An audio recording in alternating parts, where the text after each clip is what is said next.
DevOps is a growing field in the technology industry that combines software development and IT operations to streamline the software delivery process. According to recent reports, the global DevOps market size is expected to reach $12.85 billion by 2025. Hello everyone and welcome to this interactive session on DevOps by Intellipaat.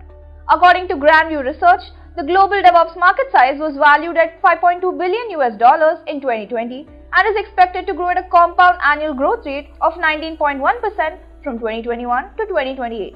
That's a whole lot of growth. As demand for DevOps professionals has grown, so too has the earning potential in this field. According to salary data from PayScale, the average salary for a DevOps engineer is about $94,000 per year, with some professionals earning well into six figures. But it's not just about the money. DevOps offers numerous job opportunities with exciting job roles. And the best part, you get to choose a role based on your interests and expertise. But why should you learn DevOps? Well, for one, it helps organizations to deliver software faster with higher quality and with reduced costs. Plus, as DevOps continues to gain momentum in the industry, learning it can help you advance your career and stay competitive in the job market. In this extensive session, we'll discuss the ins and outs of DevOps. To make it more engaging, we'll drop in a few quiz questions, so make sure to answer them in the comment section below. But before we begin, make sure to subscribe to our YouTube channel and hit the bell icon for regular updates from us. So without any further ado, let's get started with the agenda. First, we'll begin by talking about what is DevOps. Then we'll look into what is CI/CD. Then we're going to talk about what is version control system. Then we'll look at the features of version control system. Then we'll move on to what is file system. Then let's talk about what is untracked and stage area. Then what is restore command. Then we'll look into what is branching.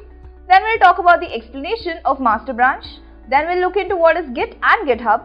We'll look at explaining Git Machine. Then we'll talk about how to compile a source code. Then we move on to Jenkins hands-on. Then we're going to discuss DevOps capstone project. And with that, we'll look at the interview questions and conclude. So let's get into the first topic of this session. The word DevOps is a combination of the terms development and operations, meant to represent a collaborative or shared approach to the tasks performed by a company's application development and IT operations teams. Let's assume that Gary is a DevOps engineer working for Instagram. His job is to collaborate with different teams and make sure the DevOps pipeline is running smoothly to release frequent updates. Before Gary, Instagram used to create and release updates after every 2 months. But when Gary joined as the DevOps engineer, the plan was to release updates every 3 days to keep the users happy. Now users are more happy as they can use new features on a daily basis and get what they ask for due to the faster release cycle. DevOps teams use various tools to automate and accelerate processes, which helps to increase reliability.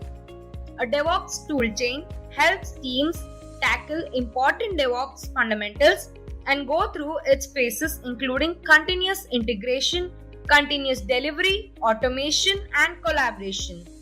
Teams use various DevOps tools to help them facilitate a DevOps culture in their organization.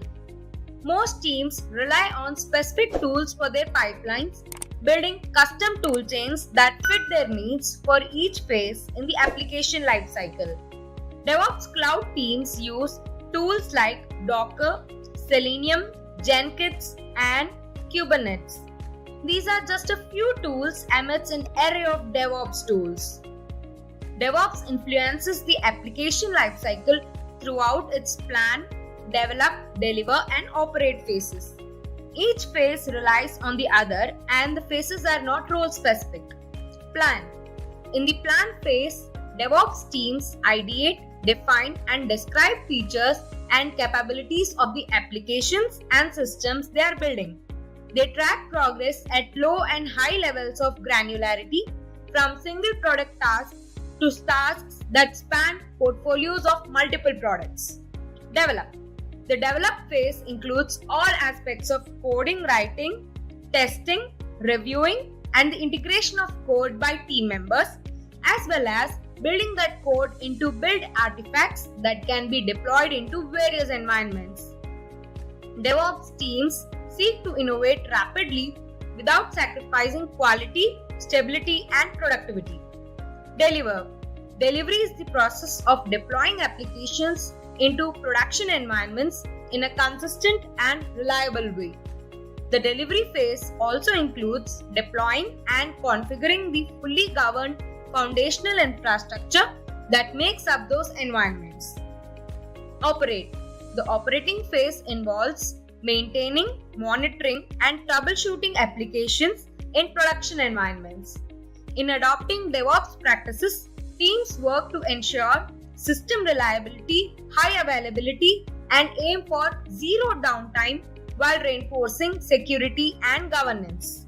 Professionals can become a DevOps engineer coming from different backgrounds. A DevOps engineer should have various skills and they can't just be DevOps tools. Let's have a quick look at the other skills a DevOps engineer should have. A DevOps engineer should have one high-level programming language like Java, C++, or C#. Should also know Linux, SQL, cloud technologies like AWS, Azure, or GCP, scripting languages like Perl, Bash, or Python.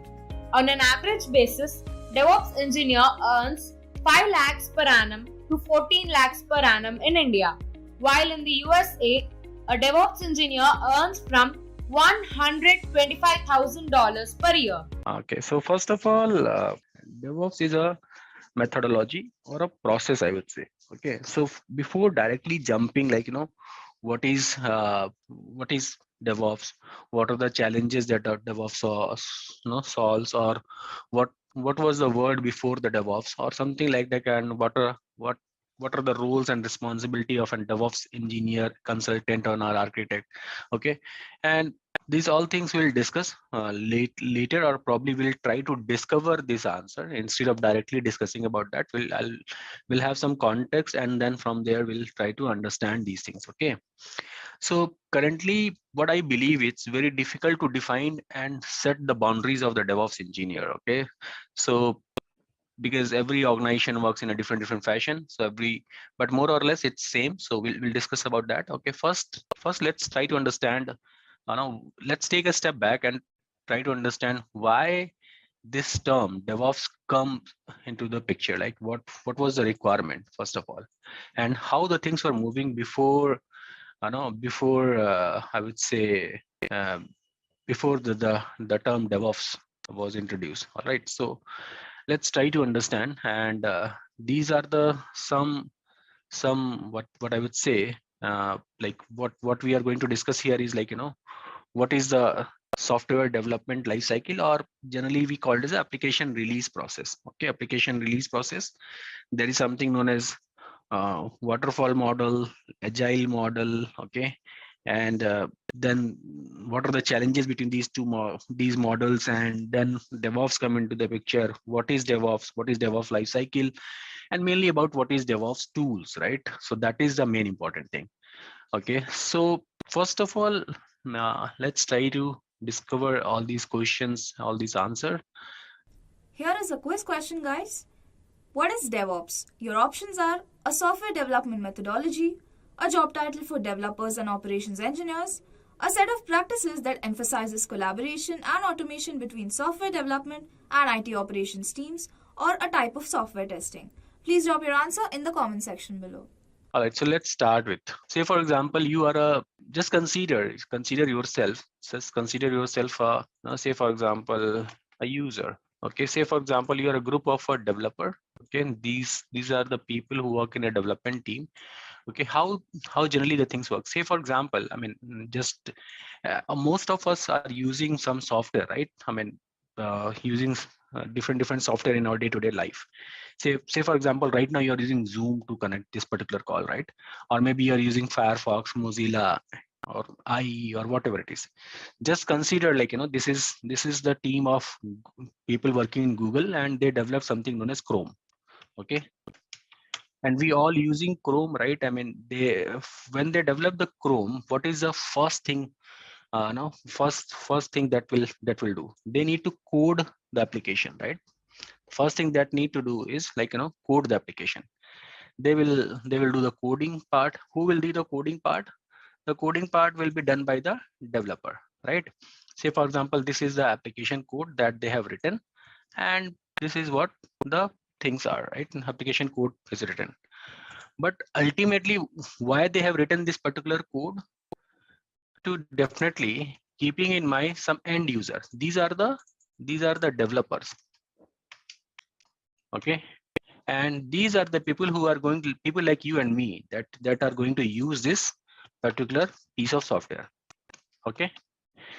And the ultimate goal was to develop, this is basically, I name it, I can.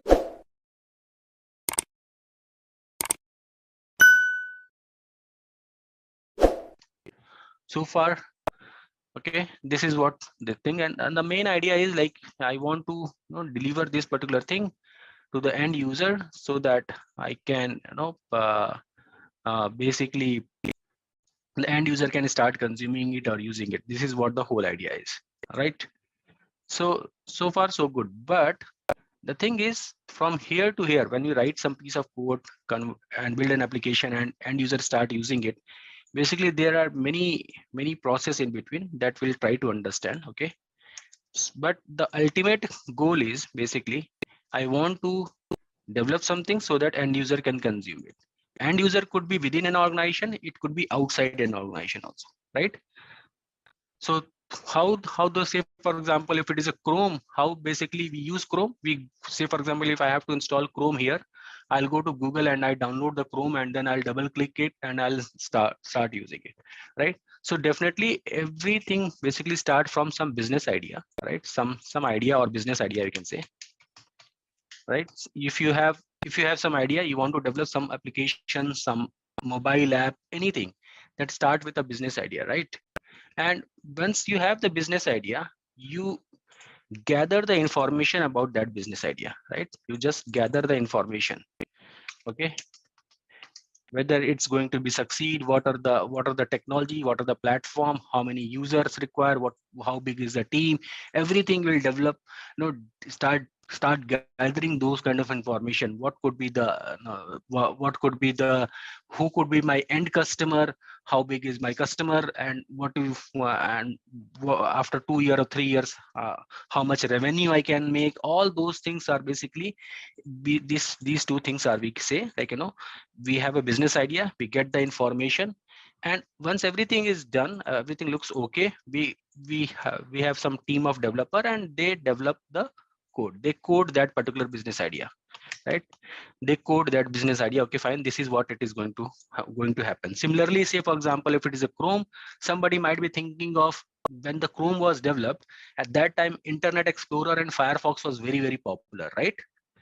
Okay, Firefox is one of the most used browser, right? But somebody has think about the Chrome in the team, like in Google, right? Somebody might be think about it. They might be come across, okay, fine, what are the things that are not available in Internet Explorer or maybe in Firefox that I can give in Chrome, right? So that I'll get those customer, I'll get those end user, not exactly customer, but the end user, right? The people like you and me, right? And I'll code it, and then once the coding is done, before releasing anything to the production, okay, say for example, if I'm developing something, when my code is done and I can see that product is running, before developing anything to the production, what I have to do is basically I have to test it. Okay, testing needs to be performed. Test means, like, why we do the testing? The testing is because I just want to check that whatever I have developed, it is going to run or not. It could be a load test, it could be a bug fixing, it could be anything, but I need to properly test my piece of code that is running here. And when testing is done, and I just ask one question, when we install Chrome, do we get exe file, or do we get the source code of the Chrome? Exe file, right? Most of like us, we get an exe file.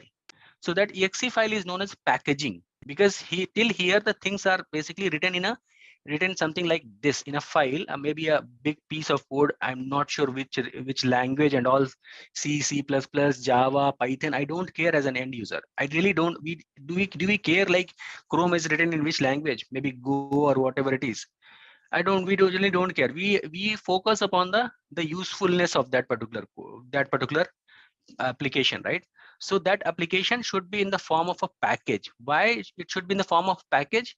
Because and it should be like, just double click and install. It could be an exe file, zar, var, whatever it is, but it should be in the form of package. Okay, so that is known as package building. Okay, packaging of an application. When the packaging of the application is done, I should go and deploy that application, or probably if it is something like Chrome, I should host it in some central server over the internet so that people can go and download it and use it. I can say it's, say for example, if I'm building anything for my organization, I should deploy it. The application should be up and running and people in my organization should start using it. If it is something like access to normal general public, I should host it somewhere. I should upload it somewhere so that people can go and download it, right? Whenever we have to download anything, we search over the Google and there is a download link. So if there is a download link, it means that it must be hosted. It must be somewhere uploaded, right? So that is what I'm trying to say. Okay. Say for example, if the Chrome is Google team has that this is their public server and they have uploaded the Chrome exe file here, and people like you and me just go to hit this link and download it, right? So this is something I just want to discuss for any of the application. This particular thing, this particular pipeline or the process that we have discussed so right now is nothing but known as application release cycle. Okay, what is this? This is application release cycle. Okay, for any application more or less, this is going to be application release process. Basically this is what an application release process. That's a typical legacy model. We'll come to like little advanced thing. Okay, but this is what it is right now. So basically here what we have discussed, we discussed like, let's say you have a business idea and you gather all the information that is required to code. Okay, you coded it, you tested it. Now you have tested the application and you want to let it be available for the general public or for the end user. And okay, so before doing that, what you have done, done the packaging of the application. When the packaging of the application is done, that application is basically ready for the deployment, right? Ready for the deployment. You can go ahead and download that particular application, or you can start deploying that particular application. But at its core, if you think about, think I mean, just if I just hide this information from here to here, but at its core, what exactly is it? At its core, it's basically what it is. It is something like, application release process is basically creating an application and deliver to the end user so that they can use it. That's it. There are some steps in between. Definitely it is there, but at its core, it's just create an application and release it so that end user can use it. Okay. So this is what everybody wants. Like, this is what the end goal is. This is what we don't developer or any business idea they code it for, because I want this to be consumed by the end user so that in any organization can start making profit on it, right? Ultimately, every organization running business, right? And they want to earn profit on it. They want to make money out of it, right? So this is what the whole idea is. And this is where the people started thinking, and we'll go step by step and try to understand how the things after that got changing. Packaging is basically nothing. Say for example, this is your application. Okay, application code. Okay, when I'm saying application code, what it's basically, it basically a file that contains several lines of code. It could be 100, 200,000. I'm not sure, but there might be written some code, right? I'm just writing here maybe if else loop, in depending upon the languages, functions, and all those things are there, but it is a code. Okay, when we get an application to install, we don't get this particular code. What we get, say for example, I just mentioned, as you are going to install Google Chrome. When you are installing Google Chrome, are you getting the source code of the Google or the exe file of the Google? I mean the Chrome exe file, right? So that conversion of source code to exe file, okay, known as packaging. This process is known as packaging. There are some tools available for that we'll see, but this is what its packaging is. We can also install it from the source code, but that's a different story. But generally we share the package. So this is what the more or less the life cycle, I mean, if I say the process for the application release thing. But the thing is, the things don't stop here. Things don't stop here. Things basically start from here. Okay, so what I'm trying to say is, say for example, we all are like, we all are the part of that team who is developing, who is building this particular code and releasing it. So what is happening here is, this is generally, I mean, when we release anything, okay, when we release anything, this is known as initial launch. This is sometimes known as initial launch. Okay, this is sometimes known as initial launch. What do you mean by the initial launch? Is like, the first time I got some idea, I started working on it. I worked with the developer team of the developer worked on it, they code it, they test it, team of the tester tested the code, and after that packaging has been done and it has been deployed. This is known as the version 1 release of my package, right? So this is, and most of the, after sometimes what we do, based upon the end user feedback, or based upon the my way my application is performing, we generally get feedback, so that we can again enhance the functionality of that application, add some features on my application, or maybe there is a security bug, or maybe any kind of bug that is getting hit. So I just want to fix those things. That is basically known as the next release of my update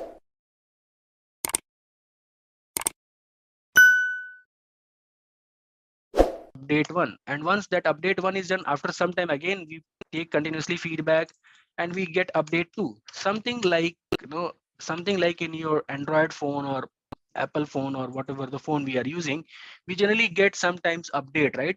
Maybe the update of the whole software, whole operating system, or we say like, these applications are ready for the update, right? That kind of messages we get. So why they are ready for the update? Because their team has deployed uploaded a different latest version of the code here, I mean the package here, and they ask us from version 1.1, please go and upgrade to 2.1 or 3.1, whatever it is, right? So basically this is what initial launch. After that we have an update 1, update 2, so on and so forth. We have kind of a update n, right? There is continuously we have updation of that particular software, right? But the thing is how we are going to track this kind of update. Okay, so for that we generally go for the versioning. I mean, we called as a, we'll name it, each release will put some version there, version number, we call it as a version number. Okay, so version number is, say for example I have this version number. Okay, and something is like, 10.1.2. Okay, this 10.1.2 has some meaning behind that. Okay, first one is, this is something known as measure version here is 10. What do you mean by measure version? Until unless you are not going to change the, say for example, framework or anything, a major change in your application code or architecture, then in that case the measure version number will remain same. Okay, if it is 10, it will remain measure version is 10. Okay, dot 1 is basically known as minor changes. 1 is known as minor changes, major changes, minor changes. Okay, this is the way generally we'll go and see, like, the way the Kubernetes version got released or Docker version got released, something like that. We should understand 10 represent the major version, 1 represent the minor version. We can say that latest version, or we can sometimes, like, when we do some kind of a patching or upgrade, I mean bug fixing, something like that, we call it a small bug fix or patch release or something like that. The way I am mentioning, is this the everybody following the same nomenclature or function? No, the answer is no.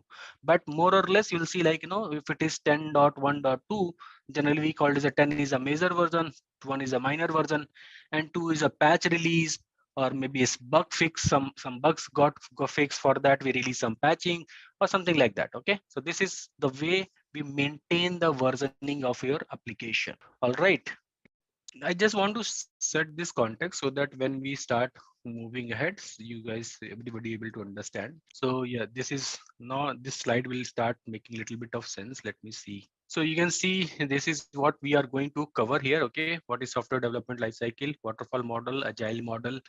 These things are not theoretically they looks good. I mean, and then we'll discuss the, so basically, whatever we discussed, like, whatever we discuss here, say for example, this one, this particular process, is nothing but a, we call it a software development lifecycle. Okay, SDLC, we call it the SDLC.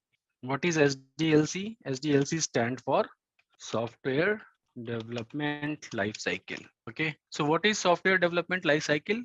It basically it works on very uh, if you have this picture in mind. Okay, if you have this particular thing in mind, okay, it is nothing but software development life cycle only.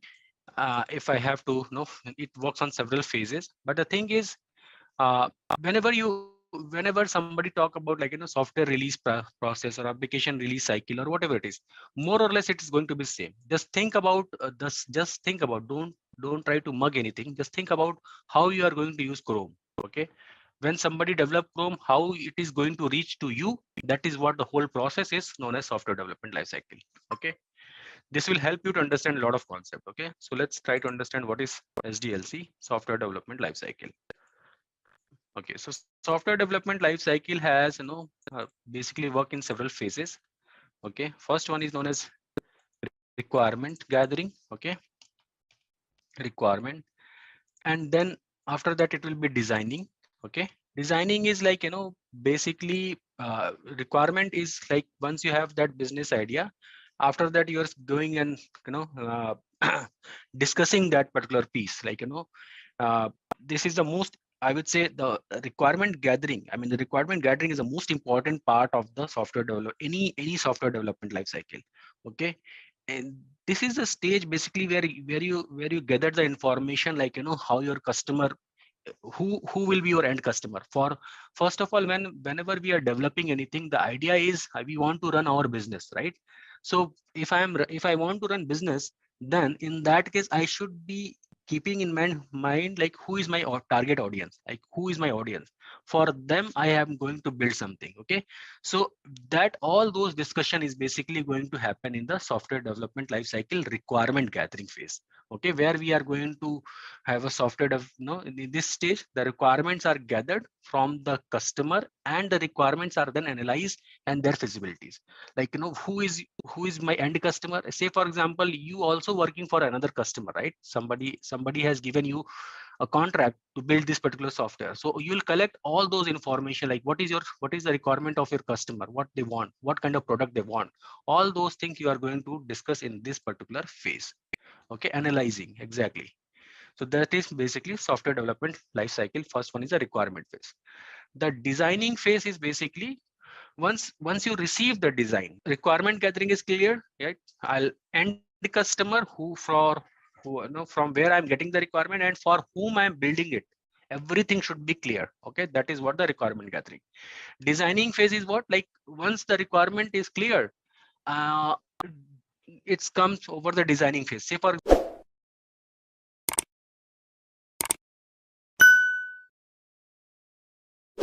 how the architecture of my application is going to be. All those things are basically comes under the designing phase. Okay, so the designing phase is basically the architect transformation, okay, into basically whatever technically we have written down, the requirement we have written down, that requirement to be converted into a design. Okay, so the whatever we gathered from here, that should be converted into a design and architectural diagram kind of thing, where we'll plan the things. Okay, how I am going to deliver it, how I am going to develop it. All right, then after that the next stage is basically we call it as the implementation stage. Okay, implementation stage. All right, so this implementation stage is basically uh, whatever the information, requirement and design that we have gathered, all those information are basically passed to the developer. Okay, to create, this is what the requirement is, this is what the design is, and now we are going, you have to develop this particular piece of code, piece of application, and this is what you have to use. All those information is basically passed to the developer for real implementation of the idea, the business idea, the real implementation of the business idea into a working code. If you remember, like this is a business idea, this is the information, this is a code. So this is still the I can say this is a requirement, designing. All these two are requirement and designing for our pipeline, and coding is basically implementation of that particular thing. Okay, and next one is the verification.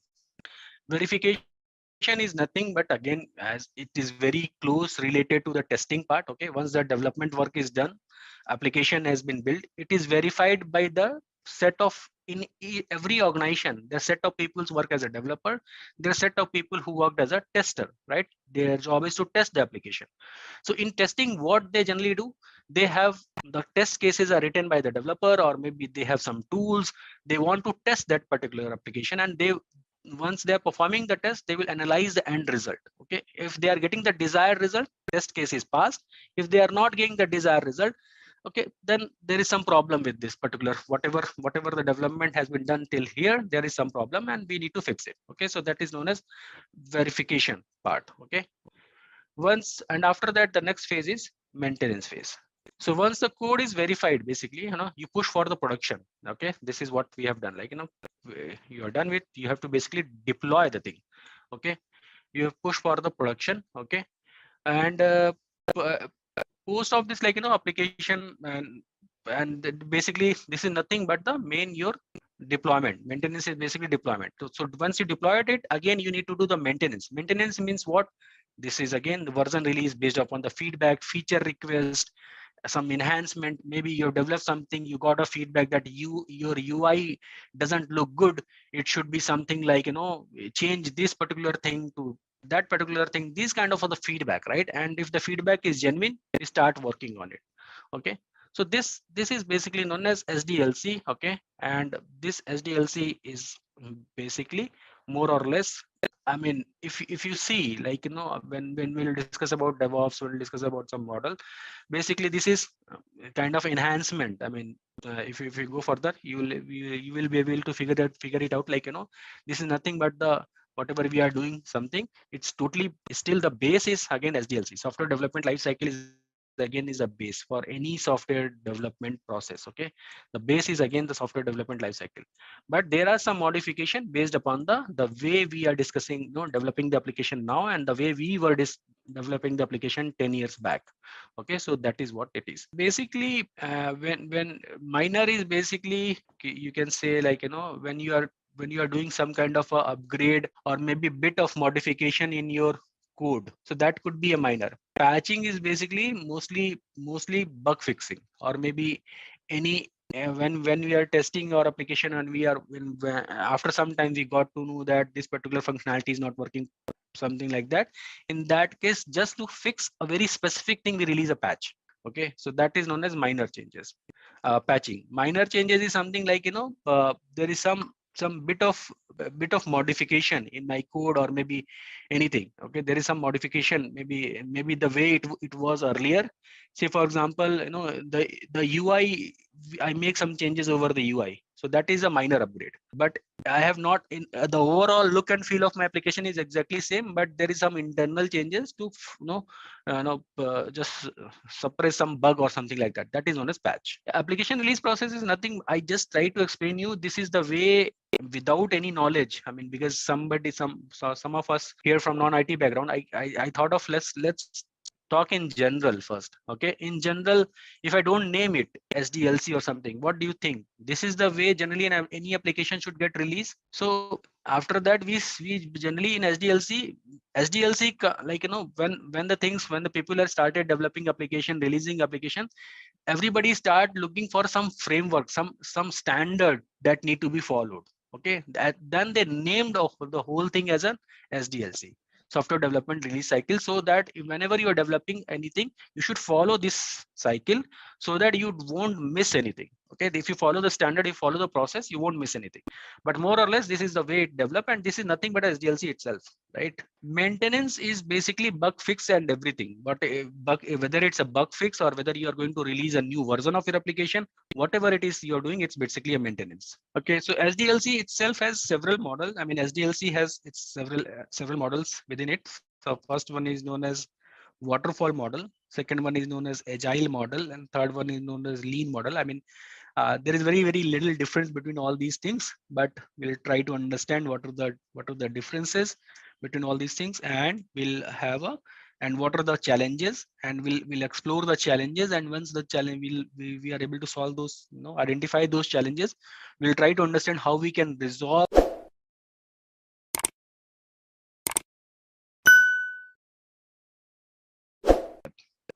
All right, so we have discussed about the software development lifecycle, SDLC. All right. So SDLC has basically three main three major software development models. That first one is known as waterfall model. Second one is known as agile model.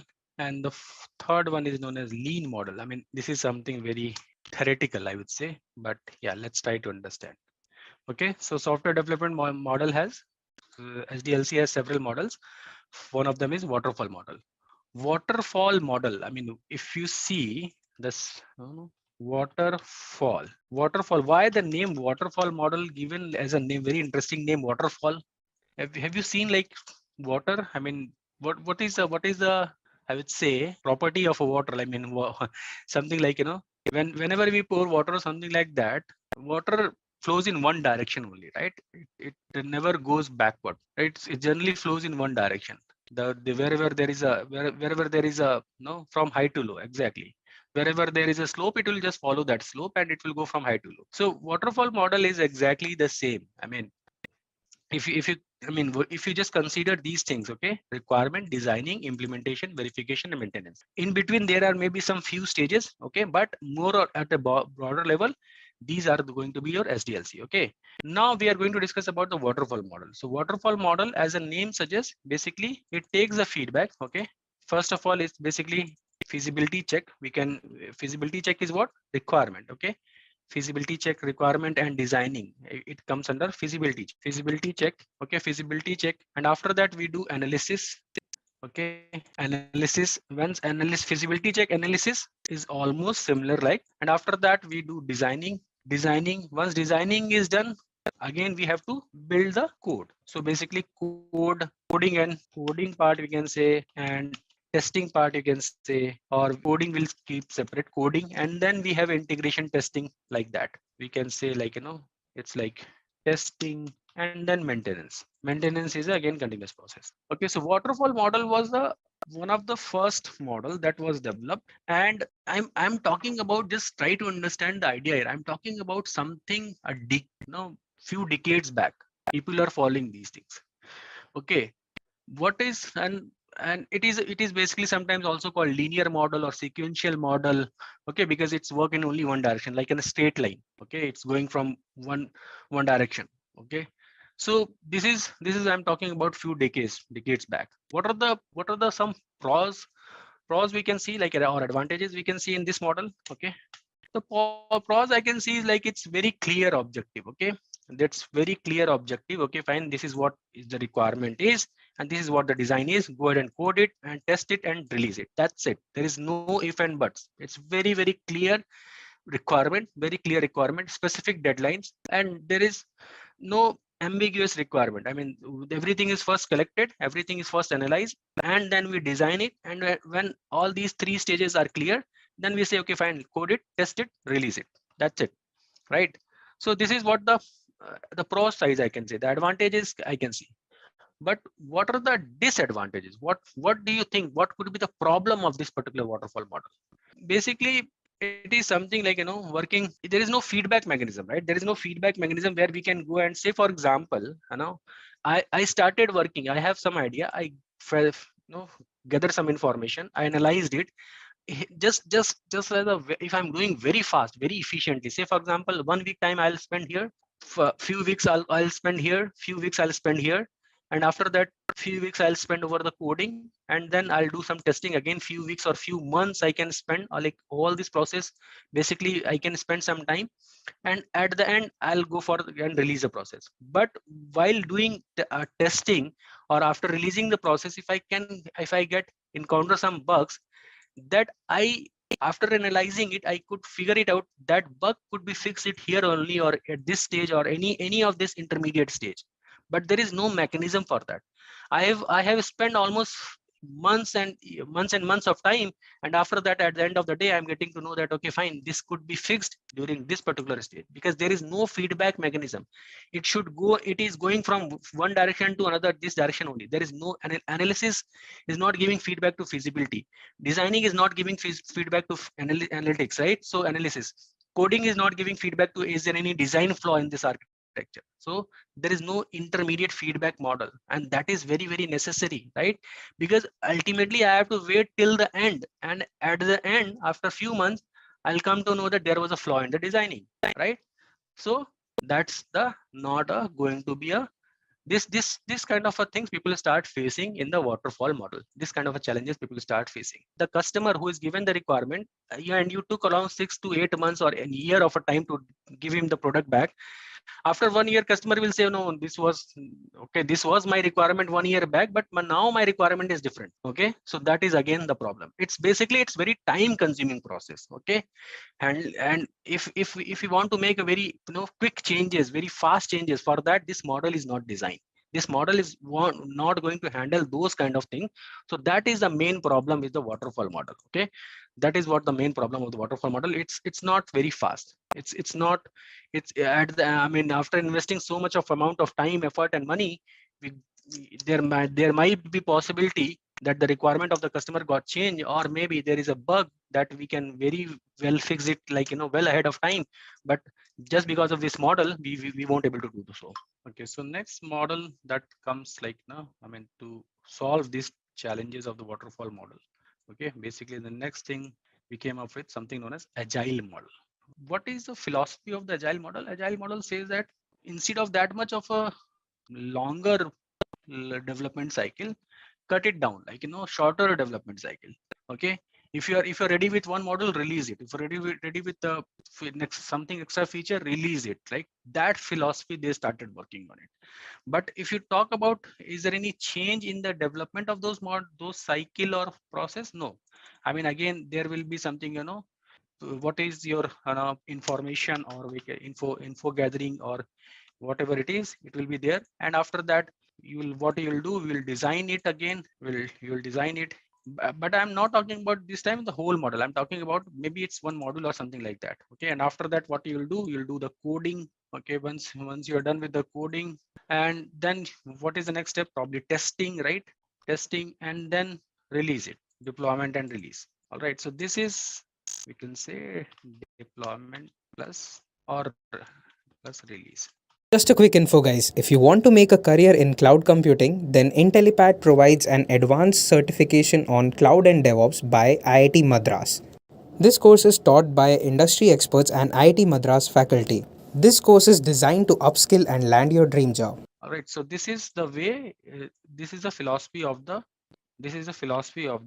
your agile model. I mean, it is fast, because it is not, you have to not to wait for the whole application to get built and release. Okay, it is not like that. Even if something is ready, you can just go and release it and share with and model by model. I mean, diagram is not that much good, but I just want to make a circle, but it's not. Okay, so this is something is known as agile model. Okay, shorter development life cycle was a main objective. The whole idea here is to shorter the development life cycle. Okay, because how we can shorter it, here what we were doing, we were collecting all the information, everything at one place. We are designing the end product. We are designing, like, what is the end product, the keeping in that mind, we are designing the everything, and then we are coding the whole thing. Like, say for example, this product has multiple stages in between, but we are coding the whole thing, we are testing the whole thing, and we are releasing the whole thing. So it basically requires a lot of time consumption, right? So that people realize it. So how they want to decrease this particular time? Just shorter the development life cycle. Okay, how we can achieve it? This can be achieved not releasing all the feature at once, but incremental releases, like one by one release. We can say that incremental release, with the help of that we can achieve this particular thing. All right, kind of unidirectional, right? So what is the advantage? Again, customer is happy, because customer is not getting like what is the end product after 6 months or 8 months. Customer is at a regular interval of time, customer is getting, okay, fine, this model, this particular part is ready, and this is what it's going to be look like. Okay, so if there is any feedback or any suggestion, customer can give it then and there. And if there is any modification in their thought process, they can talk directly to the development team, they can talk directly to the designing team, right? So continuous things are there, right? functionality can be test checkly and release cycle, all those things. But what are the disadvantages? I would say there was no such disadvantages, but there are, if you talk about like, at this is something, if I have very complex application, right, complex product, where this incremental thing is not possible, or maybe it's something like, uh, that is something, it's like people have started working different small cluster. I mean, people, what was the main challenge, I'll tell you. In an organization, people start seeing that, because it's like, this is one model, right? Again, there will be a team who is might be working on the second module, right? So what people started observing is, like, there is some people are working in small clusters, right, in an organization. So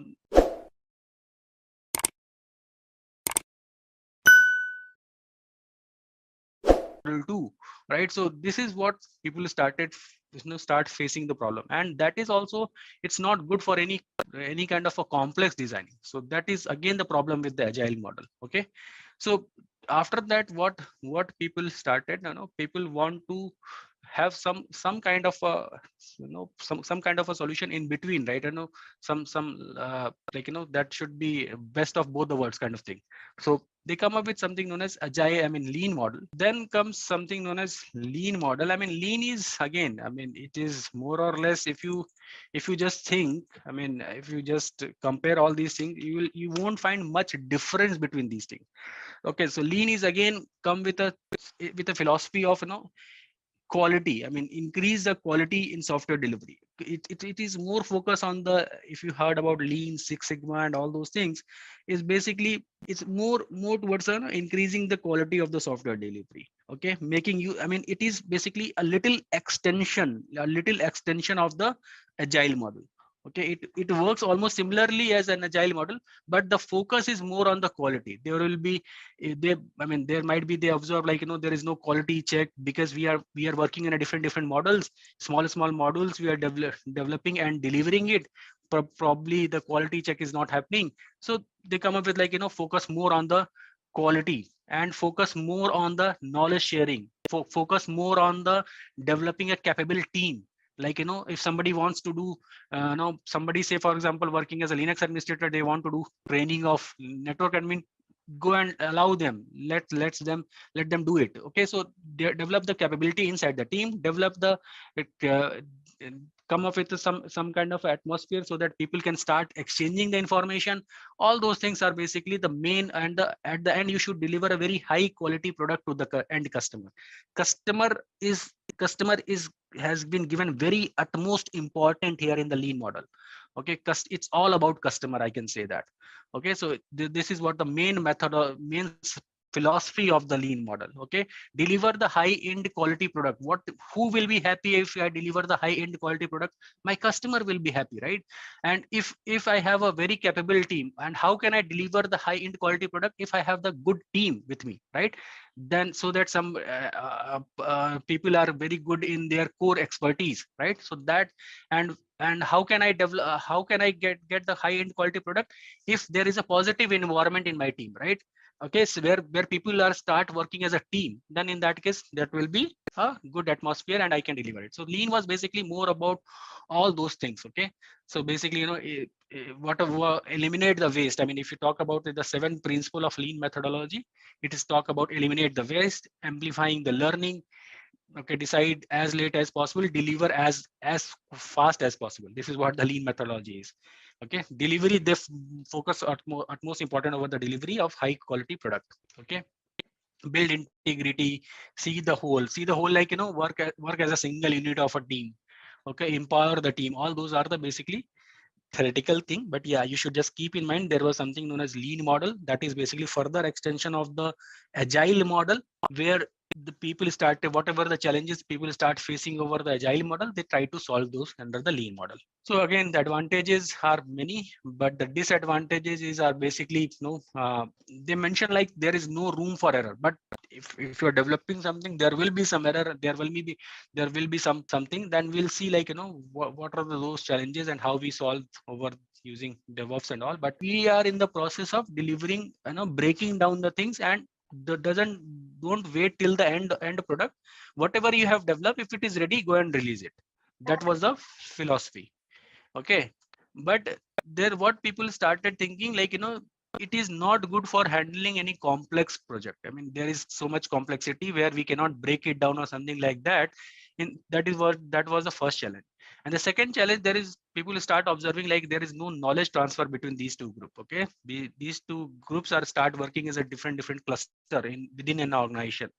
That was the that might not be see within 1 month or 2 months, but if same set of people are working in the always, it's a human tendency, they form a small cluster, right? So knowledge transfer is not happening. Okay, and basically, customer interaction, like, these 2 3 things that started people thinking about, okay, there is lean model is no doubt is good because we have lowered down the time a lot, but there is some challenges with the, within the organization. So they came up with, okay, philosophy of delivering high quality of product, where we say high quality of product we have to deliver. Okay, when how we can deliver the high quality of product when these guys are very good in their technology, right? That is one thing. And if how they can be good in the one technology, if in an organization, if I allow them to learn whatever they want to learn. If somebody want to do some certification, okay, I'll say go ahead and do the certification, it will get reimbursed. So people started interacting with each other, that knowledge transfer things start happening, all those things started happening. Okay, and basically it is an extension. There is not very fine difference between lean and something, but it is a further extension of agile model. Same model but with high quality product, like, where we can have, methodology of, uh, in whatever the wasting, but whatever the, thing that is consuming time and decision taking, just remove all those part and deliver as fast as you can. Make your team capable enough so that they can deliver the high end product. Make your team interactive enough so that there will be a good atmosphere should be developed within the team so that they can deliver the high end product. So all they start focusing on whatever the disadvantages of the, agile model, they just try to solve over the lean model. It is further extension, I would say. What it is right now, we have discussed about the some of the models, like, so what we discussed, like, problem with the waterfall model was like development life cycle took a lot of time to complete. Okay, and by the time, like, when the final product is ready, customer requirements may not be the same, but this is not always the case. Okay,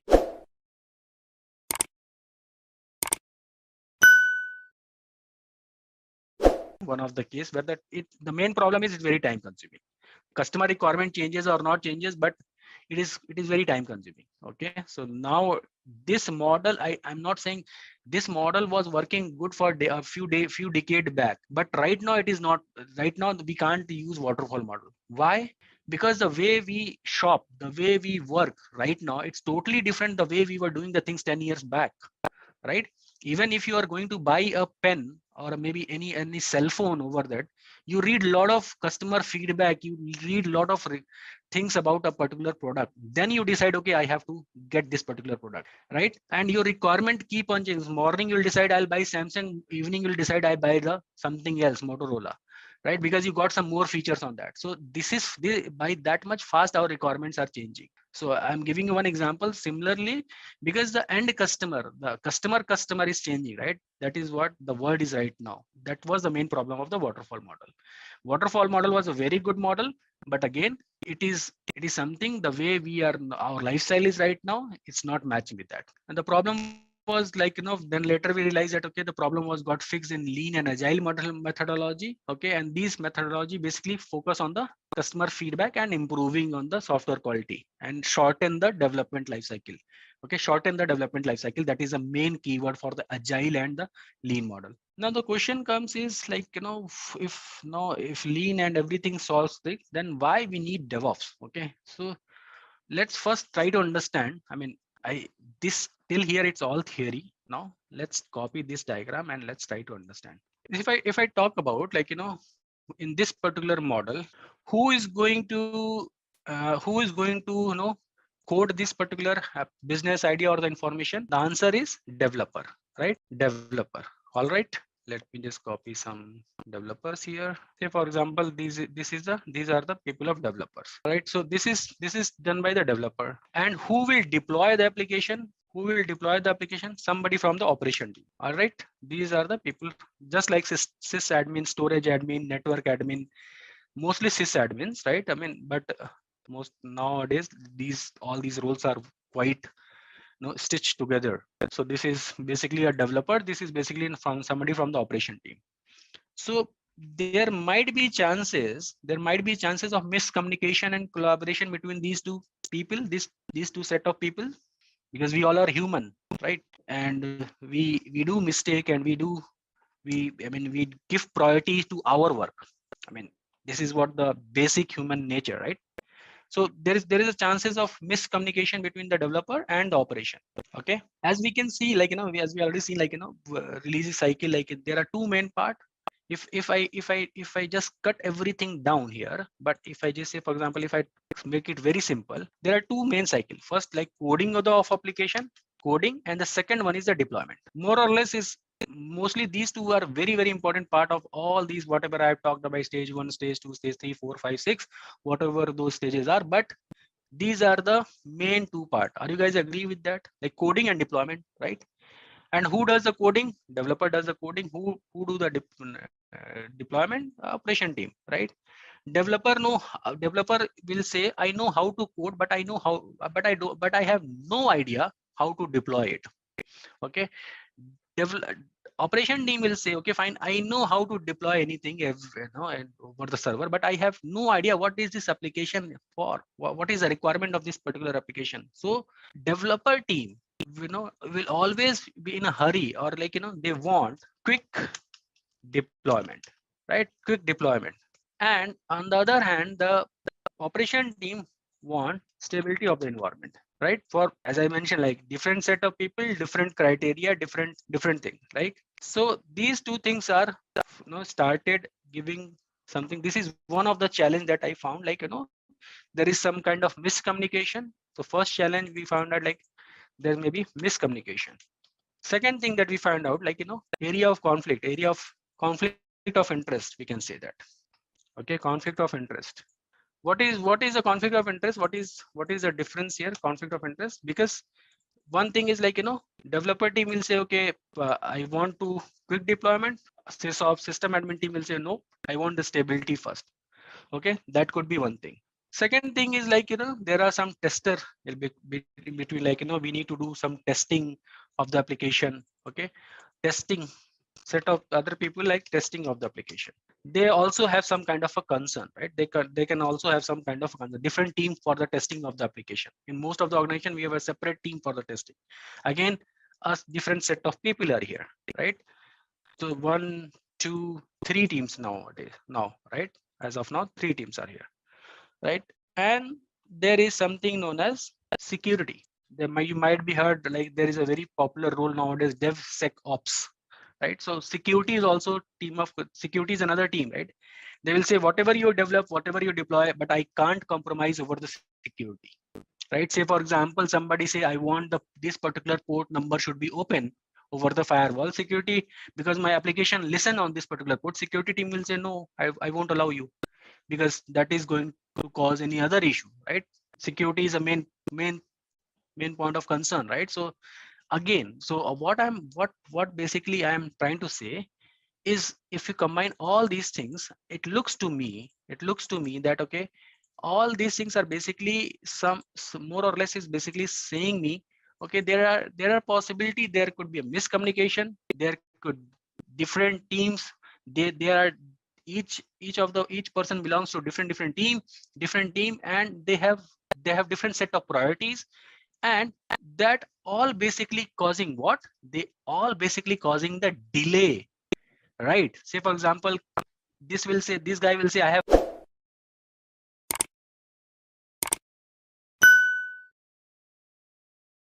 to go down. Once these two guys were agree that, say for example, the testing team will come, okay, fine, I have tested it and I found this particular thing, this particular bug or something like that. Or then if all these 3 guys are in the under one agreement, after some period of time, the security team will pitch in and say, you know what, I'm not going to allow you. But who is ultimately suffering here? The end customer. The customer who has given me the idea, the person who come up with the business idea, he's crying right now. I mean, he's say like, what you guys are doing? This is a very fine idea. Go ahead and deploy it. We'll earn money from here. But these people are saying, okay, fine, this is not going to work like this. I am the leader of this particular team. I am the leader of this particular team. I am not going to allow you. So there is some kind of miscommunication. That is one thing, right? That is one thing that is causing all these things are not causing nothing, but all these things are causing delay. This is what we don't want, because we want fast deployment. That is why we come up with the agile model. That is why we come up with the lean model, right?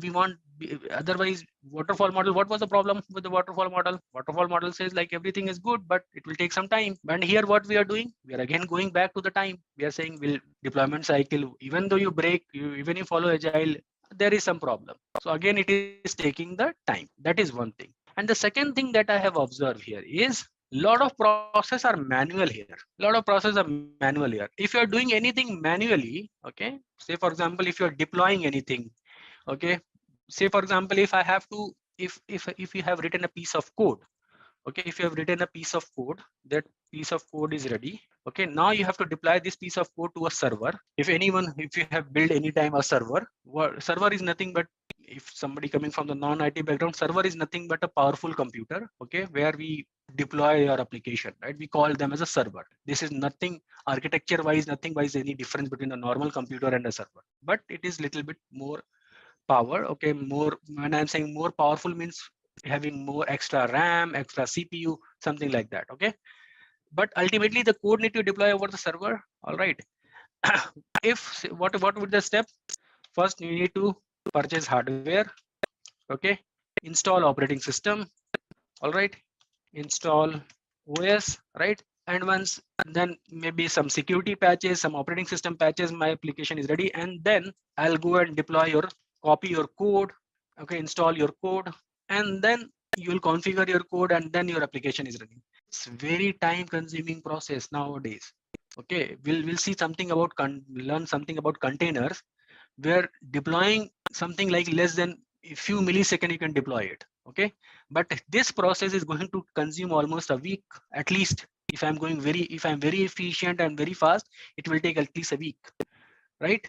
So again, manual thing that is causing the delay. Like there are a lot of even testing also, if you're doing manual testing, if you're not using any tools or something like that, then it is again causing the delay. So this is again causing the delay. So the whole idea is basically, we develop agile, lean, all those things are not on a pen, on a paper it's look good, but on a practical side, if I come and across see the what is the how practicality of these particular models, I started seeing these kind of challenges, right?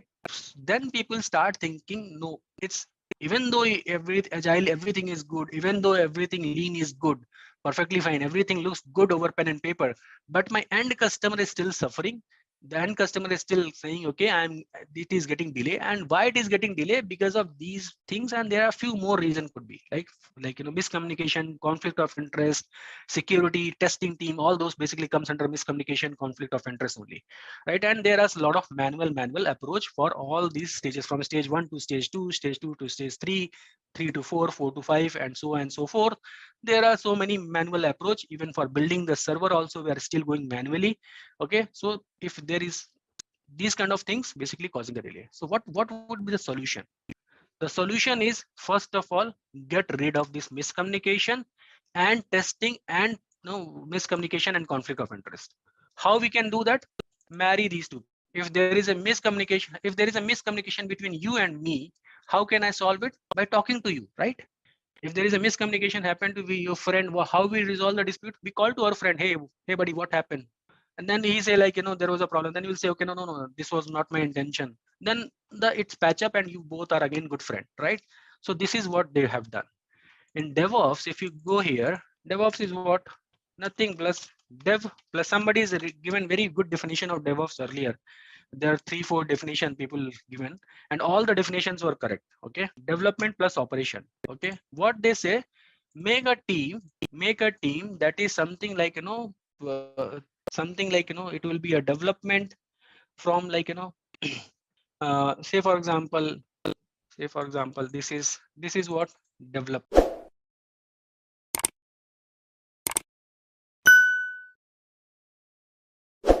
and this is what, this is testing team, and say for example, this is a security team. Now what we will do, we'll create a team, something like this, and we call them DevOps.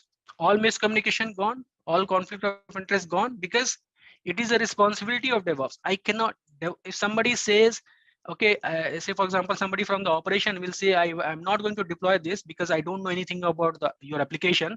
A DevOps person will say, I know because I know about this application and I know the operation part also, so I can deploy it for you. Okay. And somebody will from the security team will say, okay, fine, I'm not going to open this particular code because I'm not sure what you are going to do, what it's going to listen, and all those things. Then the DevOps team person will say, okay, I know that I am from the development team, I am from the operation team, even I know a bit of security. So what I'll do, I'll just handle these things and I'll make it fast. Okay. And again, with the testing also, DevOps person will say, okay, fine. Tester will say, okay, I don't know. Then DevOps person will jump in and he'll say, okay, fine, I know what is this product. I know the tools who can do testing for me. Okay, I know how to operate those tools, so I can do the testing as well. Okay, so basically DevOps is what it is. Okay, DevOps is not any technology. First of all, DevOps is not a technology. DevOps is a culture. Okay, DevOps is basically a culture. Basically, it says like two things. I mean, first one is whatever the operation that DevOps perform, whether it's a deployment of the servers in the form of containers or whatever it is, or whether it's performing some testing, okay, unit testing, whatever the testing it is, whether it's a performance of security, all those things should be fully automated. Fully automated. How we can automate these things? By using tools. Either we can script it or we can use some tools that are available in the market, right? Exactly, everything under one roof. Okay, so basically this is how can I make anything fast if I can automate that stuff? Manually will be always slow. There are few things, there are few challenges with the manual approach. First, it will be slow, and there is always chance of getting some, encounter some error, or maybe we do some manual error, something like that. There will be always a chance. So it's better to fully automate. How can we automate? By use of tools. And second thing is DevOps that concern most about is the streamlining the process. And how DevOps basically achieve all these things? Just it's basically, as I mentioned, it is not a technology. I would say DevOps is basically, I would say, combination of DevOps is combination of first is cultural philosophies. It's a culture. It's not a technology. Okay. First of all, DevOps is nothing but practice. You need to follow this practice. DevOps is nothing but lot of tools. Okay, tools could be version control system, container deployment, Docker, Kubernetes, Ansible, Terraform, whatever it is things. Basically, all these things comes under DevOps. Those are nothing but tools. So this is what the DevOps is like. Lots and lots of tools that we are going to study in this particular session. Okay, and the main definition of the DevOps is basically delivering the high end quality product. This is this line that you have to remember: delivering the high end quality product, continuously delivering the high end quality product. There is word added here, that is continuously. Okay, continuously delivering the high end quality product is basically what the DevOps is. What do you mean by continuously delivering the high end quality product? Okay, so for delivering the product, if any one of you have remember, the DevOps symbol. Sometimes it's something like this. You guys remember, like this symbol? Why the sign of infinity is there? What is this sign? The sign of infinity, right? Infinity we generally represent like this, right? So infinity sign is basically continuous. It's not a one-time job. It's a continuous coding, continuous planning, continuous monitoring, continuous release, continuous. If you go like in this direction, it starts from like continuous planning, continuous coding, continuous building, continuous testing, continuous releasing, continuous deploying, continuous operate, continuous monitor. So once if I go here, if I compare this with this, okay, so what is this planning phase and information phase? Can I say it's nothing but a planning? Can I delete these two things and say, okay, fine, this is nothing but a planning? Information gathering, idea, and everything comes under the planning, right? And after that we do code, and after that we do build into a package, and after that we do testing. Okay, and after that what we do, we release and we deploy it. Release or deployment. deployment, operate everything, and then when everything is running fine, the things won't stop here. Okay, the things won't stop here. We need to keep on monitoring these things. Monitoring is also very important thing, very important thing. Okay, why we should monitor? Because monitoring is very important. I need to see like how my application is performing, what are the bottlenecks, what are the things what are the challenges that we are facing. So monitoring is very important. And if you perform this step again and again and again and again, so this is basically creates an infinite loop. You should, it means that why there is an infinite sign.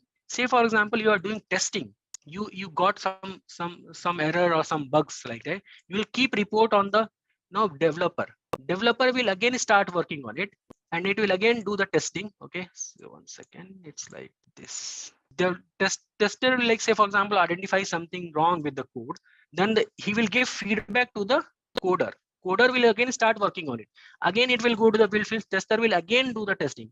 Until unless this testing team is not giving green signal, it won't go to the next stage.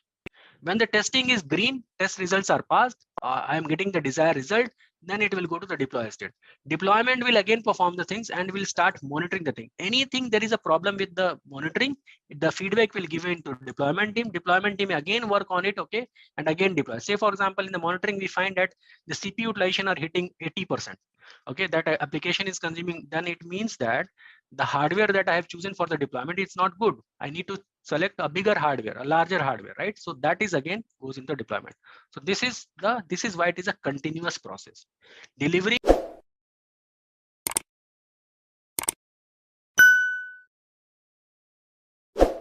DevOps is not a technology.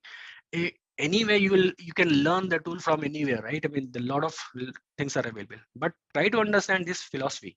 Okay, the whole idea, why the idea came, because we started from the waterfall model. What was the challenge with the waterfall model? It was a time consuming. In order to decrease the time, we came up with, like, cut down the time, we came up with the agile model, lean model. But on pen and paper everything looks good, but in the reality there were some challenges of miscommunication, conflicts of interest, right, and manual approach. All these things are basically delaying the end result, right? So how we can solve it? Marry all those people. Okay, develop a team, so that develop a set of people, skilled people, who knows bit of deployment, who knows bit of operation, who knows bit of security, who know bit of testing. And the main thing that they should know lot about the tools. Okay, there are a lot of tools are available. What are those tools, by the way? There are a lot of tools available for this integration. Let me show you. So, okay, say for example, these are the some set of tools. The moment the developer will write in a code, we'll start from the continuous development and continuous integration and CI/CD. What exactly a CI/CD means, and we will start from the version control system. Like, what is version control system? What are the tools that we are going to study for a version control system? Okay, when the version control system is done, what is Jenkins, right? How we are going to use Jenkins for that. I think here we are going to study Ansible, not Puppet, if I'm not wrong. And once that is done, we are, I mean, how to deploy it, like, this is a continuous, like, how we are going to deploy using the Ansible and Puppet. And then we are really where we are going to deploy, that is basically Docker and the Kubernetes. That is not mentioned here, but we are going to cover Docker and Kubernetes as well. And once everything is done, then how we are going to monitoring it, we are going to do a ELK stack, like, so not Nagios. Okay, nowadays everybody goes for ELK and all.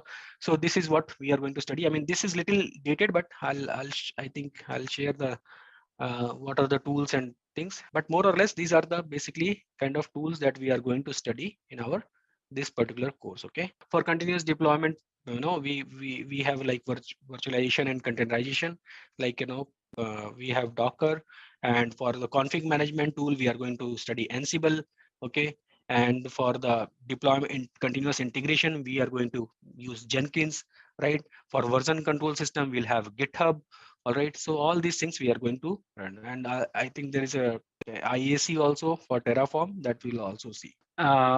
CI/CD, what it basically stands for. First, let's try to understand what it stands for. C is always continuous. Whenever you see like, C means continuous. Continuous, you remember continuous, like infinity sign of DevOps, right? That there was an infinity sign. Infinity sign basically tells itself it's a continuous things. Okay, so continuous always stand for C, always stand for continuous. So CI is equal to, we can say, continuous integration. Okay, continuous integration have and we'll come to the term CD little later. Continuous integration, what itself explaining is I'm integrating. Integrating means what? Integration means what? Integration means addition, right? Differential integration in our high school maths or maybe class 11th or 12th, like we do a lot of differential and integration. Integration means what? Club everything, add everything, integrate everything, right? That is what the integration. Continuous integration is like, if you break this thing, is continuous plus integration. Continuous means it's continuously, it's like a repetitive kind of thing, and integration means addition.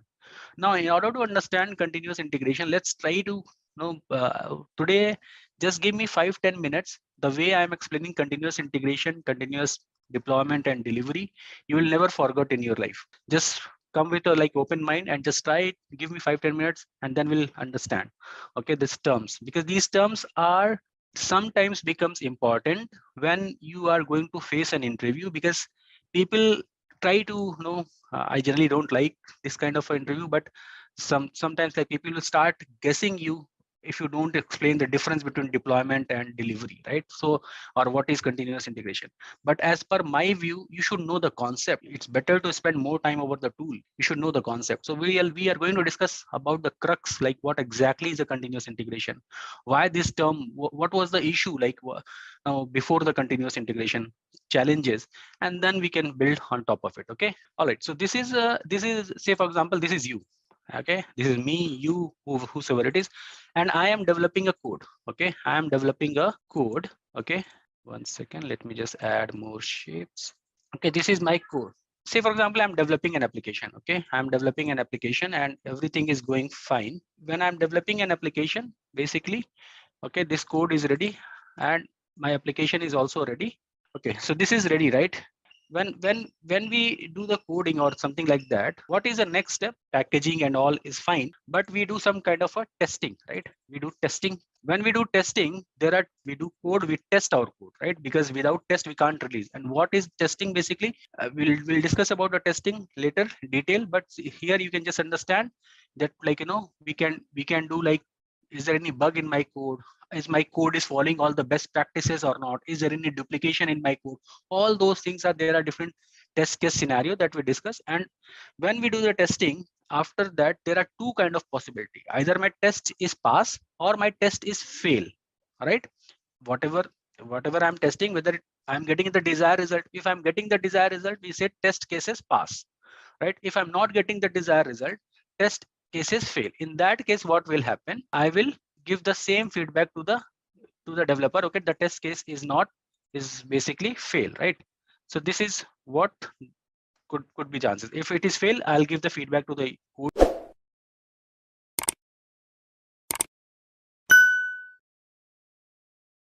Say for example, if it is passed, the next step is like we build it, like we package it, and then we basically push that code into a repository. I mean the package into a repository. What is repository?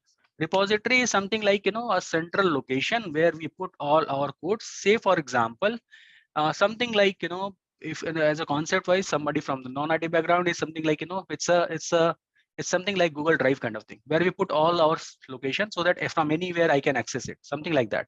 Okay, repository is something like a location, central location, where we go and put some storage where we put all our code, something like that. Okay, and when that code is ready, it is basically available for the end user, right? This is what it is generally, right? And I am developing a code, I'm writing some application, I have written a code for it, it went through the testing phase, packaging, and now the package is available in the source code. Whosoever is want to use it will get downloaded and start using it, something like that. Okay, now here two things.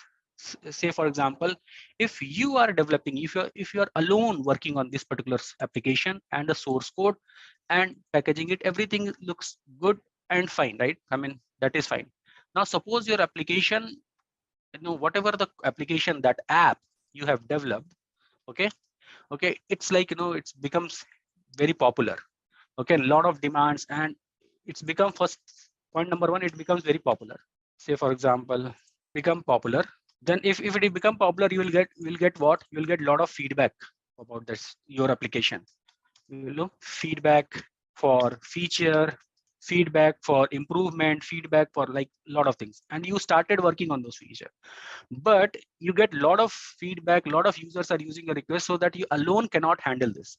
Then what will happen, you have to hire a few more people. Now you have 3 guys who are working on the same application. Earlier only you were working, now 3 guys are working. Now what will happen, say for example, package is a collection of relatively files grouped logically. Yes, I mean definition wise is correct. It's something like, just if you just compare it, it's like .exe file. It's a package. It's a, when you just double click it, you should be able to install it. Something like that, we call it as a package. So when like you have multiple users are developing the same piece of code, so what will happen is basically they all start working over this piece of the development. Okay, somebody is working on feature A, this guy is working on feature A. Okay, I'll say this guy is working on feature A. Similarly, this guy is working on feature B. Okay, and similarly this guy is working on feature C. A different feature you guys are working on B and C. Now just give, it's a very common sense oriented question. Say for example, tomorrow, and they all are basically clubbing the feature. I mean, they are integrating their features. I mean, ultimately, when we develop any software, say for example, you are using, I generally take the example of Chrome. Say for example, you are using Chrome, you get as an end product, right? You get as an end product. It's not like you get one feature of a Chrome, right? As an end user, we get all the features are getting merged here, and then we get a end result, right? Something like this. Every feature get integrated, and as an end user, basically, I am going to get the final product. Say for example, I am the end user. Okay, so I'll get a final product. But what are the challenges could be here? Say for example, this guy is working over 2-3 weeks, this guy is also working over 2-3 weeks, and at the very end, they are merging their product. Okay, whatever he has developed, whatever he has developed, at very end they are merging their product. So what are the possibility, what are the chances, like the successful release of that product? What do you think? If I have developed everything and merging it with his code, she's another user, or he is another user, he develop everything and merging at the end, what could be the possibility of success, I mean getting release of that code? What do you think? There are high possibilities that there are some conflict and there are some challenges, right? Are you guys getting it? Right? There are high possibility that these, whatever I am developing, whatever you have developing, and whatever another user is developing, this we start getting some conflict, and it's basically I'm getting very these things are not working as an integration. All right. So, and say for example, tomorrow is a deadline of the release of the product. Okay, then what will happen? I have no previous version of the code also working with me. So this is basically this model can works better for if I'm somebody, less number of people in the team, I am alone developing. But if I have a good amount of a team, I mean we have multiple developer who are working together in a different shift or different region of the world, and at the end they are clubbing their code. So that could be the challenge. And what people started saying, okay, instead of doing this, following, start merging your code at the end, it is always better to do continuous integration. Okay, do continuous integration. What do you mean by continuous integration? Say for example, feature A has multiple parts, like it has a module 1 plus 2 plus 3, something like that. Okay, and similarly feature B has something like module 1, 2, 3 and R. What they say, like, don't wait till the end, till whatever the working code you have, please merge with the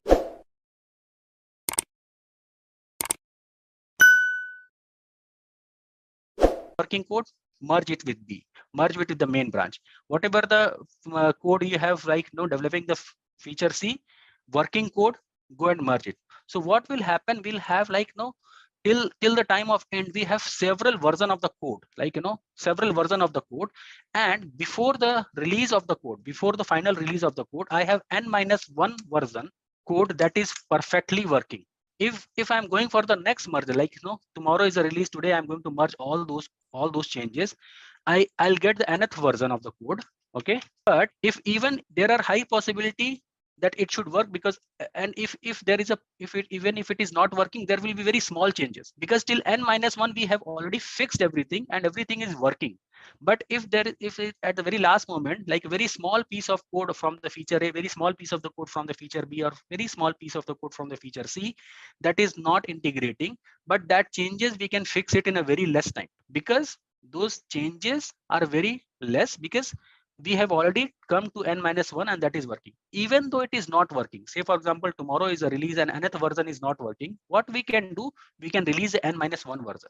That n-1 version have little less feature, but at least we have something to release. So this is known as continuous integration. Yeah, its fix will be much easier as compared to the at very last moment I'm merging all the feature of feature A, all the feature of B, and all the feature of C. Instead of that, I'll follow this integration process continuously. I will follow this integration process continuously each and every time the user A with ready with a small changes of feature A, user B is ready with a 10% of code with the feature B, user C is ready with the 5% of the code of feature C. I'll continuously follow the integration process, so that I have always working, say for example, I have to, at the end, I have to release another version, n-1, n-2, n-3, n-4, all the versions are still stable, working. And even if I'm not able to release, first of all, whatever the issue that I'm going to face in another version, that will be very, very less as compared to the previous model where I have to integrate the whole piece of code of feature A, feature B, and feature C, right? So time of troubleshooting will be less and effort will be less. And I should be knowing like what kind of issue I may face, because I have already integrating all these features. And in worst case scenario, I can't, it may be possible that I may not be able to release another version, but I'll release n-1 version. So this is why it is known as continuous integration. I am following what I am doing here at this place. What I am doing here, I am integrating all the codes, right? This is an integration point here. Are you guys getting it? And this process I am doing what? Continuously.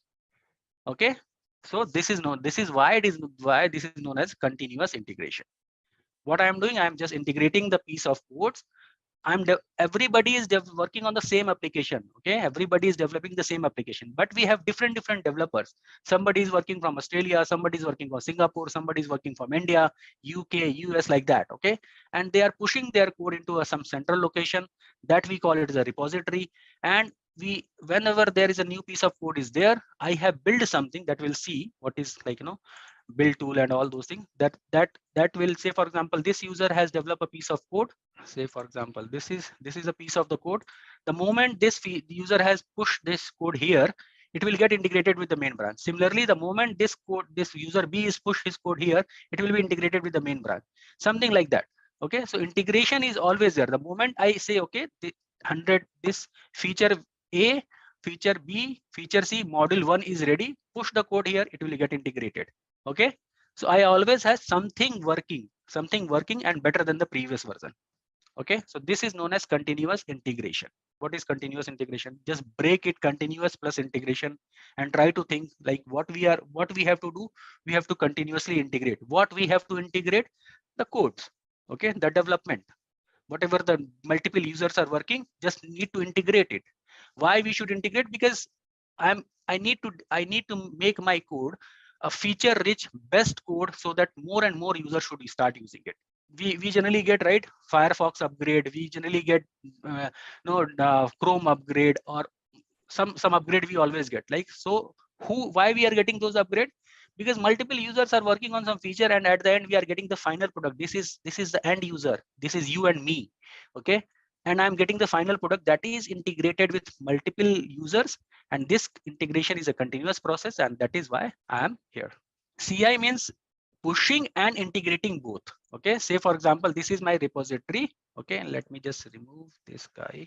CI means this the end product that I'm getting, this is CI. Pushing and integrating both, this is the end product that I'm getting, is the product of the continuous integration. All right, CD has two terms. Okay, And believe me, I have seen many organizations where these two things are work. Sometimes they call it as continuous development, sometimes they call it as continuous deployment, and sometimes delivery.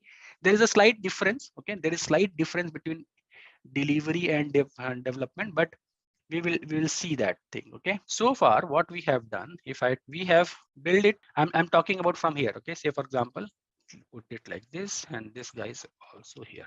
Code came to my repository. What is repository? Today is the main topic. Okay, don't think that I'm not talking about repository. Repository is a central location. As of now, just develop that definition in your mind. It's a central location where all the developers push their code to this, something like that. Okay, it's a repository. It's a central location, central storage space, but it is much more than that. But let's see. Okay, the code is here. I am building that code. All right, and okay, and after that it will go for testing, right? It will go for test. Test could be many types, right? Acceptance test, unit test. Okay, that is like, testing. So I'll just put all these things in one test box. Okay, this is what it will go for testing. Once your code, you have written something, you all are different people. Okay, like say for example, these are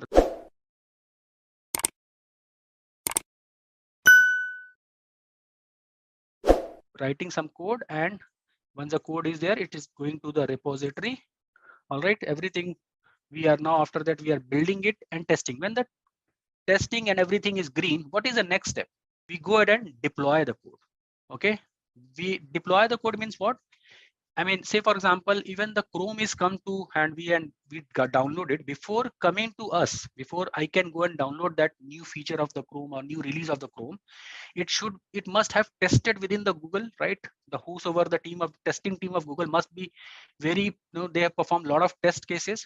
Testing is done, and they have also deployed in their staging area first. Okay, deploy the code means run the code and see. Deploy means deploy over the install that code over the server. Okay, that is known as deployment. Okay, so first, nobody deploy over their production directly. Nobody, as a best practices, nobody deploy their any piece of code. They have, say, what I'm trying to say is, because say for example, because there are some of us like from non-IT background, so let me just copy this thing. Okay, so this is what this is server. Say for example, a huge computer, something like that. This is server. But what happens? This is a bunch of server act as a staging area, and bunch of server act as a production area. What I'm saying is, say for example, this is my staging area, staged server. We call it a staged server. Why we need staged or testing environment, something like that? Because when I am running this code, I'll get to know that real challenges or any other thing. Okay, this is known as production area. Okay, stage and production. Why we need two different environments? Because when the code is everything, code wise I am good, but now I want to run this particular piece of code. I want to see like how many requests it can handle. Okay, what is a load testing, other thing, like all those things I can see here. How it is going, which operating system it is going to work better, whether it's going to work on Linux, whether it's going to work on Windows, like lot of things. Say for example, how many CPU it require, how many RAM it require to run, all those things. Basically we will first test over staged area, that we call the staged deploy to the staged area. Okay, when everything pass over the staged area, then we go and deploy to the production. Okay, when everything goes well with the stage area, we deploy it to the production. Production means what? Now my code is live for the end user, who is going to do the really use my application. For them it is now ready. Okay, so that is known as production. Now in CD, now if I talk about CD basically stand for two things. Okay, first is known as continuous delivery, and second is known as continuous deployment. Again, the word continuous is also here. Okay, why it is continuous always there? Because it's a DevOps, that's integration sign, right? Continuous delivery and the continuous deployment. If you see at top level, both the things are doing the same thing. Both, there is slight difference here that we'll talk about. Okay, continuous delivery and deployment. Okay, continuous delivery and deployment. This is what the CD is. Okay, CD has two terms: continuous delivery and deployment. All right, what is the difference? Okay, so build till here, build is an automatic process. Okay, till here is an automatic process. The moment there is a file push in the repository, there will be a tool that will pull that file. Okay, that will pull that file is code in the tool. It will build package out of it. It will perform the testing will also do automatically. Testing will also do the automatically. Okay, and delivery to the staging area is also automatically. We will all automate all those process. Okay, all that will also happen automatically. And if from staging area, that this is a slight difference. If from the staging area to the production area, okay, if the things are happening automatically, okay, if the things are happening automatically, that is known as deployment. Deployment like staging to production. If the things are the moment staging signals, staging is everything looks good, it will go directly to the production. That is known as continuous deployment. But from staging to production, if the things are not happening automatically, what do you mean by automatically? We'll come to know that, okay, via a tool or something. Say for example, from staging to production, if it requires some kind of approval, a manual intervention, then it's known as continuous delivery. Why there is a difference? Why not automatic?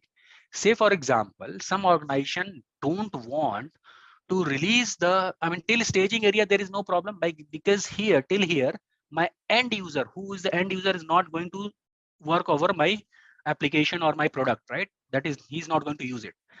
But before, from here to here, if I want somebody to take a look and give his approval, okay, that all depends upon the organization to organization, how I want to manage it. Okay, if somebody here, before, say for example, he is my product manager, before consulting the product manager, I don't want to release a thing into production, okay, then it will become continuous delivery. But I am confident enough, okay, whatever the staging area is, if everything is good, you can directly go to the production, then it will become, there is no approval required, then it will become continuous deployment. But if you see at the top, ultimately things are going from staging to production, right? Whether if there is a manual or automatic, right? But ultimately this is the flow. Okay, this, whether you are going to follow the continuous delivery or deployment, more or less it's same. It depends upon your organization. It depends upon your organization, the way you want to handle the things. So this is about the continuous delivery, continuous integration, continuous deployment. Staging you need to correct to, everything will be exactly same as a production. Okay, instead of end user using my product, my my in-house, I'll test my product, something like that, but it will connect to the database and everything. Sometimes it's a little little low,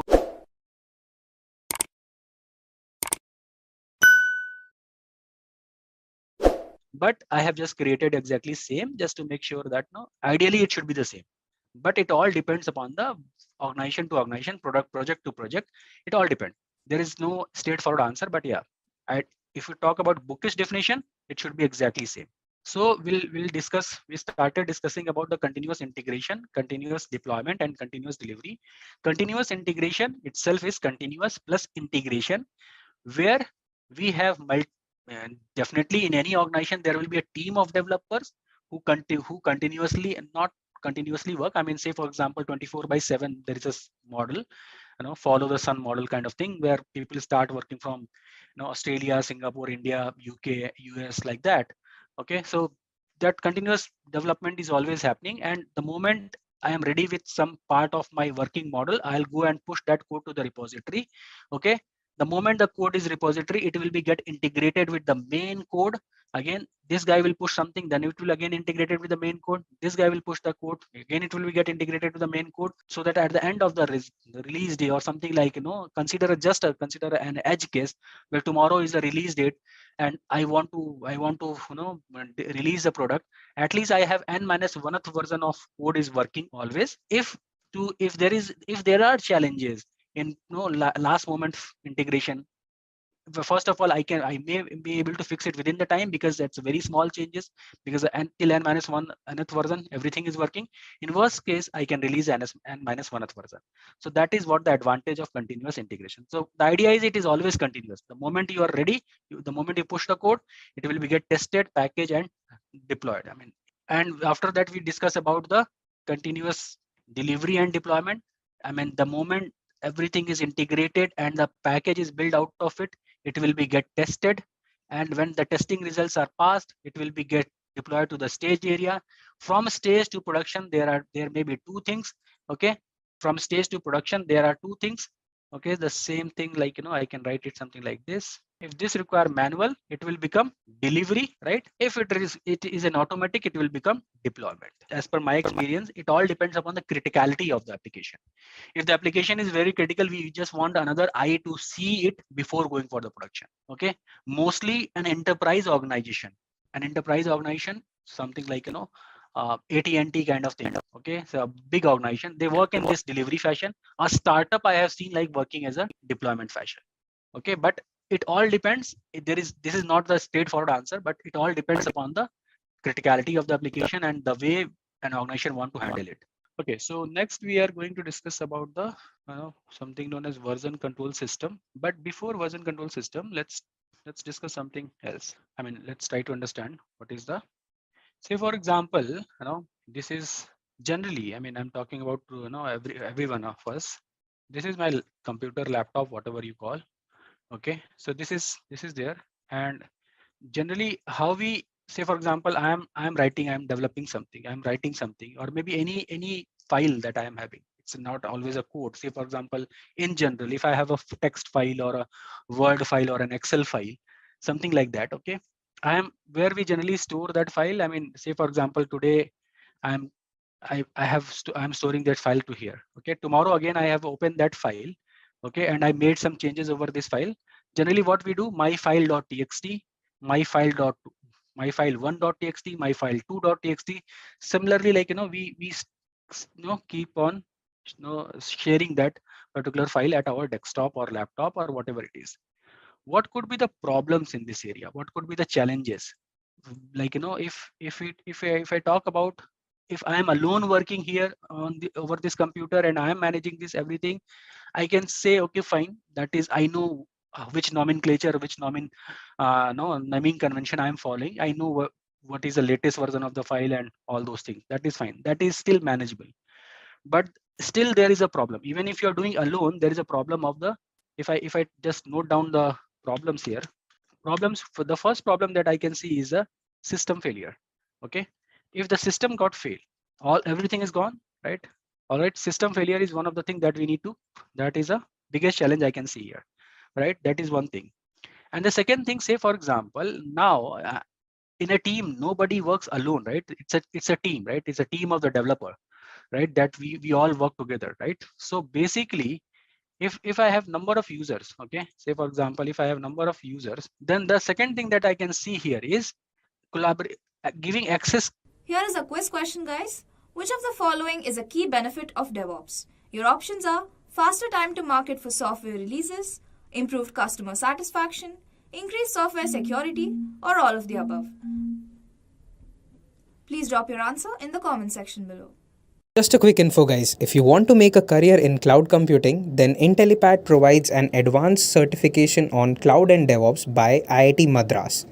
This course is taught by industry experts and IIT Madras faculty. This course is designed to upskill and land your dream job. To this particular machine, to all these number of user, again there is a challenge. If I'm putting everything on my laptop or a single machine, giving access to this particular thing is always a challenge. Okay, so access control is one of the things that we can, that is again, I can see there is a problem. I'm not saying it is not possible. Definitely it is a possible, but it requires some effort, some time. That I'm wasting time in managing the access control and all those things. But I'm a developer. I should spend each and every moment of my life to develop the code instead of system failure and access control. That's not my job, right? As a developer, that's not my job. Okay, so that is again, it's a problem, right? And another thing is like if all number of group of users are working on the same computer, same server, same laptop, whatever you want to call, I'll say same server, right? Say for example, because nobody, mostly we develop our code over our laptop or desktop, but we generally get an access to a server. Okay, so this, say for example, same server, again there is a problem of the code duplication, or I mean what I'm trying to say is there is a problem, duplication and traceability. What do you mean by traceability and all? The thing is basically who made what changes at what point of time, there is no record of it. Say for example, till today everything is working fine, and one of these guy made some changes and there is a problem.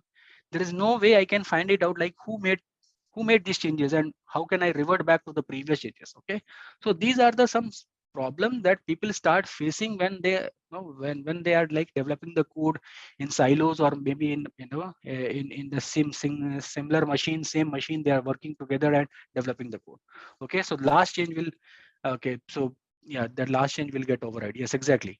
So this is what the, but it's a very good point, Pawan, right? I mean, the last change will get override, but if I have to revert back to the previous one, that's really difficult, right? With this model. Okay, so what could be the solution? The solution, let's talk about the solution. If it is a problem, what could be the solution? Just as a common sense, if I have to solve these things, okay, if I have to solve the system failure, what can I do? You all remember, you all agree with this point, that if I have to back up any file, I will prefer to back up my file over Google Drive instead of my laptop. Why we prefer Google Drive, or maybe any such OneDrive, or maybe AWS S3, something like that? Why we prefer that? Because it's a first of all, it is over the cloud, okay, and this, it is highly durable kind of thing. It's like a my workload, I mean the file is getting replicated in many different system, and it's very less possibility that I'll lose any of the file there.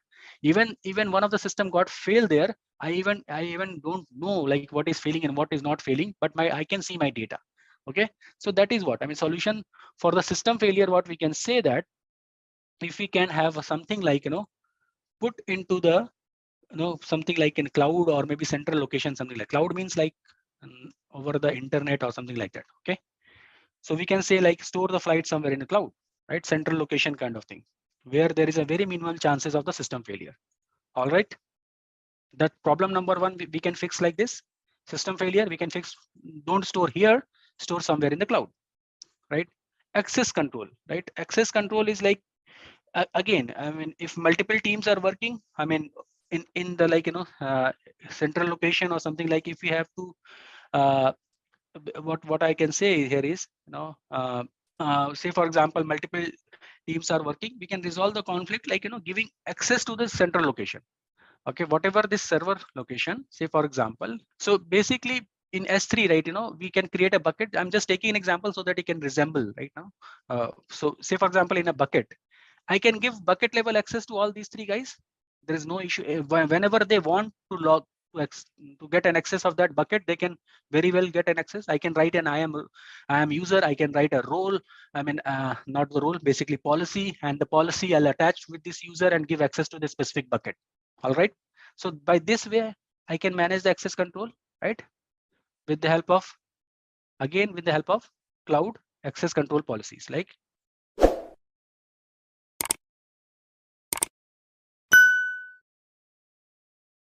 yes, we can do it, but I'm just taking an example of IAM. Say for example, IAM plus policy. All right. So this way we can manage it. Now the code duplication. This is the trickiest part. How can I resolve this thing? Okay. If there is a, say for example, if by somehow, if I develop a mechanism, okay, where I can have, I can maintain the historical files information as well. Historical files. Whenever there is a change, okay, whenever there is a change, I can maintain the copy of that file. Okay, whenever there is a change, I can maintain a copy of file and move ahead and give it some number. Okay, give it some number. Say for example, this is my file. Okay, I have right now I have written 1, 2, 3. Now this file I have written 1, 2, 3 plus 4. So when I'm writing plus 4, 1, 2, 3 will automatically get saved as version number one, some random characters, and this file is now my current version. Whenever I am committing any changes here, this will again save as a version number, some random characters, and now this again the new file will be, say for example, after that 4 I have written another plus 5. Okay, so this will become my current version. But any point of time, if I have to revert back to this version or any previous version in between, okay, I can do that because all those versions are stored in that central repository, in that central area. Okay, might be you guys have heard about it, like while discussing the S3, there is a versioning in S3, right? The versioning in S3 is nothing like this. It's only this only, right? Whenever you upload any file, that will be get stored in that. Okay, when you upload the modified version of that file, that will be the previous version will get stored with some version ID, and that will be there, right? So this is known as enable versioning. Okay, so all the files have some version number, and that will be get associated with this. Okay, this is what, even if you have not didn't know anything about the S3, this is what the versioning is. Okay, if you enable versioning, what will happen, if anything that has a property of versioning, what will happen there is, whenever you make any changes in the file, the previous version will first get stored with a version number, and the modified version will become your current version. Previous version, current version, and this process will be keep on repeating and repeating. The moment any guys, say for example, now these three guys are there. Okay, these three guys are there. One of them is making a changes. One of them is making a changes at 7 a.m. Okay, say for example, this is a file he is making the changes. Okay, so before that, whatever the version, it will be get stored with some version number. Okay, that version number, some version number 1 2 3, something like that. Now this user will make some changes to another file. Okay, second user is making changes, put the code now, take the code from here, and he develops something. This version will get again stored with the some file name. Okay, say for example, this will store as a version number, some number. Okay, now the third user will pick the code from here, and he develops something, then again this version will. So what I'm trying to say here is, this process will keep on repeating, and the version number will keep on changing. Okay, but at any point of time, if I know that till 7 a.m. whatever the things was working fine, I can make this as a current version, and that like going back is pretty much easy now, because I'm maintaining each and every point. If there is a change, I'm maintaining a version of that particular change. Okay, and that's an automatic process that is known as versioning. And this is what this all those feature having, like all any tool that is having all these feature is known as version control system, VCS, version control system. You can see the name itself says what it control. It control the version. Apart from this versioning, it has a lot of other feature that we'll see little later, but this is what the version control system. There are many version control. Now you can ask this question. Okay, might be a question comes in your mind, why not a normal operating system file system can do like this? What I'm saying is, this can't we have this kind of feature available in the operating system itself? Why we are using a different tool? That's a homework for you. Okay, just do some research and try to find like why your ext3 ntfs doesn't have this feature. What extra this VCS is having, like managing this thing. That is again very interesting to read. I mean, I don't want to go in that direction, but it's really interesting. Generally, we work on a Linux system or Windows system. Linux system has ext3 file system. Windows system might be NTFS file system, right? This feature, if operating system will have, like what could be the challenges? Why it's not a rocket science. Then somebody who's writing operating system also can develop this feature also. But why by default this feature is not available? Why they have not introduced this feature? There must be some reason for that. Just try to do some research. All right, so now VCS is there, fine. That VCS there. There are so many different types of VCS tools are available. One of them is Git.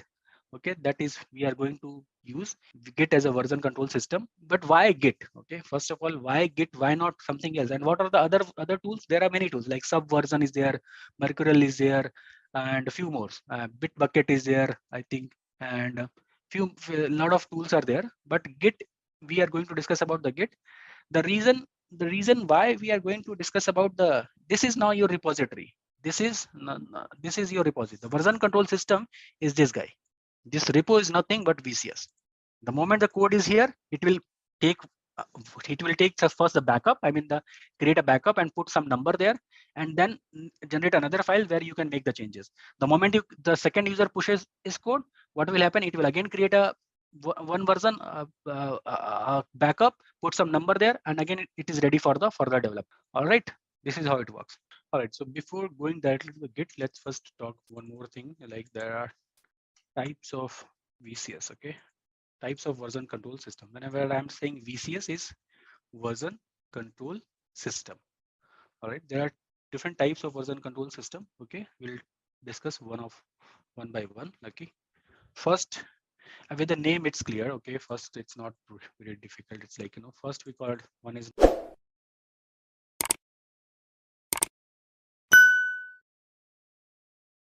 VCS system. We'll talk like what is this local VCS system. There is something known as centralized version control system. Centralized VCS. Okay. There is one more that is known as distributed VCS. Distributed version control system. So what is this distributed, centralized, and all? Local VCS, from the name, what kind of imagination you can see? Like, name itself says like it's local VCS system. The VCS system that we have discussed, right? If say for example, if this is my local computer,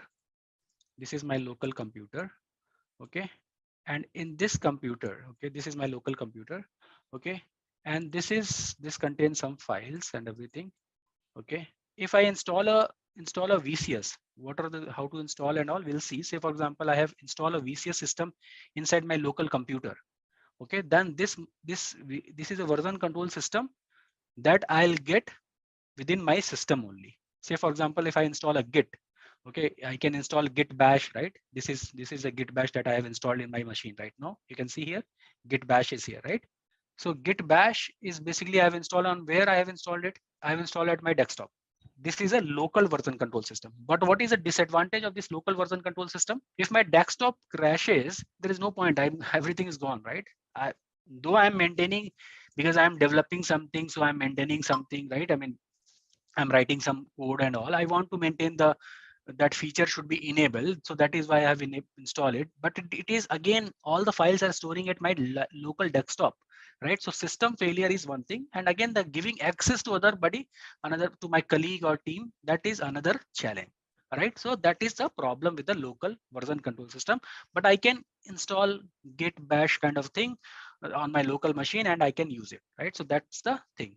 Okay, this type of version control system is known as local. If local is corrupt, then difficult to restore.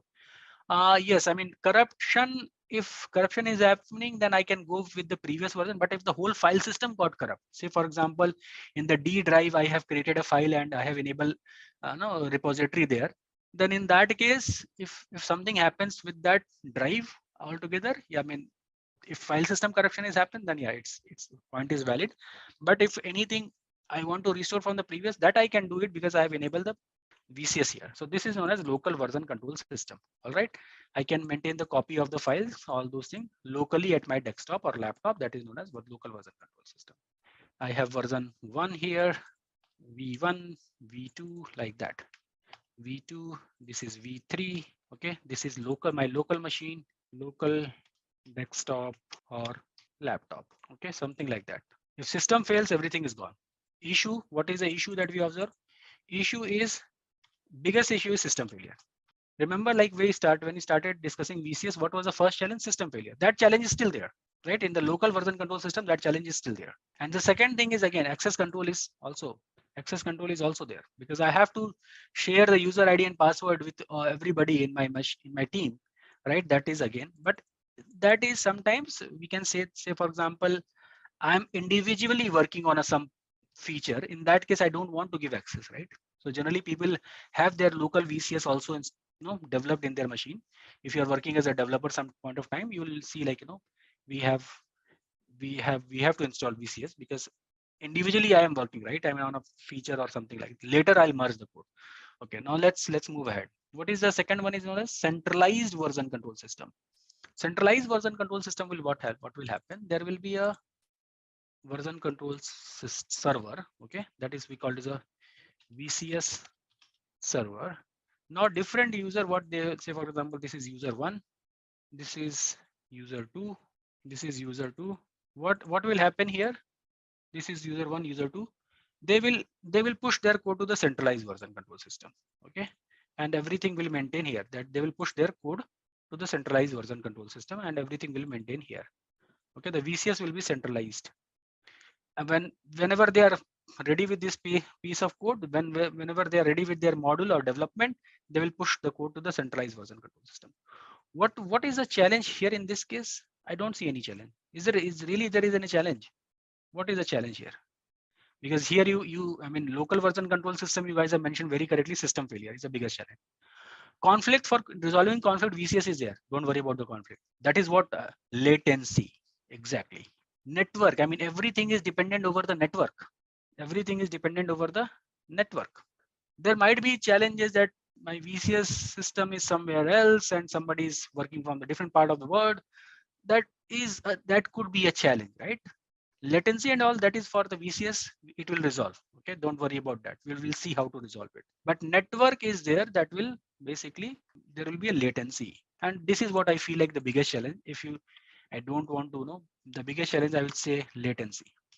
What is latency, by the way? Anybody having a not able to understand what you mean latency?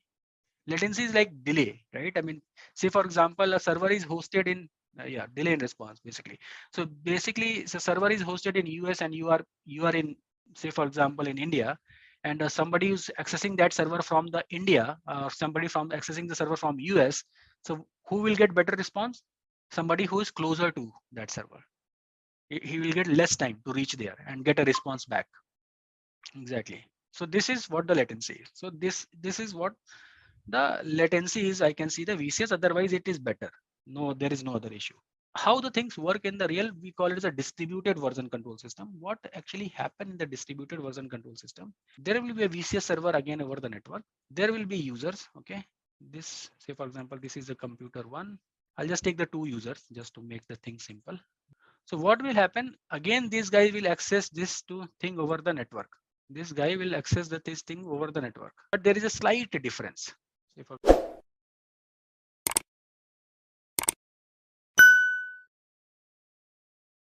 Okay, this guy has basically the repo that is storing the data somewhere. What will happen here? They will locally download the repository to their desktop and start working it. So they will push everything here, and when they are done, they will push the changes back to here. So network is not continuously, they are in touch, like that is one time or two time job. Like if first they will download it, then they will locally develop everything, and when everything is working fine, they will push everything back. So it's basically, if you say distributed is local plus centralized, isn't it? It's like what happened in the local here, the VCS is here, the VCS model is developed here, right? In the centralized, the VCS is here, the model is at somewhere over the internet. In the distributed, the VCS is here as well as here also. We just download everything at my desktop, make the changes. When I'm ready, I'll push the changes back to the VCS. Are you guys getting it? So the latency problem is most of the time it's solved because I just need to download one time, and small changes I'll push it. Small changes I'll push it. Okay. So this is about the architecture of the VCS. Okay. There are three types of VCS: local VCS, centralized VCS, distributed VCS, and this is how it works. Any question on this? I mean, this is just an architecture. Most of the time you'll see like we are using distributed only. Okay. Because clone and all will do, then we'll able to understand. Generally, you know, okay. So we have so far we have discussed about what is continuous integration, what is continuous deployment and all, and about the version control system. Why we discuss about the version control system? Because this is repository. I mean, that repository is a version control system. Now we discuss like what is version control system, what are the different types of version control system. Types means architecture of the version control system. This is not the types, I can say architecture, right? This is an architecture. This is not the types. Let me do one thing. Because I just if I have already mentioned that I'll create a repository, let's do it right now. Can we create it? What we'll say, DevOps, we'll say workbook, right? We'll make it practically so that even after 1 year, if you come to this particular thing, you should know like what to read and how to read and all, right? So we'll create a repository. I mean, what I'm doing, don't worry, we'll do it again as a learning process we have to do. Okay, so we'll create it, and now this one I'll keep on uploading the files here. Okay, all the images and everything. Okay, chalo. So this is something architecture of the VCS. Now we'll discuss what are the different types of VCS are available. That there are so many VCS tools are available. Types of VCS. There are many VCS types are available. First one is like like there are, say for example, when I'm saying type, say for example, there are different types of cloud available. AWS is one cloud, Microsoft Azure is another cloud, Google is another cloud, IBM, Oracle. No, there are different types of clouds. So similarly here, then this particular tool, the VCS is a technology, a tool, right? There are different types of VCS tools are available. One of them is a Git.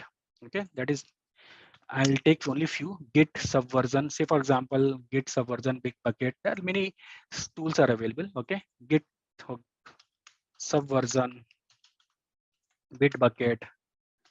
There are few more. Okay, but the thing is, we are going to discuss about Git. The answer is the question why we are going to discuss about the Git. First of all, I mean, whenever you have to choose in your life, like, so which one I should learn. Might be you might be thinking I should learn AWS or I should learn Azure, right? That question generally people ask. I mean, answer is you can learn anything. If you learn one thing in very better way, I mean, in a deeper way, then you can learn the other tool pretty easily. That's not rocket science. It's pretty straightforward. But the thing is, we have chosen Git because Git is, first of all, it is a open source. Okay, and who developed Git, by the way? Linus Torvalds, right? Who is Linus Torvalds? And might be somebody from the Linux background might be knowing it. He is a guy who developed Linux. You should go and read something about this guy. So that is the first thing that people respect a lot, this guy. Okay, and in the technology community, people respect a lot.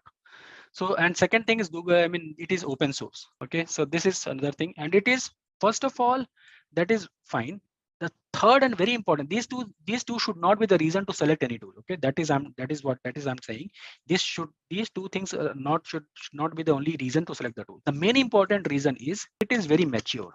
What do you mean by mature? I mean, there is a huge community support. All right, there's a huge community support. All right. So what is the mean by community support? It means, like, it's, say for example, if you stuck somewhere, if you're doing something and you got an issue in a Git, where you will get an help from the community. And most of the time, believe me, 99.9% of the time, whatever the issue that you are facing right now, that somebody has already faced that issue and solution is available over the internet. So that is very, very good point about the Git. I'm not saying this is not available with Subversion or Bitbucket and XYZ. It is available, but with Git, it is huge. It's like, lot people are using Git. Okay, so that is why the community support is huge. It's very popular. It's very widely used. It's very fast. It's very efficient, and most importantly, community support is awesome. Okay, so that is the reason. And again, most of the time you'll see, like, job portal or something, when they talk about VCS, they generally talk about Git. Okay, if you know Git, you can work on Subversion. If you can do Bitbucket, it's almost more or less little bit things here and there, but it's almost same. But the concept wise, this is what VCS is. VCS is a technology, a tool. There are different types of VCS available, out of which we are going to understand Git. All right. Okay. TFS is there, SVN is there, Git is there, a lot of things are there. All right. Now, this is about the which version control system we are going to discuss. Now, the second thing is, we are going to install Git. What we are going to do is, we are going to launch on an EC2 instance. Okay, we'll create an EC2 instance. Okay, because you already know about AWS, so that is fine. Is really EC2 instance is required? No, you can create Git just like this. Here you can see install Git bash on your laptop. That is also fine. All the commands will work exactly same. But just to make everybody accessible, I'll create an EC2 instance. Once that EC2 instance is running, I'll create a Linux. Okay, Linux EC2 instance. I'll create a Linux EC2 instance. Once that EC2 instance is running, I'll install the package. Package, how I'm going to install? It's good. If it is an Ubuntu, what is the command we use? Apt get, right? Apt package manager we use. So we'll use apt-get install Git. Okay. Once Git is installed, that Linux machine will use as our, that Linux machine will become what? We'll make it as a local version control system. Okay, we'll make it local version control system. Forget about the spelling. All right, once this local version control system, we'll try to understand how Git works, how we can enable the versioning and all those things. Once everything is done, we'll go and create a what we'll do, we'll make this local version control system as a distributed control. I mean, distributed or maybe centralized. First we'll make it as a centralized, and later we'll convert into distributed. All right. Okay, and later we'll convert into distributed. And in between, we'll learn a lot of commands. Let me log into my account, the AWS account. So let's go and create an EC2 instance. Everybody knows about like how to create an EC2 instance. because AWS is already done. So I'm not, I'll cover it like, I'll go a little fast here. I'm selecting, say, for example, Ubuntu, and T2 micro is fine. Key pair, I'll select UN, that is fine. I'll select magnetic launch. What is that username? Ubuntu. Let me see. Yes, you're right. Spelling was wrong, and I'm very bad at spelling. I think everybody understanding what I'm doing here, right? Because I'm assuming that you guys know. Come on, UBUNTU. Yeah, that's correct, right? Key is the issue. Okay, key. What key have you chosen? Just give me a second, guys. I have chosen 26 November new. Okay. Let's do one thing. 26 November new, right? Just give me a second. Yeah, we can connect directly also, but putty, I really like it because copy paste is all very good. SSH, authentication, credential, browse. It should be in the download. I'll delete that instance because that key is not to this particular. Maybe I was using a different machine there at that point of time. I'll create a new one. All right, so this is my machine, right? This is a local Linux machine that is available. Okay, there was a key issue because I was not able to access that key. All right, so first of all, this is a Linux machine, right? And that Linux machine is Ubuntu type. All right, and that we are going to install here as a Git first of all. So Git is a software that we need to install. Okay, so first we need to do apt-get update. That sometimes require. Just do an update. Okay, so this is done. Okay, this is fine. Now what we'll do, we'll install Git. The command to install Git is apt-get. Okay, install git -all or git also you can. Okay, git -all or git. How to know these commands are available? If you just do git, if you go here over the internet, okay, and go to the link downloads, you will be able to see this documentation for Linux. If I go, just I have searched git download, or the command is git -scm, and then download. If you go to here, you will get download for Linux. Okay, apt-get install git is also there, or if you're using Debian or Ubuntu, or if you are using Fedora or any CentOS based, then yum is command. Okay, arch Linux is for this. And depending upon the which Linux you are using, if you are doing on Solaris, this is a command. Otherwise, if you are doing for Windows and all, that that is there. If you are having a Mac operating system, you can do it like this. If you are using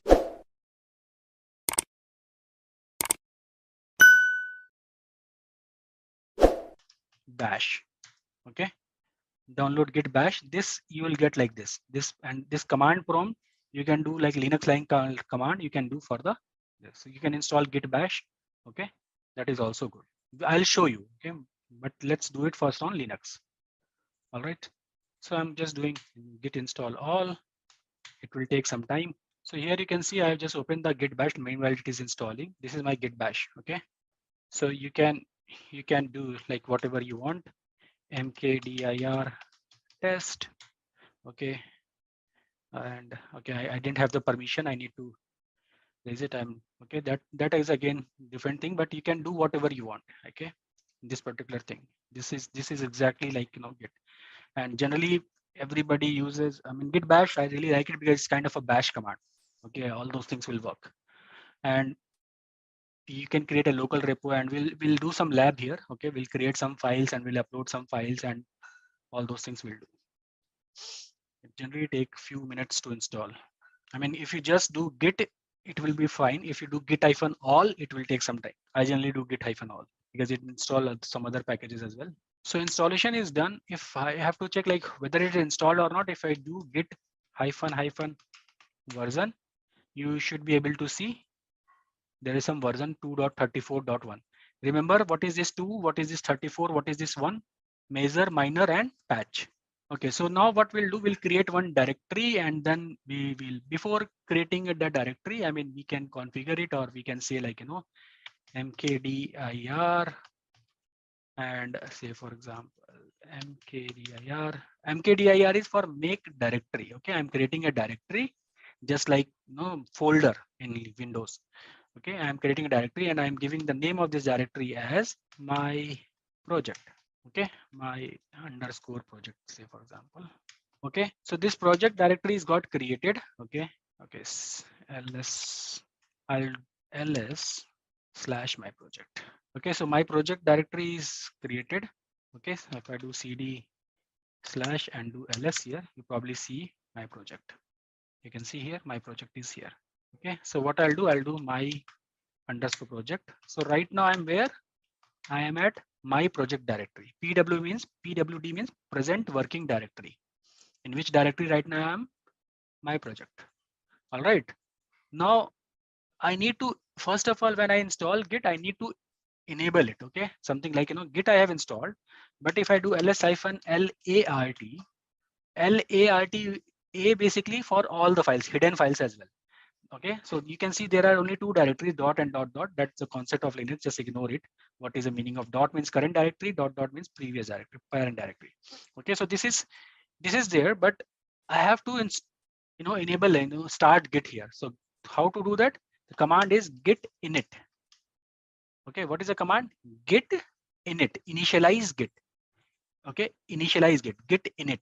Okay, if I press enter, if I do ls-lart now, you can see there is a .git folder got created. It was not earlier there. Okay, so it means that this particular directory is now my local, is under version control.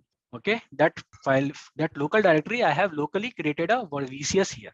If I do git status basically tells me like what is the current status. You can see it saying on my branch master, no commit, yes, because I have not made any changes. So it's like, it's nothing is there, so it's fine. And now there is nothing to commit here. Now if, say for example, if I create a file, how to create a file in Linux? There are many ways we can create a file. We can do echo command, we can do vi command, we can do cat command, nano, touch. A lot of ways we can create a file in Linux. How to do versioning of your software release? There is a major version, there is a minor version, there is a patch version. Major version is like, if the main platform or something, like if you're changing, then the major version will change. Minor version is something like if you upgraded any feature, you have develop, modify some of the parameters, something like that. In that case, we release minor version. Patch is like, you are creating, fixing any bug fix or something like that. In that case, we release a patch. What was the last command? Okay, which command you're talking? Git status will tell me what is the current status of my repository, local repository. Is there any file that has been created and not been committed? I mean, that's kind of a summary report, status report that will tell me. The feature of the version control system is what? I mean, it will take the backup of the files. I mean, it will take a version of the file. Then whenever you are making any changes, what I ask, like, why not operating system? Why not operating system file system? I mean, operating systems file system. What do you mean by that? Say for example, Linux or Windows. Say for example, this is Linux, right? Linux has different types of file system, ext2, ext3, right? ext2 or ext3, something like that. Okay, or xfs, right? There are many types of file system. Similarly, Windows has types of file system, right? What types of file system Windows generally have? NTFS most of the time, right? Nobody uses FAT right now. All right, so what I ask, like, does these file system has this, why not these file system has this kind of ability or feature? For especially, we have to create a version control system to just to take the versioning of my file system when the files or directories, when we make some changes. That was my question. Okay, by default this is not available in the normal file system. Okay, so this is the Linux operating system, an EC2 machine where we have installed the Git, right? This is what the current, we have create a Linux operating system. We have installed the Git package, apt get install Git. Okay, and before that there was an apt get update, right? We have done apt get update and then apt get install Git. Okay, and once this is done, we make sure that Git is already running. How to make sure? Just copy this, run this command git --version. It will tell you some version is running. Right now we have Git version 2.34.1 is running. After that, we have created a directory and we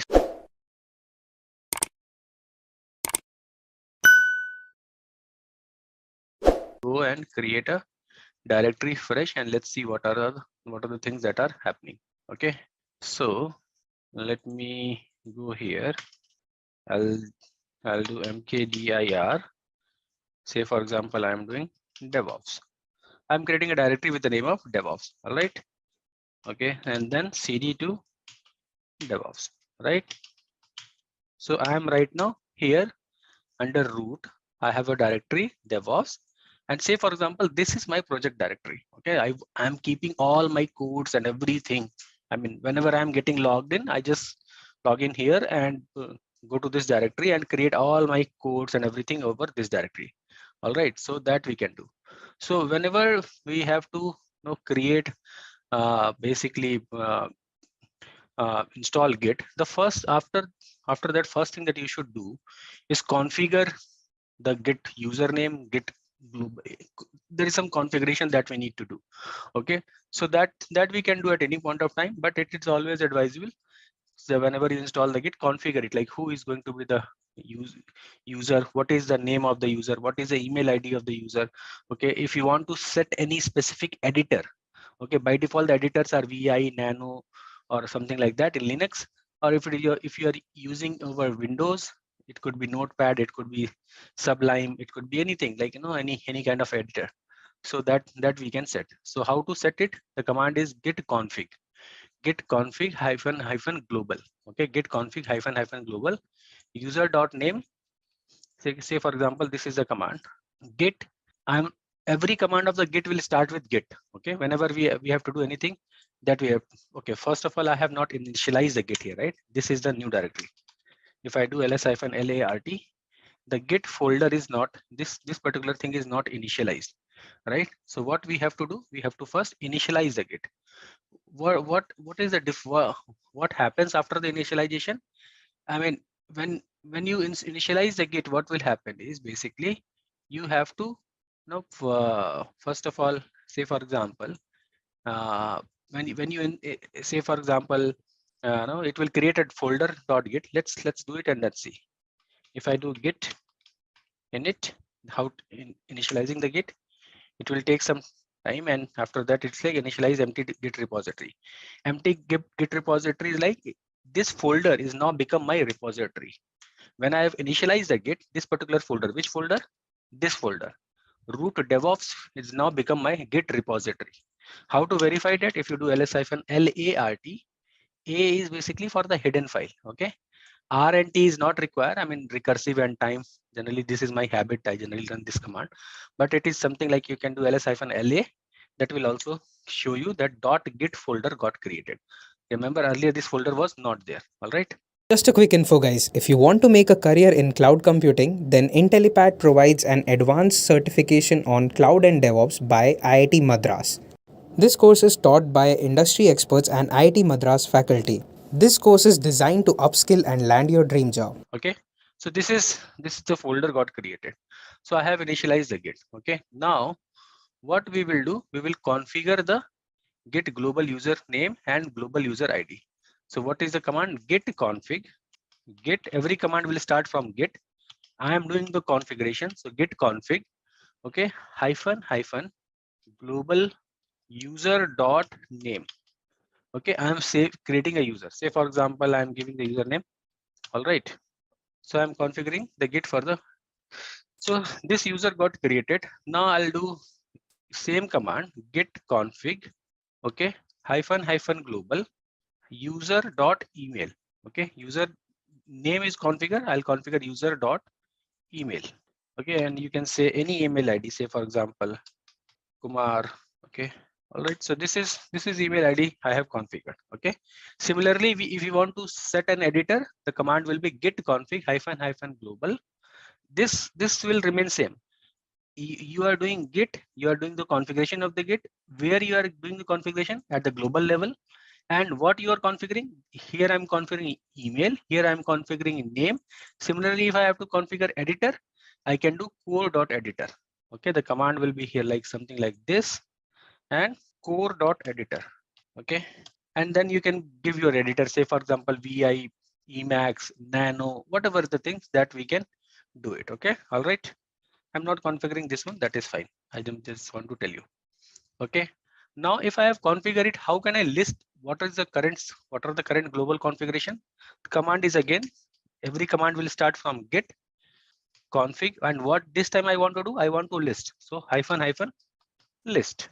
So you can see this is what it got: name Kumar, email, repository, other some other parameter as well. If you save like editor and all, that will also display, but these two parameters, and now I can able to see git config hyphen list. Okay, whatever we are discussing, just try to make note of it, whatever, how much you can, like sometimes if I'm going, you're not able to, that is fine, but try to make note of it. Try to make this kind of a block diagram on your paper, on your notepad. Okay, whatever the notebook that you have. Why I'm telling you, because when you are doing it first time, and when you are making a note of it, believe me, you'll able to observe 40 to 50% of the thing. So this is, so we have configured it, we have seen it, like how to list it, how we have listed it. We have run the command git config hyphen list. All right, so till here we have installed the git and have everything is clear. Now there is a something known as help section of the git. Okay, how to get a help from the, say for example, I know there is a command that is config, right? How to get all the option of the config? You should just type git help config. Okay, so what it will do, it will basically kind of a man page of the git, just like we do in Linux, man ls, man cp. So this is a man page of that particular config that will give you detailed information how to use config, what are the different options are available. So this is really important.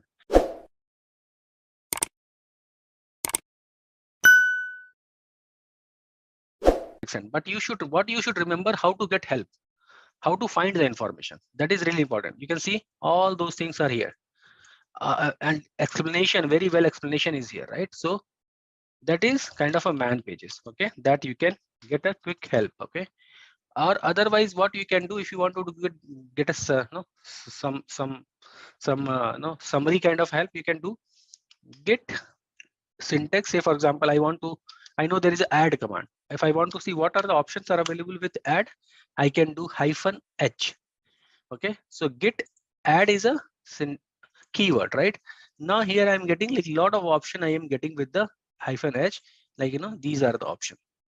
Git add file name, like these are the, this is a syntax that how we should use it, and what are the different options. Okay, you should always know right, how to get help online. Okay, if you're stuck anywhere and you're not able to remember the command and all, in that case you can just know how to use a man pages and help section. All right, now let's get started and come to the real project. Okay, so I think we are already created a directory and we are already having a .git folder created. All right, okay, so let's move it. Okay, so now let's create a file. Okay, and let's see what are the things are happening here. Okay, so right now I am at this directory and this is my repository. Say for example, I'm creating a file. I can create a file many ways. Okay, I'm creating a file with the help of echo command. Say for example, I'm saying this is my code and I'm moving this into a file. Say for example, code.txt. This is my file. All right, if you see here, this file got created, code.txt. Right, what is the content of the file? Code.txt. This is the content of the file. This is my code. Right, this is the way I have created the file. You can create a file using vi, nano, okay, touch command, whatever you want, but this is the, now file is created. Okay, now file is created. What happens in the git, because we have created a repository, this particular directory is a repository. Now let's see, if you want to see the what is the status, okay, of the git, the command is a git status. Okay, git status. Now you can see here what is the error I'm getting, message I'm getting. This is not an error, by the way. On branch master, no commit yet, untracked file. Okay, so it is from, I mean, I'm not, let's try to explore it. Let's try to, by reading the message, and let's try to understand how git works. Okay, then I will explain it again, but let's first explore, use our common sense, and then try to understand how it is working. By this, it looks to me that this file is not tracked. Okay, not tracked by whom? It is not tracked by git. What is git? A version control system. So this particular file is not tracked by the version control system right now. File is there, a normal for just like any other file, normal file, it is there. But this file is not tracked by, not accountable by something like this is by the version control system. Okay, so nothing added to commit, but untracked files present. Use git add to track. Okay, there are two words. First one is untracked. Let's copy it. There's a word untracked. Okay, I'm just copying it. There's something known as untracked, and it's saying that you can track it using git add track. Okay, there's a word track here. So what it looks to me that whenever we create a file, say for example, this is a file I'm creating. Okay, this file got created. This file is initially by default, any file that you create, this is my file, is not by default taken, any of the version control system, the git is not started tracking it. What you have to do, you have to run something, and that is, it is saying git add to track it. If you run git add command, then git, this particular file will start coming into the track area. This particular file will come here. So this file will be start tracking by the git. What do you mean by tracking by the, what is the function of the git? Whenever you make some changes, it will create one particular version and it will create a backup kind of thing, and after that it will start, it will keep record of all those things or whatever the change. That is a main function, that is a main functionality of version control system. That is why we have installed it, because we are the developer. We want something in our machine so that whenever I'm coding, I'm committing, that should be get saved somewhere. So, but by default, this is not available until unless I'm not going to run the git add. How we got it? By just reading the message. We have not learn any document or something. We just read the message, and from this message we figure it out. Okay, fine, we have to run this command, and then only it will become tracked. One more message is thing, untracked file will include not added, untracked file present. Okay, right. So this is the something. Let's run the git add command. Git add, we are going to run the git add. Why we are going to run the git? Because we got this message for this particular file, or we can run git add code.txt for this particular file, git add and this. Okay, now let me clear the screen and let me see ls. Is there any file got created? No. Earlier the code.txt is there, even the code.txt is still here. All right, now what we'll do, we'll run the git status again. Let's see. So now this time I got a message, no branch master, no committed, changes to be committed. Okay, and I got a message that unstage. Okay, unstage. Okay, so basically if I have to unstage, so this is something, basically how git works is I'm just trying to explore how the git works. Okay, so what it looks to me, there is some, when we create a file, there is something known as untracked area. Okay, when we create a file, it basically falls under this area, right? Okay, and there is something known as staged area. Okay, when we run the git add command, the file goes to stage area, but the file is still, I mean, the number of copies still even, but it is the internals of git, right? How git started keeping track of these things. This file will go to the stage area when we run the command, something known as git add, right? All right, so this is still done. Now again, still I am getting changes to be committed. We need to commit some changes. Okay, so the command is basically, it's saying like, you need to commit some changes. So when right now I have run this, and we kind of see that, okay, we have added it and it's got something, and we got this message, changes to be committed.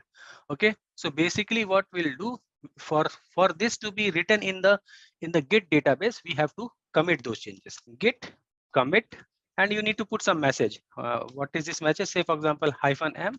Say for example, I'll say this is my code initial changes, some logical messages.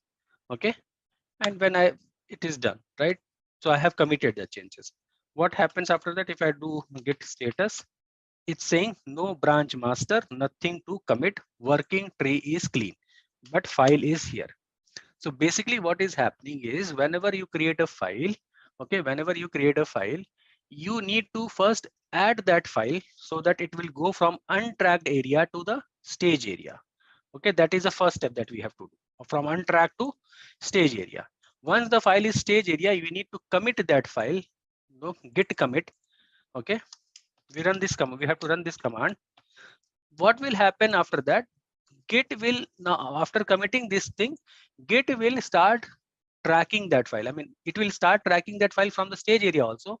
But when you commit it, the Git database will get updated. Okay, the Git database will be updated. All right, so this information is written somewhere inside the Git. Okay, fine, this is a file and this is what it is. Okay, so this is how in general, like, Git basically works. First, you need to create a file. Whenever you create a file, it will be there. Okay, and once you create a file, what will happen? You just add the file, and say for example, uh, when you are adding it, it is going to the staging area, and when the staging area, from staging area, we need to do git commit to move into the just formally that information should be written in somewhere in the Git database, so that now my working directory is clean. Right now I am at which directory? I'm at root.devops. Okay, let me go back and create one more directory, mkdir. Okay, let's this time say DevOps _ new. Okay, so this is the directory got created. I'm going cd into that directory. Okay, right now where I am right now? Root DevOps new. Okay, ls-a or la. There is no folder, right? There is no, this particular directory is not a repository. How to make a repository? What is the command? How to make a repository? If I want to make this particular directory as a repository, init, right? The command is git init. All right. So what I'll do git init. Okay. Now ls-la, I can see .git folder created. So if I go to cd.git, you'll see a lot of informations are there. Okay. So this is where the informations are get written. Okay. This is where the information got written when we do commit. Okay. So Git will start tracking. Now let's do one thing. If I run git status right now, what is the status? No branch master, no commit yet, nothing to do. This is the message we generally get when everything is clean. Okay, so if I go here, where is that my file? This is a message I'm initially getting when there is no file. All right, now I'm creating a file. Let's create a file.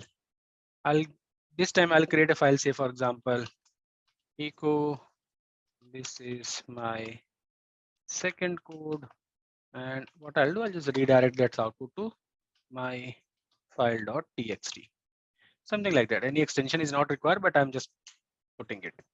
If I do ls, file is there. If I do cat, I can see the content. This is what I have written.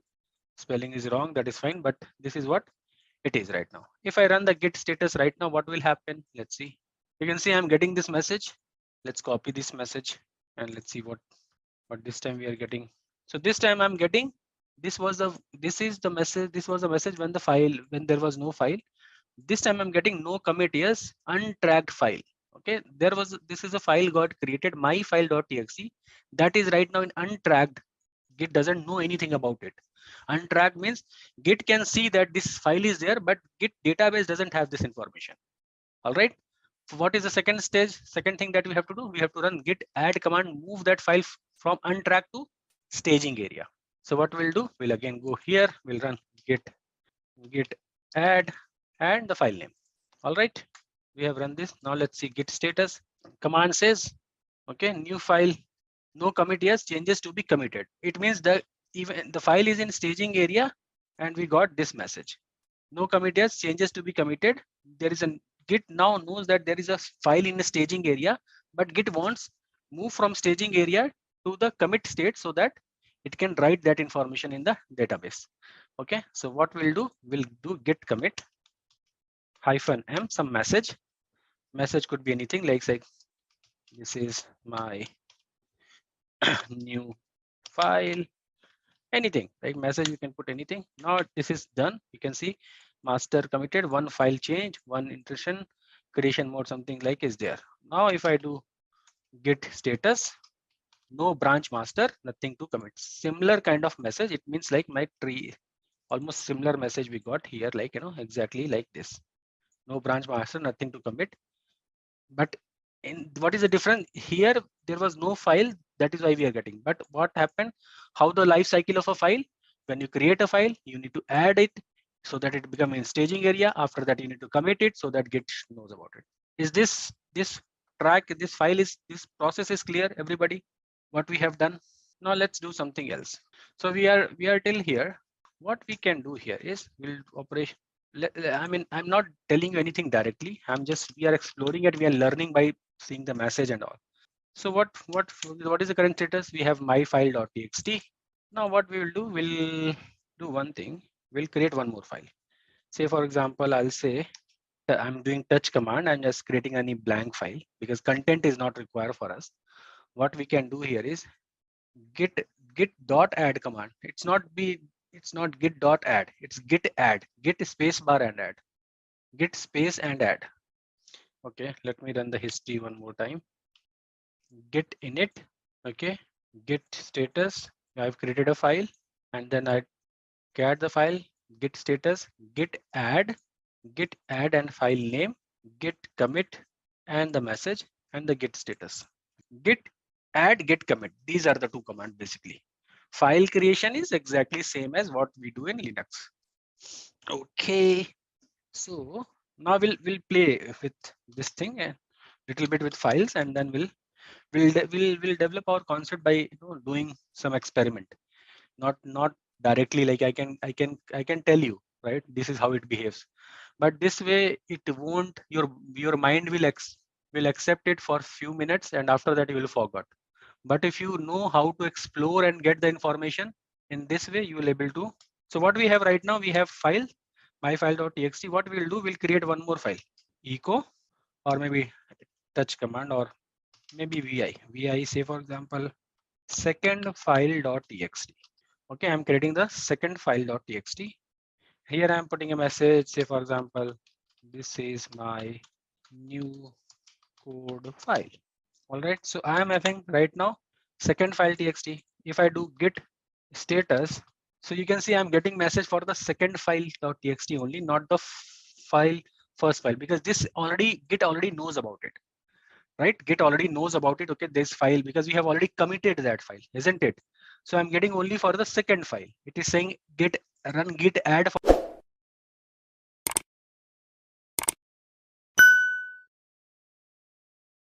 Let me open vi myfile.txt. That's an old file, right?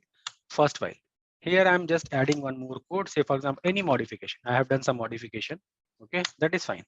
Now let me run the git status command again. So what you can see here, what we can see, the first file is get listed both staged and unstaged area, right? The first file is in staged area as well as unstaged area. Why it come to the unstaged area? What is the message we are getting? First, let's read this message. Let me open a notepad so that will be helpful. Let me copy this content here and we'll read it from here, right? Everybody able to see? Here you can see this was the second file that we have created. For this, I am getting a message that makes sense. And after that, I have opened this my first file and I changed it. And when I run the git status command, I got message that modified file.txt. And what is the message?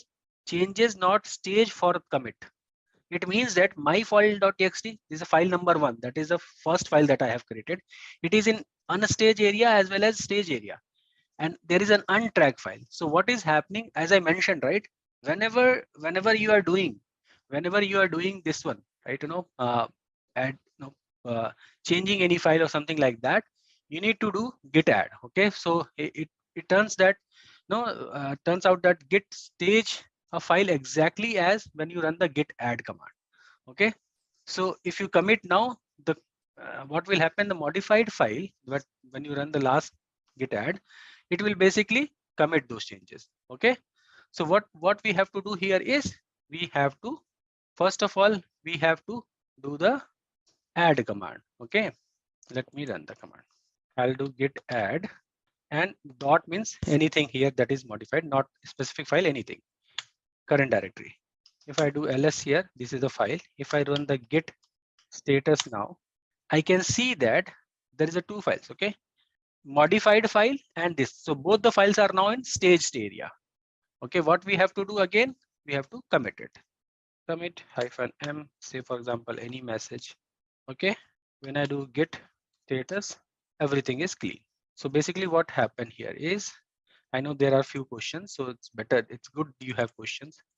We were having one file, that is my file.txt, right?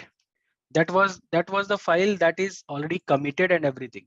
After that, what I have done, I have created another file, that is second file.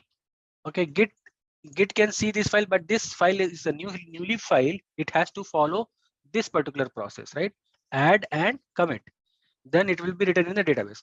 At the same time, what I have done, I have modified that file, modified it, like open the file in the notepad and changes some line, added some line, deleted some line, because code we generally keep on modifying, right? So it is modified, right? Second file. And now what happened, this modified file and this file is unstaged area.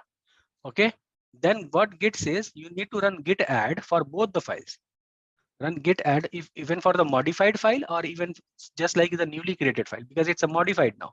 So what we have to run, git add, and once we run the git add, it becomes, both the files goes to the staging area, and after that we have to run git commit. Okay, even for the modified file. If you want to see short status of the git status, you can say git status -s. So it will basically, it's not telling me much message, because otherwise git status will tell me the detailed message, right? There is no commit and all those things, but this message you can also run while in between. -s is a summary of this message. Okay, that is again the how we can get the summary of the git status.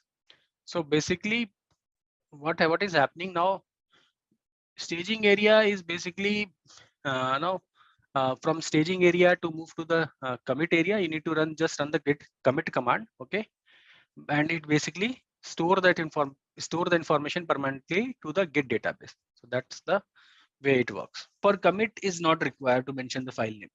For add, you need to specify the file name. If you want to not specify the file by file name, you can just run git add dot.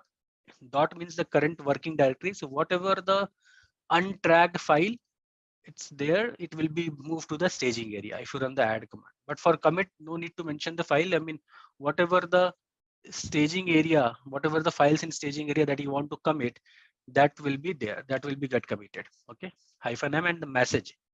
So basically, so this is the way it works, right? I mean, we have a new file, it will be untracked first, and then we need to run git add command. From untracked, it will go to the stage area, and from stage area we need to update the database, we need to do the commit, and it will basically do the commit. Okay, and this is how it works. So what we have done, we have created we already run the same stuff for the myfile.txt, and after that we have created a second file, and we have at the same time we have modified the myfile.txt. So even I have modified the file, I need to inform git the same way, like git add and git commit. Okay, so this is basically we have done, and let me just do it with one more file so that everybody should be able to understand.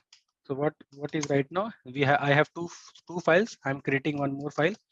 Okay, echo, I'll say this is my third file, and the file name I'll give third file.txt.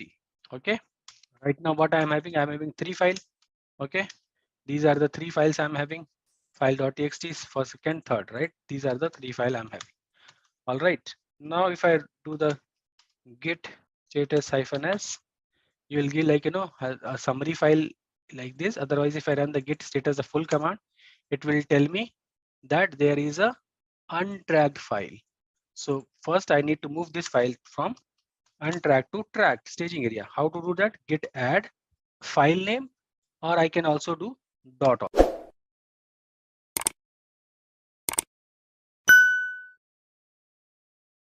Summary, I'll get a third file is added, but if I run the git status, the full command, I'll get the message that excuse me, the branch master now changes to be committed.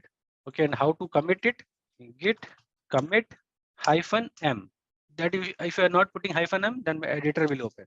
Here you can say third file created.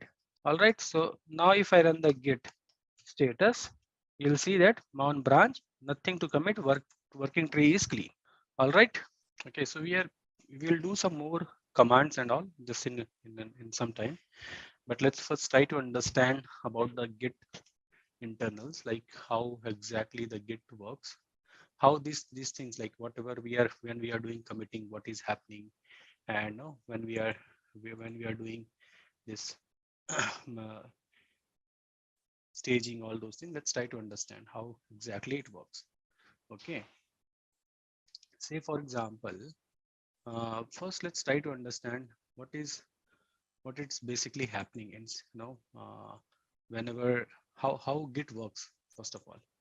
So basically, when we take, say for example, talk about any file, okay, or come in general, like any other version control system, how Git is little different as compared to any other version control system. And then we'll see some Git objects and Git, what are the different types of Git object and all. Say for example, this is my file. Okay, let me copy a file here. Okay, so this is my file. This is my version number 1. Okay, we make some changes, it will become version number 2. Okay, what will happen here is this file, normally what happens, generally we copy the delta. What do you mean by delta? The change, right? Say for example, whatever the change that we generally copy. Okay, this is now I'm talking about in general the other version control system, how they work. Okay, if say for example, from version number 1 to version number 2, version number, this is my version number 2. Okay, this is version number 2, and version number 2 will copy the data. Whenever there is, say for example, whenever there is, say for example, version number 3, but there is no change, but there is no change in the content of the file, then nothing will be saved, nothing will be stored. Okay, then say for example, in version number 4, there is a small modification, again what will copy? Only the modified part, that is delta. Okay, so what I'm trying to say, whenever there is a change in the file, then only in general, like versioning other version control system, what they does is they keep on copying the delta. Okay, but how Git works, Git doesn't work in this way. Git work in little different way. Okay, this is in general, but the Git works is something like this. Okay, let me say for example, this is a file. Okay, and this is, say for example, I'll copy all this, version 1, version 2, version 3, and version 4. All right, so this is my version 1, version 2, version 3, version 4. Okay, what Git does is basically Git takes the snapshot. Okay, snapshot of the whole file. Okay, snapshot of the whole file. Okay, and it will take the full snapshot. Snapshot is like the picture at that particular time. Okay, it will just take the snapshot of that file. In version 2 also it will take the full snapshot. Okay, in version 3 also it will take the full snapshot. Okay, in version 4 also it will take the full snapshot. Okay, so what does that mean of taking the snapshot? It means that if the file is of 1 GB, say for example 100 MB, every time it's like taking the full snapshot, like we are storing huge amount of data, right? It should be like that, but internally it's not like that. Internally it's not like that. What happened here is, whenever it takes the snapshot, it basically pointers the changes only. Okay, it takes that, it takes the copy of the what I can say is, say for example, it just take the copy of the modification, whatever the old data, it just keep the pointer of those things. Okay, by this way it start taking the backup. So let me explain you. I mean, I got the question. All right, so basically what happens here is, in order to understand how basically it works, let's try to understand what are the different objects in Git. So we'll discuss about the, just give me 1 or 2 minutes, it will become clear. Okay, Git objects. There are different types of Git, 3 types of objects. First one is known as blob, second one is known as tree, and third one is known as commit. Commit is an also object. We do Git commit now, that's also an object. And before that, I mean, and we'll discuss about what is Git object, Git blob, and Git commit. Let's take a step ahead, step backward, and let's try to understand how a file system looks like in a Linux or anywhere. Like, say for example, this is a Linux file system. So there will be a root file system. Okay, inside a file system, what we have directories, right? We have directories. This is one of the directory. This is second directory. Say for example, this is bin. So I'm talking about the file system. Okay, file system. What happens here is we have file system. Generally, what we have files and directories. Okay, what inside the directories we have in file system? File system we have files and we have directories, right? Inside the directory, again, what we can have again files and directory. Directory also contains some directory. Say for example, this is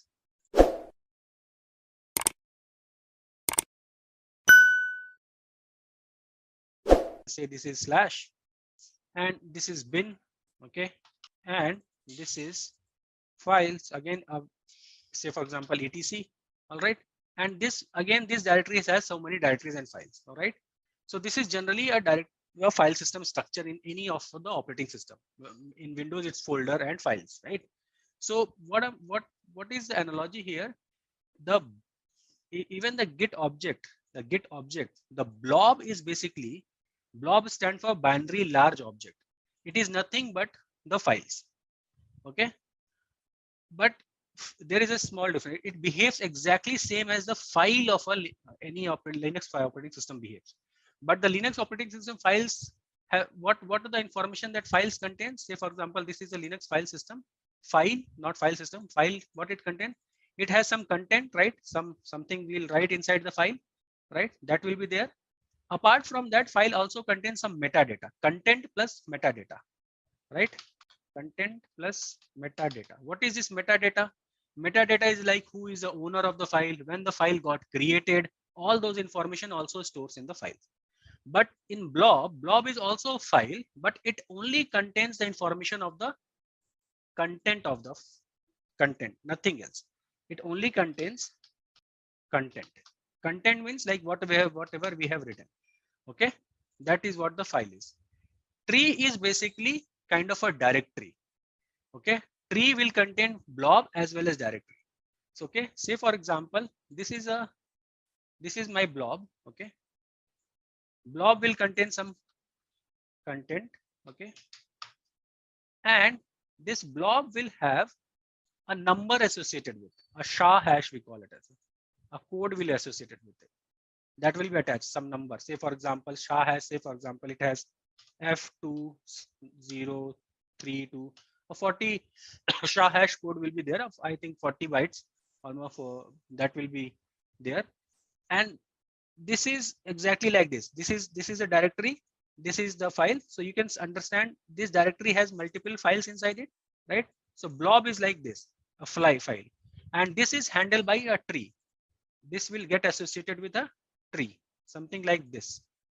Okay, this will become tree. Okay, and the tree will also have its hash. Okay, say for example, this particular tree has two blob objects. This is one object, this is one blob, and there is another object. I'm just trying to explain how the things internally store. This blob, this is a blob one. This blob is nothing but a file. How Git maintains those things? Okay, this will again contain having some content and having some SHA hash. Say for example, this SHA hash is R40, some number is there. So this tree will have information about these two structure, these two blob.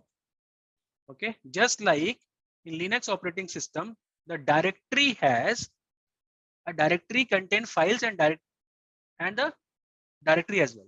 Just like etc having in your home directory. If I go back here, okay, if I see here cd to slash, if I do here, you can see this is Ubuntu. This is a directory. Okay, this is directory, and in this directory I can have again another directory, mkdir. I can say test. This is a directory, and I can also have a file, touch file. Okay, so how it is now? If I say here, this directory Ubuntu has one file and one directory inside it. Similarly here, the tree is nothing but in how Git handle all those things. Git is basically creating a file system inside it. And what are the object of those file systems? The object of those file systems are blob, tree, and commit. What is blob? Blob is nothing but a file. As if you compare with the another file system, it is just a file. But there is a small difference with a Linux normal operating file system. The normal operating file system has contained the content of the file. What is the content of the content of the file?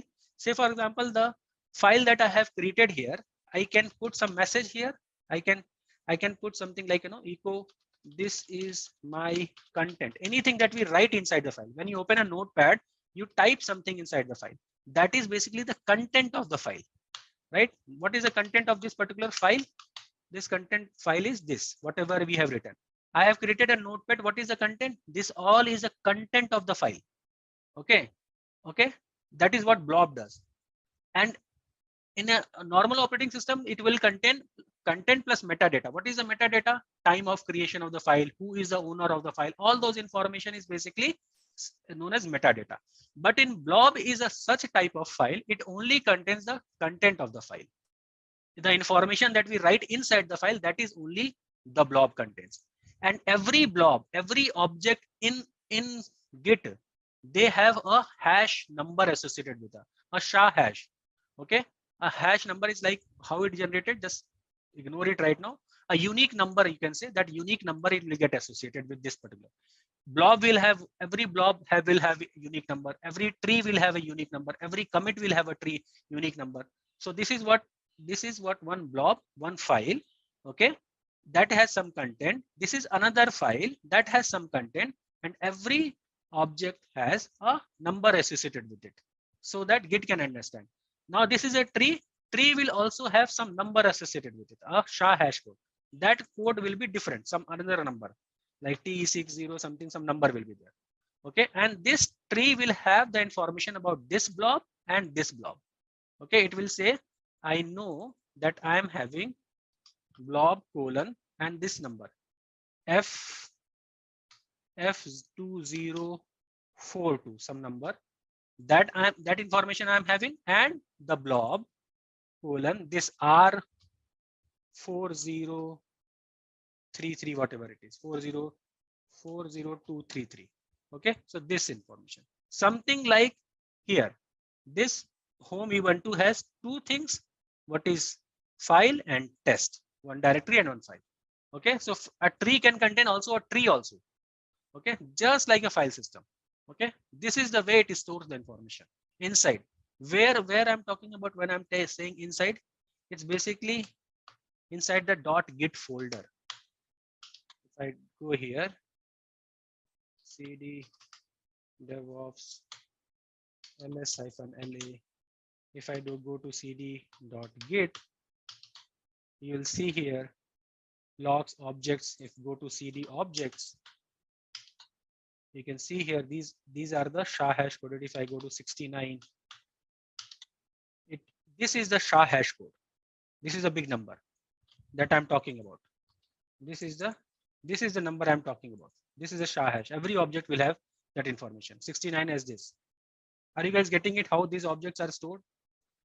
Okay. Now what is a commit? Commit will take a snapshot of this file.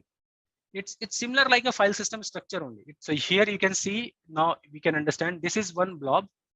Okay, because that whiteboard is not working, I have just opened another tool. Let me see if I can draw something here.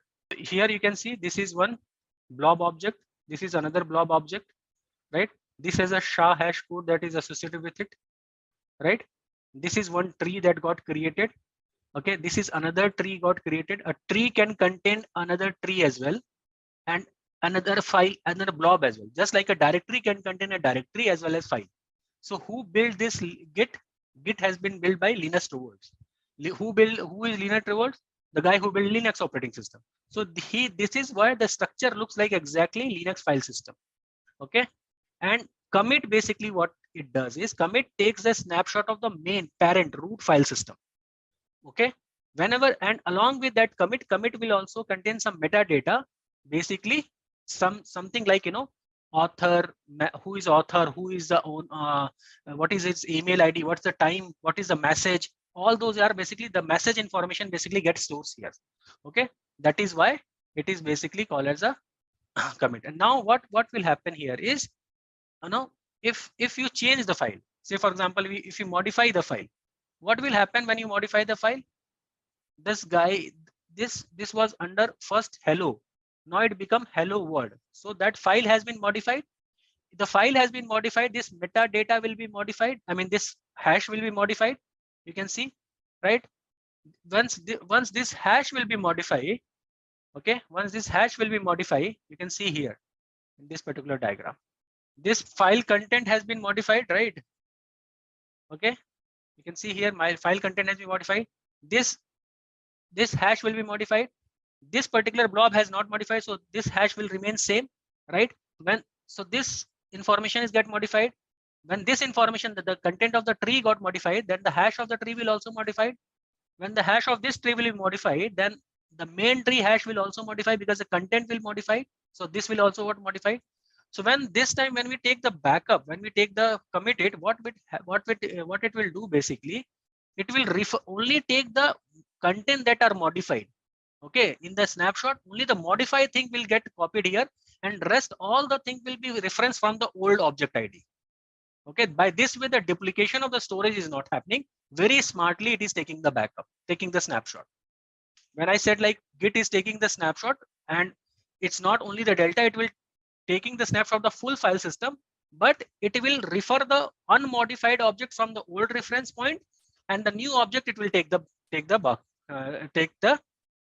backup of the data. I mean the snapshot of that particular thing. Blob, if Git has, I mean nobody generally goes for the internal of the Git. Generally, everybody explain the commands, and this is what the command for add, this is what the command for commit and all. But I just want to tell you, because you should understand how the things working internally. What is this under the git folder? Sorry, it's tongue twister for me. Okay, the git folder basically contain all those objects. Okay, we'll see about the logs and the branches later. But object is basically, there are three types of object. Blob is an object. Blob is an object like big binary files. Okay, but it is basically, blob is an object is nothing but as a file. Okay, it contains the content of the file, and every object has a SHA hash that is associated with it, just to make sure that that object is uniquely identified in the Git database. Okay, whenever you modify the content of anything, the SHA hash will change. Okay, similarly that object will change. Similarly the tree will change. Similarly the parent tree will change. Okay, so that is how it works. This is the way Git internally works, and the idea here is because the Git has been developed by a guy who developed the Linux operating system, and he was using Linus Torvalds was using. I mean, you should watch his interview and all. It's still available over the lot of YouTube and all. If you see that, like, this object is basically he said, like, whenever he was working with the Bitbucket or SVN and all, he started facing a lot of issues. Then he developed a version control system, and that version control system becomes very popular within no time. Okay, so this version control system, like how Git works internally, let's do some more commands, and then we'll come back again. I'll explain this thing again one more time. Okay, don't worry, but I'll stop here because I don't want to confuse you more, guys. What we'll do, we'll run some more commands, and again we'll discuss about the internals of the Git. All right, so this is fine. Let's do some more hands-on with Git, and we'll understand it. We know like how the SHA hash, I don't want to go in detail how it's generated. Whenever you change the content of anything, that SHA hash of that particular file will change, right? So this is what, I mean, even you modify a small one character also, the SHA hash will change, right? So this is the way it works. Okay, so just give me a second. I'm just going through, like, where is my, so we have seen like modified. All right, so we'll go to cd dot. Okay, we'll discuss something about the, say for example, this is the file. Right now I'm having one file, code.txt. Okay, now I am having another file. Now I'm having another file. Like say for example, we will create, say for example, some of the files that I don't want to be tracked by Git. Okay, some of the files that I don't want to be tracked by Git. What could be the use case of this particular thing? Why we don't want to track by the Git? Here is a quick quiz question, guys. Which of the following is not a common DevOps tool? Your options are Jenkins, Docker, Amazon Web Services, or tkinter. Please drop your answer in the comment section below.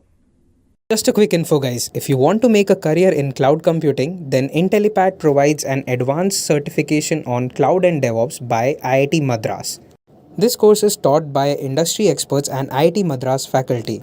This course is designed to upskill and land your dream job. Maybe say for example any log file, okay, any a very huge log file or something like that, that I don't want to be tracked because unnecessary that is Git is taking the snapshot and all those things. I don't want to be tracked. That is not very important file for me. For that, what Git says, like secret file, exactly. One of the file that I don't want to be tracked is a secret file. Okay, where we have containing some secret information like password, user ID, something like that. What happens in the commit SHA hash changes or not? Commit is something like it's just taking the snapshot of the root file system at the top. Okay, whatever the status right now. So whenever you are committing, you're not modifying the content. So there's no point of changing the SHA. So let's do one thing. What I was talking about. Say for example, any file that I don't want to be modified by the change the track of this something. So for that, Git says you need to create a file that is known as .gitignore, and then whatever the name of the file that you are putting here, I am not going to track it. Okay, let's see how it works. First of all, we need to create touch dot, the file name should start from dot git ignore. I'm creating a file. Okay, the file is here. Okay, dot git ignore, because it start from the dot, it won't come normal ls. I have to use -a. Okay, dot means hidden file. Okay, so this is dot git ignore file got created. When I run the git status, first I need to add this file into the git so that Git knows that I need to track dot git ignore. Git status, you'll say that the dot git ignore file is there. Okay, let's what is the next command that I have to do? Git add and then git commit, giving this message I'm good. Okay, if I do git status now, everything is good. I have a file, and if I do ls-la, as you can see dot git ignore is also there. Now I'm creating a file, another file. Say for example, I'm creating a file my secret. If I run the git status, I'll see that I'm getting an error for my secret. What I'll do, I'll just open .git ignore and put the name of the secret here. Okay, if I do git status now, okay, I need to add it. Git, because it's got modified. Git add dot git status. Okay, and then git commit. And if I do git status now, so you can see this is clear, but I am having a file my secret that is not tracked by Git. Okay, so what happened? I have created a .git ignore file and I put the information there. Okay, and when this is done, I put it something like, this is not going to be tracked by the Git itself. How can I do this? By creating a ignore file. Okay, so .git ignore is basically a file that we can create, and whatever the files that I don't want to track by the Git, I need to put the name inside the .git ignore file. Okay, so what I have to do is here is basically the file that I don't want to track. First of all, we have to create a file. This is the file that we have created with the name .git ignore. A file I have created with the name of .git ignore. Okay, one second, let me increase the font size because it's got reloaded. Okay, so this file that is got created, that is known as .git ignore. And say for example, I have created another file that is known as secret. The name of the file is secret. Okay, and I don't want to track this secret file via Git. What I'll do, I'll open that file and mention entry here, content of this file, add all name of the file secret here. Okay, then secret will be not tracked by Git itself. Whatever the another file, say for example, a log file that I don't want to track, I'll just mention the name of the log file here. Okay. So this is the way we can ignore. And if you have and .git ignore is not specifically you need to mention the file by file name. Say for example, all the files that are ending with the .txt, I don't want to track. So what I'll do, I'll just open this file. I'll mention something like *.txt. So all the files that are ending with the name *.txt will not track by the Git. Okay, some library files that I don't want to track, any directory that I don't want to track. Say for example, I have created a directory, build. Okay, inside build, I don't want to track anything. So I'll just copy this thing here.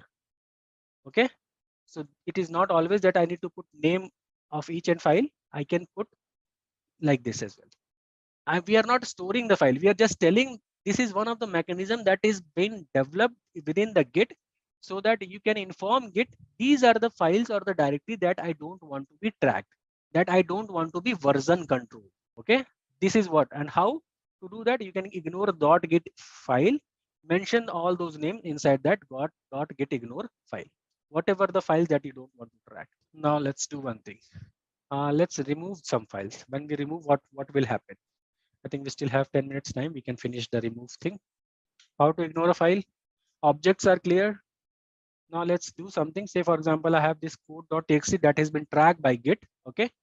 So what we can do, we can how to remove a file. Say for example, rm code.txt. If I'm doing remove of a file, one more thing I'd like to tell, like, if you do git log, you'll see all your commit and messages. You can see here who did this commit, modified.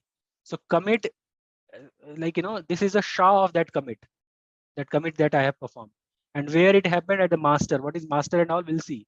Who is the author at what time, and this is what is the message that I have mentioned. This is another commit. Okay, this is the SHA of that commit. What is the date and time, and what was the message created .git ignore. Okay, this is a SHA of that first commit. Okay, and this is who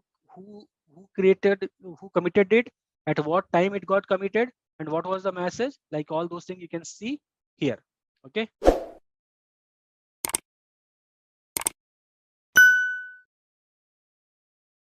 will also tell you as kind of a summary, like one file change and all those things. That is also one of the way you can see. Okay, we can also get the last, if you want to see the last n commit. Say for example, git log -2, it will tell me the last 2 commits. Okay, -n you can mention here. It will tell you the last. Say for example, right now we have started, but if you run the git log, say for example, this system is running from few years. If you run the git log, it will display the all the logs, right? I mean, that information might not be useful for me. I am looking very specific to some last 10 commits, 5 commits, 12 commits, something like that. How to get that information? I can do git log hyphen. In our case, there are 3 logs, so I'll say 2. So I'll get only the, so in that case, I'll get only the last 2 commits. Okay, so that is very, very important because I want to see the very specific. So what I'm doing, I'm creating a file. Okay, this is temp file, temp.txt. This is the file I have created, temp.txt. What is the next thing I have to do? If I run the git status, what will happen? Again, the same message. We need to do git add and git commit. So what I'll do git add to what? Temp.txt. If I do git status again, I'll see that I need to run the commit. So what I'll do git commit hyphen m, and say for example, I'm giving, I'll say temp file added. Okay, I'm good. If I run the git status again, everything looks good. Now what I'll do, if I show you, I have code file that I have committed at the very first time. I have my secret file that I don't want to track, and its entry is in .git ignore. Okay, my secret is in .git ignore, so it is not tracked. Recently, I have created another file that is tmp.txt. Okay, that is the next file, that new file that I've created. Now let's do remove of that file. Okay, if I do git rm, or first let's do one thing. Let me remove this file from the, just like a Linux method. If I remove this file rm temp.txt, okay, tmp.txt, you can see ls, this file is gone. If I run git status now, what it's saying, that what is the message I got? Changes not to be committed. Git add rm update, what will be the committed. Git restore, if you want to restore the deleted file. No changes added to commit. Use git add or git commit -a.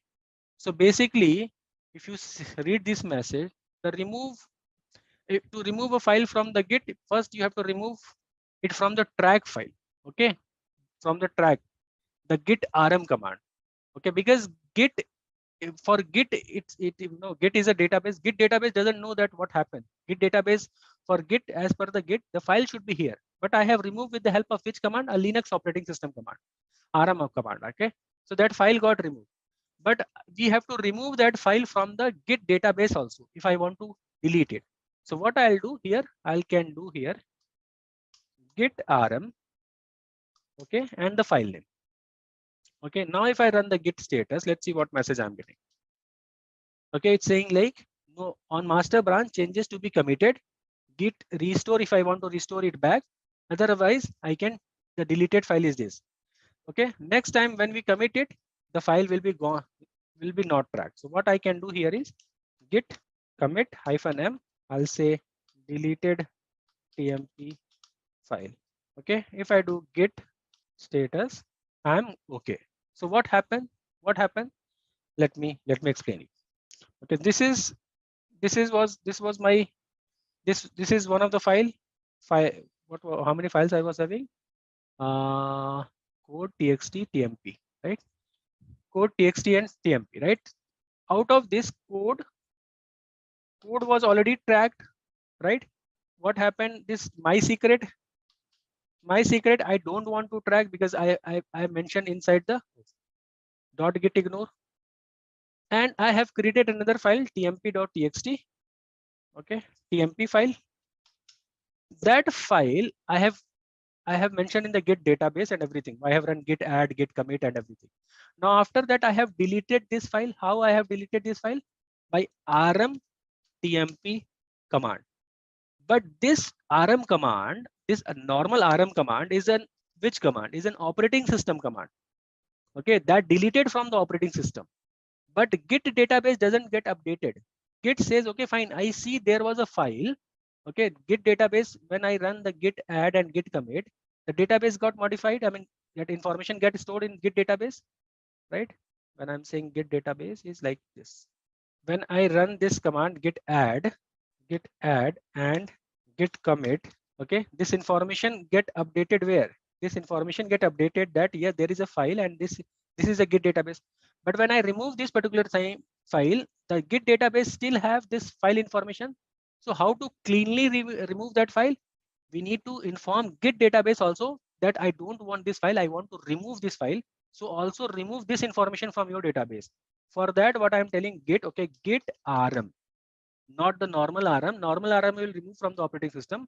So first we need to remove from the database git rm and the file name, and after that again we need to commit it, because we are removing some information. A blob is getting deleted. A tree that contains a blob, that information also get modified. So I need to take the snapshot. I need to commit it. Okay. So once I commit it, that information will be removed from the git, and then we should remove from the operating system, not the reverse way that I did it. You should not run first this command. You should first run this command, remove it from the git database, and then from here you can.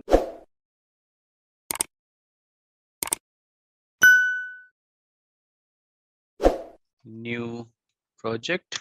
This directory is not there. So I'm creating another directory. Okay. And I'll explain the command one by one later. Okay. So this is the command to create a new directory, just like new folder we create in Windows, right? Right click, new folder, something like in the command prompt, mkdir is like make a directory, and I'm creating this directory. All right. And after that, I'm going cd to that directory. Cd means change directory, I'm going to that folder that I have created it. Right now where I am in the same folder that I have created it. Okay, here if I do ls-la, I'll see there is no .git folder. So how to initiate that folder as a repository? Git init, right? Git init. All right, so it got initiated. If I do again ls-la, I can see .git folder is there. All right, so this directory is now kind of a repository, and I can start playing with it. Okay, let's create a file. How we generally create a file? With the help of echo command. I'll say echo happy new year, and let's say the name of the file is new year, something like new year.txt. Okay, so that file is there. You can see ls, I'm listing that file. That file is there.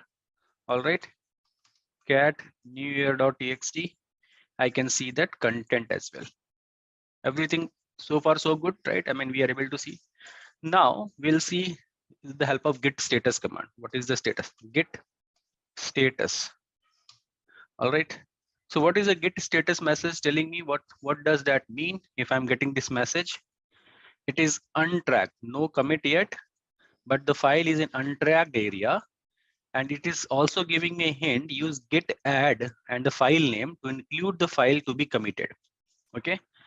What is the first step? From untracked area, we have to move to the which area? To the staging area, right? From untracked to the staging area. So right now the file is here. File name is new year.txt. All right, this is my file. And this file is in untracked area. From the Git point of view, it is in untracked area, right? This file is in untracked area. Now I have to move this file from untracked area to which area? Staging area. Okay, staging area. How to move a file from untracked area to staging area? This file will move here. Okay, same file. And the command will use basically git add and file name. Name of the file is what here? New year.txt. But generally in syntax, we write like this, file name. So that's a general syntax, right? I'm telling generally this, follow this command. All right. So what we'll do, we'll run this command. Okay. Git add. I can also run asterisk here, dot here. Asterisk means include all the files. But in my case, how many files I'm having? Only one. So asterisk is also same as this is the file I'm having. Asterisk is same as like this also. If I write this, okay, or I'm doing control C, and when I'm doing control C, it means the command not run. Or if I do git add, okay, asterisk means a wild character that will basically include all the things. Okay, both in this particular case will remain same. All right, so what you can run anything. Say for example, I'm running git add new year.txt. This command I'm running, enter. Okay, so file move to the staging area. Let's see what is the status saying. Yes, status is saying now untracked message gone. The second message is here, change to be committed. Now I am committing a change. Committing means what I'm doing, I'm taking the snapshot. Okay. And remember we discussed about the objects. I'll again repeat it. What is blob, what is tree, what is commit and all. We'll see again with an example. But right now it is telling me that you need to commit. Commit means now when the file is from untracked to staging, it means that Git is now monitoring it. But when I'm committing it, basically Git is now taking the snapshot of that file. Okay, of the whole, what is the current status? So that is what it is saying. Whenever you make any changes, changes could be what? You are creating a file is a change. You are deleting a file is a change. You are modifying a file is a change. So whenever you do any kind of changes, the next step would be committing it. Okay, here we have created a file that was untracked, that was not already tracked by Git. What this file we have moved from untracked to staging area. Now, because it's a new file, that is we have to commit it. If the same file is now first I'll commit, and if I modify the same file, again I have to commit. Okay, so whenever we make any kind of changes, it's like committing it, not saving it. It's like, we are saying like Git will take the snapshot at that point of time. What is your status? Whatever the changes you have done till here, what we have done some changes. After that we are committing it. Okay, after that we are committing it. Okay, while committing it is basically Git, what it's doing, it's just taking all these things what we have done with the file, because it's a version control system. It's taking the versioning, it's taking the version of that particular point in time. Okay, whenever you are making change, you have to make those things. Okay, so that Git should know about it. Okay, not exactly saving, its file is still there, you can see the everything, but if you're not committing it, you won't able to say, for example, tomorrow you want to revert back or anything, you won't able to do that. So next command is git commit, and we have to always give some message. Hi,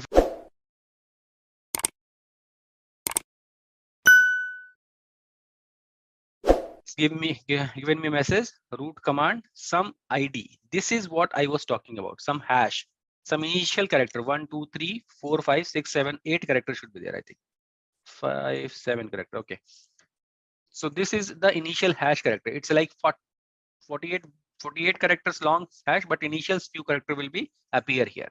Okay, so this is a hash ID got generated. Okay, so this is something like when we committed it.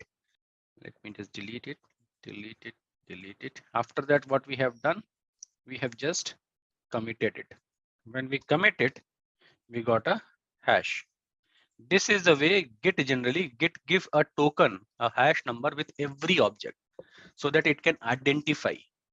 Next time when we are committing, say for example, now, so basically we can see that now the new year.txt file is untracked, and then from untracked, we kind of make it committed it. Okay, untracked, what basically untracked means? Untracked basically means that Git sees a file that you don't have previous snapshot. Okay, that doesn't have any previous snapshot. That is basically known as untracked.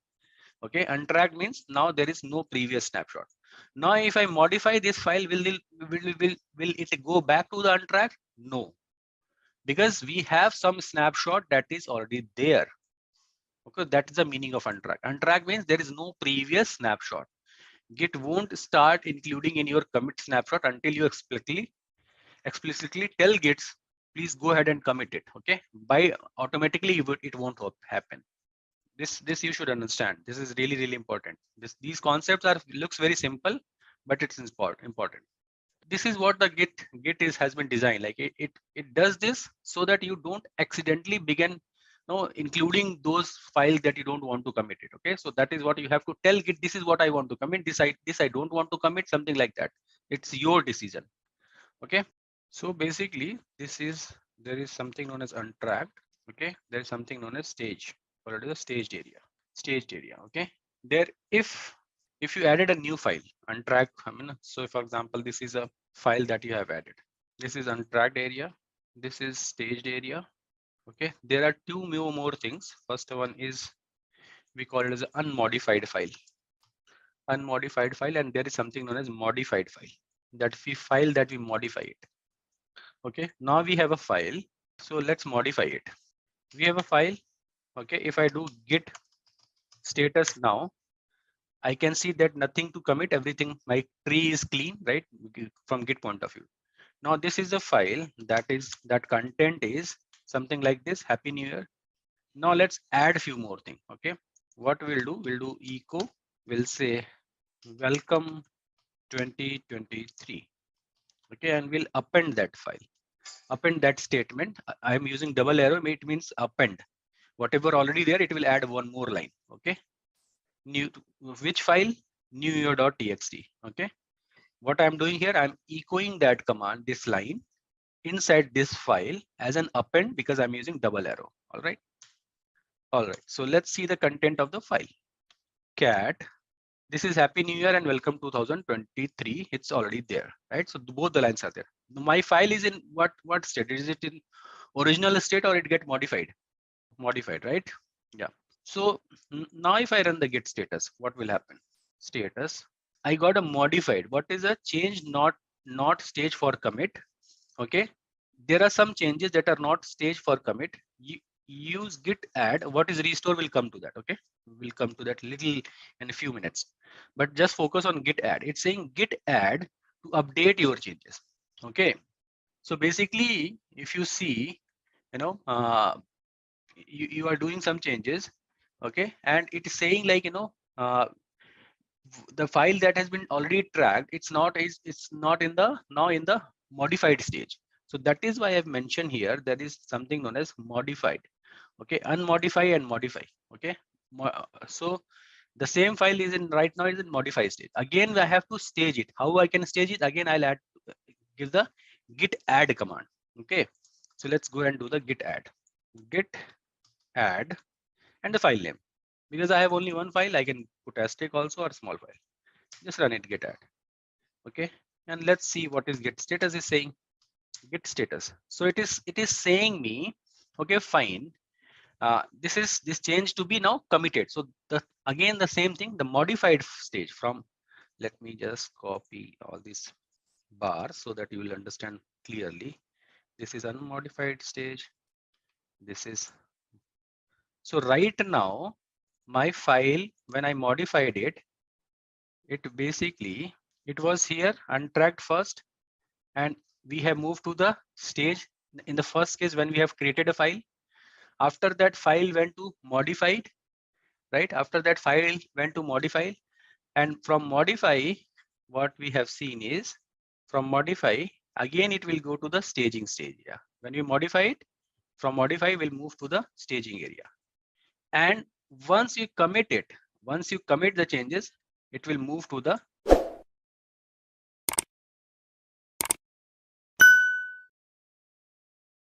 understand. So this is, it is saying again to be committed. What is the next command? I'll say git commit -m. I'll say added message. All right, looks good. If I do git status, everything is clean. So from here, it basically, it was staging area. When I have unmodified it, it basically moved to from staging to unmodified area. This is how it works. There is very interesting thing. Let me show you one thing. Now this is a file I'm having, one file. What is the content? Content is, we already know there are two messages. Okay, Happy New Year and 223. Let's add one more message. Again, when I'm saying let's add one more message, basically I am modifying the file. Let's see. We will revise all the concept. All right. And that again I'm appending to this particular file. So right now file is modified. Okay, again the file got modified. The third line got added. So the definitely file got modified. Okay, so what I'll do, I'll just run the git status. So I am in the, again same thing, it's saying run add command. Okay, let's do and run the add command, git add and name of the file. Okay, right now which area the file is, in which particular area? It is in modified area, unmodified area, untracked area, or stage area. When I have run the git add command, stage area, right? So now when the file is in stage area, that now modified it again. What I'm saying, the file is in stage area and you remember that, oh, I forgot to add one more thing. Let's modify it right now. Okay, right now the file is in stage area. If I run the git status, it is telling me to be changes to be committed. If I'm getting this message, I know that my file is in stage area. Now again, echo and add some more messages. We will learn Docker. Okay, and I'm appending that file to newyear.txt. All right, what I'm doing here, I'm modifying the file again. How many files I'm having right now? Only one file. What is the status right now? If I do cat, I'll maybe say few more lines, like we will learn Docker, one line. That was the first line, second line, first modification, second modification, and that's the third modification. Now let me run git status, because that till here. Okay, let me before that, let me just go here and tell you like what is happening. This is the file. It is in staged area. This is my file, and this is the content. till here is a content, right? Till this content, my file is in stage area, right? Everybody agrees this is in stage area. Now I have one more file. Okay, I have one more file in modified area, and this has one more line added. What's that? This is the content. All right, this is a content. One more extra line. Now let me run git status. What I can see here is there are two messages. First one is saying changes to be committed, and second one is saying changes to be stage first, not stage. So what do you mean by that? What will happen if I commit it? What will happen if I run git commit? What will happen if I run git add? What will happen? What do you think? Just come back to here. If I run git commit, if I run git commit, this data will store in the git repository. Git will store this information. If I run git add, okay, at this point, this file will be staged like this, and then again I have to run git commit. Are you guys getting it? Exactly. New line will not be added. That's the thing. What you want to save, that is up to me. If I want to save the previous one, I'll just go and git commit. If I want to add, okay, modified one, let's run git add. Now let's see what is the git status. I got only one thing, and if I do git commit now, what happens here is basically this message is overwritten like this. Okay, I have run the git add, that is done. Now I'll do git commit. Then this will come to unmodified area. This will come here. Okay, let's do git commit. All right, interesting. Okay, so say for example, if there is a use case, where I don't want to some of my files to be tracked by git. Okay, say for example, class files, right? I mean, that generally got created, the log files that generally got created when we do some programming or something, like, or maybe we are creating or deleting anything. Some of the files by default in general got created. Okay, so what I will do, I can say, for example, the log files that are getting created in my case are having extension .log. Okay, the log files that are just I'm cooking some cases. Okay, I mean, just to mimic the real world use case. Say for example, the file that are creating having extension .log, and I don't want all these log files to be tracked by Git. All right, use case is clear to everybody. I don't want to track, I don't want to be version control my log files, and the log files are creating with an extension .log. When I'm saying creating with the extension .log, what does that mean? It means that the file might be created abc.log. Okay, this is one file that is created. Okay, there might be another file after some time, some log file is getting created. Okay, that is might be xyz.log. Okay, something like xyz.log. All right, so these are the files that are getting created over and over again, but I don't want to track those files because these are the just log files. Okay, I don't want to track. These are not very important file for me. What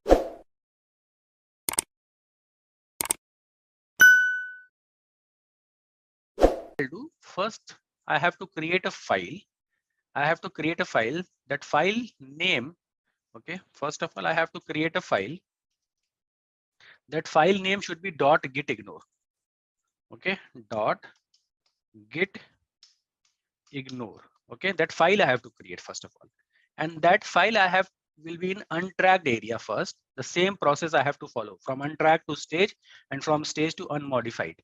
Okay, so what I'll do, I'll run the same command. What is that?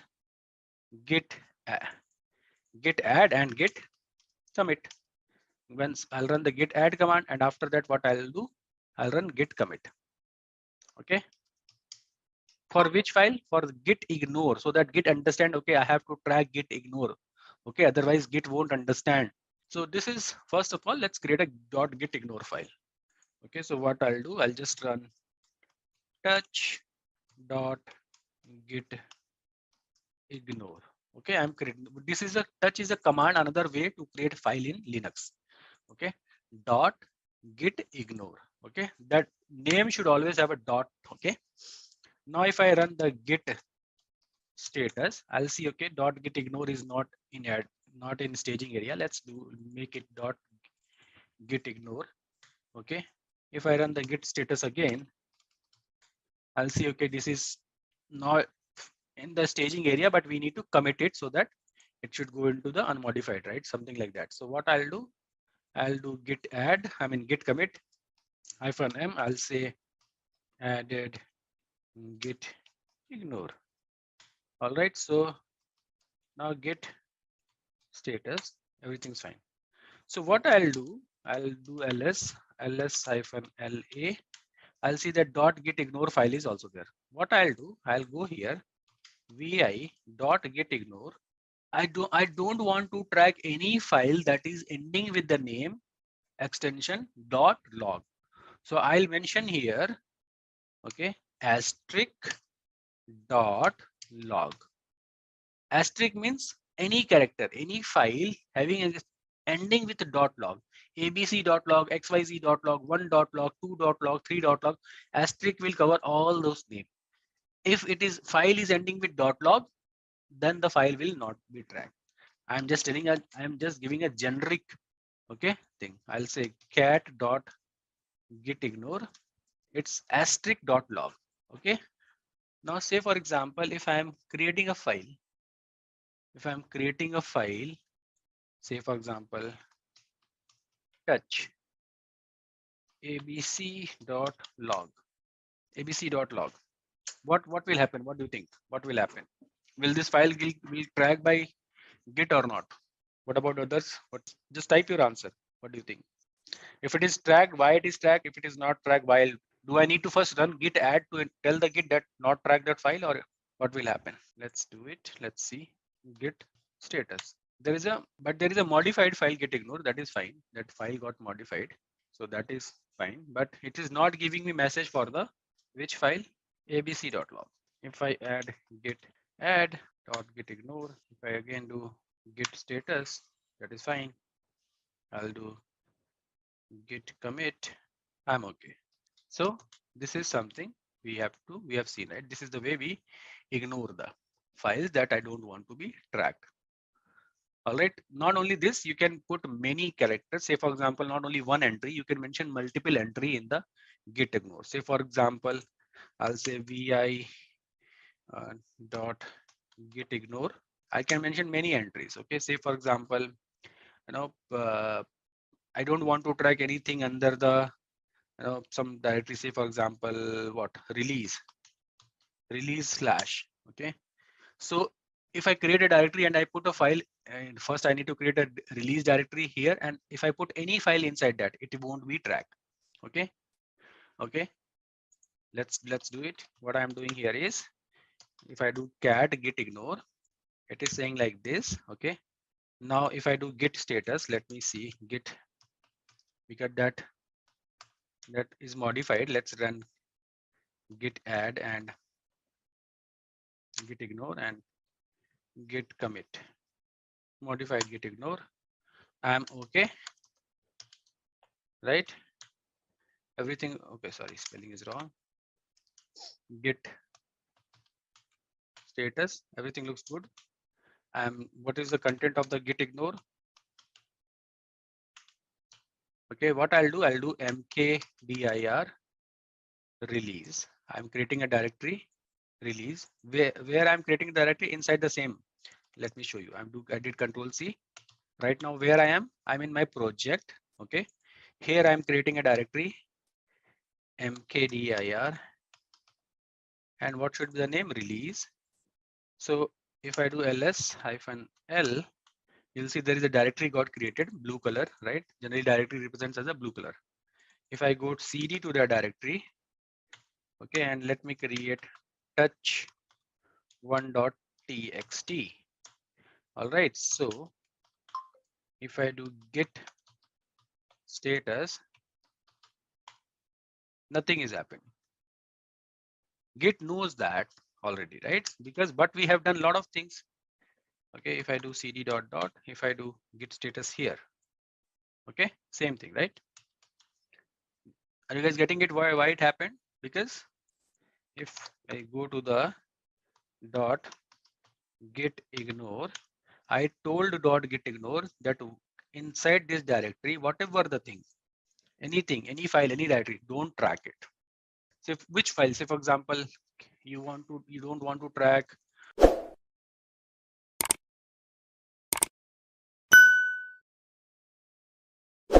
file dot txt, right? This file is there. Okay, first don't touch it. First let vi dot git ignore. Okay, what I'll do, I'll make an entry here, my file dot txt. Okay, my file dot txt. I don't want to track. I'll run git add dot git ignore git commit -m added more entries. Okay, I'm done. Now what I'll do, which file I don't want to track? First, let me copy the name from here, my file dot txt. So what I'll do, I'll run touch my file dot txt. I'm creating this file now. All right, now I have my file dot txt here. If I run git status, that's fine. I'm not tracking my file dot txt. So git ignore is clear how git ignore works, how we can put a single file, a directory, a wild character, so that it should ignore the file. So the git ignore is very powerful. Okay, it's not like just mention the one entry. You can do, and it's very interesting, because most of the time if there is a file, huge file, I don't want to track it because I know that data is not very important. That's a log file only. So why to track it, right? That is again the case. And there is one more challenge with the log files and all. What is the challenge? Log files keep on updating, right? Whatever you are doing here, log file will update, right? And say for example, what I'm saying in Linux, what is a log file? Where log messages, right? If I do cat slash where slash log slash messages, I think it's not there. cd2 where slash log. So these are the some of the D messages, all those are log files. These files are keep on updating, like whatever activity I'm doing here, these files are keep on updating. So what will happen? Again, if I'm started tracking, Git will always say commit it, add it, because it's modified. So that's a pain. And I don't want it because that file is not very important. So I'll go here to my directory. I'm okay. All right. So first of all, what I have to do is I need to do git status. Okay, let's see. Git status. Now I got the this file is modified and this file is untracked. So I have to add git add git ignore and my file.txt. Okay, this is the way we can do multiple files in one shot. Somebody was asking, right? And then git again, if I run the git status, I just want to see what I'm getting. Okay, so it's saying git to be added, committed, right? So I'll do git commit and I'll say -m and I'll say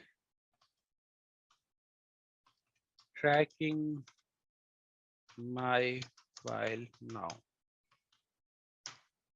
All right, so it's a two files changed, one deleted and one created. Okay, one got this number. Who got this number? My file. Just a quick info guys, if you want to make a career in cloud computing, then Intellipaat provides an advanced certification on cloud and DevOps by IIT Madras. This course is taught by industry experts and IIT Madras faculty. This course is designed to upskill and land your dream job. Dot dot is for the current directory or whatever the files. Okay, so git status, that is fine. This is a status. Okay, and status is git stage is based, git status is basically telling me, okay, fine, these are the things. Okay, whatever the modified and all. If I run the say for example, my file.txt, right? So let me see what is that. Okay, so this file is now tracked by git, right? This file is not tracked by Git. What I'll do, I'll add some entry here. I'll make echo something something. This is the first line of code. Say for example, I just put some code here. Okay. So this is here. If I do git status, what I'll see, this file is modified. I'm getting this file is modified, right? There is one more command, git diff. Let's run it. So what git diff is telling me, diff git my file. This is A my file and this is B my file. This is previous and this is modified. Okay. What modify? It's like, it's saying this is previous, this some minus means something deleted, plus means something added. It's saying something added in B and that addition is this. Okay. It is not only telling me that is file got modified, but what modified also telling me. Sometimes we need this thing. Why we need this thing? When I'm doing troubleshooting, I have 1,000 line of code. Okay. I did something and after that I'm staging it and I'm getting some error. Maybe I just want to see what changes that I have done and where I have done those changes, because we sometimes when we are in the coding flow and all, we generally work, sometimes our brain was in a flow, right? And we don't understand like what changes we have done. So that generally diff command is very, very useful command for troubleshooting. Now I got, okay, this code line I've wrote might be the syntax error is here, might be something wrong here. I can delete that line, I can modify that line, whatever thing that I want to do, right? Before going to stage it, I can run with the diff command and I'll get the where it got modified. Okay, so what is the next stage? Git add, right? Git add dot. If I do git status, I have only one file that is modified. I'll commit it. Git commit -m. See, for example, diff means different. It's just like a Linux different. Linux have a diff command, right? Git diff.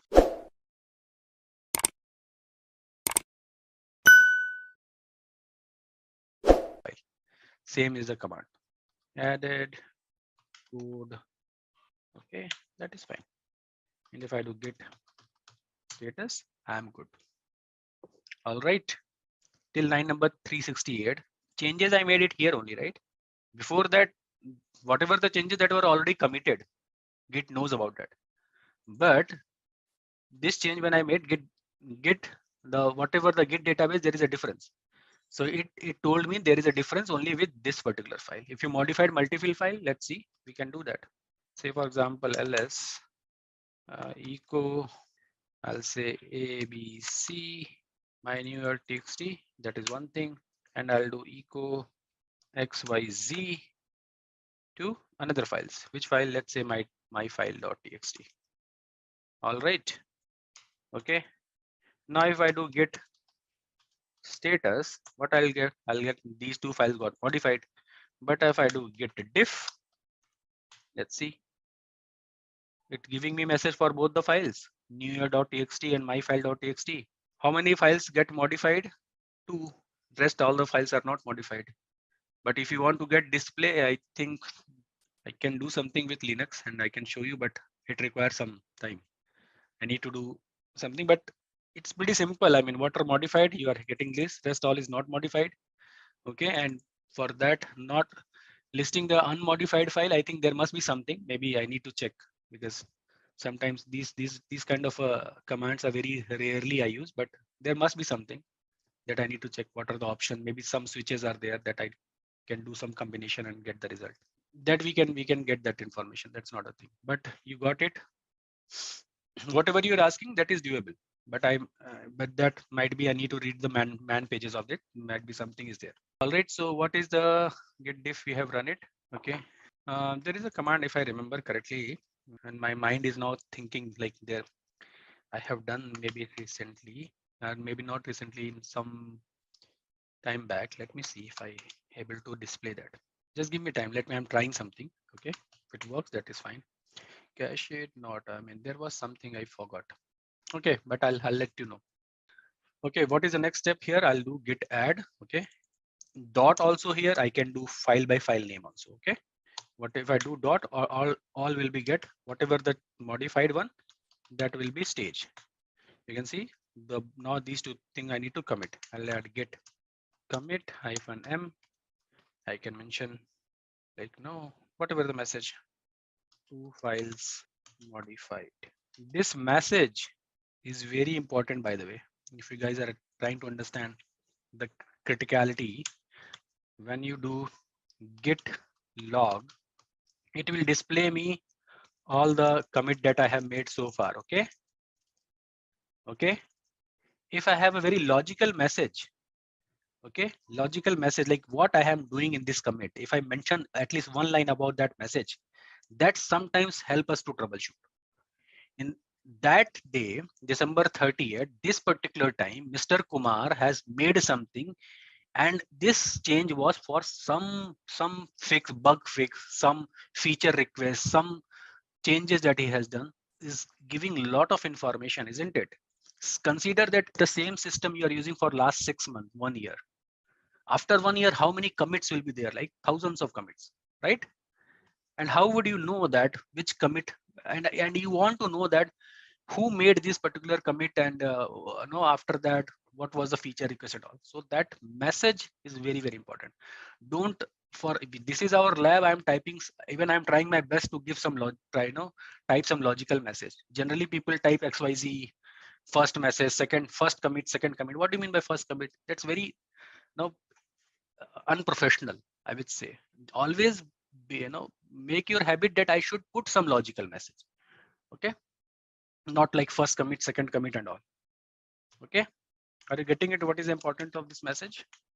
So commit, make sure that you put some good quality, logical messages at least. Yeah, there is something known as moving the file. Moving the file is basically, in Git. Okay, so first of all, we need to understand most of our operation in Git it's going to happen with the file. And what are the operations generally we do with a file? We create a file, we modify a file, we delete a file, we rename a file, and sometimes we want to revert back. Like sometimes we make some changes and then we realize, oh, this is something I should not do. I need to revert it back. So more or less this kind of operation also going to happen with the help of Git as well. Okay. And one more thing that you will find, that commands are almost similar, just like a pure Linux command. If I have to rename a file, we generally do mv command, right? Mv file, new old name to new name. Okay, but in Git, what will happen?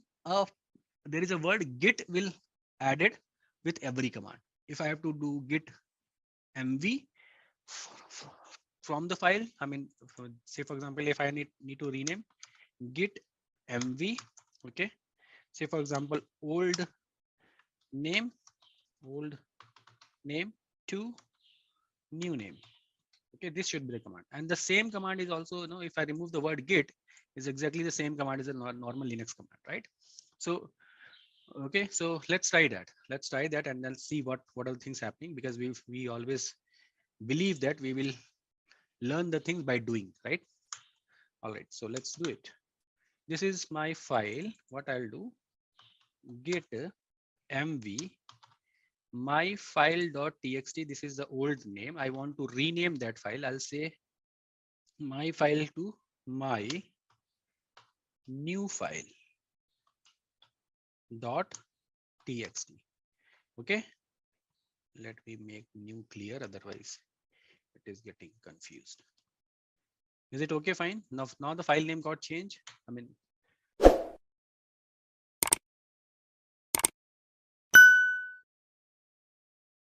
Don't want to use hyphen, but MC. Okay, sorry. Command is wrong sometimes. Yes, I got it. Git, I think, yeah, mv, and let me run the same command. My new file.txt.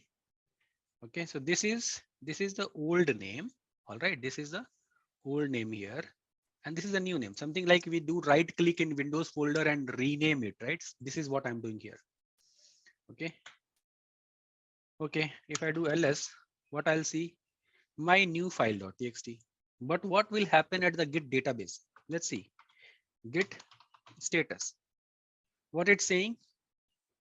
Changes to be committed. Is it asking to be staged?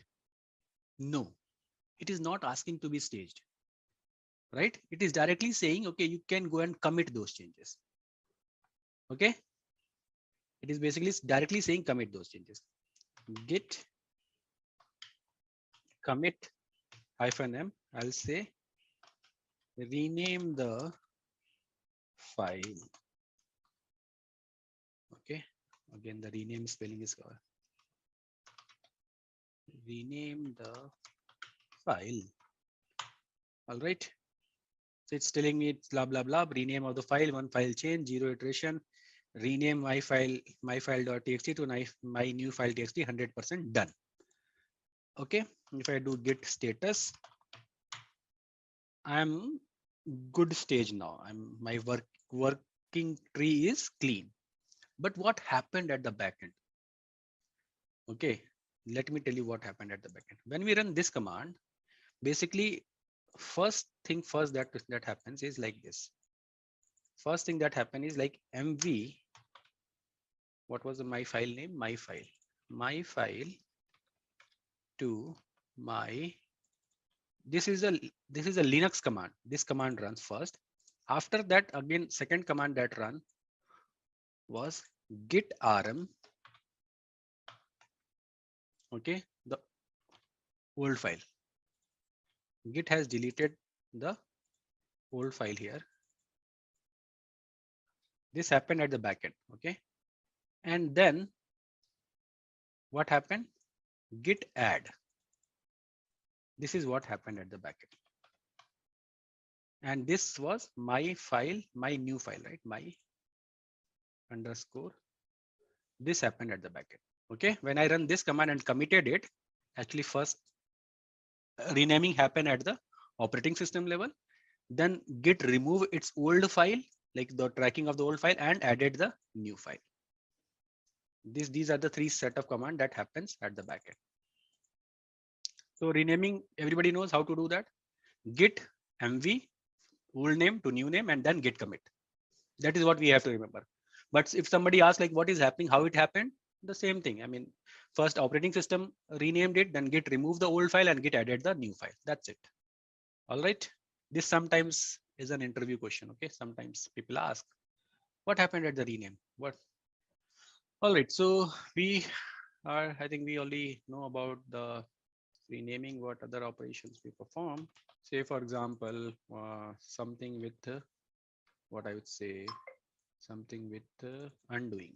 So this is Git database. Okay, so just understand this. This is a Git database. Okay, this is what command mv direct rename of this file is what. This is let me put some file here. Say for example, this is a file. Right now, this file has what file is that? My file. Okay, my file information is here earlier, right? Before renaming it. When I run git mv old to something, operating system will delete this file. Rename this file mv and something. What will happen? There was some my file. Generally in Linux, say for example, if I go here, let me do cd/root or maybe cd/tmp. Okay, I have a file. Say for example, I have created a file echo. Okay, I'll say what should be the name? Test.txt. Okay, if I do ls test.txt. Oh, sorry, I just did echo. I have not created. Okay, I'll say touch. I want to create a file touch test.txt. Okay, this file is got created. Okay, now I want to rename this file. How we generally do? We do mv old name to new name. I'll say new test.txt. Okay, if I do ls, you will see that only new, all these files are earlier, the files here already, but then there is no test.txt. That file got renamed. Okay, this is how renaming happened at the Linux operating system level. This is what happening here. This is at the operating system level. Okay, once that is done, git that my file is removing from its database and it's adding my underscore new underscore file to its database. This is what happening because we are renaming it. The content of the file and everything will remain same. We are just changing the name. When you rename any one folder or a file in Linux, I mean in Windows, content remains same, right? The name just got changed. Here the same thing happening. Content and everything will remain same. Then now it is for it as a new object and it will get another hash ID, hash SHA hash, and it will start tracking it. And it will remove the old one. Undoing means what? Undoing means I want to revert back. Okay, undo. I mean, right now.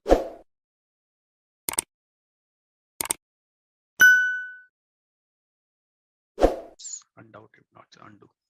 Let's say, for example, at any stage when you are working and you find that, okay, I have to revert back. Okay, so that is basically reverting back is basically undoing the things until unless it is not committed or not changed. I mean, generally in Control Z we do a lot of time, right? When we are editing something, we do Control Z, Control Z. So all those basically is I'm doing undoing. Undoing means I want to revert back. Okay, so basically, say for example, let's do some example and then we'll come to know that. So what is the flow when we create a file? First, it is in untracked. From untracked, it go to the stage area. Okay, when from the stage area, it basically we do commit, right? Say for example, I have COMMIT. All right, so say for example, I have a file, okay, that is move from here to stage area. Now I realized, okay, I don't want to stage that file. I want to revert back, untracked. Okay, let's see how we can do that. Let's create some file. What was our directory? CD slash my new project, right? New project, yes. ls oops. Why is caps lock is getting on? Okay, so where I am here, okay, fine. Yes, I am at the same directory. What I'll do, I'll just do I'll create some file. Okay, say for example touch, I'll say abc.txt. Okay, this is a file I have created. All right, and I'll do git add asterisk. Okay, and say for example, okay, and let's do one more thing. Let's take two examples, touch abc.txt and touch xyz.txt.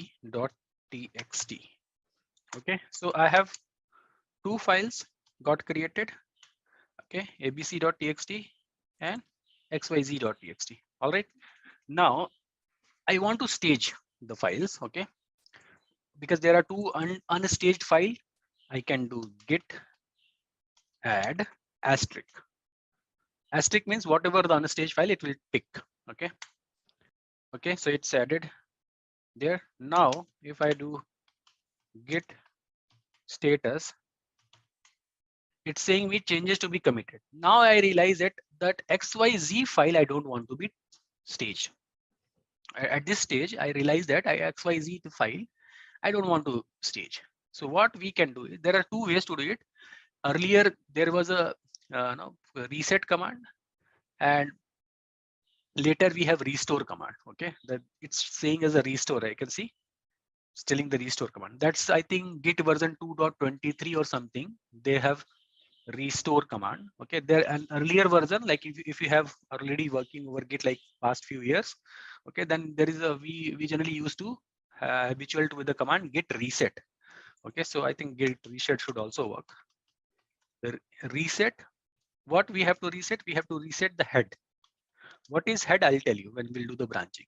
What is the concept of head? We'll do git reset head, and whatever the file that I don't want to track, I'll say abc xyz.txt. Okay, and I'll say git reset. The reset spelling is wrong. This is my problem. I generally do a lot of. Okay, so this is git reset, is done. Now if I do git status, I'll see that now ABC is in staged area and this is in untracked area. Okay, so that is done. Now if I don't want to if I don't want to this file to be tracked, where I'll put that entry? I'll put that entry into the git ignore, right? Are you guys getting it? How to move from stage area to unstaged area? Git reset is the command. Okay, if I have to perform the whole operation, what I'll do, I'll just say, okay, fine, this echo, add this entry to where dot git ignore. Okay, then git add dot git ignore, right? And git commit -m. I'll say added file ABC and added xyz in git ignore. This is the commit I'm doing. If I do git status, everything is back to normal, right? Working tree is clean. All right, everybody followed me what we have done? Exactly, it will. I'll show you also restore. Okay, but git reset is clear. We can also do with the reset command. Reset is clear. Okay, now what we'll do, we'll modify some file. Okay, and we'll realize that okay, this modification was not correct. I should not do this. Let's revert back.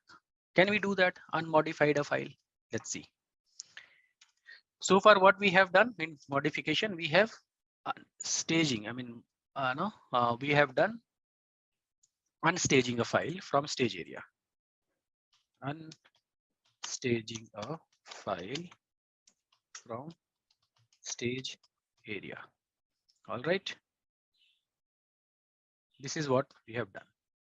Now what I am doing saying is unmodifying a modified file. Unmodifying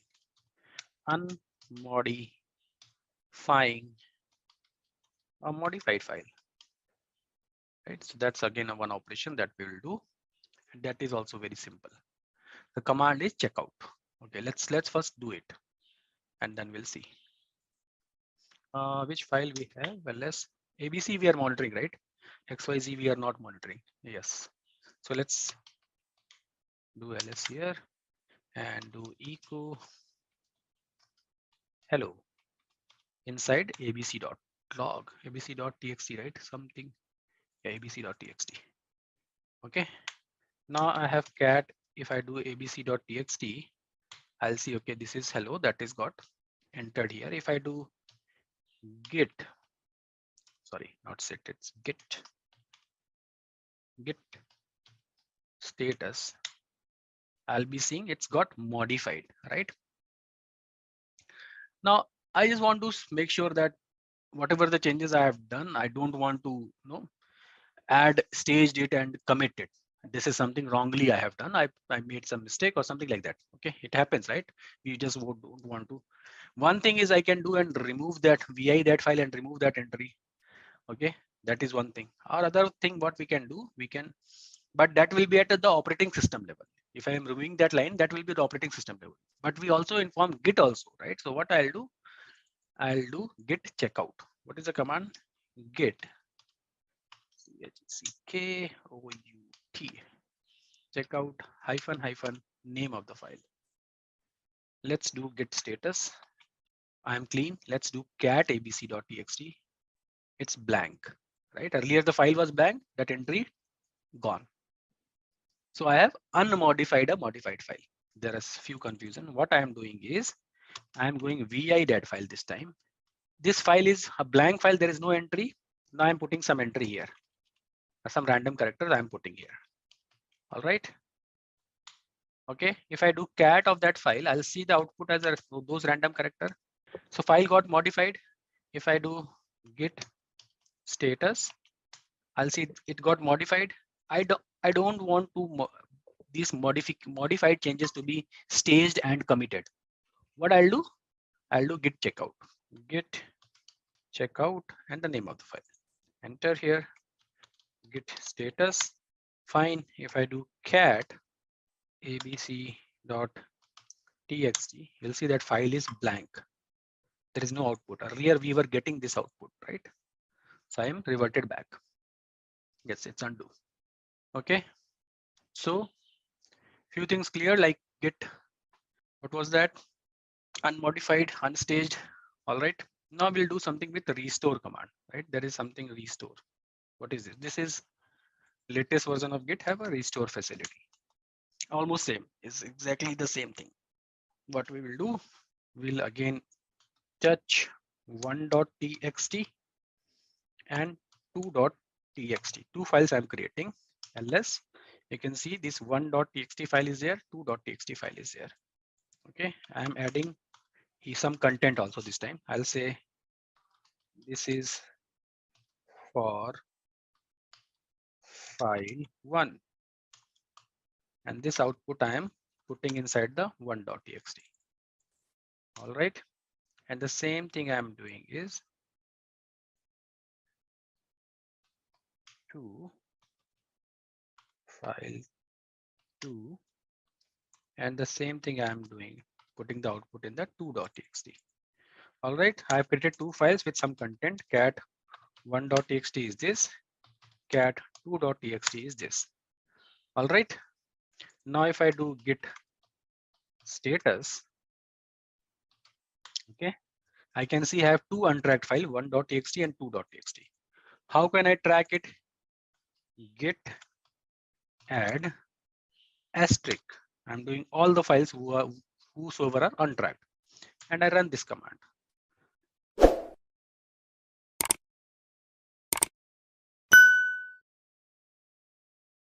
Those files are now stage 1.txt and 2.txt. But I realized that I don't want to stage which one? 1.txt or to any of the files. So what is the command? Git restore. I'm copying the syntax from here. Git restore -- stage. Whatever the file to unstage. It's giving me a message here very clearly. I say, for example, 2.txt I don't want to stage. Okay, it's here. Now if I run the git status, I'm getting this one, and there is an untracked file. Let's discuss about the concept of branching. Okay, that is important. And we will do something. We'll run a few more commands. Okay, because anyway we are going to use Git a lot. Okay, whenever we do something, right? On branch master, that message we are getting, right? What branch master? So what is the concept of branching here? Is this a very powerful concept, very nice. And it's like, branching is one of the very famous thing about Git. Okay, it's a really nice feature. Say for example, just consider a use case. Consider a use case where we have something to do with the, say for example, you are running a website. Okay, we are a part of a team and we are running some website. Okay, so what happens basically? This is our commits, right? Say for example, this is a commit 100. Okay, there is one more commit 200, something like, some commits have some numbers previous, then some commit 300, something like that. Okay, these are all the commits. Basically, if I have, say for example, you are doing some what I'm just trying to explain what exactly the branching is. Say for example, when we say, like, master branch is like whatever commit that we are doing so far, we are doing over a branch. This is something like, you can say, a branch. All these commits we are doing over the master branch. Whatever the changes we are doing, we are just committing over the master branch. But what exactly is branch? Before to understand branch, just try to understand. Say for example, we are committing at the same location. Whatever the changes we are making, we are committing at the same location. But consider a case. Say for example, you are running a website and you got some feedback. There is some bug in the website. There is some bug in your website or maybe in your code, and that is generating some kind of a error or issue with your website. Now there is you got this work, you got this information from your manager, okay, and you said that okay fine, I'll work on it, and that task is assigned to you. That task is assigned to you to fix that particular bug or enhance some feature, anything, something extra, that I mean something that is not the part of the main workflow, but something that you either you want to fix some bug, either you want to add some feature, either you want to enhance functionality, anything that is your working. Generally what we do, we say okay, you are doing something extra. What you do, you create a separate branch for yourself, okay, a separate branch for yourself, and start working on here.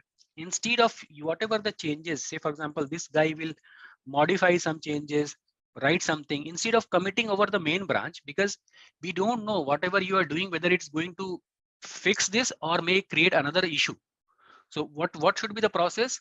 Whatever the changes you are doing, you should first run it, test it, and even when all the test case and test results are passed, then you should go and merge your branch with the main branch. We should go and merge the branch with the main branch, that so that that functionality or feature or the bug that you have, bug fix that you are working on, it will get added to the main branch.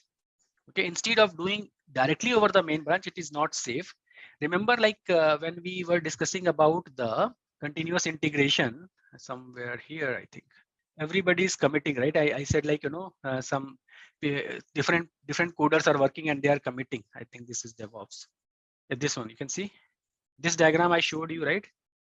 This guy is working on feature A, this guy is working on feature B, this guy is working on feature C, right? And they all are working on a different branches. At the end, they are committing to the main branch. Okay, master branch. We call it as a master branch. And the final product is getting released to the end user. Okay, this is the way the things works. This is what the branching is. Say for example, by default, there will be only one branch, that is master branch. But you got to know that there is some issue, there is some feature enhancement, there is some bug fix, there could be any extra task that I have to do. In that case, what we generally do, we put that branch and we basically merge this. First, we work on a separate branch and then we merge it. Okay, so that's the thing we need to remember. All right. This is what the concept of branching is. Okay. First of all, switch to production branch and take the, whenever you create a branch, first of all, what will happen? It will just create another branch and you start working over that branch. Once you are done with that, then it will start, then you will be able to understand. Let me show you something, because with the lab, with the lab, it will become clear instead of talking. So let's do some lab, then we will do something. Okay. So what we will do, if I do come here, this is git. If I run the command git branch, you can see I have only one branch, and that is master, and the star, wherever that star is, that is the current branch. But in our case, I have only one branch, and that is the branch. That star is there. Now, say for example, I am working on an issue number 100. Some issue got, and we given it that there is issue number 100. So what I'll do, I'll create a first branch, git branch. I'll say it's an issue 100. Okay, ISSUE 100. Okay. Okay, and from where you should create master. But before that, let me just do Control C. Right now, where I am at the master branch, and what is the content?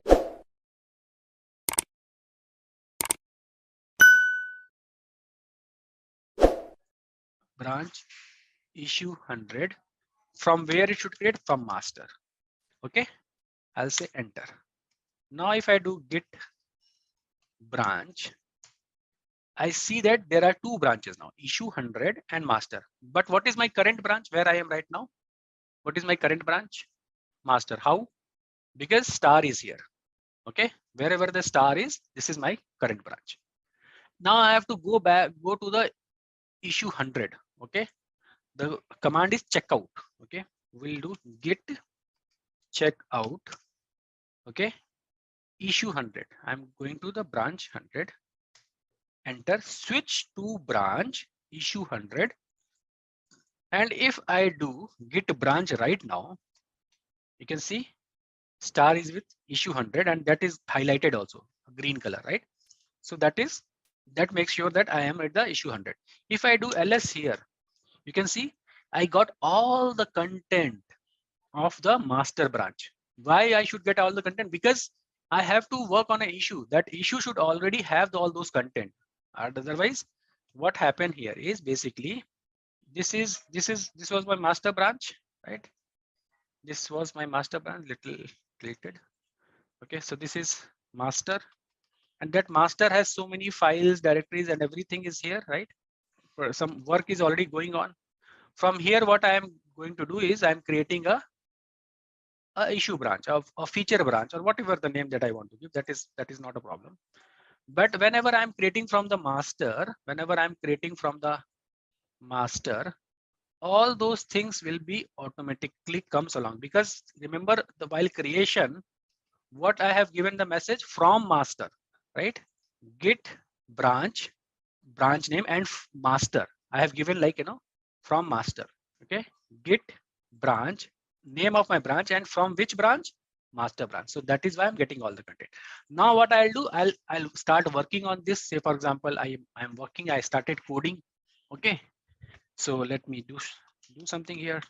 Right now where I am, git branch, I am at my branch, I'm developer, I'm working on something. I'll do, say for example, vi, I'll say issue 100 fix. I have fixed it. Okay, .txt. Okay, and I put some lines of code here. I'm just randomly typing something. Say for, just assume that this is a code. Okay, I'm done. Cat, I fixed that issue. I've created some, modified some code, and that got fixed. Okay, now what I have to do, again, I have to do git status. Git status on branch issue 100. This is something I need to git add, and this file. All right, same thing. Okay, git add. If I do git status, I need to do commit as well, right? I'll do git commit -m. I'll say issue 100 got fixed. All right. If I do git status, this commit happens where an extra file added in the issue 100 branch. This is my master branch. This is my issue 100 branch. Okay, this something I have added. Now what I want to merge this thing with the main branch, master branch, so that master branch should get that feature. Master branch should get that bug fixed, all right? Because I have worked separately. Now what I'll do, I'll go ahead and merge this with this master branch. So what I'll do, I'll go back to, let me just switch to master branch. Okay, so this is something, let's do it. First, let me show you whether this file, the issue.txt file that we have created, whether it's there at the master branch or not. Okay, so how to do checkout? I can do checkout to master, git checkout master. Okay, switch to master branch. If I do git branch, I'm at the master. All right. If I do ls, are you able to see issue 100.txt? No, right? That file is not here. All right. Now I'll do merge. How to do the merge? Git merge source to destination. I'll do git merge. What I am doing, I am merging this change to here. Okay, this thing I'm merging it, because this is the only modification that I have done. So I'm merging it because I have modified it, I have tested it, and I feel that now this issue, this bug is fixed. Now it's time to enhance, apply the same bug fix to the main branch. All right, so I'll do git merge. So what is the source branch here? Issue 100. What is the destination branch? Master. All right, source to destination. The command is git merge source branch to destination branch. Source to destination. Okay, so this is what I'm doing. Git merge source branch and destination branch. What it's saying, issue 100.txt, something added, something is happening. Now if I do which branch right now I'm git branch, I'm at the master. If I do ls here, are you able to see issue? So the code is modified. Are you guys getting it? How to create a branch, how to merge it? It's pretty simple. I mean, coding, probably the fixing bug is the toughest part because that is not easy. That developer should know. But how to merge it and all, it's pretty simple. Here is a quiz question for you guys. Which of the following is an example of a continuous integration tool? Your options are GitLab, Jira, Ansible, or Apache Maven. Please drop your answer in the comment section below. Just a quick info guys, if you want to make a career in cloud computing, then Intellipaat provides an advanced certification on cloud and DevOps by IIT Madras. This course is taught by industry experts and IIT Madras faculty. This course is designed to upskill and land your dream job. Just you need to follow the syntax. Okay, so this is what was our project, cd/my project, right? ls. This is what we have done so far. So what I was discussing about the branching, right? So I was discussing about the branching. That's this is a branching, right? And what we have done is, like, by default there is a branch that is known as master. Okay, there's a branch that is, and who creates this master branch? Whenever we do git init, right? Whenever we do git init, the by default this branch got created. Okay, and we have, so far what we have seen, like, if there is, we are making any changes to our project and we are running everything, we are committing over the master branch. We are adding any, first we are adding any file to the working directory. From working directory it is going to staging area. From staging area it is going to the git repository. How? Git add and git commit. Okay, and everything is recorded in a git. There is a branch that is known as, everything is recorded here. Okay, if you go and see, run the git log, you'll be able to see that this is the some hash that is got, that is a number that is commit hash. That is when we committed, we got this hash. And there is something known as head and there is something known as master. We will see what is head and what is master. Right now this is all commit is happening via the root user of, there is some host name, and this is the date. This is what commit does. Commit basically have the hash and the author and the date. Author is who is the author of this particular commit, and at what time this commit happens, and the message that we mentioned. Okay, so this is something is there. Okay, so this is what we are at the master. This is saying, like, master is here. And what is head is basically pointer to the current branch. Head is nothing, it is just a pointer that is to the current branch. Okay, say for example, let me do one thing. Let me show you. I'm adding a file. Say for example, I'm creating touch file 1.txt. okay, file 2.txt and file 3.txt. I'm creating 3 files. Okay, all right, I'm creating 3 files. This is what I've done. If we do ls, I'll see all the file 1.txt, 3.txt. We have created file 1.txt, file 2.txt, and file 3.txt. We have created it.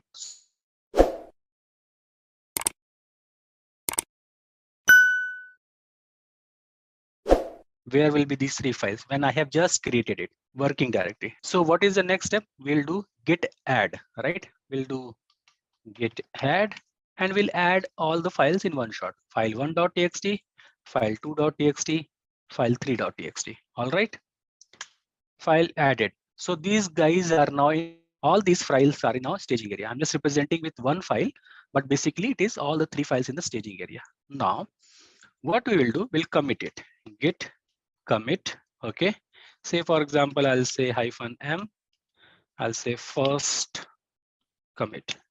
All right, so this commit is done. It is giving me some message that username not commit, you have to configure and all. That is fine, just ignore this message. We know what is this, these messages are. So all the files are here, and we got of, like, master something, first commit happens at the master branch, and this is something, a number. Okay, this is the commit BFB9C04. Let me just copy it here. Okay, All right, BFB9C04. If I do Control C here, and if I do git log, okay, and if I enter, you'll see here the commit 04, okay, the same number. So this is what I was trying to say.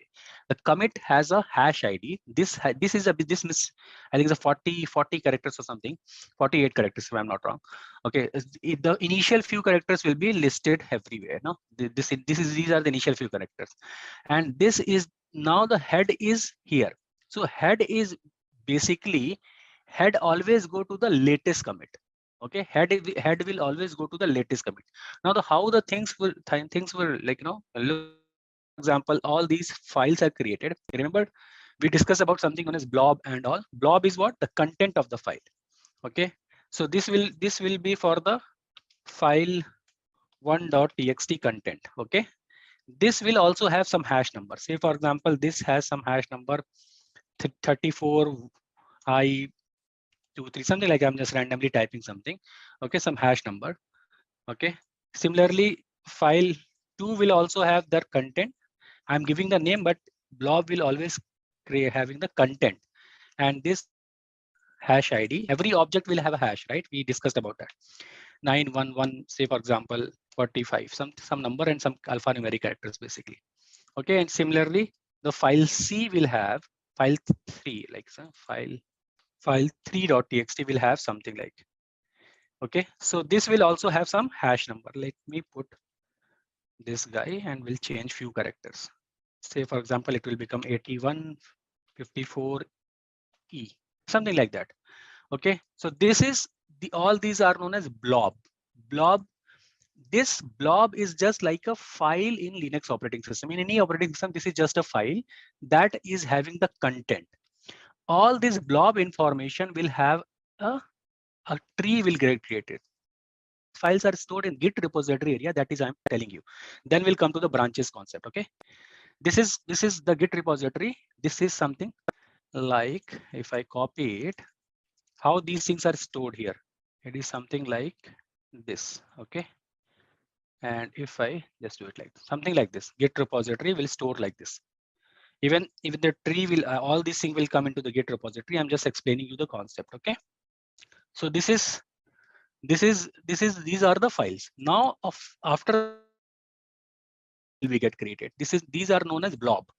These are known as blob. Okay, this is also a blob object. This will be a tree. This is basically a directory. Tree is nothing, their names are different. Blob is nothing, a file. Tree is nothing but a directory. Directory, generally what directory contains? Directory contains the file information. So what it will contain? It will contain something like this. It will contain the information of all the three blobs. It will contain something like this. Blob, okay, and the 34i23, the hash of this thing, and also blob 91154, the hash of another object, and blob 5, what is the object, 8154E, something like that. It will contain all this information, and this guy also has a hash, and this hash will be, say for example 99, like that. This hash will be there. Okay, every object will be a hash. What is this hash? The hash that I showed you. This commit has a hash like this. This is a hash. This is a commit hash. Similarly, the previous commit has this hash. Similarly, the files, the whatever we are creating, everything will hash.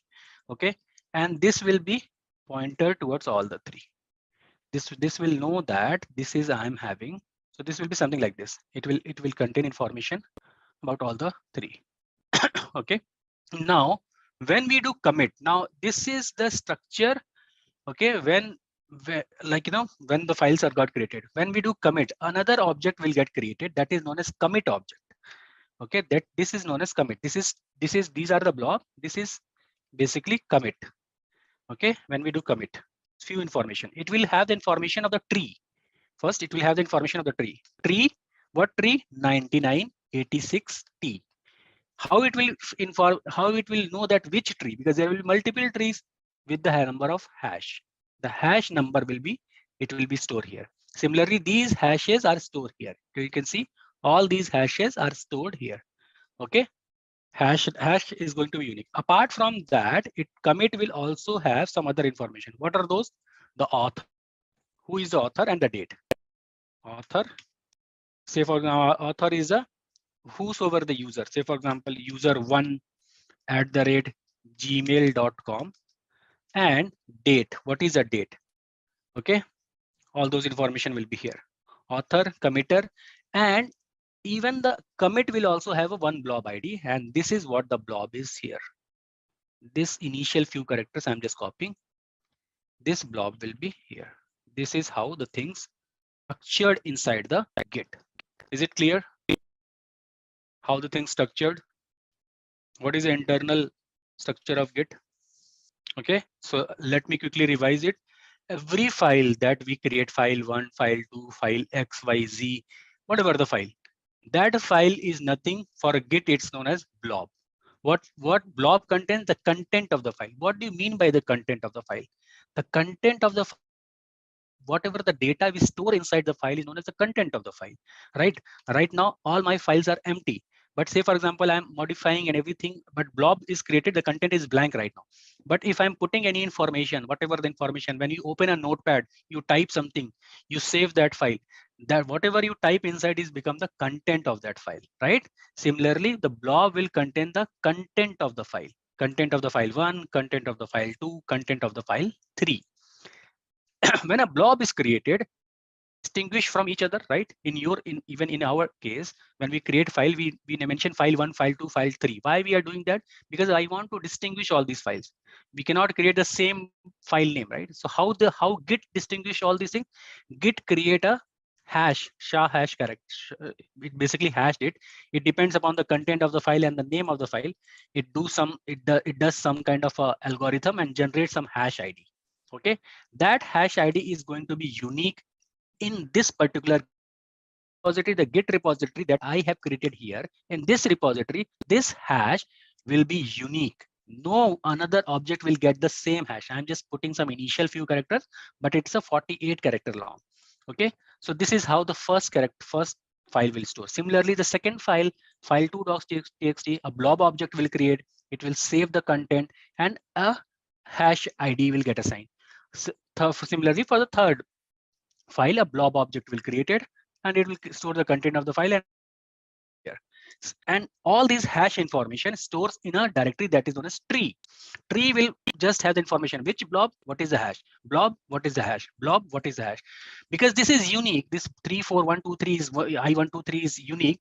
So whenever it knows that this particular blob I'm talking about, with this particular line, tree knows that this particular blob I'm talking about, and similarly for this one, it knows like this is the blob I'm talking about. So, and there will be multiple trees, like 1 tree, 2, 3, multiple directory inside the file system. So similarly, the tree will be get its uniqueness with a different, it's a unique SHA hash character. That is what it is here. Okay. And whenever we commit it, the commit contains nothing, but it contains pointer to the T. What is the pointer to the tree? This is a pointer to the tree. That tree has all the other information, and the Git commit also contains the author who does these changes, at what time it does these changes, and there will be how many commits we have, commit number 1, commit number 2. How these two commits are different? Because the author and everything is same with the help of SHA hash character. This hash and this hash is different. Are you guys getting it? And whenever you do a latest commit, it will be head will be there. Head will be there, so that you will get another latest commit. Okay. Right now, what happened when we do this? Say for example, when we do this is a first commit. Okay, this is a first commit. All right, this is a say for example, name should be done, new file committed. Say for example, this is a first commit. Okay, say for example, this will be like this. Okay, earlier. When I'll do another second commit, say for example, I modify any file, what will happen? Another commit will created. Okay, another commit will created. What information does it will contain? It will contain, like, what is the commit size, which is the tree, and the parent tree. But okay, say for example, it will be something like this. Okay, say for it, because it will remain same. Say for example, it will have the information about the tree and the parent tree. There will be a tree. Okay, and tree will be something like, some hash ID. Say for example, tree will have some hash ID, some random characters, and it will also have information about the parent tree. Parent tree will have the information about this guy, 9.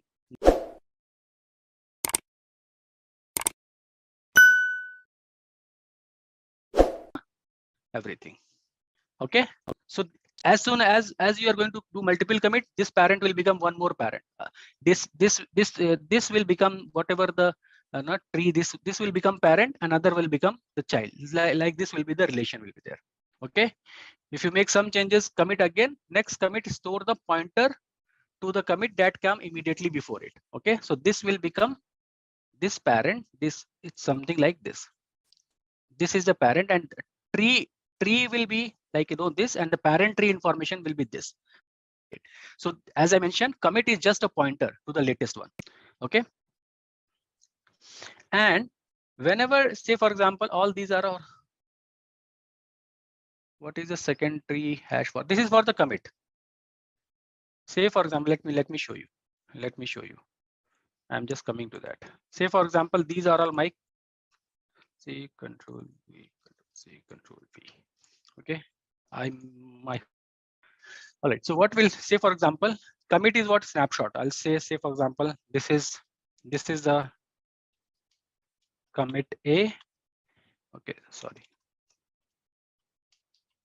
Commit A. This is commit B, and this is commit C. Okay. This commit will have some hash number, right? Say for example, this commit will have some hash number, say 98.8, something like that. Similarly, this commit will have some hash number. Say for example, I'll just change 34G76, any number. This commit will have some number, say for example, T67R56, something like that. Okay. This commit, and this commit.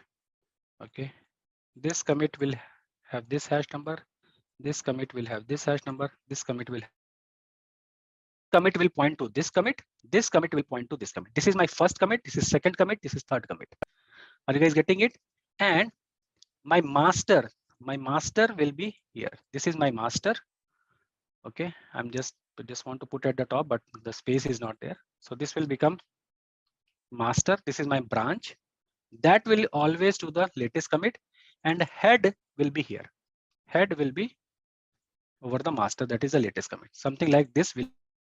Each commit will have their tree, blob, and all the structure. Each commit will have tree, blob, and all those structure. Latest, if I have a multiple commit in the same structure, the tree will be basically going to be, the commit will have two information, tree and the parent tree. This, for this tree, there will be a tree. The parent tree will become this guy. Okay. For this particular commit, there will be a tree, has some hash number, and this will become the parent tree. And this parent tree has structure like this. It will contain all the file information.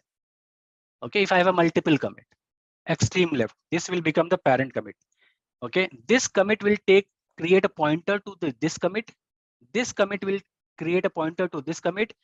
And originally, say for example, let me commit one more time. Say for example, now modify something. Say for example, I'm adding something. Okay, this is my first commit. Okay, and this is first commit, the file added, and after that I did another commit. That is basically second commit. Technically, it's a second commit, right? So this commit will have pointer to this commit. Okay, this is something like this. This will something like this. This will have this thing, 44296. This is what I mentioned here. This will have a tree. This will have file 1, file 2, file 3, as well as new file, right? We have 4 files. So there is something my file, right? So this will also have my files here. Okay, and my file blob and the blob ID and all information here also. There is one more entry. This will be my first commit that I did.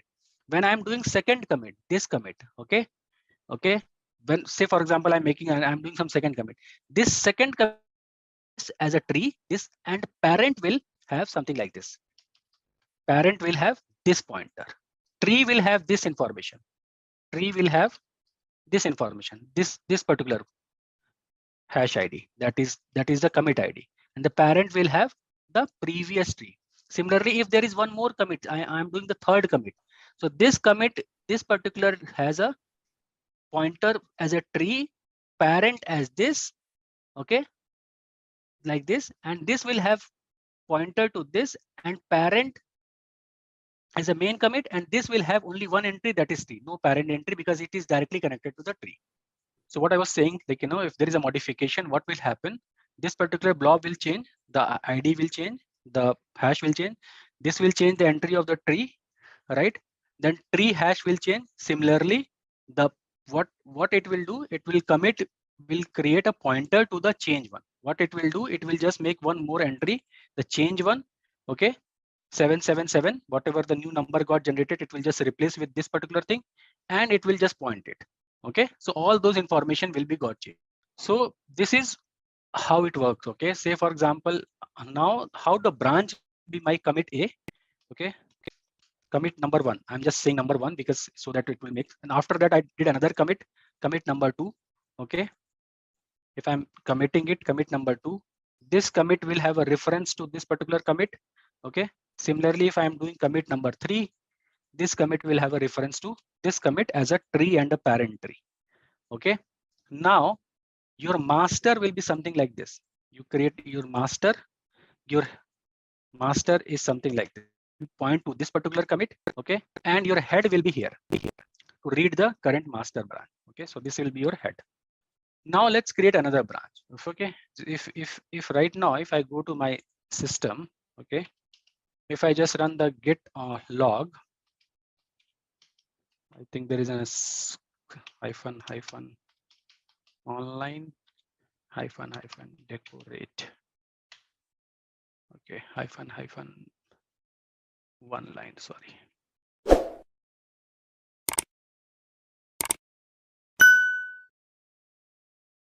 Commit, all commit is showing, and the head is right now at the master. This is what I'm trying to say. This is my latest commit, this is my last but one commit, and the head is here. This is what I'm trying to represent with the diagram. In our case, I have only two commits, but even it is a third commit, it will be like this only. The branch, how to create branch? If I do git branch, I can see I have only one master branch. What is the use case of creating branch? Why we create branch? Say for example, any feature request, any bug, anything that I want to develop parallelly. The word important here is a parallel. I'm not disturbing this main code, right? The main master branch, whatever things that is going on, that is perfectly going on with this particular thing. But right now, I just want later we will go and merge it, right? This is what the main function of the branching is. So how to create branch? What is the command to create branch? Say for example, I have to create another branch. I'll say git branch and say for example, testing. I want to create another branch as a testing. Now if I do git branch, I'll see like there are two branches. First is master, second one is testing. The star is here. It means that head is here. The star is here. It means what? The head is here. All the information will be read from the head, and head is right now pointing to the master branch. And the master branch, there are these commits. And if I run this command again, you will see like, the output is like this only. Okay, the head is right now it's still here. Okay, so even if you, and this testing branch, the branch that we have created, it will be something like this, testing. Okay, and testing will also point to this particular commit. Okay, we can see that thing. Okay, we can just check out and we'll able to see that particular thing. How to switch a branch? How to switch a branch? Git, what is the command? Git checkout, right? And which is the branch? Testing. So I'm shifting to git branch. If I do git branch right now, I'll see that I am right now at the testing. If I run the same command again, you can see here my head is at the testing master, and the same commit I am pointing to. Right now my head is at the testing branch. Okay, but the same command I am pointing to. Are you guys getting it? This number, this commit right now, because I have not made any changes, right? I have created a branch with and both are basically pointing to the same commit. When I am the head will now what happened when I switch the branch, the head basically, let me just do Control X here. This head is basically moving from here to here like this. When I'm switching the branch, this is what happening is. Now head is pointing to the testing. With this, you are able to understand head is right now testing. What is happening here? This is what happening here. It is point. This is head is now testing, and testing is pointing to the same commit because this is the same commit. This is the same commit where earlier the master was pointing, but the head moves here because my branch got shifted. I switched the branch. The head. This is what the concept of head. Head. What is head? With this we can figure it out. Like head is nothing but pointer to the current branch, right? And what is where basically branch will point? Branch will point to the latest commit, to the previous commit and tree and blob. Are you guys are now able to understand how this structure basically looks like? There will be something known as head here, master, branch, and branch will have something known as head. Okay, head will point to this, master will point to this. This is how we read the data. We read the data with the help of head. Head points to the correct branch, will point to the latest commit will point to the previous commit to previous commit, something like that. It will go to a tree, from tree to blob, and now we are able to read the data. And for a branch changes, git checkout and testing, the name of the branch. This is the command. But the important thing is you should understand the flow where I am right now. Git checkout and the branch. Checkout and the name of the branch, testing branch, feature hunted branch, bug fix branch, whatever the name that you have given is that. And how to create a branch? This is what we do. Git branch and the name of the branch. Okay, the first command is git branch. This is a command. If I have to create a branch, I'll mention the name of the branch. Okay, and similarly, when I have to switch from master branch to right now, which run git branch, it will tell you like where you are right now. The star will tell you where is your head. This star is basically telling me where is my head. Head is at the master. After that, what I have done, I have just checked out to testing. Okay, first I created the branch and then I do check out to the new branch, the name of the branch, name of new branch. Your head will be there. I'll mention branch here. This concept should be clear how the things are connected internally, because this sometimes people ask you in interview, draw this particular diagram, how the things are connected, because everybody command is not a rocket science. Command, you can mug it, you can run it, but how these things are related, you should know. And nobody talks about it. First of all, I mean, everybody, even I can finish this topic and I'll tell you commands, go ahead and run it, but you won't be able to understand how the things are connected internally. Say for example, I have two files. Okay, so these two files will have two blobs. So this will have a, say for example, a blob ID. Say for example, this blob has a C8123. Okay, and this has a hash ID. Say for example, G9321. Okay, some characters. Okay, these are the blob. What they will contain? They will contain some, has a hello, and this file has a hi, right? This content will be here, right? This information will have the information with the that information will have a contain a tree, right? Tree will have like blob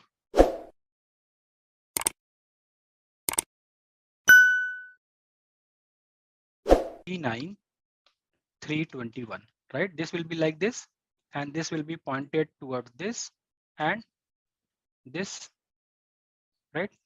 This will be a blob or nothing but files. This is also a blob. This is also, and this is a tree.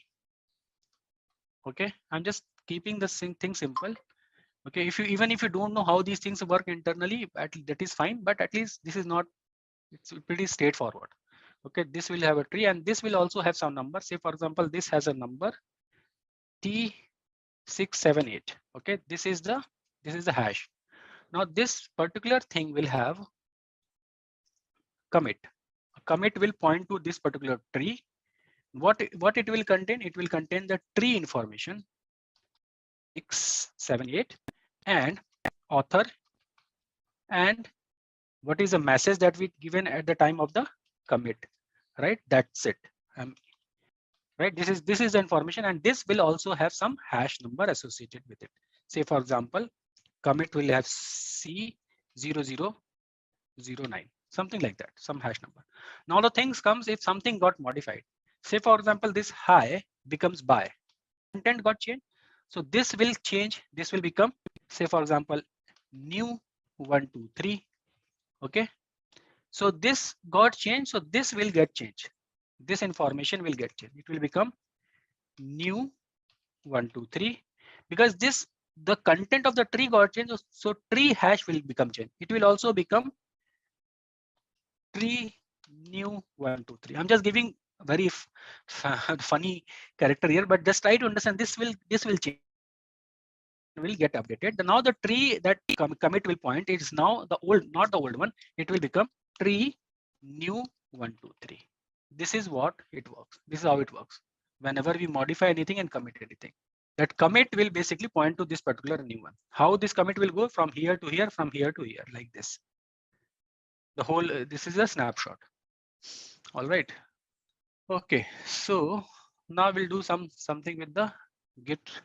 So what we have done, we have right now, where right now I'm having Git. Right now I'm having at a testing, right?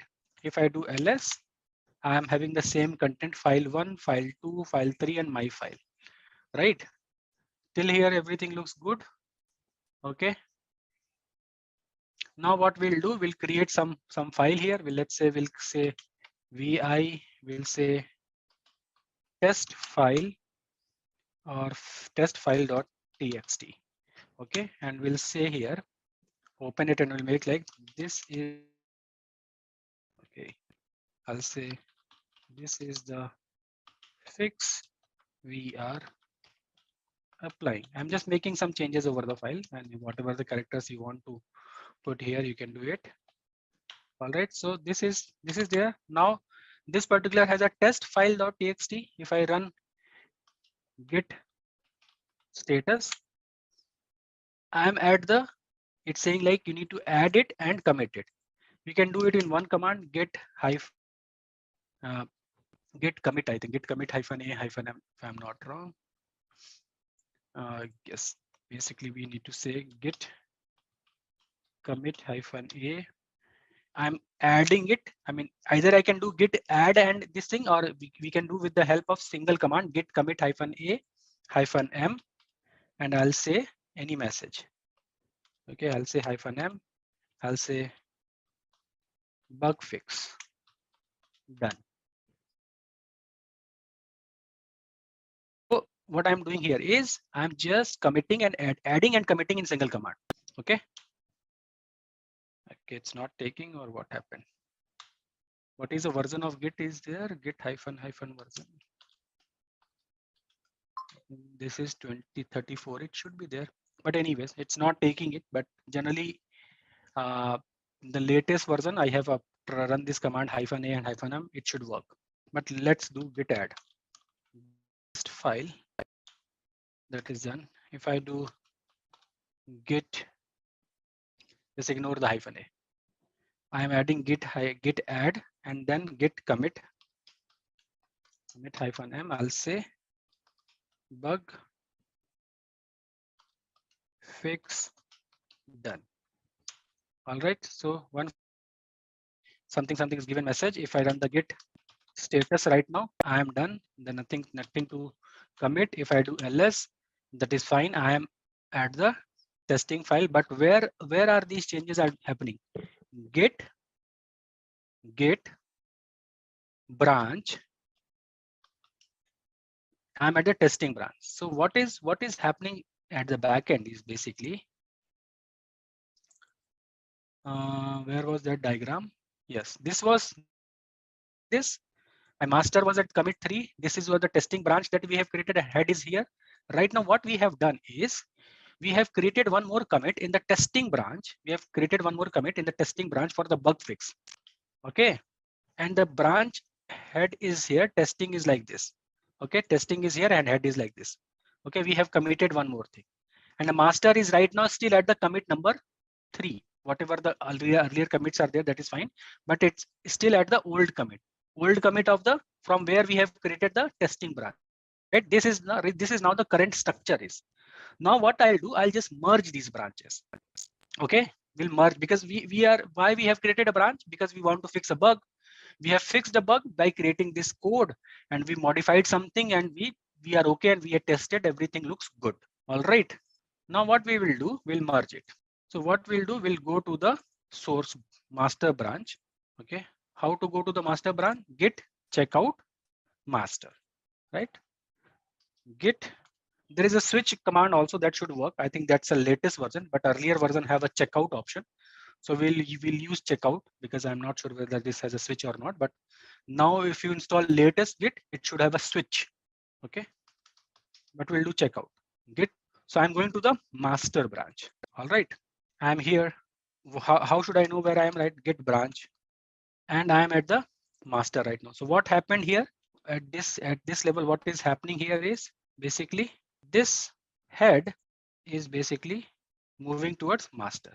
Okay. This head is basically moving toward the master. This is what, whenever head will move from here to here to here to here, whatever the branch.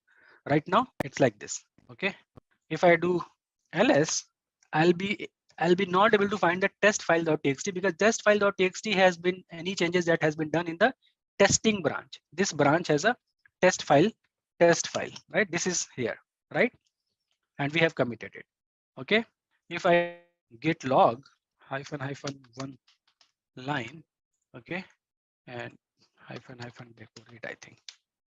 So you can see I'm at the master branch, and this is the here. All right. So I'm at the master branch. Okay. Git log -1 line also should give this message. Okay. So that is fine. I'm at the master branch. Testing is done. I have fixed the bug. Now I have to push those changes to the main branch so that main project also should get the bug free, right? Should also become bug free. So how to done this? I'll do git merge, and what is the branch? Testing, right? Testing. I want to merge testing with master. Okay, what is the command? Git merge is the command. Because let me just put it. What I'm doing is I'm running this command. Git merge. Testing is the source branch. I want to merge with the master branch. Okay, this is what I'm doing. Testing and master. Source to destination. Git merge is the command. All right. Git merge testing master. Updating.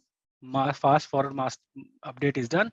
If I do ls here, I'll be able to see testing.file is also. So where I am right now, if I do git branch, I'm at the master only, and the code is now merged. So what if I run the git log? If I run this command again, you will see here, this is now master and testing also. Earlier it was only master. Now what is happening? Bug fix is done. What is happening here? It is basically, if you see it, if you understand this diagram, you should be able to understand what is happening here. Basically, this is right now test. For example, this, let me just remove this particular thing. It's like this. Testing is here. Testing branch is here. Okay. After the git merge, the master will come here. Okay. Just remove all this arrow. Master will come to the testing, and head is at the master right now. Okay. Head is at the master. If I do it like this, whatever the commit of that, if you see here, whatever the commit is here, okay, the same thing is now 45991D, right? 45991D.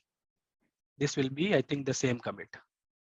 That is the commit of the testing. So basically what happened is, basically head will be here, and this will be your testing, whatever the test you have. I'll say new commit, latest commit, and the testing branch is here. So my changes is now with my main branch, and I can release this project now if bug is fixed. And if I am done with my testing and all, what I'll do, I'll go and delete this. If I do ls, the testing is right now here. I'm at the master branch, and I am done with my fix, but I don't want this testing branch anymore because the job of the testing branch is done. So what I will do, I'll do again, the command is git branch -d for deleting. Which branch I want to delete? Testing branch. I'll mention testing, space and testing, -d space and testing. Okay.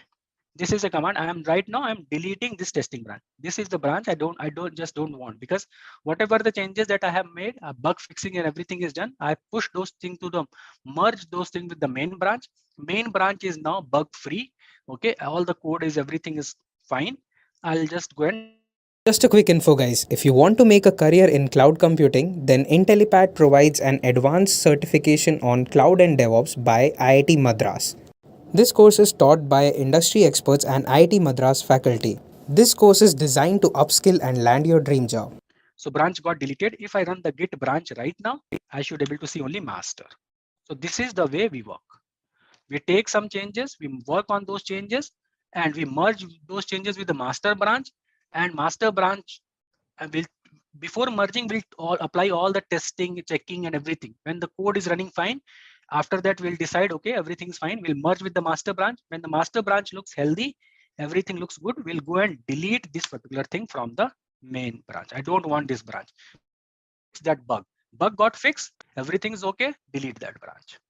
What are the commands that we have run? We have run the first. We have created a command. First, we mention the git branch. What it does, it tells how many branch I'm having. Branch I'm having and where I am right now. Okay, branch and the branch name. Command is how to create a branch. Git branch and the name of the branch that you want to create. Name of the branch. Okay. How to switch the branch? Git checkout. Subversion concept are almost similar, but the head concept, I think the head is little different in subversion. Enter to the latest commit. Okay, and the commit happens. Commit is happening here as a snapshot of the whole tree. Whenever you do a commit, it will just like take the snapshot of the whole the things. Okay, this is like commit. But in subversion, whatever the delta, generally we changes. We in the next commit, like so I mean more or less features are same, but few things are, if you talk about branching and all, is similar way every subversion works, right? Every VCS works in the similar way almost, but few things here and there, right? So this is we create the branch. How to switch the branch? The command is git checkout. Okay, and the name of the where you want to switch. All right, and merge is what? Git merge and the merge source and destination. Source branch, destination branch. All right, now we'll create something known as conflict. Okay, let's see how to handle the conflict. Okay, these are the file, test file and my file and all. Say for example, I'll create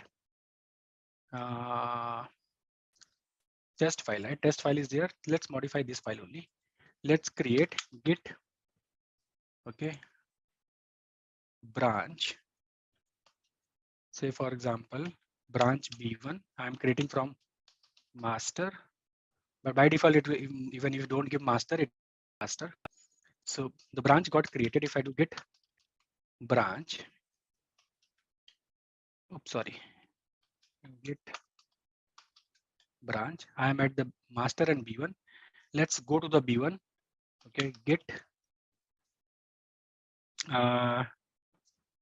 checkout, right? Checkout B1. Okay, I'm at B1 and I have the file test file.txt. Let vi that file. Say for example, I want to modify that file. Vi that file, and I am mentioning one line entry.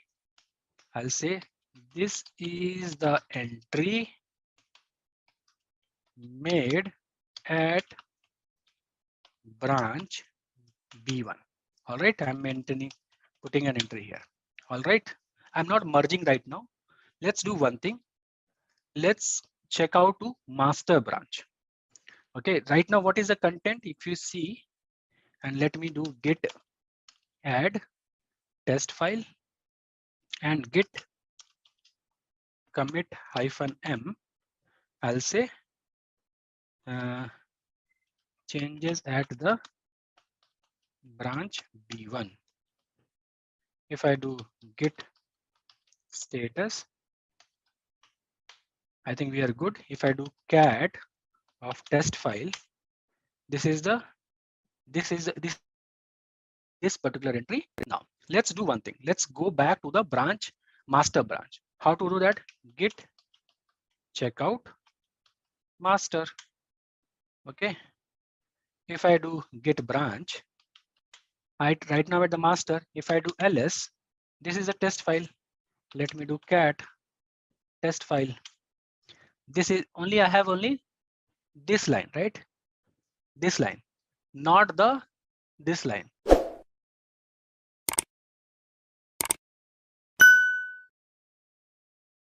File, and I'll mention one more entry. I'm right now at the master branch. Okay, I'll tell you what I'm doing, but I think everybody able to understand. I'll tell you graphically also what is happening. I'll say this entry made at master branch. All right, so what we have done is, now let me do git add and all. Git add test file.txt.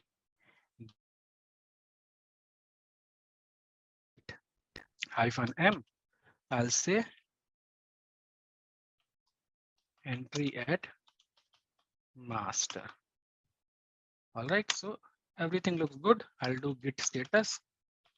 Everything looks good. So what I have done is basically, if I go here, I have created two branch. Okay, I have created one branch that is master.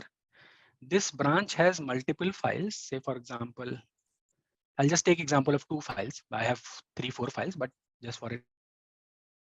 From this branch, I have created another branch that is testing branch, or what is branch B1, I think. And when I created this branch, all those entries are already because it's created from this particular thing. So whatever the things are here, it will be exactly here. This is my test file. Okay, test file. And this is here the test file. Now what I have done is, I have opened the first test file in the branch B1. This is my master. Okay, and this is my B1.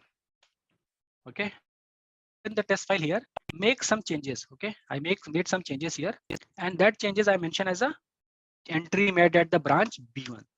And after that I check out and go to the master branch. I took that file and modified that file as a entry made at the master.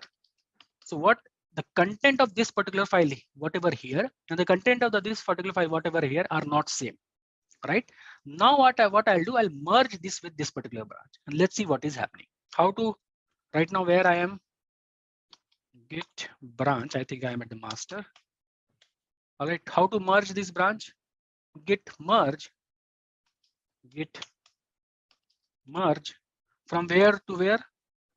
B1 to master. It is saying me auto merging test funding conflict, fail, then commit, and then see the result. It's saying some conflict is there. Okay, because two different developers are working, developer 1 and developer 2. Okay, this guy made this change. Okay, and this guy made this change. Now I want to merge these two things. That is why conflict, because the changes are not same. When changes are not same, definitely there is a conflict. This is master, this is branch B1, and I want to merge. Now it is giving me error. It is giving me there is some conflict. Let's run git status. All right, so it is saying like, what is git status saying? You have unmerged path, fix conflict, run git commit. First it's saying fix conflict and then run git commit. Okay, or you can abort it like this. Unmerged path, it's saying git add file, and that's something like both modified. Both are getting modified. Text file, it's like both modified. So what we can do here is, what we'll do, if I open this file right now, okay, if I do vi text test file, you will able to see it is telling me where exactly is the conflict. It is telling me this is the master branch, then this is the branch B1, there is a conflict. Now what these two developer will do, they will come to a meeting, and this guy will say, I have made these changes, and this guy will say, yes, I know, and I have made these changes. Okay, now they will come here and they will have a meeting, and they will decide which changes should go, right? Finally approve. Either these two guys will decide or their manager will decide. If they are not agreeing, these guys saying, okay, my change is better than your changes, right? There is sometimes it happens. So manager or team lead will come and he will sit and he will decide which changes or the combination of changes, whatever the things. What we'll do, we'll say dd will delete everything and we'll say this is the final version. Whatever the code that I want to modify, I'll just modify it and add it. Add test file. If I run the git status right now, what is happening? It is again saying modified. First git add, right? First we need to follow the steps. Git add test file.txt, git commit -m. I'll say final version. It's fine. It's okay. If I run the git, okay, cat and the test file.txt, I'll have this is the final version that we approved. Okay. You guys understand how the merging and these things working? I mean, conflict is a manual thing. We need to fix manually because Git tool will tell here is a conflict, but it's our decision as a human that which code I want to go for the final version. Where we'll go and fix this at the master, because the master is the main branch that is going to release the final version of the product. All those branches are just for the bug fixing, and we generally delete those branches after the work is done. So master is the where. When we create a branch, we create from most of the time we create from the master branch. Okay, so when create from the master branch, we take all the copies from the master branch. Okay, so that we'll start the it should be the exactly same replica of the master branch, so that we can generate those bugs, those fix and those feature, and we'll test everything at the branch B1, and everything looks good, we go ahead and merge with the main branch. So generally that is why we if you have anything specific that you want to merge, that also we can do it. Conflict is like same file modified differently by two different or more than two different users, and they don't want to push. Whose Git will tell, okay, I have two version of file and the content of those two blobs are different. Which blob I should approve as a final version? Then you need to tell Git, okay, fine, this is the final version. You need to manage the file and then run git add and git. We are going to talk about something known as Git and GitHub. First of all, what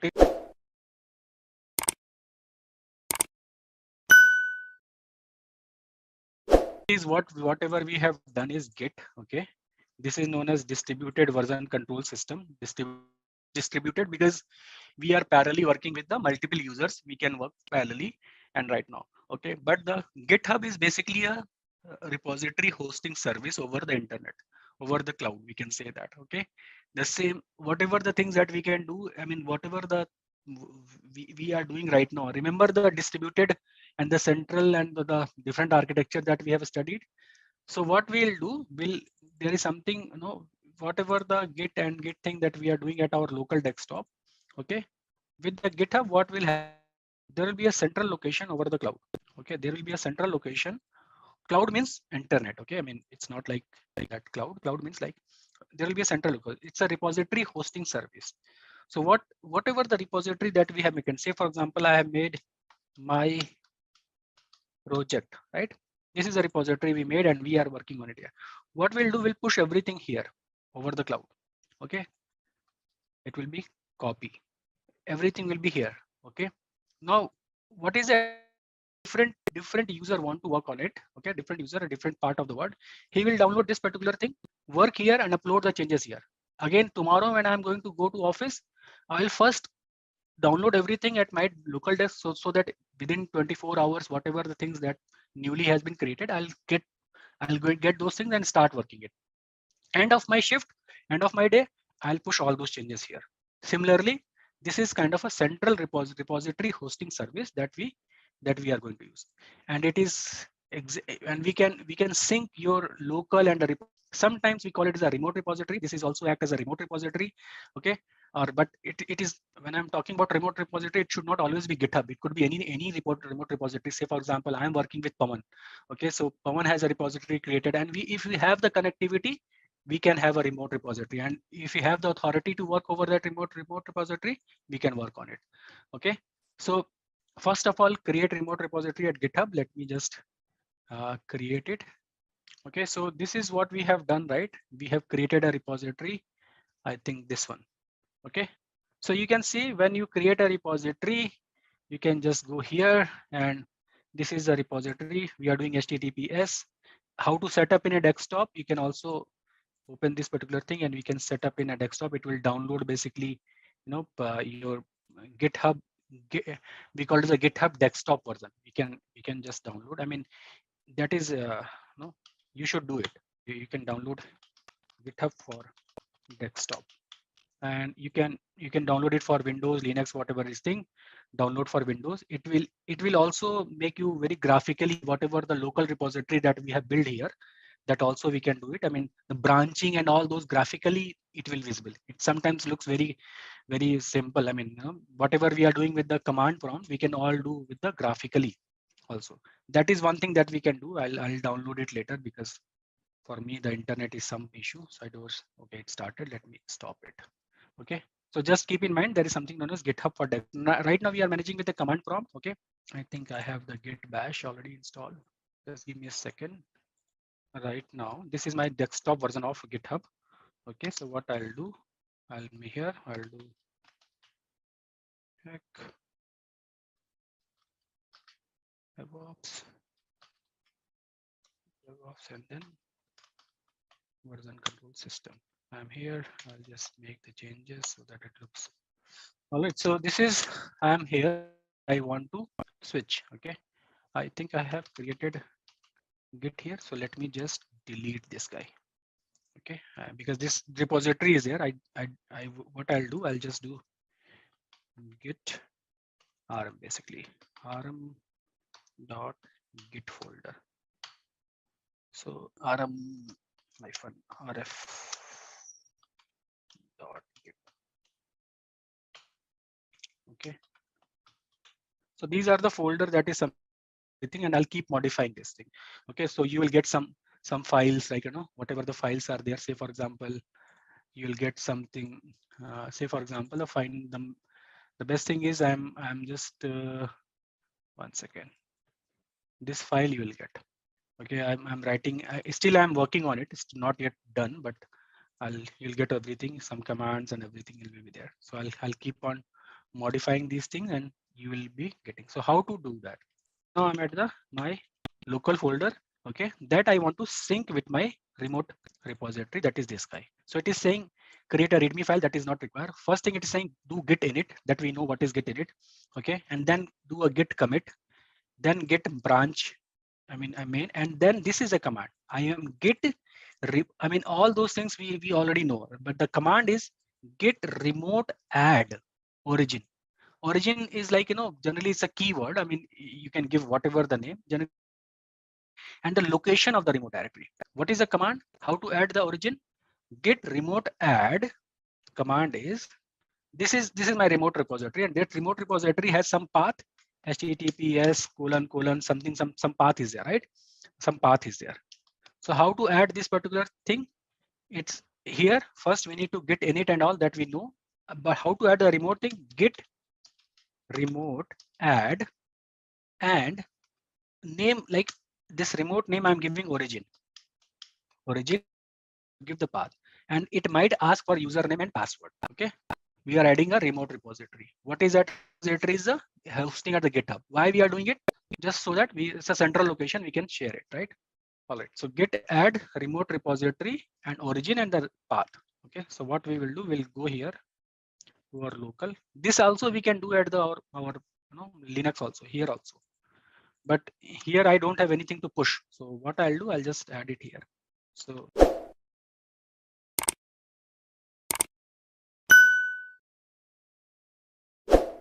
it is saying, okay, git init is done, git commit, whatever that you have. First we'll do git add, because right now if I have initialized it git status, okay, it will show like many things are not added, something is is not there. So what we'll do, we'll do clear, and we'll say git add dot. Oh, I am not the owner, basically. I think I need to change this. Okay, anyways, let me do it here, and we'll do it. I'll push the changes there because there's some permission issue.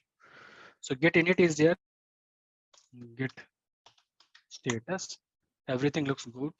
What I'll do, I'll add git remote add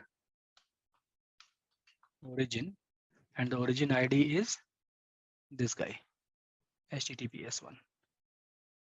SSH one is different. Okay, HTTPS. Okay, only mention the command git remote add origin, command not copied, and the HTTPS link I need to copy. The link is copied, copy. All right. So it's got added. Okay, I think I need to see whether it's added or not. The command is git remote -v. Okay, what we can do, we can, if you want to upload the file, say for example, unless I'm having file 1, file 2, file 3, all those things, I want to push. So I have to do git push origin main or master. Okay, I can say branch M, or we can say git push origin master. Push means I'm pushing the changes from local to there. Push origin master. It is going to ask me the user ID and the password that I need to give it. Just give me a second, because I forgot what is my password. I need to check what is my password. Just give me a second. I forgot the password. I think I need to change the password and then it should work. But this is generally we have to do it, because if I start changing the password, it will take 5-10 minutes. Okay. How to create a remote repository? You should go to the, let me show you. If you go to, this is you should github.com. Okay, here you can do sign up. Okay, because you're a new user, you should do sign up. Just like any other thing, you need to fill the form, like you enter your email address, contact number, blah blah blah, other information. Once you are done with that, a remote repository is created for you. It's just like creation of email ID or anything. You need to submit a form, right? That's it. It's pretty simple. I mean, I'll change the password and we'll run something, and we'll upload something so that you should know. But the command, what you have to do is, first you have to create a create a remote repository. Okay, over the GitHub. Once the remote repository is ready, you should come to your local repository. You should add the remote repo. Okay, you should add the remote repo. What is the command? Git remote add origin and the path. Path is the HTTPS path. When you are that, you should see like how many remote repositories are there. You can do git remote -v. It will tell you how many remote repository you have. And if you want to push anything from, push means any file that you have a file you want to push to here. That is the command is git push. Command is git push origin, and which branch you want to push. Say for example, you want to push to master, then you said master. Okay, which branch you want to push? You want to push to any specific branch, that branch you need to mention here. All right. And similarly, if you want to download anything from here to here, okay, then in that case you can do git clone. If you do git clone, okay, if you do git clone and the path, okay, whatever the things that are here, it will be get downloaded to your local. If you do git clone and the URL, basically we should mention URL. URL is what? The same URL, that HTTPS URL. Okay, the command is git clone. Push. If you want to from remote to local, git clone. So this is something we'll start from Git versus GitHub. What is Git and Git versus GitHub? Basically, if you say for example, this is my laptop or desktop, right? This is my laptop or desktop. Okay, where, just give me a second. Let me just. So here we have created GitHub repository. How we created a GitHub repository? We have created a GitHub repository just by creating a directory, and we run the command git init inside it. So we have created a GitHub repository right now. What we have done, let me just increase the font size. Okay, so what we have done mkdir / my project, something like that we have done first, right? And after that, what we have done, we have created a directory. We went cd to my project, right? And after that, what we have done, we have initialized it with a git init command, right? So when we run the git init command, there is a repository that got created, right? And that repository got created locally inside my desktop or laptop. Everybody agrees with that? All right. So this is so far we have done, right? And we have done multiple operation here, that repository. Under this repository, we have done git init, git add, git commit, git rm, git mv, like so many things that we have done. We have created branches, we have merged the branches, we have created conflict, we solved the conflict, like a lot of operations, almost all the operations we are like, we have performed here the repository. And the repository is basically lying inside your computer. For me, it was an EC2 instance. For you, it might be a laptop, desktop, or another EC2 instance, whatever it is. But we have performed this, okay, over a Unix box. So how we make this? First of all, the prerequisite is what? Prerequisite is first point number one, install Git. Right? We have installed Git, and after that we are able to perform all those operations. How we have installed Git? We have installed Git with the command apt-get install Git. But most of the time you'll find that if you're using any Amazon Linux image or Ubuntu image, the Git is most of the time is already installed. All right. So to cut the story short, I mean, we have performed all this operation. Now this is what we are almost done, right? We have performed all this operation, and we are good with that. Now, what is the second case? Second case is there is a Git repository that is lying somewhere in the cloud, somewhere in the internet. Okay, that is known as Git repository that is lying over somewhere in the internet. Okay, so for that, what we will do, when something lying over the internet, first of all, we have to log in. We have to go there. How we generally go there? We use some URL, right? In our case, the URL will be github.com.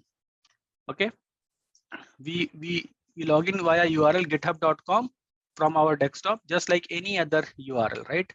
Just like any other URL, we went to github.com and we just log in there. How creation of user ID and password is pretty simple, right? We know how to create user ID and how to create password, and we just need to create a user ID and password over this URL.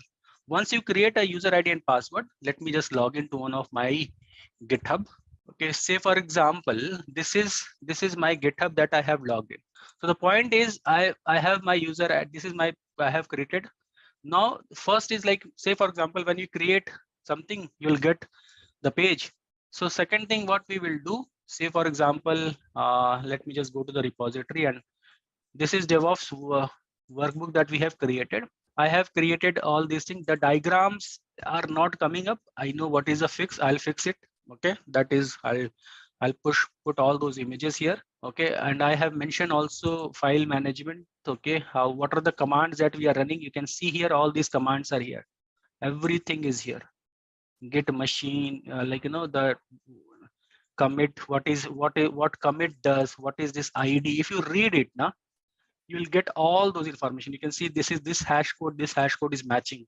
Okay, so everything is here. Okay, it's like I have mentioned each and everything. You can see whatever we are doing over the class, almost same thing it's there. And I've explained the concept, and there is a command following with that.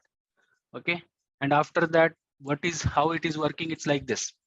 Okay, and undoing the files, like how to do undoing in the Git, that also we have the same command. All right, so I have created it. Now the question is, once you create something, what is the second thing? First, go and here and go to your repository. Okay, and you can create a new repository here. Okay, how I reached here? I went to repository. Okay, and there is option of new, right? There is an option of new repository.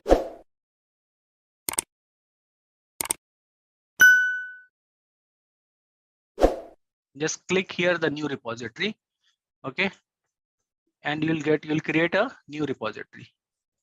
So you'll create new, and you can mention anything. Say for example, this thing is for the demo class. Okay, so again, this is become a public readme file. Leave everything almost default and create the repository. Okay, so this repository got created, and it will give you some commands, like, there are two ways you can set it up in the Dex. You can set it up in a desktop that will download the GitHub desktop version that I showed you yesterday. There is HTTPS and SSH. Okay, if you want to do SSH, that is fine. I mostly prefer with HTTPS because with the help of git command I can copy. Okay, so these are the something is mentioned here. Now what we will do here is we'll go to our Git machine. Say for example, just give me a second. Let me go to some directory and change it. Okay, so this is one of the this is what is this? This tool is basically nothing but a GitHub desktop.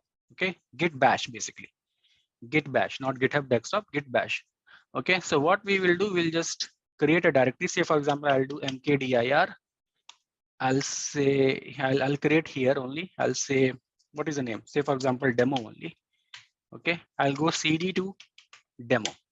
Now right now where I am, this one is basically I am at my desktop. Our tech demo is desktop. All right, I am here.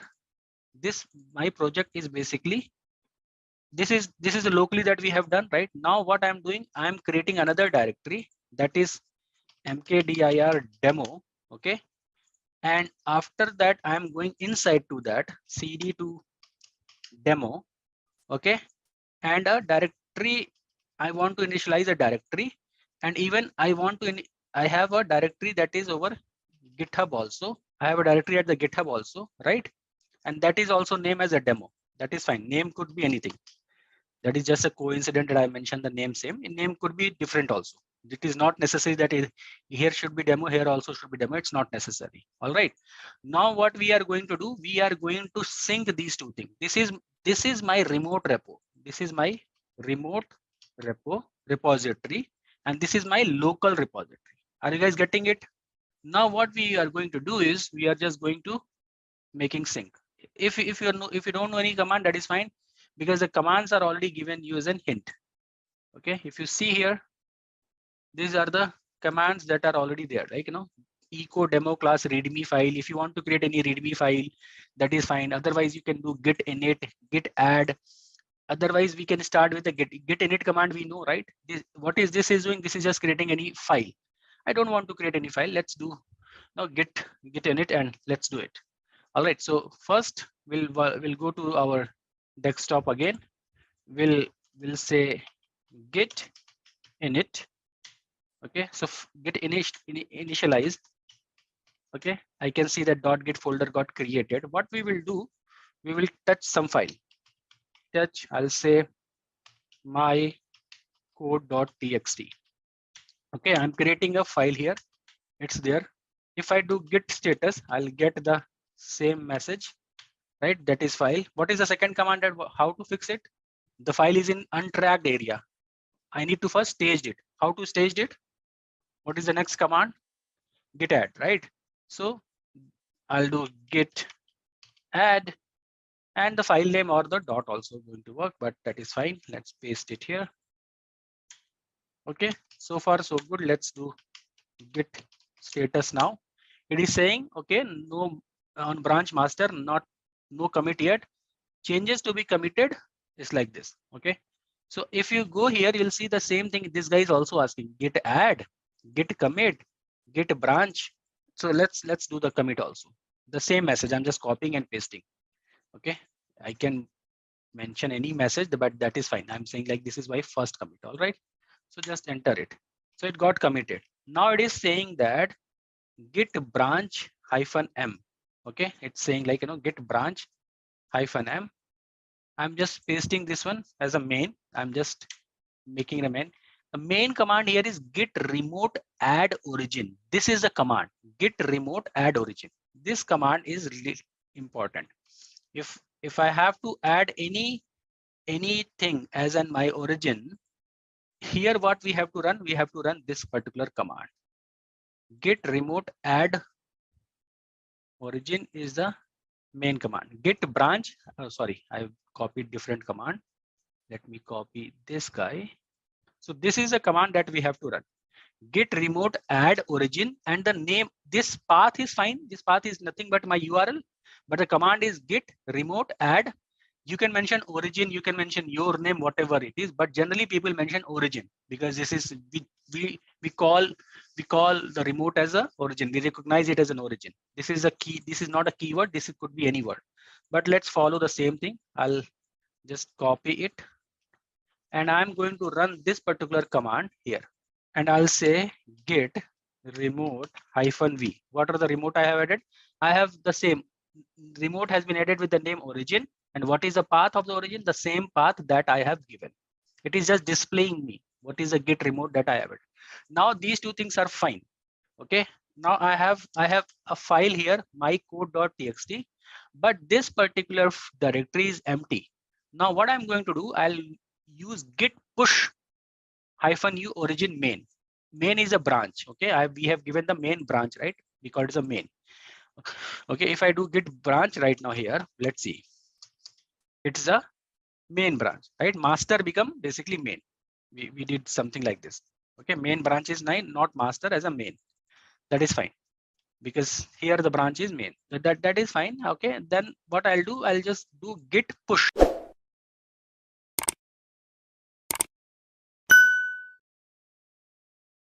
Upload it where I want to upload it. Origin. Who is origin?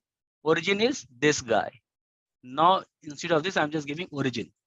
Okay, and where I want to upload it, which branch I want to upload it, the main branch. Let's do it main. You can see in my case it is not asking for the authentication, but in your case it may ask for the authentication because I have already authenticated myself. So that record is there. Now if I go here, okay, if I go to demo class, you can see my code is now here, right? I have not mentioned anything, but my code is here. Now what we will do, we have created a file mycode.txt here. Okay, and after that we created a file, we git add and git commit, everything that you already know. After that we added a remote repository, and after that what command we have run? Git push. The git push command and the -u origin, okay, that command will push that file from here. That command will push that file from here to here. Git push, I am pushing that file. If you run git pull, that command will pull that information here. When we run a git pull, say for example, I am done with my shift. I have whatever the code that I have written, I'll do a push. Okay, now another guy will come in after my shift. Maybe he's working from UK or US, and what he will do, he will start working on this, and after that he will also push some information here. Then the information that is at my desktop is changed, whatever the information here. So what I'll do, I'll first pull all those information so that my desktop and this guy is in sync. Then I'll start working here, and then again at the end of my shift, I'll again push it. First when my shift will start, or when I feel like there is a change with my desktop version and the remote version, I'll run a git pull command. Okay, and when everything is good, I'll show you. But okay, when everything is good and I'll done with my changes, at the end of my shift, I'll do a git push command. Okay, so this is the file. Say for example, what I'll do, I'll create a file first of all, because I need this. I'm creating a text file. Okay, let's create a notepad. I'm creating a notepad file. Okay, this is my notepad file. I'm putting all this command. Okay, commands are here. Okay, all right, all the commands are here. I'm just increasing the font size. You can see all the commands are here. What I'll do, I'll save this file in my same area. Where is the file? You can see here right now. Let me show you. ls, no files are here. It's just my code.txt. What I am doing, I'm saving that file. Save as. I'm going to PC, my directory. Just give me a second. You can see here, I'm just saving this file with this is my code. I'm saving that git command.txt. Save that file. If I do ls here, I'll get another file, git command.txt, right? I got a file. So what is happening here is this particular directory is not in sync. Let me Control C, Control V. Say for example, this is remote and this is this guy. With this particular, we can just assume, right? This is my local, this is my remote. Now this guy has another extra file got added, right? This guy has an extra file got added. What I have to do, again, I have to push this thing here. How can I push it? Before pushing it, I need to commit it. Same thing. If I run here, git status, the issue will be git status there is an issue. It is an untracked file. Which file? Command.txt. For what is the first thing that I have to do? We have to mention first commit here, git add, and then file name. Okay, git commit -m. I'll say added command file. I'm working right now in my shift. I'm making some changes in my code. Just assume that, right? And after that, I have added it. When I am running git status, everything looks good. What I'll do, I'll again do git push -u origin main. I'm pushing it. So when I'll come back here, if I refresh it, you can see git command is here. If I click it, I'm getting all those commands here. All right. So what I'll do a reverse now. We will make some changes at the Git repository, I mean the remote repository, and see how we can pull those changes to my desktop version. All right. Let's go here in our demo class. Okay. What I'll do, I can create a file, right? I can just go and create a new file. I'm creating a file here. Where right now I'm creating a file. I'm creating a file. This right now, whatever the files was command.txt is here. These two guys are now in sync, right? We can say these two guys are now in sync. Now what I'm doing is I'm creating another file at the remote repository. All right. Now after that, I'll push it, pull it here. Okay, pull. This time I'll do a pull. Let's first create a file. I'll say my remote file.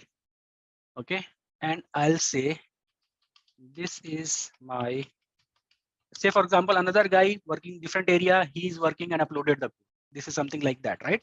This is my remote file for testing. Okay, now what I have to do, I have to commit it. Okay, and I need to mention it like commit create remote file, and then I'll say commit new file. So remote file is here. All right, remote file is here, but this guy doesn't have this remote file. Okay, so first of all,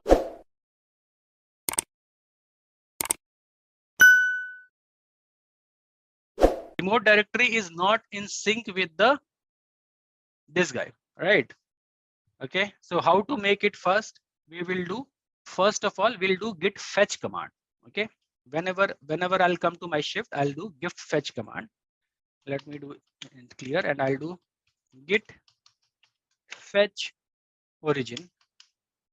It is telling me 4 objects done, counting object 100%, computing something, and it will tell me that there is a git object is this and all, like, you know, git fetch is basically just kind of a rerun of the command. But after that, that will, you know, copies, basically fetch is basically copies from remote request to local, but fetch is not going to making any change to my local area. If I do ls here, you can see I have my command and my tx code, but remote file is still not there.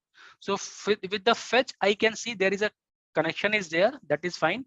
Remote has total 3 reuse is 0, track is 0, untracked object is 100%, 3 out of 3 is like it's fine. So I can see that there are 3 objects and I have only 2 objects, right? So I can see there is some difference. So what we can do git pull origin. Pull means I'm pulling that information. Okay, you can see fast forward. It is basically what is happening here is with the message. Can I see that it is merging is happening, isn't it? Branch merging is happening. So what you can see here is the message, and now if I do ls, I can see my remote file is also there. So basically, it is nothing new is happening that we don't know. We already have done this. If you can see this I can treat as a different branch. Can I treat as a different branch? And when I'm pulling it, is basically doing a git branch merge. Apart from that, anything else is happening? Nothing, right? When we are pushing it, we are merging our branch to this branch, and when I'm pulling it, this branch is getting merged with my branch. That's it. But push and pull is given because the directory is at remote. But concept wise, it is just a this one, right? Fetch will tell you, summarize like what is the difference. If there is a difference, it will tell you. In our case, it said, right, there are 3 files at the remote, and in local I have only 2 files. So fetch is for the just for the information. Now just for that something, what is the difference. Fetch is not going to download anything. The real difference I'll tell you. And when you are running git fetch will just analyze it, and it won't download anything. Git pull is a command that will basically download. Now what happened after git pull? The same file will get downloaded here. Now these two guys are again in sync after git pull command. Fetch is just for running the checking the connectivity and everything is fine. Okay, I can talk to my remote repository, and if there is a difference, it will just summarize me with one line. You will just get to know that what happened at the remote. If I want to know that, now let me tell you. If I run the command again, you'll get to know. When I'm running this time git fetch, it is giving me something that something has been changed at the remote directory. From this message, can I figure it out? There is something has been changed at the remote directory. Now let me run the git fetch again. Have I got any message now? When I'm not getting any message, that is nothing has been changed. When I'm getting some message, it means that something has been changed. There is some delta that I need to copy. Then I'll run the git pull. I'm not going to run the git pull again and again every time. I'll just check with the fetch command. If fetch is giving me this kind of message, I'll get to know that yes, there is something changed. What has changed? Let me pull it. And there is one more thing. Now say for example, consider a use case. This is, say for example, this is some development is going on. Some files. How say for example, this is a developer. Now here we have already made some progress in our project. We have created 3 codes. Okay, just assume these all are codes. Okay, and even at the remote side, everything is in sync. Okay, everything is in sync, and we are see that all these 3 files are here. Okay, and you can see here all those messages that we are putting. It's like, getting the same message here. Edit the command file, create micro. This is first commit, right? The same messages are here. That is interesting. Okay, now what, say for example, I'll come to this particular example where you got recruited in a company. Okay, this is you. Okay, and somebody says now start contributing in this project. Okay, somebody, let me delete this file. Somebody says now start contributing this project. You are getting hired as a Java developer. Okay, and now somebody will say, okay, now it's fine, you join it. Okay, somebody will give you a laptop or a desktop is assigned to you, right? Generally this is, oh man, let me just, okay, a laptop is assigned to you. Now there is an expectation you start contributing this project. So first thing first, what you are going to do, you will create your own repo here. Okay, you will create your own repo. Okay, so this is there. I have my directory here right now, and this is the remote repository that already has some multiple files. I think 3 files, right? Say for example, I'll say there are some files are here. Okay, and I'm not sure. Okay, what first thing I'll do git clone. Why? This is the use case of clone. What is clone? What is the literal meaning of clone? Do the cloning. Clone is like exact copy, right? Exact replica. Clone is like exact replica. So first thing first, in order to understand like what is going on, I newly joined this project, or maybe I newly hired and I got assigned to this project. I'll just do a remote clone so that everything, whatever the things are here, it will get copied to here at my desktop. And then when I'll start making some changes, I'll do push, pull, fetch, whatever the require. So git clone is basically you can clone the repository. Can we do it? Let's do it. So what we will do, let's create some direct repository. I'll say create a new repository. I'll say, what is this? Demo new. Okay, and just create it. If you see here, all the use cases are mentioned here. It's saying that create new repository on the command line. This is a issue. Push an existing repository to the command line. This is the thing. Import a code, like everything like written here. What we are going to do here is let's let's say for example, no, we what we will do, we will say for example, this is a new one, or we already have a directory, right? Let's create a folder here. There is no point of creating a new directory because demo, we can use demo here. Where is demo class? I think this is a two files. What we will do here, say for example, I have joined. What I'll do right now where I am, I'll do cd dot. I'll do mkdir. Okay, mkdir cd demo new. Okay, I'll do cd demo new. Okay, this is, say for example, I have created a directory. Right now I am at the cd demo. Okay, demo new, right? This is I am right now. What I'll do, first of all, git init. Okay, because I am going to run the git command, so git init is the first thing that I have to do. After that, I'll do git clone. And what is the path that I'll choose for the git clone?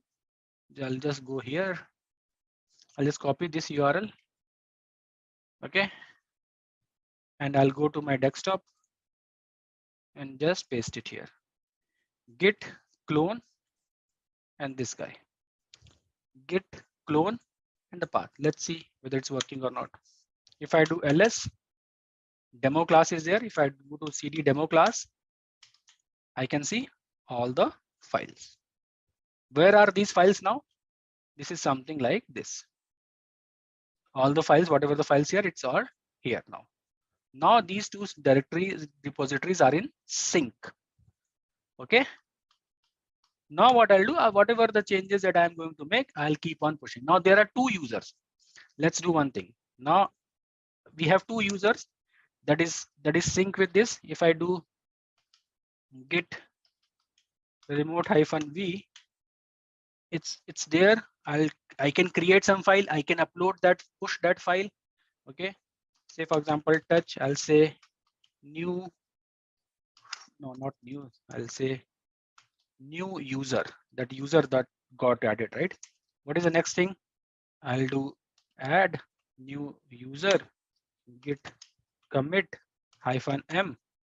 I'll say added by new user. All right. And I'll do git push. Okay. Git push origin. Okay. Now I'll go to this guy. I'll see what happens. Let me just refresh it. New user is got added. Right now, again, the second user is coming to the shift. Okay. He will do cd dot. What was that path? Demo, right? cd demo class. ls is there. If I do git, what is that? Fetch, right? Fetch origin. Okay. Git fetch origin. Okay, new user file is there. Where I am right now, I'm thinking the same file. What was the earlier directory? Last one? Oh, I'm at the same. That is a problem. I think it's demo, right? cd demo. If I do ls here, yeah, the file is not here. If I do git fetch, I'll see there is some difference. What the second thing I'll do, git pull origin, and I'll see, okay, this new user file is here. Pull and git push basically, no, these two command. Git pull is basically combination of fetch. Checkout is for the local merging. Okay, git push basically for the remote. Generally we use for the remote. Okay, so what we will do, we'll try to understand. Say for example, you want to use Google Chrome. Okay, just try to understand the concept, the context here first. Okay, then you will able to understand. We want to use Google Chrome, right? As a user, I want to use it. How generally we use it? I mean, say for example, you are here, you want to install Google Chrome on your computer. Okay, this is my laptop or computer, whatever it is, it's there and I want to use it. Okay, I want to use Google Chrome here. So what is the process? Like, I mean, what we generally do? Google Chrome, if you go little no, a step backward, Google Chrome is developed by set of users in Google, right? They have developed the Google Chrome. They have written a source code for it, like they have coded the Google Chrome, right? This is, I can say, this is my source code of Google Chrome. So we, as a user, we need this source code to install it, or what we generally download. If it is window, we download it .exe file. .exe file we download, and we just download it and we double click it and we start using it, right? The installer, exactly, right? So what a point I'm trying to make it here, when something is written, okay, that is written by a developer, okay, developer has written something, some source code, okay, that source code at the end is like this as a package we are getting it, okay. This is a package that I've already explained our first class, but again, because this is package is here, but in between a source code become a package, there are many process in between that it has to go, okay. The source code become package, there are so many process that it has to go, okay. What are those process? Let's see, okay. Let's try to understand what are those process when a source code become a kind of a package. So first of all, when a source code is there, the first thing that we do generally, first step is for compiling it. We compile that package. What is the meaning of compile and all? I'll tell you. The first step is to compile that package. Once you are done with the compilation, the second step we do, I mean, there maybe I'm just removing this pipe. Okay, let me just make it like this so that I will get some space. This is a source code. This is compile. Okay, it has to be compiled. Okay, and then there is something known as code review. Okay, and after that we do testing of that package code, testing. Okay, and then we do code coverage. All right, let me just, and then we make a package out of it. We convert that into, I'll just make it all these things here, .exe is here, and then we convert this into a package. All right, so as we can see that this is something, I have written a piece of code. After the piece of code has been written, we need to compile it. After the compilation, we need to do code review. After the code review, we have to perform testing of our package. There are some test cases that we need to be passed, and after that we do something known as code coverage. And when code coverage is done, we generally do packaging. I mean, there might be few steps here and there, might be there are a few more steps or a few less steps, but in general I'm talking about these are the steps that we have to follow, like all these things. Now the question here is, when the source code is ready, what we do with the source code? Generally, when the source code is ready, say for example, this is a developer who has written this particular source code. Okay, the first thing that we do when the source code is ready, what we do generally, we take the advantage of this GitHub kind of thing, the remote repository. We upload the source code to a central repository or Git.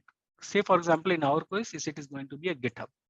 Okay, we upload it, and the moment the code is available, any new code is available here. Okay, this particular steps, let me just, this is kind of Here is a quick quiz question for you guys.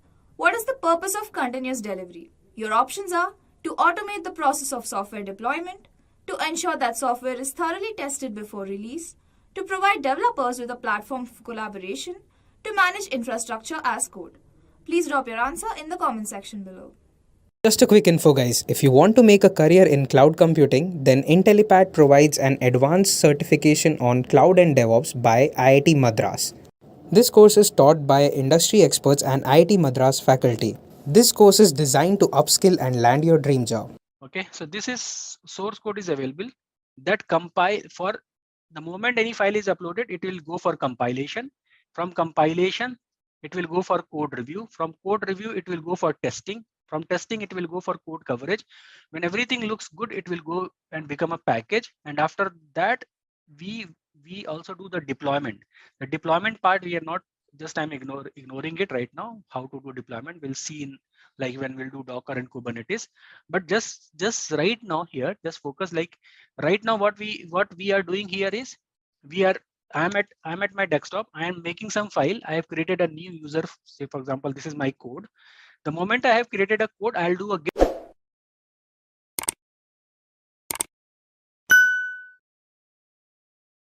File will come here. This will get compiled, code review, test, code coverage.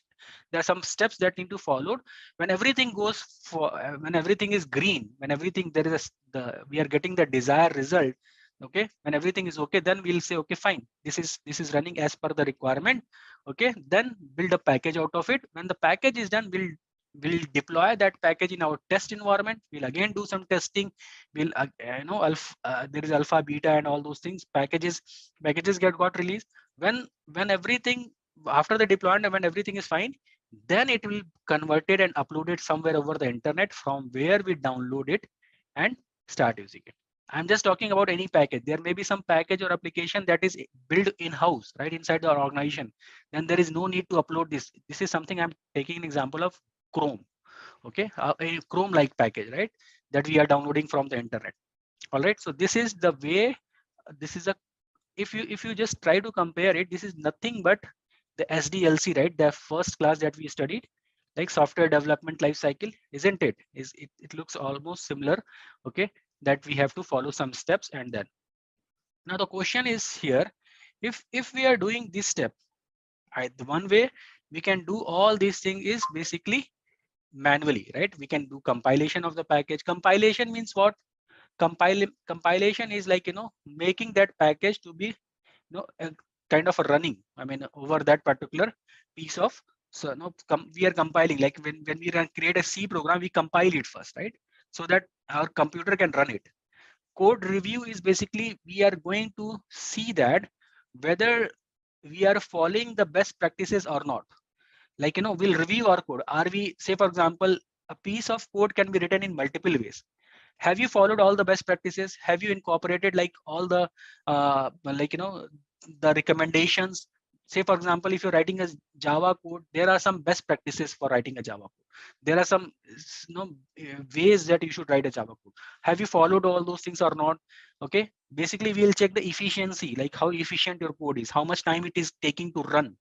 Okay, if you're written a code that is taking some few seconds to run, and if you're written a code that is taking few minutes to run, and you are almost getting the same result, which code you will prefer?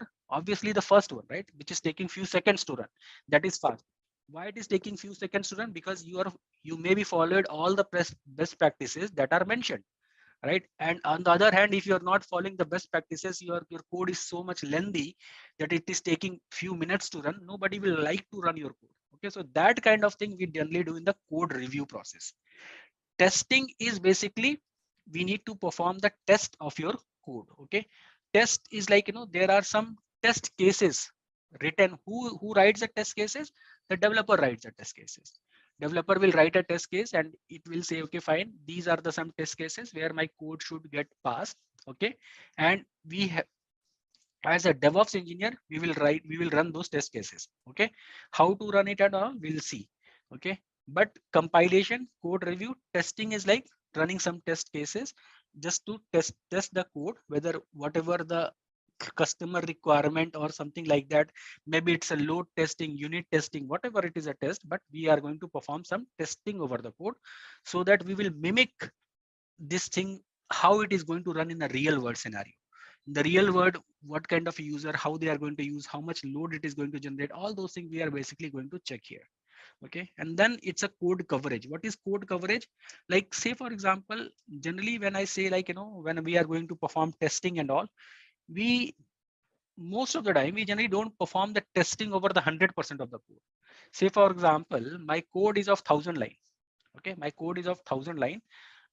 Probably I'll go and perform test on the 70% of my code, not all the 100% of the code, randomly, or maybe there are different ways, but I'll perform 70% of my code. So that is known as code coverage. 70% of code coverage is good. If your organization say no, 80% of code coverage is my criteria, then in that case you have to write some test cases. Then we'll get to know that how we are going to know how much percentage of the code that is being tested and all that we are going to see. Okay, that comes under the code coverage. All right. And then when everything looks good, we convert that code into a package. And when the package is ready, we are ready for the deployment. All right, whether we are going to deploy on a public server or our in-house deployment, whatever it is, but this is kind of a life cycle that we follow. Okay, so now the question here is, if this is the thing, okay, so when somebody has, say for example, somebody created login to their GitHub local Git account, and then he made some changes, he pushed that code to GitHub. The moment there is something new is coming, all these things should happen automatically. If it is, it should not be a manual process. Why it should not be a manual process? Because we are following DevOps methodology.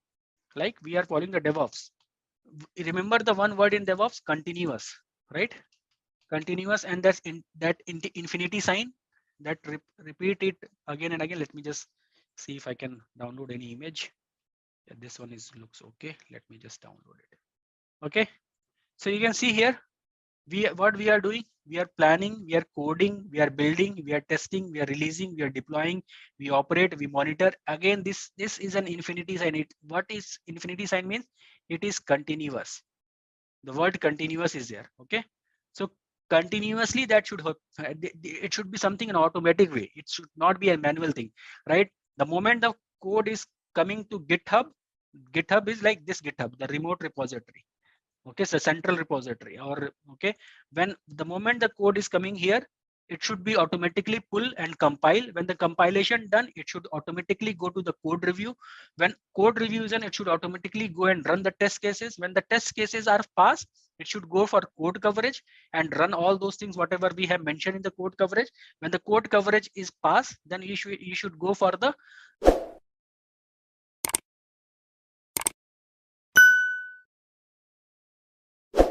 packaging, and then when the packaging is done, it should automatically deploy it. So whole these things is a continuous and automatic process, and for that we need some kind of a tool, right? I mean, if you want to automate something, either we can write a script for that should do everything for us, or we should go and ask for the something that is for the kind of a that we can use some kind of a tool for that, right? If you want to do that. And one of that tool is known as Jenkins for this continuous integration. Okay, Jenkins we are going to use. Jenkins does nothing. Jenkins does automate, or Jenkins gives you a platform, okay, that basically automate all these stuffs: compilation, code review, testing, code coverage, and there are a few more things that Jenkins can do. But this is something this is the main use of the continuous integration tool, something like Jenkins, where we are going to now, the moment the code is ready, the moment the code is the new code or any modification or bug fix, whatever the thing that has been fixed, that has been pushed here, the moment it got pushed, Jenkins will automatically got to know that, okay, fine, that there is something new is here. Then let's start compile it. Let's start review it. Let's start test it. Let's see what percentage of code coverage is there. And then if everything, all those things are good, let's package it. And when package is done, deployment is generally not the Jenkins part. For deployment, we use different tools such as container or Kubernetes, and that we will see how to integrate Jenkins with with Docker or Kubernetes. But right now, what we have done so far is, we know we are not this is not a development class, right? As a DevOps engineer, writing the source code is not my responsibility. It is a developer's responsibility. When developer written a code, and he or she will push that code to the GitHub, okay, after that my job will start. I should know how to launch a Jenkins server, how to create a Jenkins server, how to write a compile job, how to write a code review job, all test job, code coverage job, how to write a package job, and all those things. Okay, that is what my responsibility. When the packaging is done, I should know how to integrate Jenkins with the deployment thing, whether it's a Kubernetes or Docker itself, like whatever it is. But generally we do with the Kubernetes, right? So that we will see. But as a DevOps engineer, I should know that tool in much detail rather than focusing on more or coding part. If you know coding part, nothing like it. It's really good. I'm not saying that you should not learn, but the thing is, but that is something, if you don't know, that is fine. You can learn it later. But this is what the Jenkins does. Now code coverage is basically nothing. Say for example, this is my piece of code and I have written, say for example, these are the lines. Okay, say for example, these are the 4 line of a code. As a code coverage, I have decided that I will just test these 50% of my code.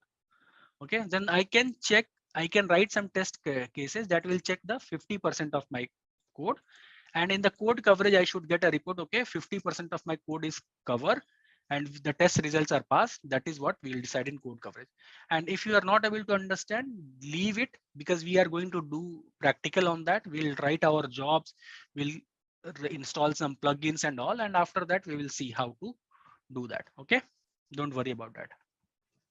But right now you should understand, nobody, there must be some, it depends upon the organization to organization.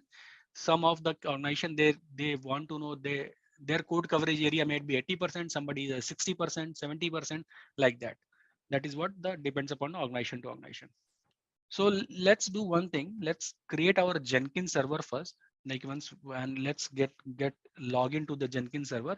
And once we are done with that, we'll start going dive deep into all these area. What is compile, what is code review, what is test, and we'll write jobs for that. What is job? Jobs are nothing but task, okay, or the project in Jenkins that we write for each specific thing. For compilation, we write a job. For code review, we write a job. For test, we write a job. For code coverage, we write a job. For package, we write a job. Okay. And one area is basically, and we'll also automate all this stuff. Like the moment the code is available here, compile should trigger code review should trigger test, like that. Okay. If even you are getting 30-40%, that is fine. But once we'll do the lab, it will become more clear. So for that, let's make the Jenkins, this Git machine is our Jenkins server. Because we need a machine, right? So what we'll do, we'll just change it. I mean, because launching an EC2, the process is same, but I need an EC2 machine to install Jenkins. For installation of Jenkins, okay, what I'm doing, I'm going to install Jenkins on this particular instance. Okay, what I'm not moving fast, just try to understand. This is an EC2 instance. Just forget about that. We are using the same EC2 instance as a Git, because Git is also one of the requirement that we need it. But just for example, this is an EC2 machine or a Linux machine, whether it's EC2 machine or your desktop or it's an Azure, Google Cloud, wherever it is, doesn't matter. It's a Linux machine. On this machine, we are going to install Jenkins. The first requirement for Jenkins is, okay, you should have Java install. First requirement is you must have Java install. Oops, this is Linux box. First thing is you need Java. Okay, so first requirement will be Java. Okay, and once you install Java, the second thing is you need to download the package. Download the package, Jenkins package. Okay, just like any other software, right? We have to install it, download the Jenkins package, and after that, when the package is installed, you need to run the command. Okay, say for example like this, run the installable commands.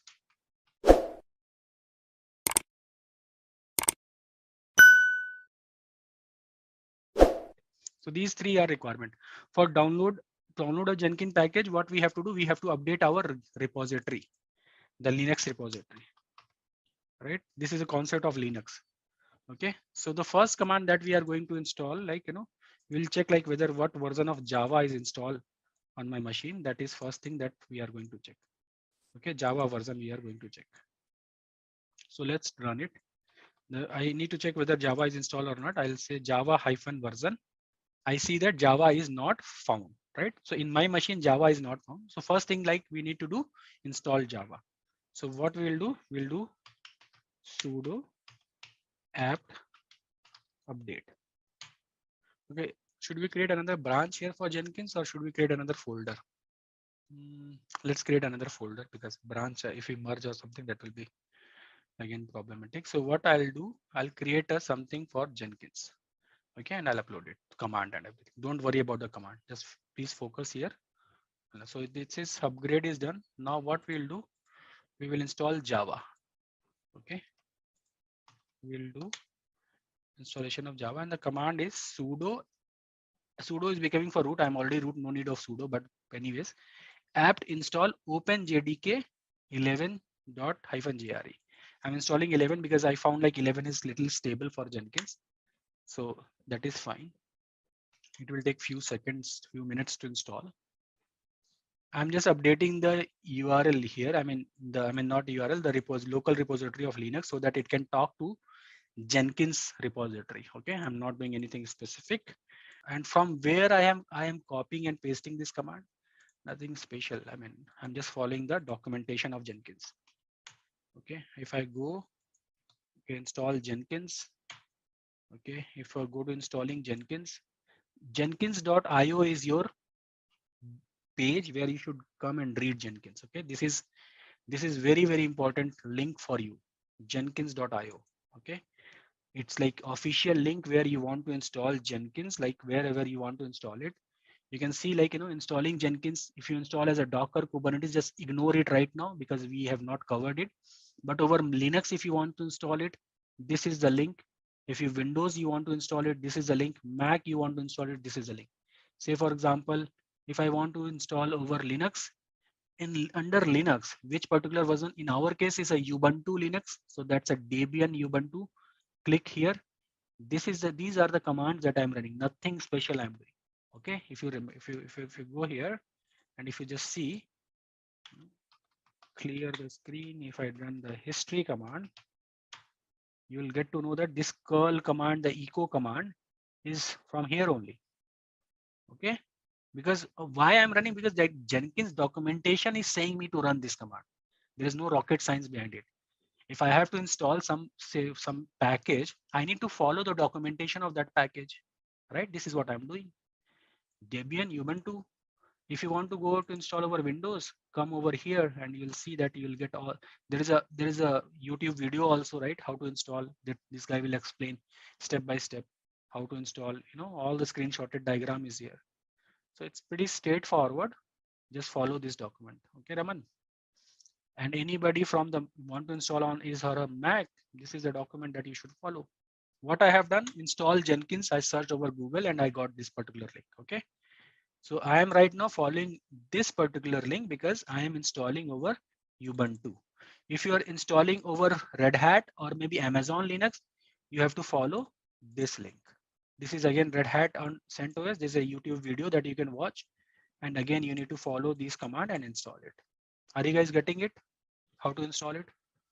And by default, Jenkins work on port number 8080. Okay, so what I'll do, I think I have my EC2 console open. Let me, while it is installing, let me show you. I think everybody knows what is security group, right? You guys already finished the EC2 instance. Say for example, this is my EC2 instance. Okay, that is EC2 is, this is my EC2 box that is running. Okay, say this is my EC2 instance. And this EC2 instance, I need to communicate, and there is something known as security group. Okay, that security group works over the EC2 instance, right? It's nothing but a kind of a firewall. And this particular software, that EC2 instance, we have installed Jenkins, right? We have installed Jenkins over EC2 instance. All right, so Jenkins we have installed. Now what we will do, and Jenkins work on a port number 8080. By default, it's work on a port number 8080. Okay, so what we will do, we'll open this port over security group so that we can communicate to this particular EC2 on port number 8080. So for that, I need to log into my EC2 instance. I think I've already logged in, not sure. So this is my console. Let me go to EC2 instance. I'll go to instances. This is security group. I'll go to edit inbound rule because that's an inbound connection. I think you guys know what is inbound, outbound, right? I'll say custom, I'll say 8080 for CIDR 0. All right, so I need the IP address of this particular machine as well. I'll go to details. I'll copy this public IP address. Okay, I have saved this IP address. Now the thing is, I think it's already okay. So let me start the services. Sudo systemctl Jenkins start. Let me see the status. it is running, right? Service is running, that is fine. Let me enable that service so that I can run it over the reboot also. So this is something we are done. Okay, so Jenkins is run. Now what we can do here is we'll just go over the internet and we'll copy this IP address, the IP address of my Jenkins server here, and we'll mention 8080. Security wise, anything else said this here? SSH custom TCP, MySQL Aurora, custom TCP, that is fine. 8080 custom. Jenkins is running, right? That we have verified. I forgot to mention. It should be HTTPS if I'm not wrong. 8080. But by default, it will take. I think there's some problem with Internet Explorer Edge. I mean, that I have seen. Edge is behave differently. Let me go to incognito mode. HTTP : 13 and there is : 8080, right? That looks okay. 13.165. This is a public IP address. There's something, I'm not sure why it is not connected. 13.2.2.3.3.60. So this is basically it generally with Chrome and all, it works very fast. I'm not sure whether what is exactly the issue, but anyway, we got to know that. I mean, we are able to access. First thing first, that you need to change the password of the admin user. Say for example, I'll put some password. No, first of all, I need to get the default password. And for this, I need to go and log in here and do cat of this particular directory. Where lib something password. I need to copy this particular thing. Okay. This by default, the password stores here. Okay. So this is the default password that we can just go and mention here and continue. Okay. Save it because I may need this. Okay. So what is like, what are the plugins? We'll talk about the plugins. Okay. In a few seconds. Okay. But right now it is asking me customized Jenkins. Okay. So for Jenkins, basically, let me talk about the plugins right now. Okay. And then I'll come here. Where is my whiteboard? So basically, what is the meaning of plugins here? Say for example, in your Chrome, right? When you are using Chrome and you want to use Grammarly, right? Some of us like might be using some Grammarly kind of for that. What we generally do, we install plugins, right? So from this, can we derive the definition of plugins? Plugins are nothing but that will give you some extra feature, extra extra capability of your current software, right? Right now, what software that we have installed? We have installed Jenkins, isn't it? Everybody, we have installed Jenkins, right?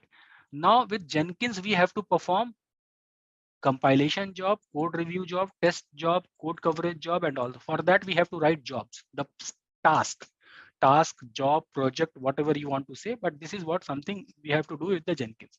So for Jenkins says, okay, if you want to do something with me, you must be sure that the particular plugin must be installed. So, okay, say for example, I want to do packaging or code coverage. For code coverage, there are some set of plugins that are available there that we need to install.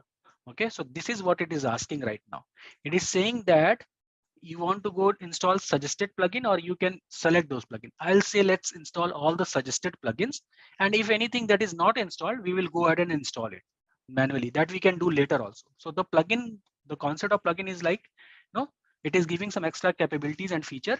Okay, just like anything we are doing with the plugin, just like install plugins in WordPress, exactly, just like install plugins in Chrome, right? So it will install plugins. Okay, you can see it started installing plugins. It will take few minutes. So this is the console of Jenkins, like, what is this new item and all. We'll see, like, this is basically I'm talking about the job or project in Jenkins. How to create a job, we'll see. Okay, and there is something known as people, like for user administration, some build history, manage Jenkins. Manage Jenkins is like any kind of administration that you want to Jenkins. You should come here. You can see there is a gear icon, and you can install. And here you can see there is a manage plugins. So whatever the plugins that you have not installed, you can come here and you can search for that plugin and install it. There are few names, right? Released, installed, no updates, because right now I have installed Jenkins from the latest version, right? So that is there is no update.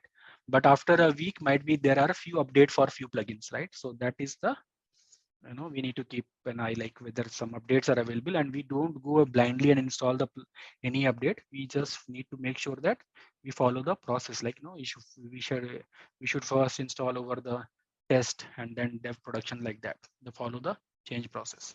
All right, so this is the console of the Jenkins, right? This is the console of the Jenkins. This is a welcome message that we get, like, when we install the Jenkins. Okay, so what I was telling is, first of all, this installation is like, simple installation. If you're not able to, if you're still facing some problem with installation, just leave it. We will take it later. Okay, but focus here, focus here, whatever we are going to understand. Okay, that is concept part. All right. So this is the main screen. You can see here. This is where you will get all those installation.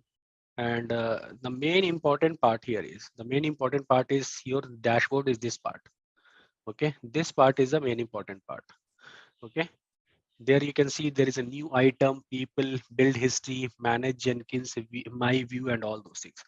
Okay, out of which the new item we call it as an item, we call it as a project, we call it as a task. Okay, and we call it as a job. Okay, most commonly we call it as a job. So what exactly is a job? Okay, what exactly is a job? If you go here again, okay, you can see there is something known as compile, there is something known as code review, there is test, code coverage, package, a lot of things are there, right? So this is what the job is. Okay, we will write, I mean, say what is a compilation and all, I'll come again and we'll discuss, but this is the job that we are going to write in Jenkins. Okay, so this is what it is talking right now. Okay, so this is basically your job. This is your new item. This is what, and if you click here, we can create multiple types of job. Okay, we can create multiple types of job. We can see this is something known as freestyle project, pipeline project, multi-configure project, folder and all.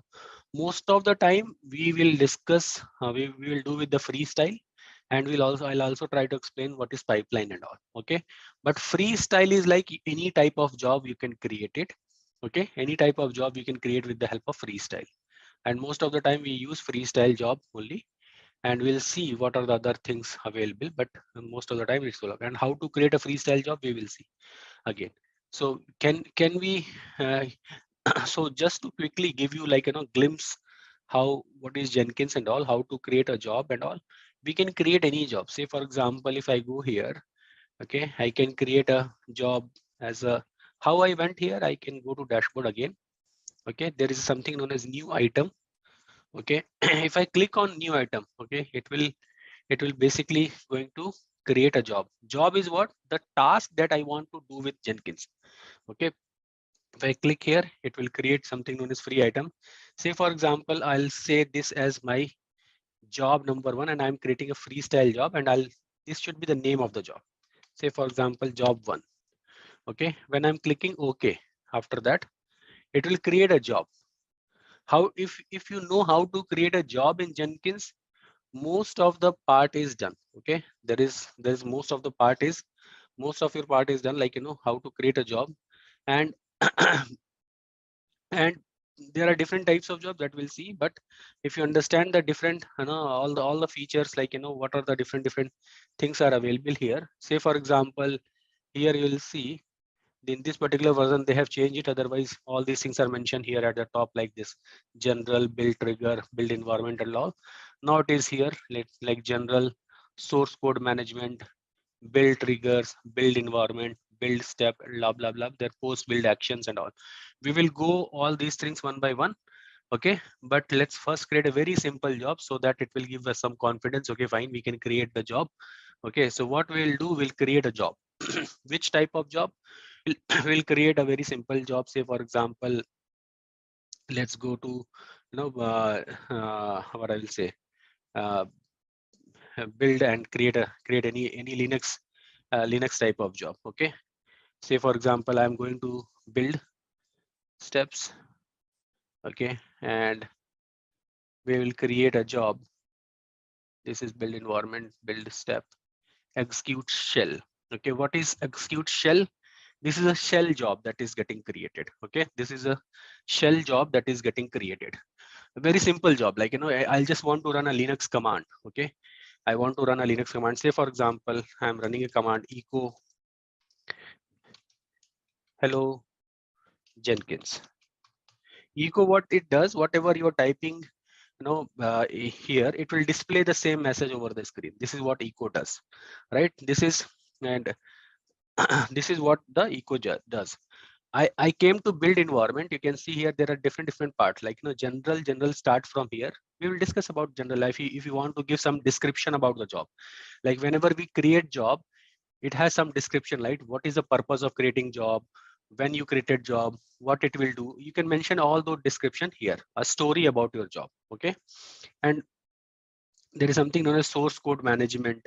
Okay, and where is your project? Is it give a GitHub project? Is a Dicard, like it's a like execute.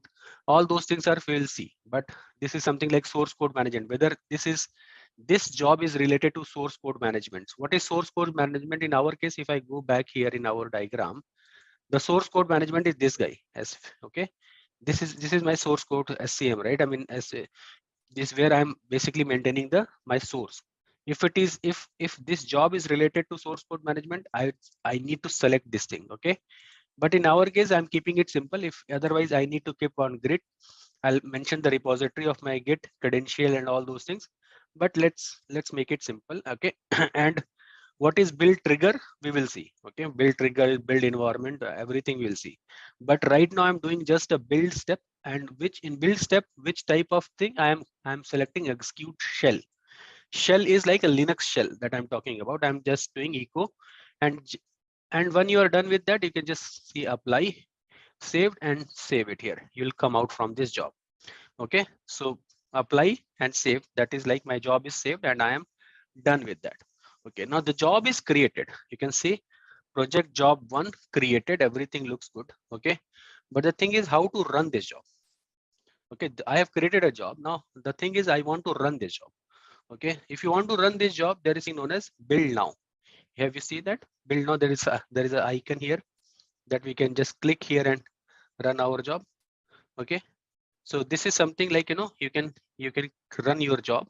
Okay, if you see, if I click on build now, okay, this my job is run. I think if I go here, I can see the console output. If you see here, this is like log of my job, that job I have run. It is saying me started user by admin. Who started this job? Admin. Why admin started this job? Because I logged in as an admin in my Jenkins. When I logged in, the user ID I've given admin, right? So that is why as an admin I run this job. And here also you can see this is, I am admin right now. So admin run this job, running as system. Okay, building in workspace where live Jenkins workspace job 1. Okay, and bin, and what is the job it does? Bin shxc, this tmp something job is got created. Okay, and run is like hello Jenkins, and the message printed hello, and the job is success. So one job is run. So my question here is, where exactly this job runs? I have launched Jenkins, I have created a job, but a job got run, but where exactly it got run? In EC2 only this got run. Okay, what happened here is basically, this is my EC2 instance. Here, what I have done, I have installed Jenkins. On this machine, I have installed Jenkins. Okay, I'm just removing this security group and port number 88. We already know, right? That is, I just to make things simple. And this EC2 instance, I'm accessing it from my laptop or computer via browser. Okay, this is my, say for example, this is my desktop. Okay, from where I'm accessing it, how I'm accessing it? Over internet, right? I'm accessing it this particular thing, and over the browser I'm accessing it. All right. Okay, over the browser, I'm accessing it and I'm getting the console of the Jenkins like this. Okay, this is the console of the Jenkins. I'm getting it like this. Okay, and I have created a job. Basically, when I'm just like for EC2, we got the console, right? But everything is running in Amazon data center, right?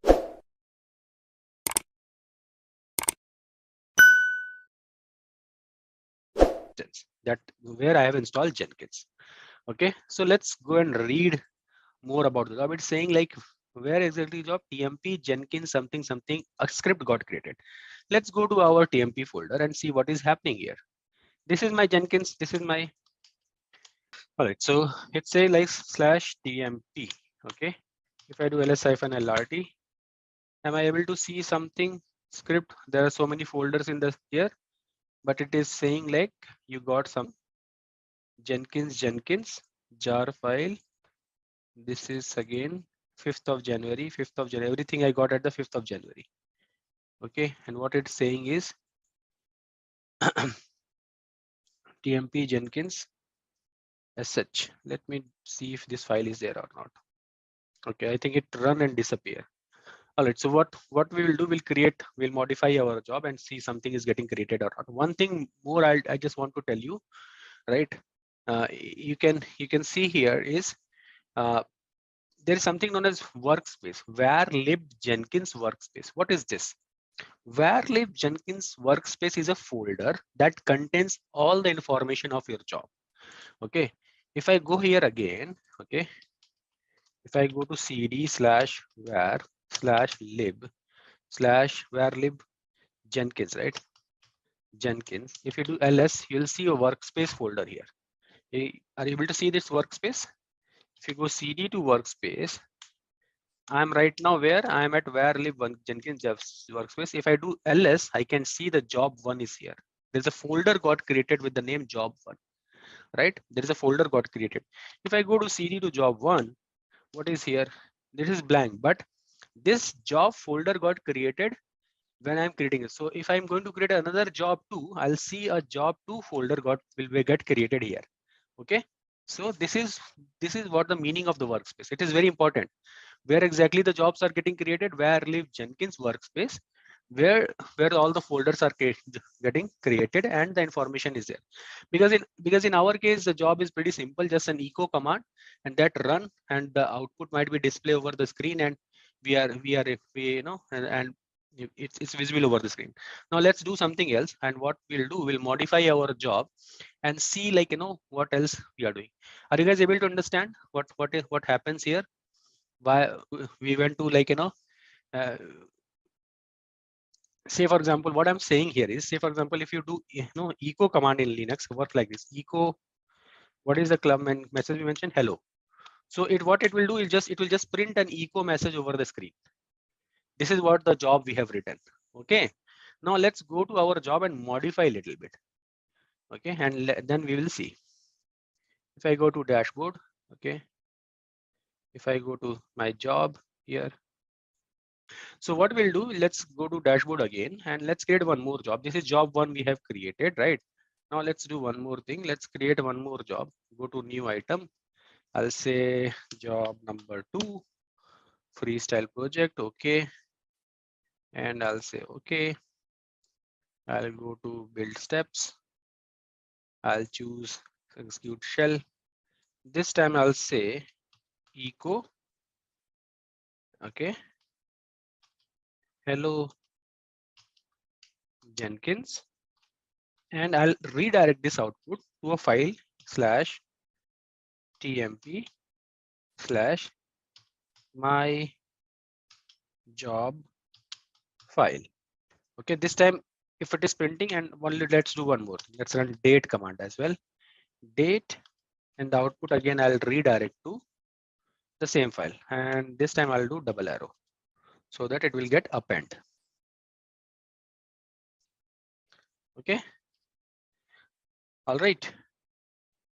If I come here, okay, if I /tmp again, lsf and lrt, there is no my files, right? There is no this one. My job file is not there, right? Let me do ls and let me show you.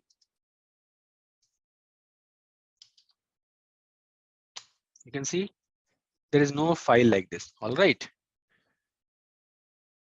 Okay. So what we will do, we'll just go and apply and save our job. How to run a job? How we can run a job? Where should I click?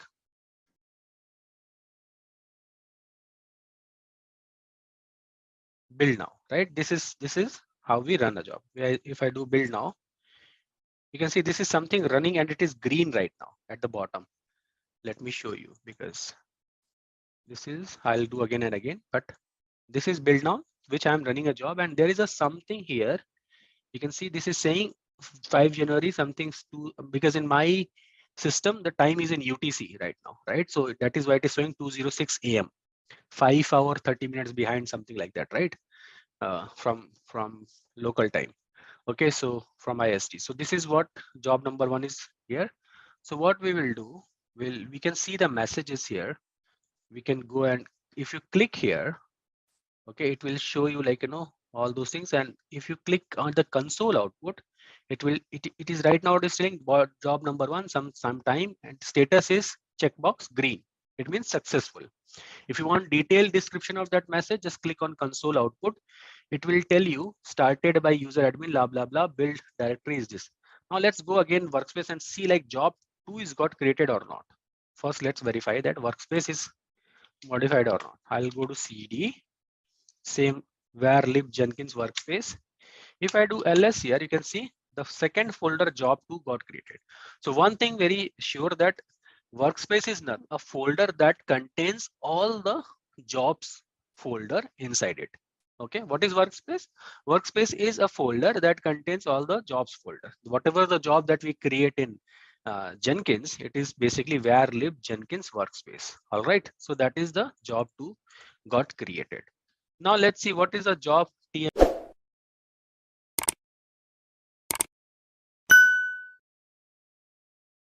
Let's go to TMP. We know we have created a file inside TMP by our job.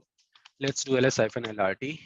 You can see my job file got created, and right now it's created January 5 and all. Let's see what is the output here. If I do cat my job file, hello Jenkins, and the date command output is here. If you just run a date command output something like this only, right? So this is a date command output because it run few seconds before. That is why it's telling me 6 something like 2 minutes before. So that is why it is telling me 6 minutes, 2 hours 6 minutes 23 seconds. This is 2 hours 8 minutes right now. But the hello Jenkins message is also there. Job that date command is output. So this is how I mean this is very simple, but I just want to tell you what exactly how to create a job. Very simple job. Okay, just I want to give you some feel so that you can slowly we will create the very complex job and all those things also. But this is how you can create a job, where exactly this job run. Okay, all those things, this funda I want to clear, so that you should understand.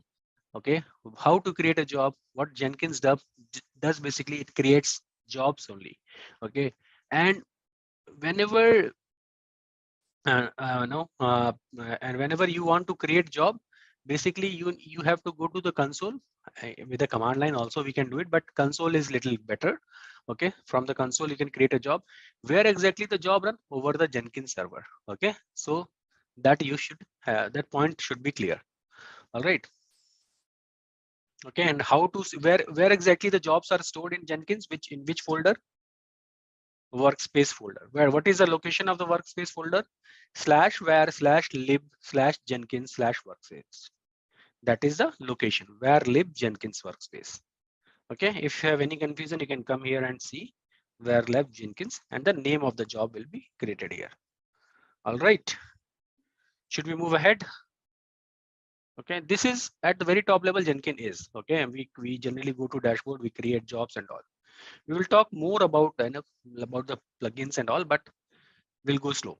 Okay, now the question comes here is, what we generally do. I mean, if at very if I talk about like generally what is the purpose of Jenkins, generally what we do with forget about Jenkins right now. Okay, generally what is the whole purpose? Okay, of like our discussion. There is a developer, right? That developer is writing a piece of code. Okay, that piece of code is stored in somewhere at the, he uploading the piece of code somewhere at the repository. That repository, Git or Git, whatever it is, but it is there. Okay, now the first step is the moment. Okay, so what I'm trying to discuss is, just pay some attention here. This is the most important concept, okay, about Jenkins, and once you understand this, you will be able to understand everything. And once you are able to create any one of the job, okay, then rest of the job is pretty clear. Okay, the rest of the job is pretty much clear. Just pay some attention here. So this is created our GitHub repository, and at the desktop we are modifying some files, and the modified file we are pushing to the GitHub repository. Like this is what the, from where the things start. Okay, when this is done, what is the first thing that we have to do? We have to compile the job. Okay, I'm just mentioning few of the steps. Okay, we generally do compile. After that, we do code review. Right? All right. Say for example, I'm done with the compile. I'll do. Okay, we do code review. Okay, and then we do, what is the next step? Say for example, we do unit test. Okay, testing. I'll say test our code, and once everything is done, we do packages. Okay, we package the job, compile, code review. Okay, pack test, package. Maybe there are a few more steps in between, but that is fine. I'm just telling you the concept. After that is a deployment. Okay, deployment means launch. I mean, launch your application, install your application. So compile what? So all these things is basically we are going to do once the code is ready. These are the more or less going to be the step that we have to follow. Okay, when the code is ready, when the file is ready here. Okay, what we have to do when the file is ready here? We have to pull that file from here. Okay, we have to pull that file here and compile it. Okay, and once compilation is done, we need to review the code. Okay, when we need to review it. Okay, and once review is done, we need to test it. Okay, when testing is done, we need to package it, and when package is done, then we need to deploy it. Okay, this is more or less is going to be the step. But what is, can we compile it manually? Yes, we can compile the code manually also. That is fine, and that is what the we call it a legacy way of deployment. Okay, where we have to do manually lot of stuff. Okay, we have to compile it, we have to review the code, we have to test the code. Everything we can do it manually. Okay, but the point, deployment is something not with the Jenkins. It is something related with the deployment. We can integrate Jenkins with Docker or Kubernetes container and all, but that we'll see. So right now I'm just removing the deployment because deployment is next topic. Till package we'll discuss. Okay, in Jenkins till package we will discuss. After that next topic we'll discuss the deployment. So let's keep the thing simple and slowly we'll make it complex. Okay, so this is the kind of a pipeline that we have to think about. Okay, so what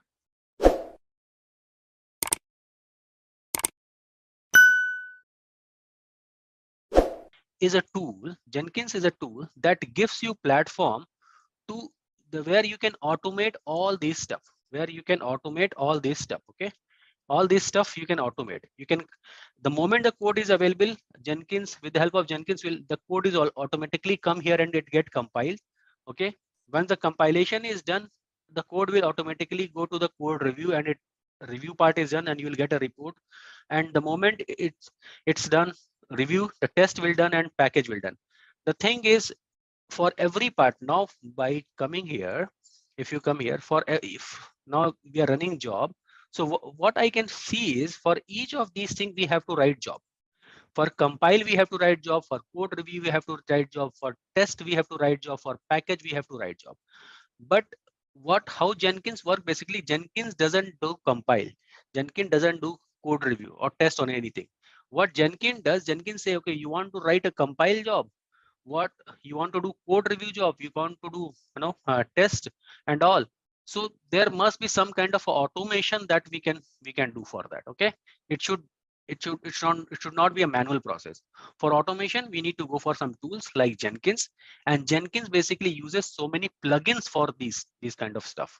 If you want to do compilation, okay, what is compilation? By the way, let's start covering all these things. What is compilation means? Compile means, convert your source code to executable, nothing else. Okay, spelling is wrong. Compile means basically convert your source code to an executable file. Okay, say for example, when you write a code, say for example, I'm writing a code in Java. That is a source code, right? I need to convert that file into a class file, right? Dot class file.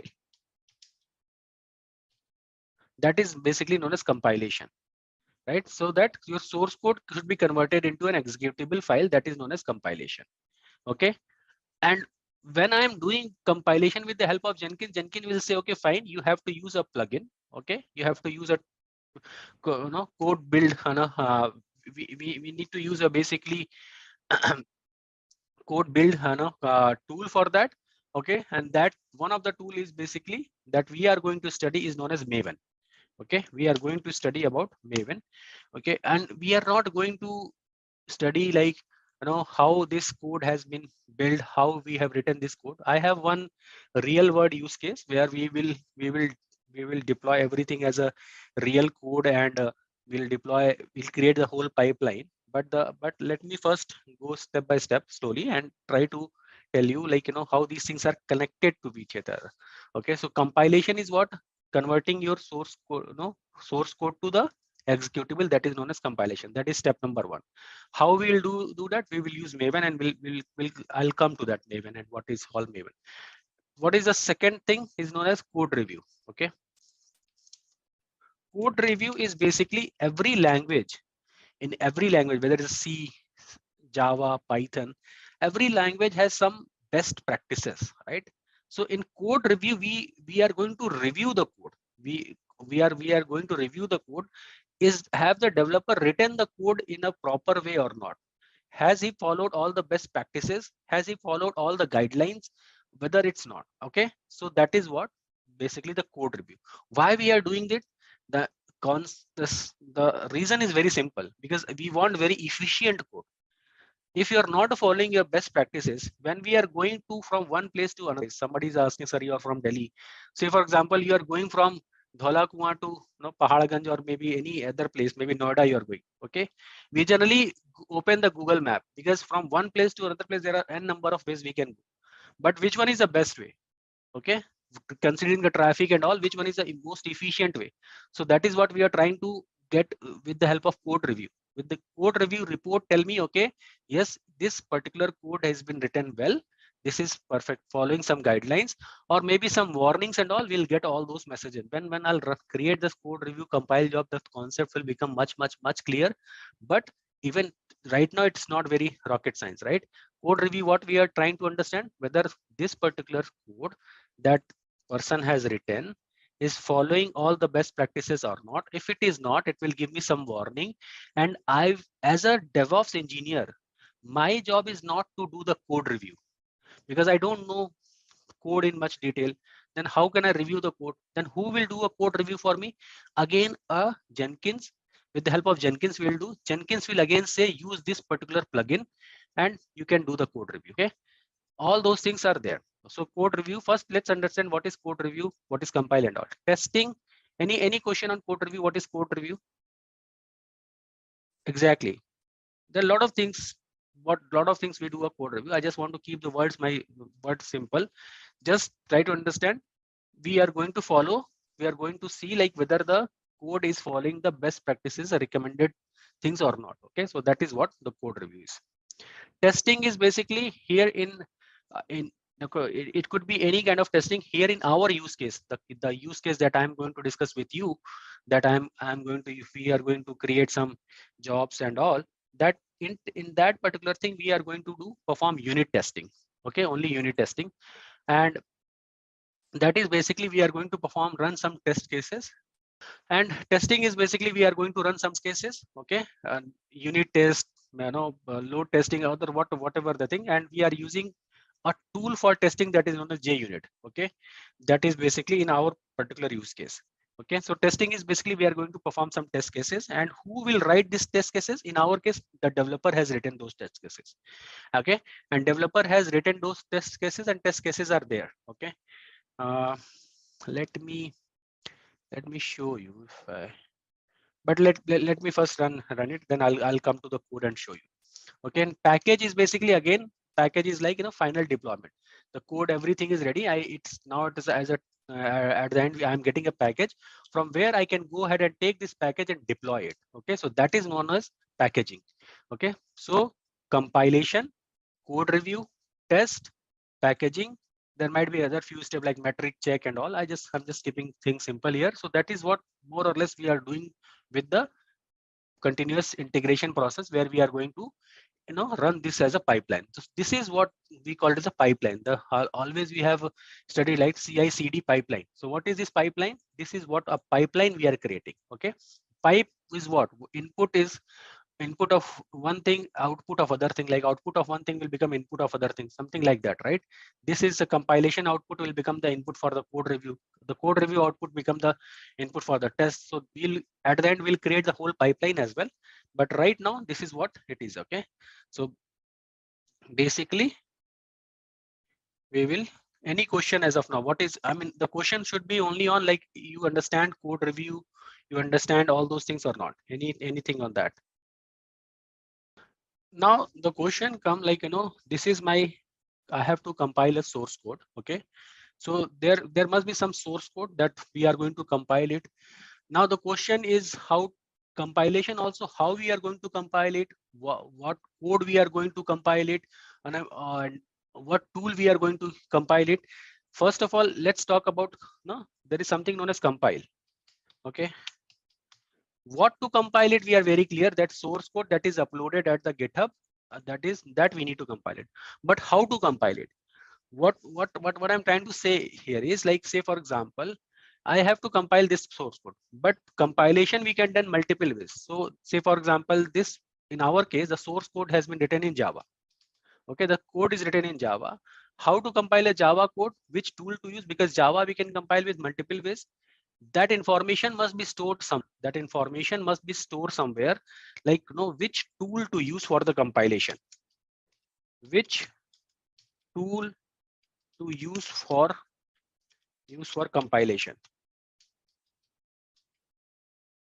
Okay, that is the first question that comes in my mind. If I have to compile this source code, which tool to use? Because I don't know. As a DevOps engineer, I'm thinking as a DevOps engineer. I'm not a developer. Okay, I'm thinking as a DevOps engineer. If the source code is something is written in Java, how to compile it? Where is that from? Where I'll get that information? Okay. Similarly, if I have to do a code review, which tool to use for code review? Okay. Similarly, for testing, if I want to do testing, which tool to use for testing? And similarly for packaging. All those information has been written by developer. Okay, what tool to use, and they create a file that is known as pom.xml file. Okay, that pom.xml file, they mention all those information here in the pom.xml file. Okay, which tool to use for the compilation, which tool to use for the code review, which tool to use for test, what are, in our cases, the test cases also written in the also written. Okay, so as a DevOps engineer, we are just going to create the job for that. Okay, and all those information is written. And if I go to my code, I'll just give me a second, let me show you. Okay, so this is, I'll upload it over the Git, then it will become much clearer. Let's do one thing. Let me copy this thing and upload it over the, if you remember, this is again Git remote that I have added, and I push everything whatever it's there at my desktop as a Git repo. So this is now there. Okay, so this is something Git gem, no, this repository we have created for Jenkins demo. All right, I hope my screen is visible, right?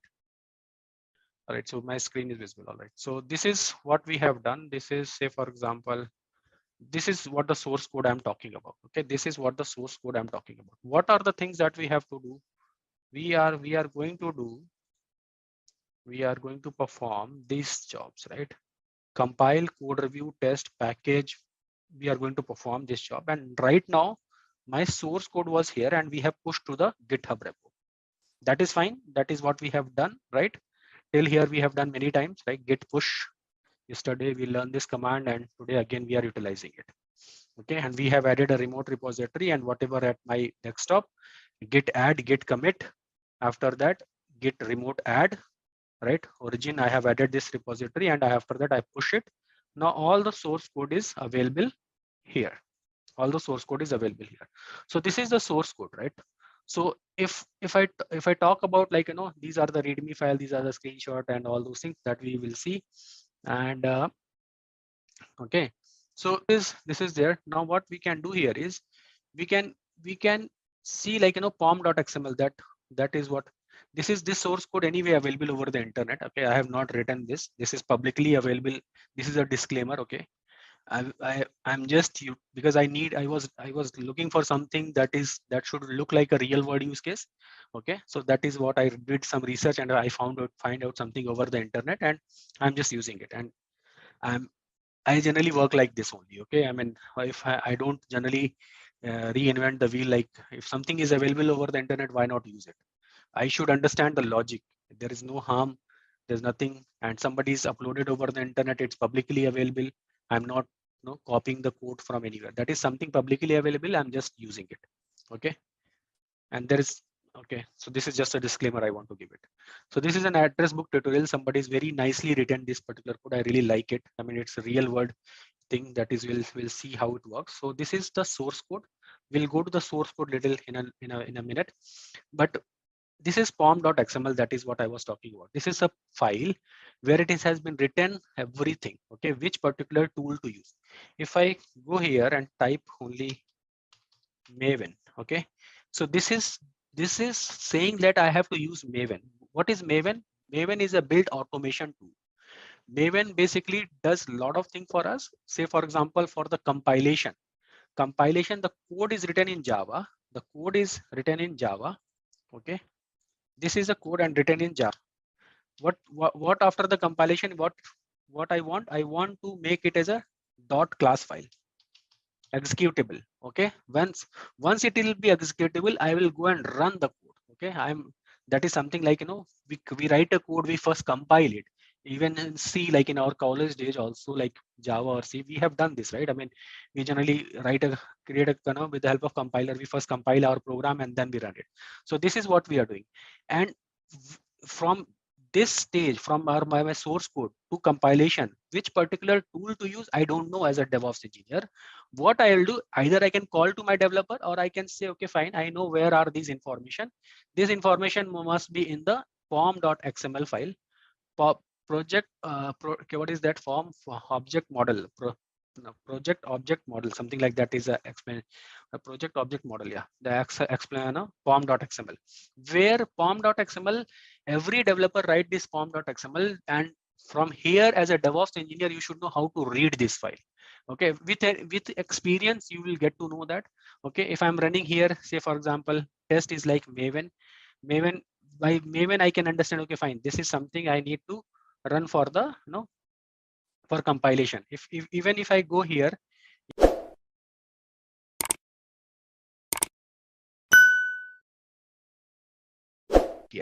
okay, in Maven also, Maven basically works on two things. Okay, Maven is basically say for example, it's a build automation tool. What is a build automation tool? It will basically convert your source code into an executable file.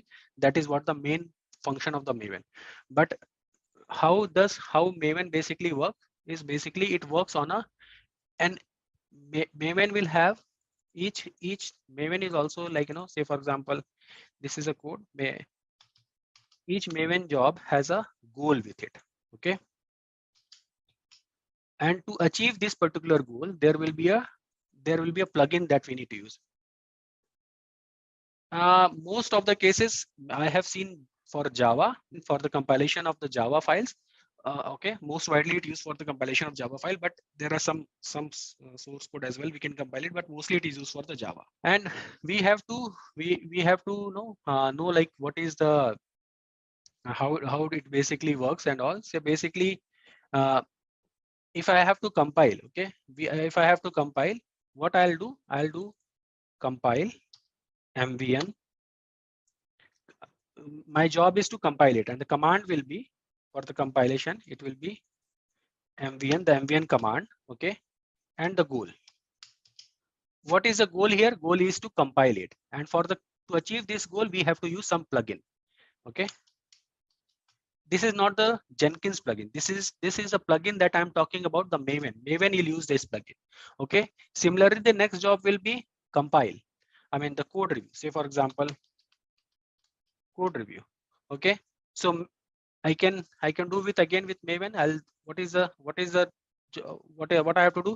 MVN and goal. And the goal here is to compile. I mean review code. And for code review, which plugin I am going to use? Say for example, I'm going to use TMD plugin, or maybe find bugs plugin. There are so many plugins are there. Okay. But where find bugs, like, but where are these plugins information mentioned? Like, okay, I have to use Maven, that is fine, but which plugins of Maven? Because Maven has multiple plugins. Which plugins of information? Where I'll get this information? Again, pom.xml.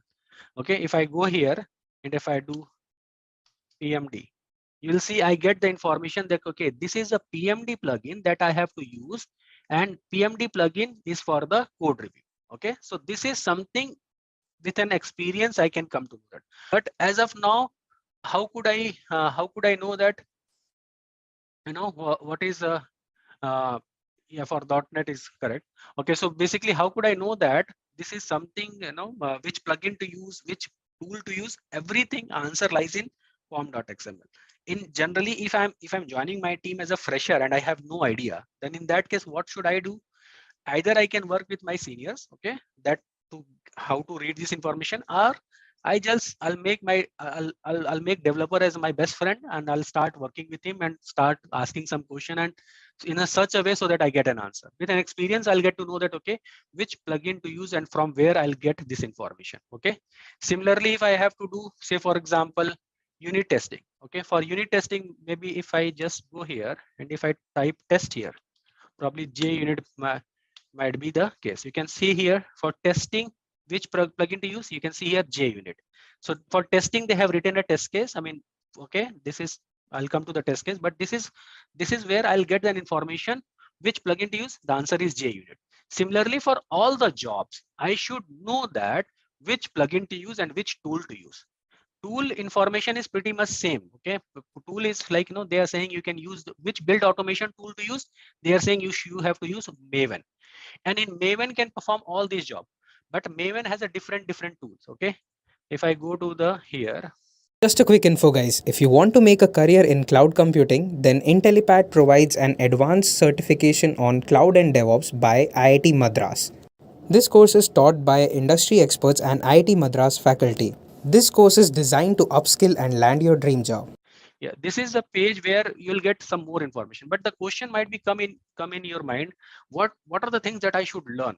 Whether I should go and focus on Maven, how to read the plugin, how to run this plugin and all. The answer is no. Initially, no. Okay, initially you should focus on Jenkins, how I can use Jenkins to run these things, and that we are going to learn here. But as an experienced DevOps engineer, I mean, once you go little, have 3 years, 8 years, 10 years of experience, after that, lot of things you learn from your experience. Okay, so if you go here, you can see all these plugins, how these plugins run. You can see these are the goals. Okay, so you can see here, these are the plugin and how you can run it. Okay, say for example, if I go here, it will tell me the command also how to run it. Okay, so this, with the documentation, I can get some information how to run it, and all are also from the pom.xml. First of all, I need to understand how to read pom.xml. Go in pom.xml and try to understand which build automation tool to use. Okay, I have to use Maven, and okay, Maven, which particular plugins I should use for the compile job, which particular plugin I should use for the code review job, which particular plugin I should use for unit testing, which particular plugin I should use for packaging. Okay, so this is what we will get to know that from the pom.xml file. So pom.xml file is very important file.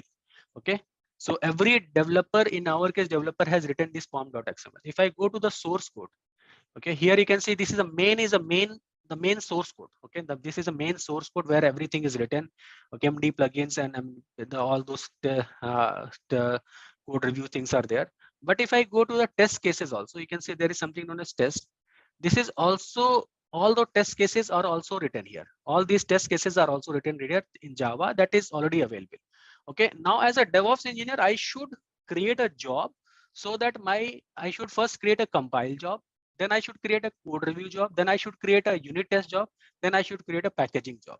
Okay, and I should do some kind of automation so that the moment any code is available over GitHub, okay, the moment any code is available over GitHub, compile, code review, test, package, everything should trigger one by one. Okay, that is what as a DevOps engineer is a responsibility. I should know Jenkins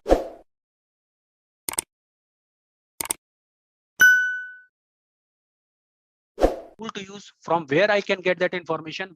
Once I'll have that information, I should know, okay, fine, how to use Jenkins to create all those things. This is what the expectation from a DevOps engineer, not the expectation that you should go and write these code and all those things. This is not the expectation.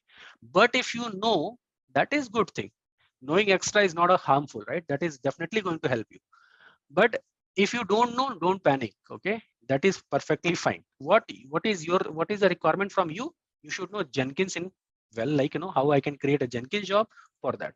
So what we are going to do, we are going to, you know, test something. You know, we'll try something with Maven, and we'll see like how Maven works, okay, independently. And then we'll try to run we will use, you know, what I'm trying to say is, let's create a compile job manually. Just forget about Jenkins right now. Let's create a compile job, okay, manually, and see like how Maven does the compile. And the same thing we'll do with the Jenkins. Then we'll understand what is the importance of Jenkins. And then once we'll understand compile in a very good manner, then code review, test, and all are just exactly same. Then we'll create all these jobs one by one with the help of Jenkins. Okay, so this is what we are going to do. This is a code that has been written, like in our case, this is a source code, right? I mean, that has been written in Java or whatever language. Say for example, this is a Java. Okay, and this has been now uploaded to the internet GitHub repository. Okay, this is uploaded to the GitHub repository and it's there. Okay, fine. Now the question comes, like, you know, as a DevOps engineer, what we have to do with this source code? We have to compile.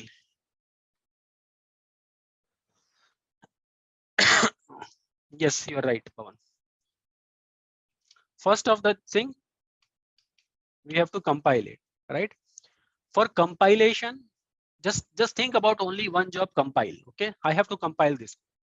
Now compilation, I need some kind of a tool for compilation, right? I should know, like, first of all, I should get this is Java, and I can see that in Java compilation can be done with many tools. One of them is Maven. So from where I should get, like, you know, which particular tool, which build automation tool to use? First question is, which build automation tool to use? Okay, that is my first question. Okay, when I get this, which will build automation tool to use, then I should know that build automation tool for the compilation, it has many plugins. I mean, it can do with many ways. Which particular plugin to use for the compilation, right? So first answer I'll get from the pom.xml file. Okay, I'll get this answer from the pom.xml file. Okay, which build automation tool to use? So I'll go to the source code. Okay, I'll read the source code. I mean, not the source code. I'll mostly focus on the pom.xml file. Okay, fine. What are the information mentioned here? Okay, I'll go here and I'll just start reading it. Okay, version of the product code. It is saying for Maven Apache. From here, it is giving me idea. Okay, fine. They are saying to use Maven. Okay, and I can I can use it. Okay, fine. That is perfectly fine. Okay, now the question comes here is, who will write this pom.xml? The developer will write this pom.xml. Okay, the developer will write this pom.xml. Okay, so the question comes here is, okay, fine, this is written pom.xml and everything is fine. Now the question is, from where will you get this information? Where is my notepad?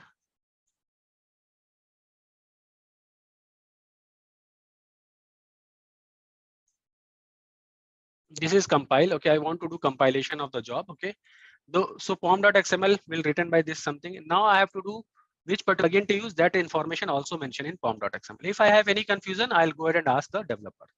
Okay, straight and simple. Okay, this is what we are going to do. Okay. Okay, so this is what we are going to do. Okay, let's do the compilation of the job manually and let's try to understand how it works, and then we'll, with the help of Jenkins, we'll do the other stuff. All right. Okay, chalo, what we'll do, we'll go to our Linux machine. The same Linux machine we'll use for the to understand the compile job. Okay.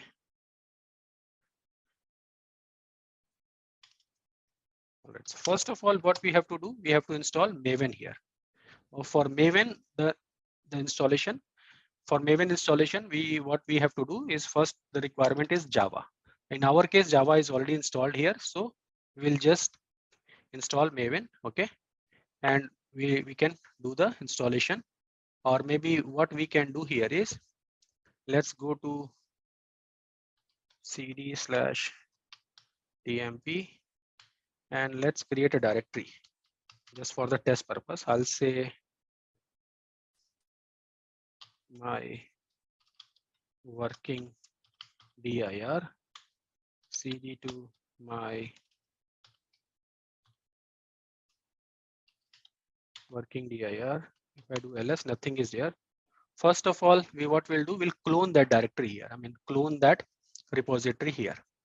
Okay, so what we'll do git clone, and I'll just copy that repository. So that source code should be here only, right? Otherwise, I won't be able to do anything. I'll go to Jenkins demo. Just 1 second. Let me just clone it.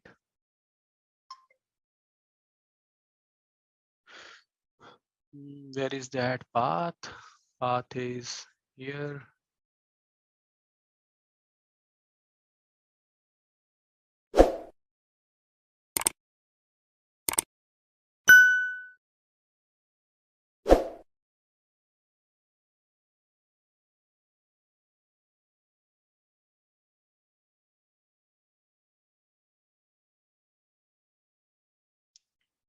All right, so basically I have just downloaded it. Okay, so the code is here, clean. I mean, I need to change my password and it works after that. So I was just changing it.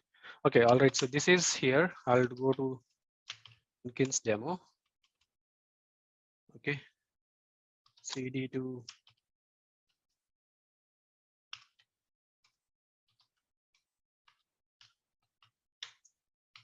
and everything is here. I'll go to DevOps master. I'll do here ls. So it's there, pom.xml is here. So what is the first thing that I have to do is, I have to first install Maven here. Okay, we have to do install Maven here, and the command is apt get install mvn. Okay, so the command is pretty simple, and once the Maven install, we'll go and do the compile. Okay, so let's first install Maven.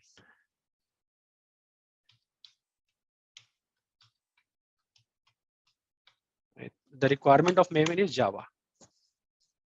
I think Maven, if I'm not wrong.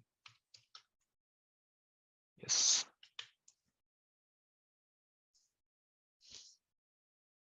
So what I'm doing it manually. Okay.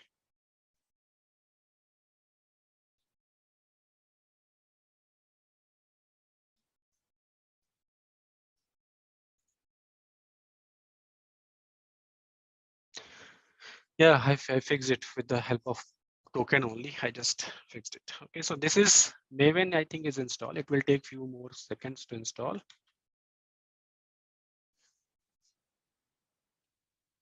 Okay, so right now, let me show you what I have done, because this is my EC2 instance. Just consider what I'm trying to doing here. I'm trying to, oops. I am trying to understand Maven.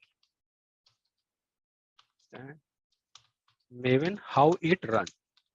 Okay, I can do it directly from the Jenkins, but we won't able to understand. That is why I just want to give you like how exactly the things working internally. Okay, so what we have done, so just consider this is a Linux box. Just forget about this is my Jenkins box. This is a Linux box. What we have done on this Linux box, we have downloaded our source code.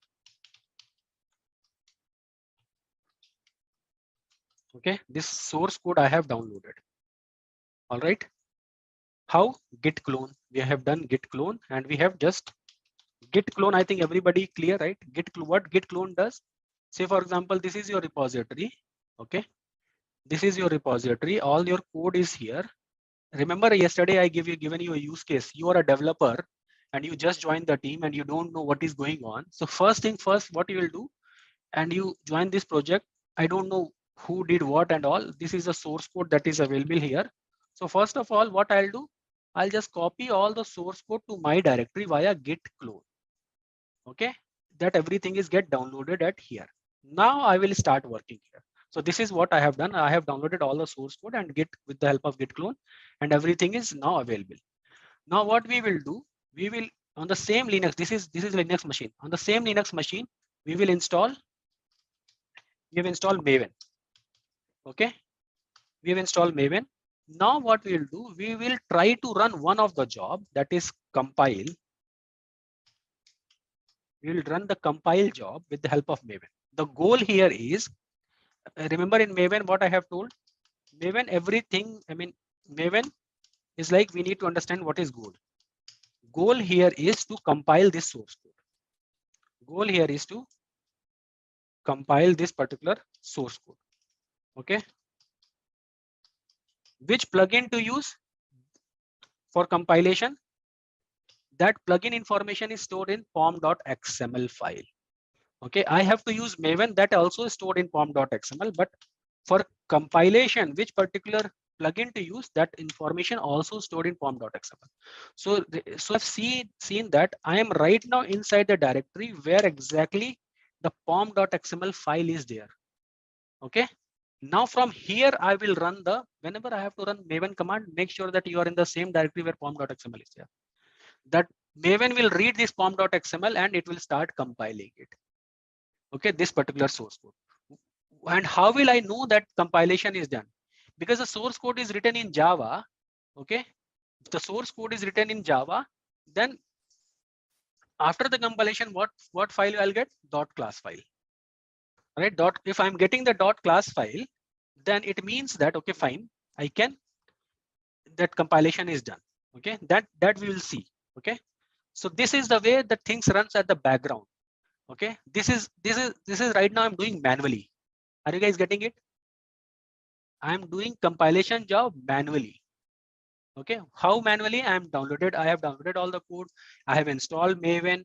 Okay, and in Maven I'm just here, not a compiler plugin. Maven here is a code build automation tool that will do compile, code review, lot of things Maven does. Okay, Maven does almost all the things. Will in our source code, all the jobs, everything is the build automation tool for us is Maven.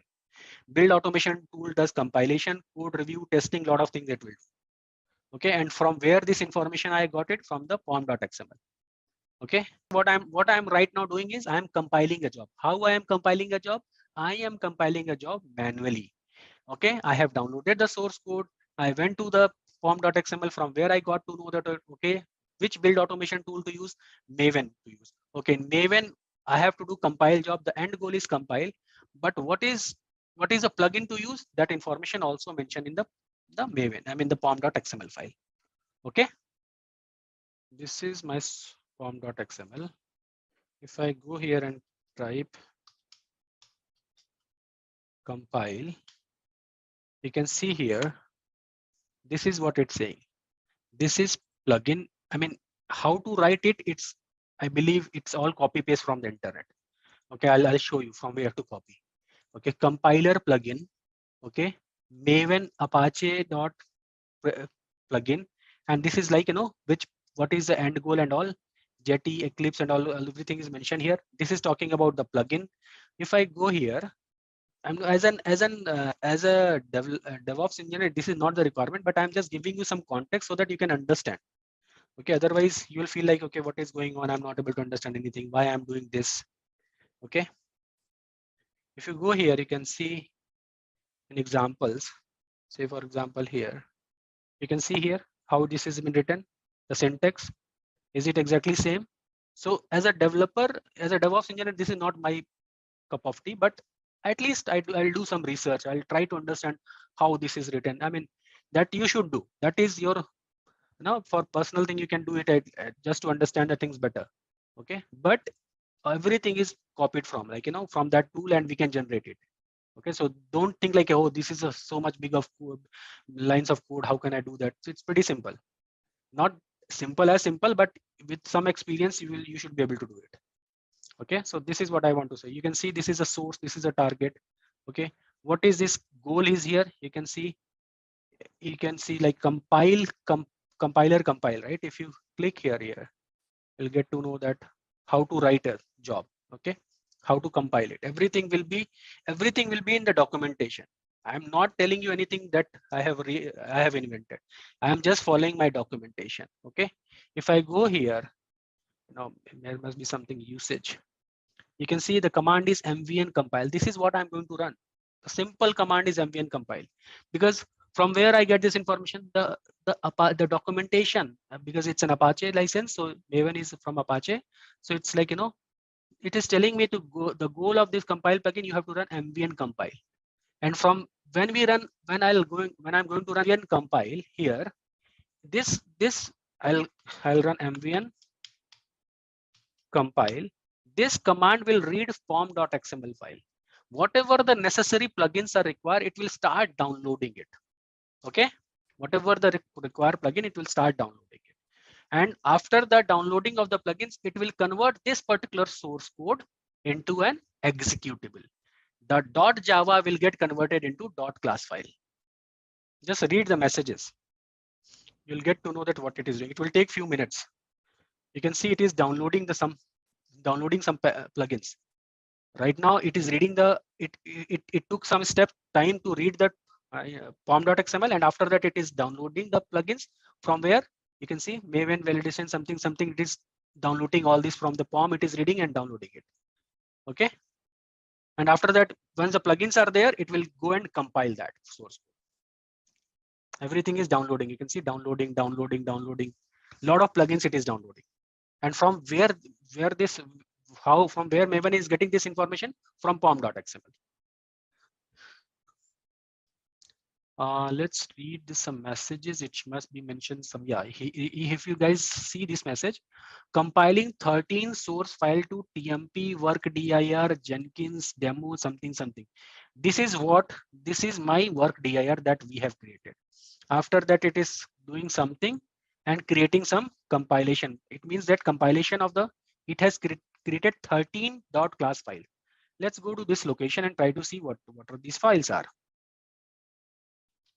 Right now where I am at the master. Okay, so I'll go, if I do ls, I should go to target, cd to target. From target, if I do ls, there are classes and all these files. You can see target is there. Right now I'm here. Okay, if I go to classes, cd classes, if I do ls, cd com ls cd, if I do cd dot ls cd dot ls generated source code Maven status cd ls, okay, cd, okay, compile file should be there only.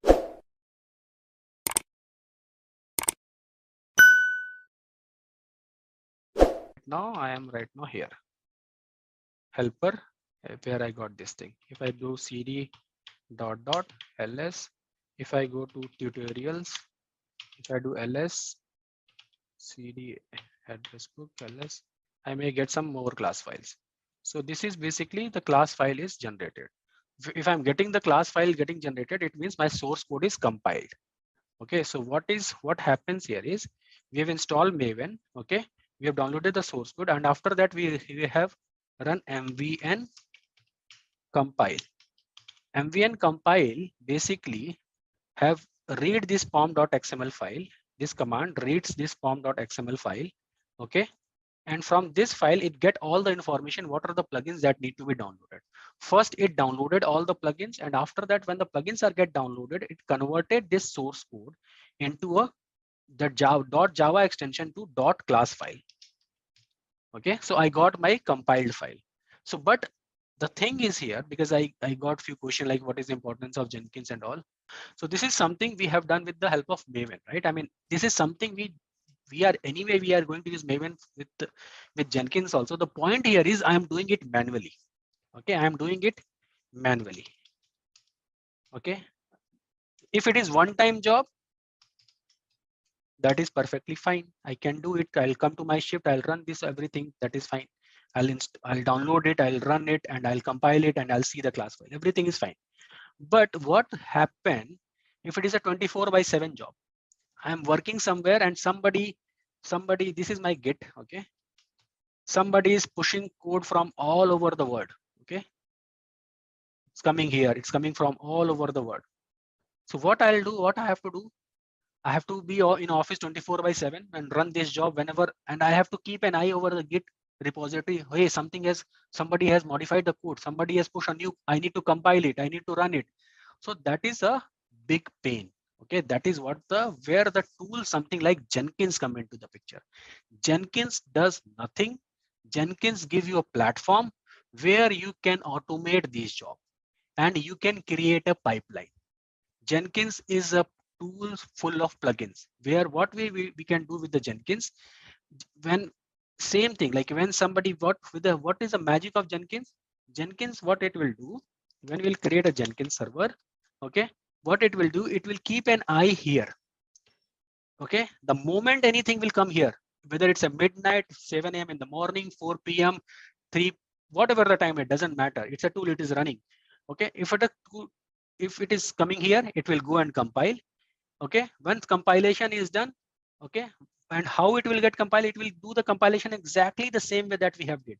Okay, it will install Maven, it will run its installation of Maven is, by the way, one-time job, right? When we have installed it. Okay, download of plugins and all, it's one-time job. If I go again and run the mvn compile, it will take few seconds, 2 or 3 seconds to run it. Okay, so this is something we need to understand. Okay, this is the importance of Jenkins. Okay, not only we spend almost 10 to 15 minutes just to run the compile. Think about code review, testing, and all those jobs, right? Whatever the compile output I got, I'll take as an input for the code review. Whatever the code review, I'll read the report, and based upon that, I'll go do the testing, right? So all those things is a manually, if you are doing, it's a big nightmare, right? Because it's going to be create a lot of issue. But with the help of Jenkins, what will happen? The moment the source code is available here, anything is available here, it will automatically come to my Jenkins server. It will automatically get compiled. When the compilation is done, it will automatically go for the code review. When the code review is done, it will automatically go for the testing, and when the packaging, and then for deployment. So this is what the Jenkins does. This is what any continuous integration tool does. Okay, are you guys getting it? What is the importance of continuous integration? This process is continuously it will happen irrespective of the time, and this will make our life easy. Tomorrow we'll create all these jobs with the help of Jenkins. Okay, job creation is very simple, guys. Okay, it's very simple. It's not rocket science. It's pretty much simple. It's pretty much, we can do it. But the only thing is we need to make sure is we should understand the whole logic, the whole concept. We will first create individually a compile job, we'll individually create a code review job, we'll individually create a test and all those things. And then we'll face an issue that, okay, it is again, we are creating creating individual job, it's not making any sense. Then what we will do, we'll create a pipeline also. This is one of the way to create a job in Jenkins, where we'll go and log into our Jenkins server and create all those jobs. There is another way we can create a job by automation, that I'll give you some glimpse. Okay, that requires some bit of coding logic, but we'll do one or two jobs with the help of automation as well. Okay. What is the job role of day-to-day job of an automation is enabled? If automation is enabled, then in that case, that's a good question. If everything is automated, what I'll do? You should know how to automate it. Okay.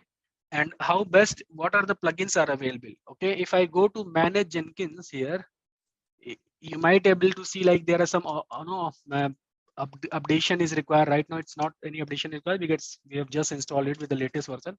So management of all all these things, and make sure that all the pipes and everything is running fine. And okay, creation of the, and in your project, if you're doing a lot of development and all, you have to create a lot of pipelines also. That is why people come up with automation of creation of pipeline also. Okay. So that is, you'll get a lot of these kind of job only. Okay, deployment, we have not talked about deployment. We have not talked about infrastructure as a code. So as a DevOps engineer, you have a lot of things that you have to do.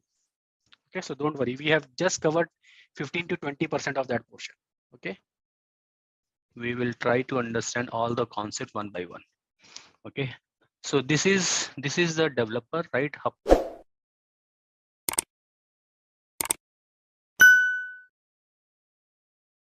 Thing is clear. This person has written some code, he pushes to the Git repository, and once that Git repository is the code is there in the Git repository, from where the things start, right? From where the things start, basically it will get compiled first, right? First we understand that code will be there and it will compile. And what compile does, basically, what is the meaning of compile? Compile is basically convert the source code into executable code. Okay, that code to be an executable code. Just say, for example, it's Java files, not false. Okay, it's Java files to be converted into .class file. That is what we have discussed. Okay, that is the first step. Your file will be get converted into this one right now. Compile. What is the compilation means? Then the second step comes for the code review. So what exactly the code review is? We do code review, like review the code whether the code has it's following the standards or as per the norms, following the guidelines or not. So every language, as I mentioned, every language has some best practices. Okay, some better way to write that code. So this is what in the code review part we do. Okay, this is what we do in the code review part. We make sure that the developer who has written the code this has been following the best practices or not. All those things comes under the code review part. Okay, and once code review is done, after that, what is the second step we have discussed? We have discussed like it may go to some kind of a testing. In our case, it's a unit testing, or maybe we discuss like, okay, fine, with that it will check the any kind of bug in the testing, any initial checking of the code. That kind of a job that testers does, right? So basically what this is a kind of a testing portion. And here we have discussed that it is the first level or funda level test. Okay, again, so unit test cases has been written by developer. Okay, and we have discussed about the, and if after unit test it will be metric check. Metric check is like, it will check the coverage analysis. What do you mean by coverage analysis? That your code has been, what portion of your code has been tested. Okay, just before you are done with the testing, and after that it will see like code coverage. Basically it will check, like, say for example, if it is 1,000 line of a code, out of these 1,000 line of a code, how many lines of the code has been tested. Okay, that is known as code coverage. Okay, or metric check. What is and if, say for example, the result is 60%, 70%, then as a project owner or the product owner, I'll take a decision. Okay, fine, that much code has been tested, then we can go ahead for the packaging. Okay, that is, after that we'll do the package, and after that package it's a deployment. Okay, so I think if you see here in a single shot, it's like this. Okay, code is written by the developer will push into the Git repository, and after that all these steps, okay, all these steps are basically from here, if I take it like from here, all this step till here, this is what we are going to perform with Jenkins. Okay, this is what we are going to perform with Jenkins. All right. This is what we are going to perform with Jenkins. Creation of compiling of a source code, and we try to compile it manually. So for all this thing to be done by Jenkins, we want to do all these things. For this, we need some kind of a tool. One of such tool is known as build automation tool. One of the such tool is known as, let me just make it a little bit bigger. One of such tool is build automation tool. Build automation tool. One of the such tool is known as build automation tool. Okay, build automation tool example that we are going to discuss is Maven. Maven is nothing but a build automation tool. Okay, build automation tool that we are going to discuss is known as Maven. Okay, there are so many build automation tool. One of them is Maven. Okay, so what is Maven? Maven basically, can we create the job manually? I mean, definitely we can compile the job manually. We have seen, like yesterday we have compiled the job manually. Today also, if you want, we can see it. Okay, and we can all similar way we can code review the job manually. We can test the job manually. We can metric check, and all packaging, everything can be done manually. Okay, and how Maven works basically, Maven basically has a goal associated with it. Every job has a goal. Compile job has a goal to compile the job. Code review job has a compile to to code review the job. So that goal is also mentioned in a file that is known as pom.xml, which build automation tool, that information also mentioned in the pom.xml. Okay, for compilation, which particular plugin goal is to compile, but which particular plugin to use, that is also mentioned in the pom.xml. If you remember, if you just see this diagram, what we have to do, we have to compile. Who will do the compilation? Maven will do the compilation. Okay, what is goal? Here goal is to compile, and for that we require a plugin. Similarly, for each job you can see code review. We have to do the code review of the code, right? And that's a task that is given for us. And how we are going to do that? We are going to use a plugin for that. Which plugin to use? Where is this information stored? In the pom.xml file. Are you guys getting it? Okay, for every step there is a plugin associated with that, and that information is basically written in a pom.xml. Okay, when we have to see the code, we have to read the pom.xml, and from there we will figure it out. Okay, which particular plugin to use. That particular plugin will go and search over maven repository and then execute the task. Okay, for every goal Maven is using plugin. For every task there are many plugins. Which plugin to use, developer will tell us, and that information is stored in Maven, I mean pom.xml. Okay, so this is the way it goes. It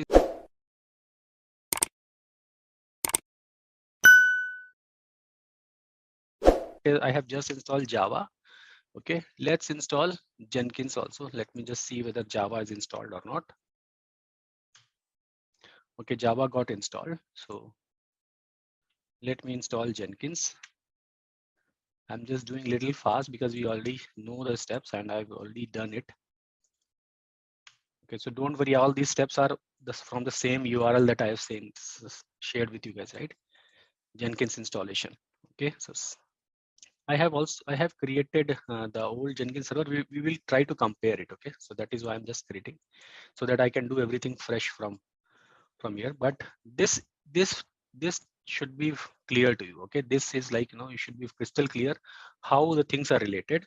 What is the process? How a code life cycle. Okay, when we write a code, from where to where it goes, right? All those things should be, you should know, right? That is what the main purpose of this diagram. This particular instance, let me just see, new server, what is the security group? Just let me check whether 8080 is open or not. 8080 is open. All right, so we are good. Okay, so it will do the install plugins. So this is the first page that we will get, and we'll do the installation of the plugins. So what we are going to do basically, let me just explain you. Meanwhile it is installing. So let's utilize this time. All right, so basically what we are going to do is, let me just make it like this. Okay, just ignore the top one. I just want to cover the whole page. So basically what we are going to do is we have our source code repository, right? We have our source code repository that is over the Git. What we have done is we have taken a Linux machine, right? That we have taken a Linux machine. All right. And over this Linux machine, what we have done is we have manually compiled the code. How we compile the code? We have downloaded all the code here. How we have downloaded it? We have done git clone, right? Git clone. The whole code is now downloaded at my local repository. From here, what we have done, we have installed Maven.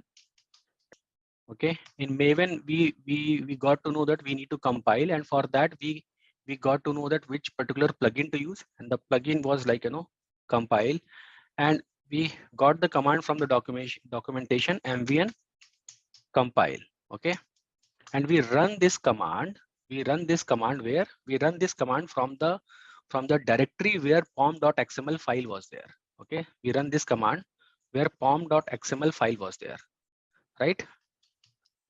When we are running this pom.x here, this Maven command will read it pom.xml and require packages and everything it downloaded. Okay, we have seen, right? It downloaded many packages, and after that it converted into, all the Java file got converted into .class file. Okay, .class file.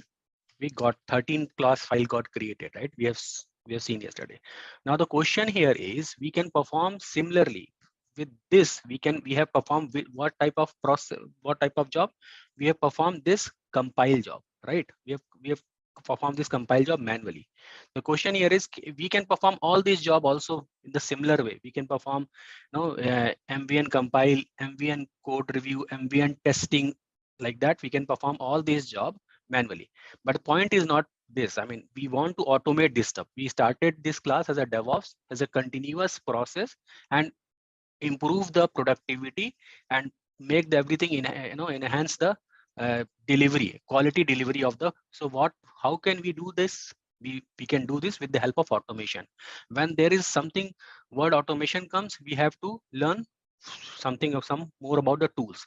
So one of that tool is known as Jenkins, that we are going to study, and we will create all this job, all this project using Jenkins in an automated way. Okay, so we are going to create some jobs in Jenkins. All right, so we'll do the same thing with the Jenkins. Let me see if my Jenkins server is ready. I think it is almost ready. Jenkins is ready. All right, so this is what we have got, right? So this is something is from here we'll set this is a fresh Jenkins server, so that I just want to start everything from scratch so that you should understand everything. So what we are going to do, we are going to do Jenkins creation of job. Okay, so basically now what we have done is we have created a Linux machine. This was just to explain you how things work in the backend. Now what we are going to do is, this is my Jenkins server. This is my Jenkins server. Okay, this Jenkins server, what we are going to do, this is, say for example, this is my GitHub repo. Okay, this is my GitHub repo. Now what we are going to do is, we are going to ultimately what is the requirement? We have a source code.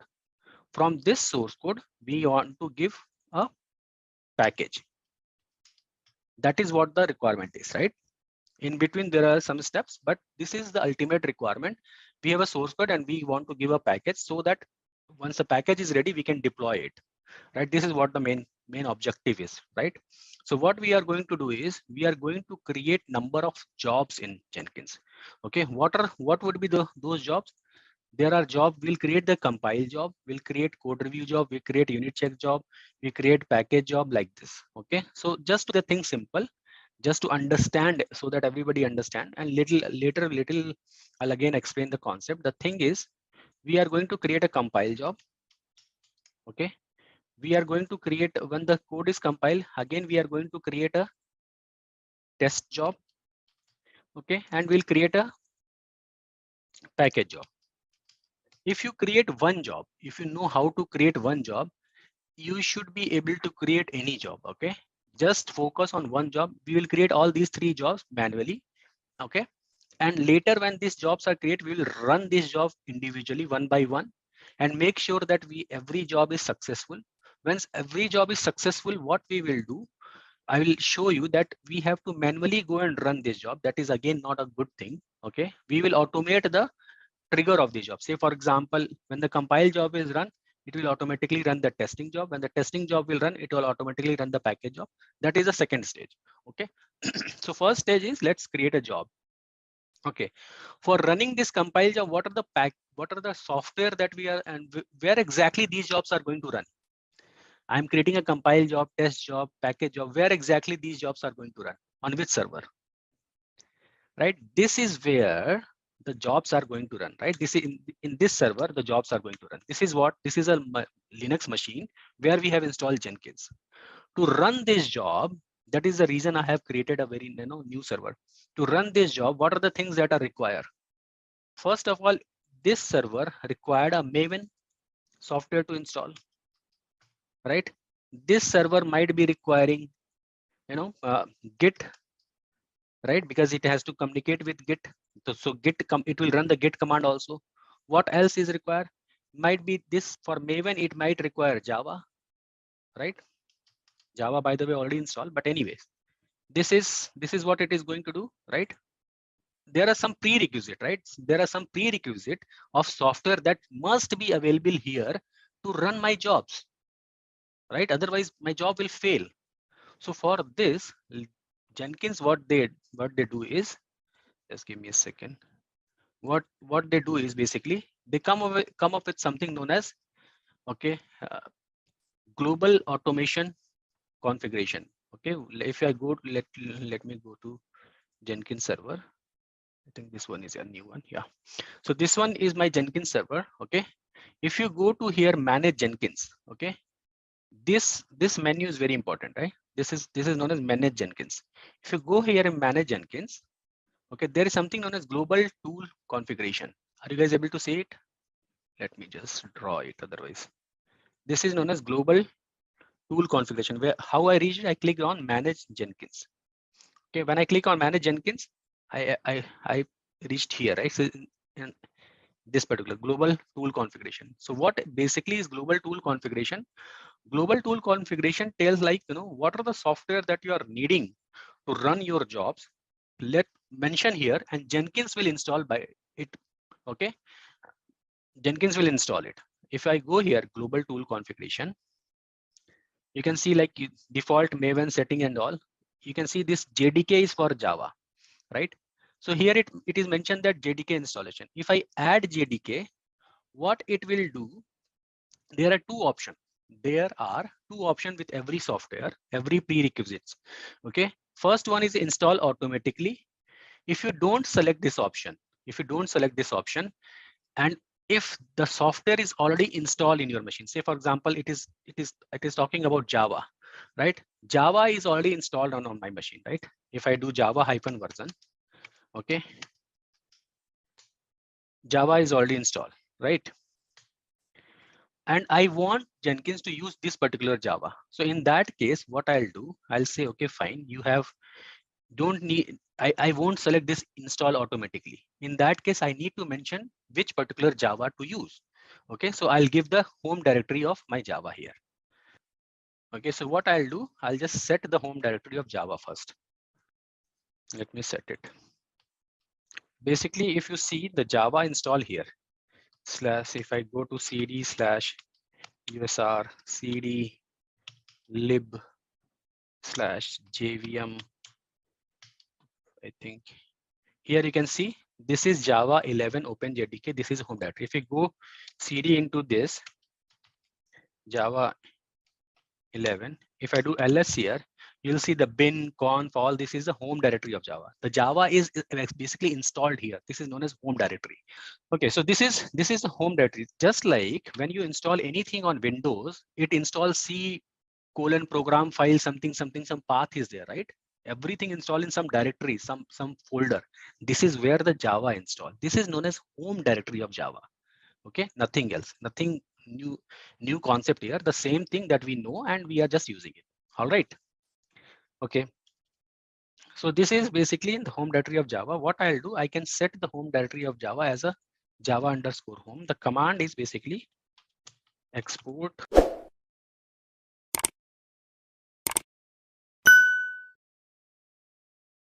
home is set.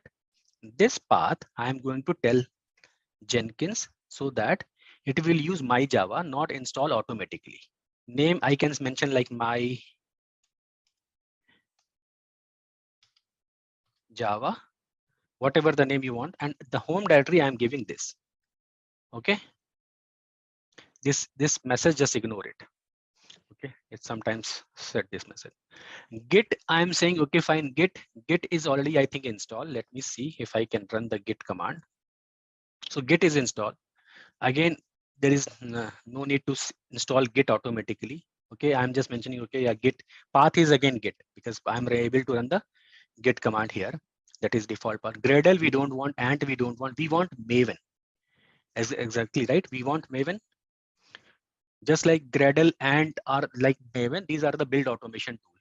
Ant I think for .NET or something, and Gradle I think also, if I'm not wrong, it's for .NET. But Maven is basically that is what we are going to use. Because why we need Maven? Because our code is written in Java and we need Maven. So what we will do, add Maven. And because Maven in this particular machine, we have not installed it, we'll say, okay, Jenkins to install Maven. And it will install this particular Maven, install automatically. And I'll name this Maven as my MVN, okay, whatever the name you want to give. But I'm selecting this particular option, install automatically. In this case, Maven will get first install and then everything else. Okay, then the job will run. Are you guys getting it? This is where I'm defining all the prerequisite in the global tool configuration. What I am doing, I am telling Jenkins these are the some software that that my jobs are needing. Okay, so please install it beforehand before running the job. All right, so I'm doing apply, save. So it's a global system. So first thing first, that what you have to do, you have to create a global system configuration where you have to come and define the, what are the software that might be needing. Okay, we went to manage Jenkins. From manage Jenkins we went to global tool configuration where we have defined Java, Git and Maven. Now what is the first step? The first step is to create a compile job, right? Compile job. All right, okay, let's go and create a compile job. So if you want to create any job, you need to create new item. This item, job, project, whatever you want to say, it is the same thing. Okay, so we are going to create a compile job. Okay, let's go new item, and this job I'll say, I'll mention 100 here just to make sure. This, say for example, this is for my project number 100. Okay, because I may have to write many compile job, so there must be some distinguish, that name. From the name I should understand this compile job for which project. So I'm just giving a number 100. You can also mention your name also, that is fine. But logically we mention some project description, like nomenclature we need to follow. So I'm just giving, okay, number 100. All my job this is for the project number 100, and that is why I'm creating a freestyle project. Okay, select okay. Linux file and the date job also, right? That the shell command and all, like, it printed something over the file, and the date output also the file, right? Now we are going to create the real world job. Really how that was just to show you how we can create a job and all, but here we are going to create for our project. This is a general tab where you can mention, this is my compile job of project 100. All right, anything you can mention. The next thing is a source code management. If we come here, source code management is the file, and I have identified one more Git repository. Okay, that is very simple, because yesterday's one little complex lot line of code. So I just want to first, my idea is you should understand the concept first. Okay, and writing job is not rocket science. Okay, if you understand the flow of one job, second 2 jobs, third 3 job, you should be able to write any job. Okay, But first understand the concept, how to read the pom.xml, how to understand and all. And for that, I got a very good thing over the internet, that repository we will use. Okay, so if I go here in the pom.xml, this pom.xml is little small. You can see very small. The only reason I selected this one is because this is very small, and we can pay some attention here, and we can understand here how it is written. Okay, so you can see again the build automation tool is Maven. So that is one thing sure, that yeah, this guy has used Maven. Okay, and again we'll see like here testing, it is using JUnit, right? And packaging also it is using Maven only, right? So that is fine. So these three things from the code in, we need some real world code and also in your project, also in your job also, the code will be shared only like this. Maybe this pom.xml maybe 1,000 line of code instead of 20 line of code.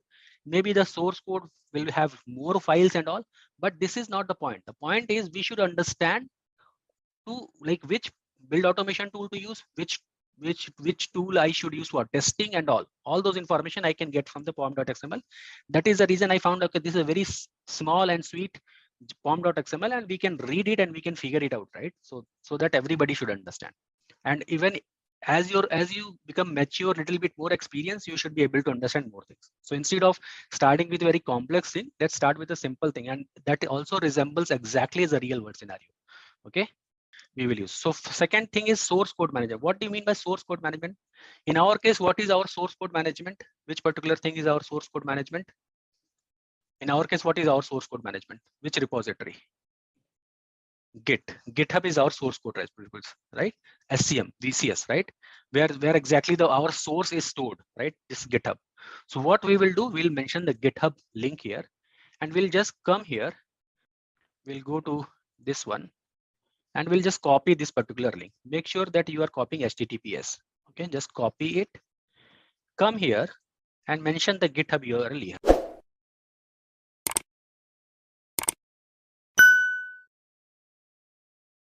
Because this is publicly available, no need to mention credential and all. Okay, so general, what we have done, we mentioned some general description of our maybe 1 line information, 2 line information, but you should mention something here. What is this particular job is, right? That is what particular project is. Okay, just mention something here. Second is source code management. Source code management, because in our case, what is happening here is, if I go here, no, this is where the GitHub repository, this is our source code management. Okay, and this is where our code is stored right now. Oops, sorry. This is where our source code is represented right now, and we are running Jenkins. We are creating a job in Jenkins, that is compile job. Okay, in compile job, we need to mention from where you should download this source code. All right, that is what we are mentioning. Okay, that is why we have given this particular link. Okay, after that, just ignore this build trigger and build steps and all post build action. We will come to that. Okay, but we are going to write our jobs. I am going to come at build steps here. How to build this particular job is, if you click here, you can see there is something like, you selected execute shell, because if you want to run anything on a Linux box as a shell command, just like we are running echo command, ls command, type command, okay, cp command, all those things, if you want to run with Jenkins, we can do with the shell. But here what we are going to use, invoke top level Maven targets, because our job, our build automation tool is what? Our build automation tool is, why we are selecting Maven? Because our build automation tool is, what is our build automation tool? Maven. So that is the reason we are selecting build automation. This will select like this, and we will select my Maven. Why my Maven? Because this is what we have mentioned in the global configuration, right? This is what we have mentioned in the global configuration. Remember this global configuration, manage Jenkins, global configuration. We mentioned my Maven, Git and Java home, right? So this is why we are using this. Okay. Now, what should be the goal here? Goal will be compile. I have to compile it. That's it. We need to mention goal as a compile. Okay. MVN compile. Yesterday we run the command. So this is what the goal is, compile. I think the post build action, and we will see what is post build action, what is build trigger, what is build environment and all. We have covered general source code management and build step, and post build action and build trigger we will see. Just few enough when we'll just give me 2-3 minutes more, I will explain. So let's do it. Apply, save. So my post project compile 100 job is ready. If I go to dashboard, this is the job that is created, but I have not yet run it. I have just created the job. Go to my job. How to run it? Yes, how we run a job yesterday, what we have clicked, build now. You can see here, there's an arrow, triangle, play button, right? Build now. So what we will do, we'll click on build now, okay? And we'll see the console output. So you can see it is running. It is downloading the packaging and finished, because it's very small code. That is what's the reason. If you go here, we'll see like, this is running. This is something doing. It is checking out, build, and it is basically reading the POM mvn compile. Same command we have run. Linux prompt, we have run the same command. Now, who is doing it? Jenkins is doing it. All right. And some outputs are there. If you see where live Jenkins, this is a directory that I want to explore. What is this? Where live Jenkins workspace? Yesterday, when we create a job of Linux file date, the same workspace, the directory got created. Let's go there. Where live Jenkins workspace? cd/where cd lib Jenkins workspace. If I do ls here, compile 100 folder got created. Okay. And this has pom.xml, source, target. Probably in target, we might be able to see the classes file. What is this? Where I am right now? cdcl, pwd, where live Jenkins target, ls, cdcl. Maybe here we'll see in the some target. The point here is this directory, okay, which directory? cd where /lib/ Jenkins /workspace. This you need to remember. This is known as workspace of Jenkins. All the jobs are getting created a folder inside it. Okay. Even if you go to your job, from here also we can see. Okay. So if you, this is the console output. If I go to compile 100, okay. If I go to workspace, you can see all these things are here also.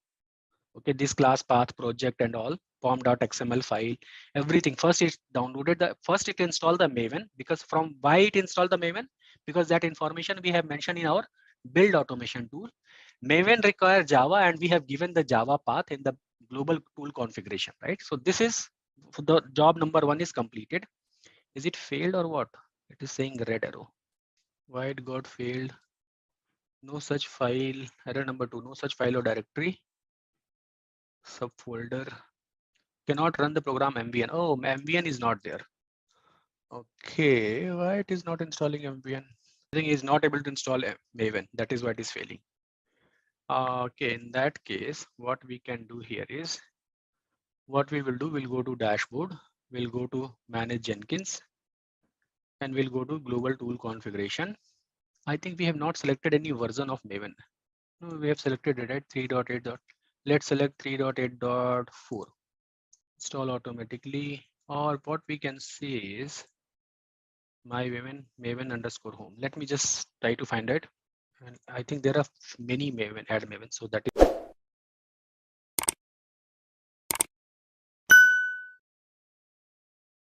and we'll say my MVN. All right. And apply, save.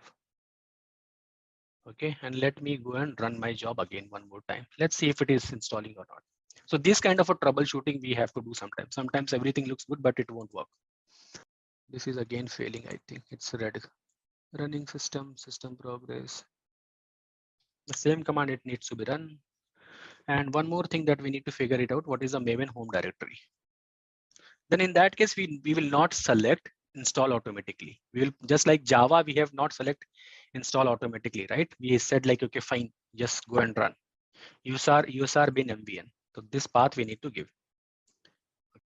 usr bin, by default, this is usr bin, everything is in usr bin, so that is fine. Okay, usr bin mvn hyphen. Okay, so I think Maven home is usr share Maven. Okay. All right, so this is fine. So what we will do here, we'll unselect this option. Okay, we are not saying to install automatically. We'll unselect and we'll try whether it's working or not. And we'll mention like this: usr share Maven. Are you guys getting it? I have unselected this option. I'm saying use my Maven that is already installed on my box. Apply, save. Okay, let me go to my job again. It is doing something, right? So this time it is working. You can see it is downloading. repo.maven.apache. You can see here. Then here you will ask here also, what is the difference? We are doing the same thing. Stack Overflow is best thing. I love Stack Overflow. I always get solution there. Okay, so this is success right now. Yeah, last time I just overlooked it. And I was a little surprised how it got finished in few seconds because it's not downloaded anything. So compilation is done. Okay, that is why I was not able to see that class file there. You can see here compilation is done, and the lot of messages are here, exactly the same messages that we got here over last thing over when you're running from the console, the Linux machine, and it is downloading this particular, from where it is downloading, repo.maven. something is there, right? Okay, so all the packages are getting downloaded. Okay, I think it's maybe at the summary we'll see how many packages are downloaded and how many files are converted and all. In progress is this. Again, it is downloading. Here also it is downloading, again downloading. Let me just scroll a little bit fast. The same thing is happening again and again. I just want to show the message similar that we got yesterday. 13 file got converted into. It should be at the bottom, I think. Because first it will download everything.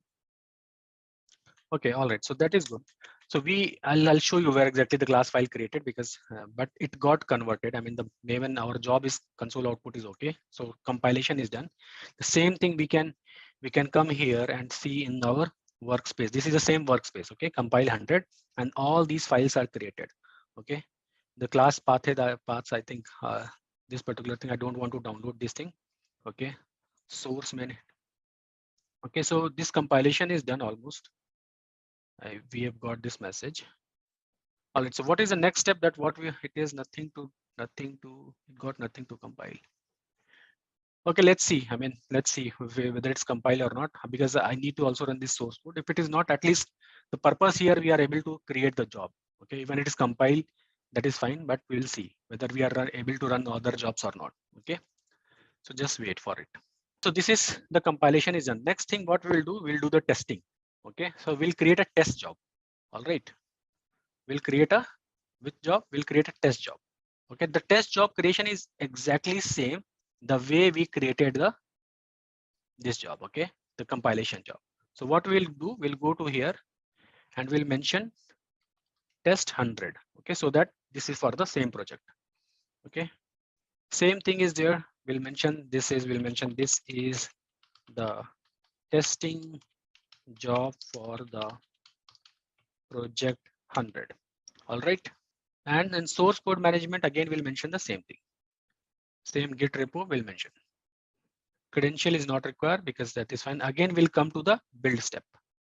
In build step, we'll select here, okay, and we'll do something with JUnit test. Okay, so basically we need to select here something you're able to see, push something with JUnit, and all. 1 second. We'll do with the Maven only. So we'll say invoke top level Maven. Okay, I'll select my Maven. Okay, and the goal here will be, I think, test. Okay, the goal here will be ambient compile, ambient test. All right, apply and save. All right, so this is then. Now what we'll do build now. Let's see what is the message we are getting this time. This is basically, say for example, this is basically doing the testing. So testing job will done, and probably if the code is written, like we will see some complex code as well. But right now I'm just showing like little, simple one. So this is something, if you go here and if you click on your test 100 job in the workspace, in the target, you may be able to see some test cases. Okay, and sometimes these reports are in XML format, and some format that you won't able to read it. And for that, what we generally do, I mean, in the real world, what we generally do, we create these reports, whatever that it got generated, probably you won't able to see it, not able to make any sense out of it. Because if it is something is written in XML format, what reading that one is very, very difficult. So what we generally do, we convert into a readable format, and for that we require some plugins. Okay, that I will show you later. But say for example, here the reports are getting generated and fine. So we have created two jobs out of like compile and this one, compile and our test job, right? So these two things are done. Okay, we have individually created the compile job. First we created the compile job. This thing is not yet done. These jobs are individually created. Compile. Now let's create a package job. Okay, we are taking the source code, we are compiling it. Okay, after compilation we are doing testing, we are reading the test cases, everything looks good, and after that we are going to package it. Okay, how to create a package job? The command and everything will remain same, exactly same. Source code management, my maven package, that's it. Okay, so that is what I said, like there, if you create one job, creation of other job is almost similar, little bit things are here and there, but most of the time you should know what are the how to create a job. If I go to my item, I'll say package 100 freestyle project.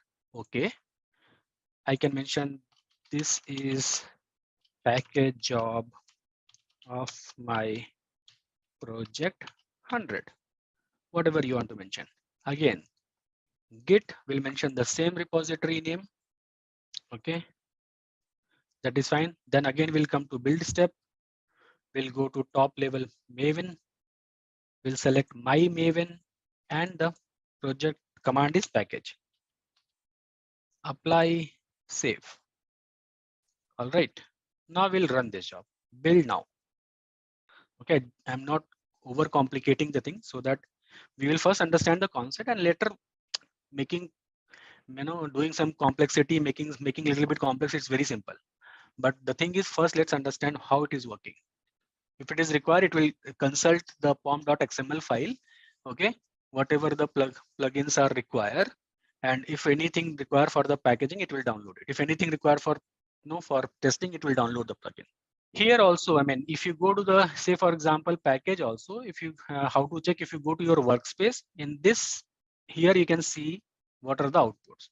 Okay, you can see here also this var file and all, because this is kind of a dummy. I mean, it's not a very real word. I mean, but it is working. It's a workable code. But this is something. This particular, all these things you can also download and see. Okay. Similarly, for all the reports and everything, you'll get in the target folder. Most of the time, you'll get everything in the target folder. Your workspace, your job name, and the target folder. Mostly, you'll get all the items there. If it even it is going to display, here you will get some output. Okay, that we can realize. And that also we can do, but I don't want to make it, because again I need to install so many plugins to make it this a little cosmetically good. But I don't want right now, so that we should first understand the flow. Okay, so what we have right now, we have three jobs: compile job, test job, and package job.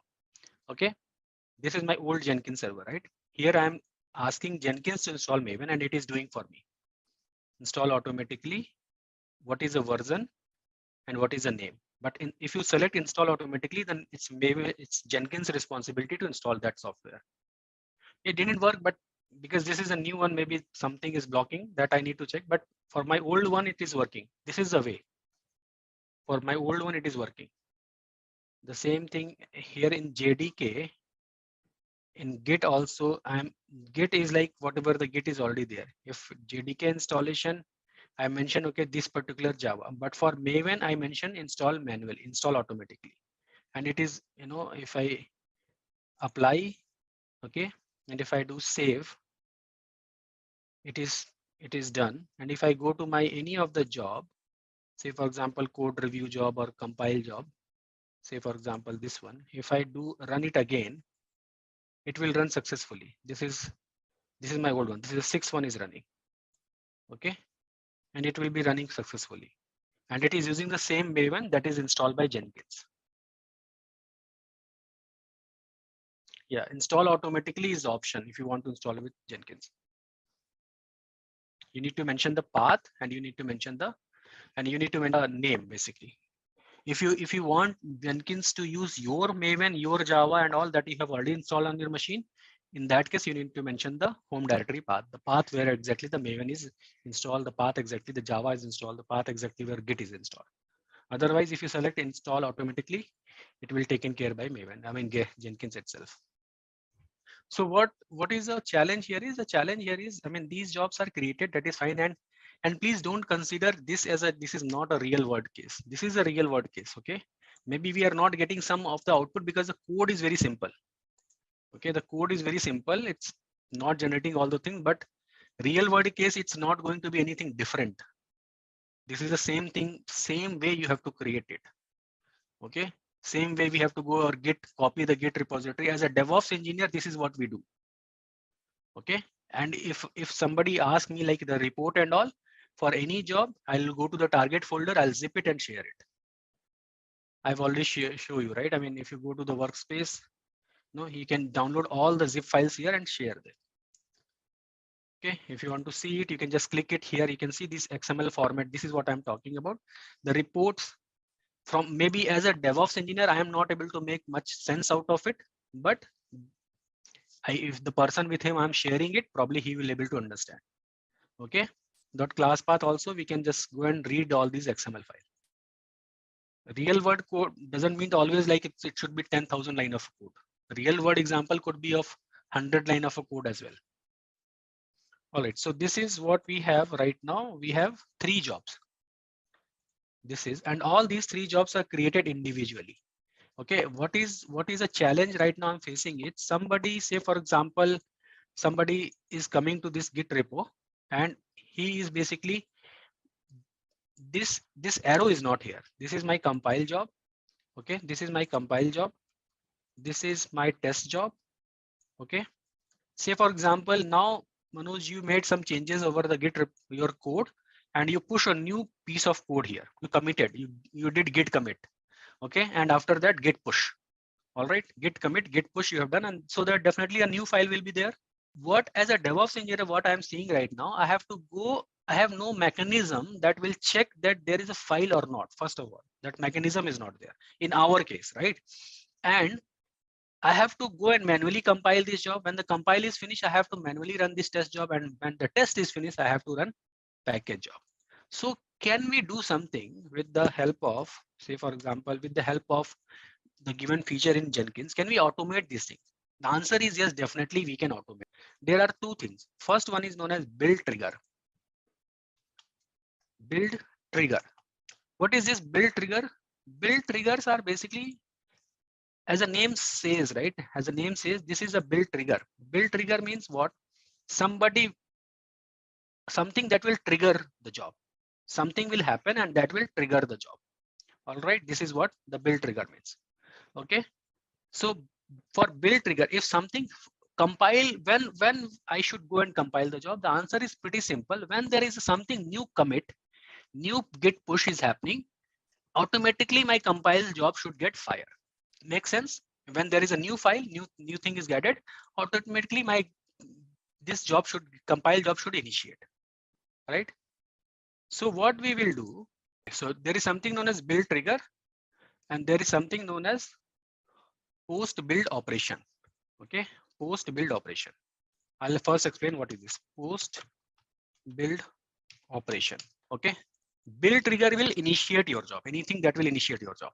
For compile job to initiate, if there is something happening in SCM, this is my SCM, source code repository, source code management, this is my VCS, whatever you want to say, this is my SCM. There is something known as poll SCM. Okay, poll SCM. Poll SCM, what it will do, it will keep on checking the repository and at a different time interval, maybe every 5 minutes, 10 minutes, every 1 hour, depending upon my frequency. Say for example, I want to compile the job at the midnight. So what I'll do, I'll create something poll SCM that will check this repository. If anything is happening, same thing will get pushed here. Okay, and the compile job will get triggered. Okay, and when the compile job will get triggered, it should initiate which job? Test job. So the post build action for the compile job will be a test job, right? When the compile job is finished, it should start test job. Okay. And for test job, what is the build trigger? Compile job. When the compile job is done, okay, when the compile job is finished, it should automatically trigger the test job, right? Trigger the test job. So for test job, what is a build trigger? Compile job. Similarly, what is a post build action for the test job? In our case, when the test job finish, what it should do as a post build? Post build means after you build it, package, exactly. It should do the package, right? And for the package, what is the trigger? Trigger is test, right? Trigger is test. All right. And then we are done. When the package is done, we are done, right? So let's do this. What we'll do, we'll go here, compile job, okay, configure. We have added this source code management, build triggers. For build, this is what I told you, right? Give me some time, I'll explain what is build trigger and what is post build action. Now you should be able to understand what is my build trigger for this particular job. There are so many build trigger. We will see. This is something known as poll SCM. Poll SCM is just like your cron tab job. Okay, if you want to, anybody understand cron tab job or scheduler in Windows? If I have to run a job repeatedly at a regular time interval, we create a cron tab entry. Similarly, in Windows, we can create a scheduler entry. Say for example,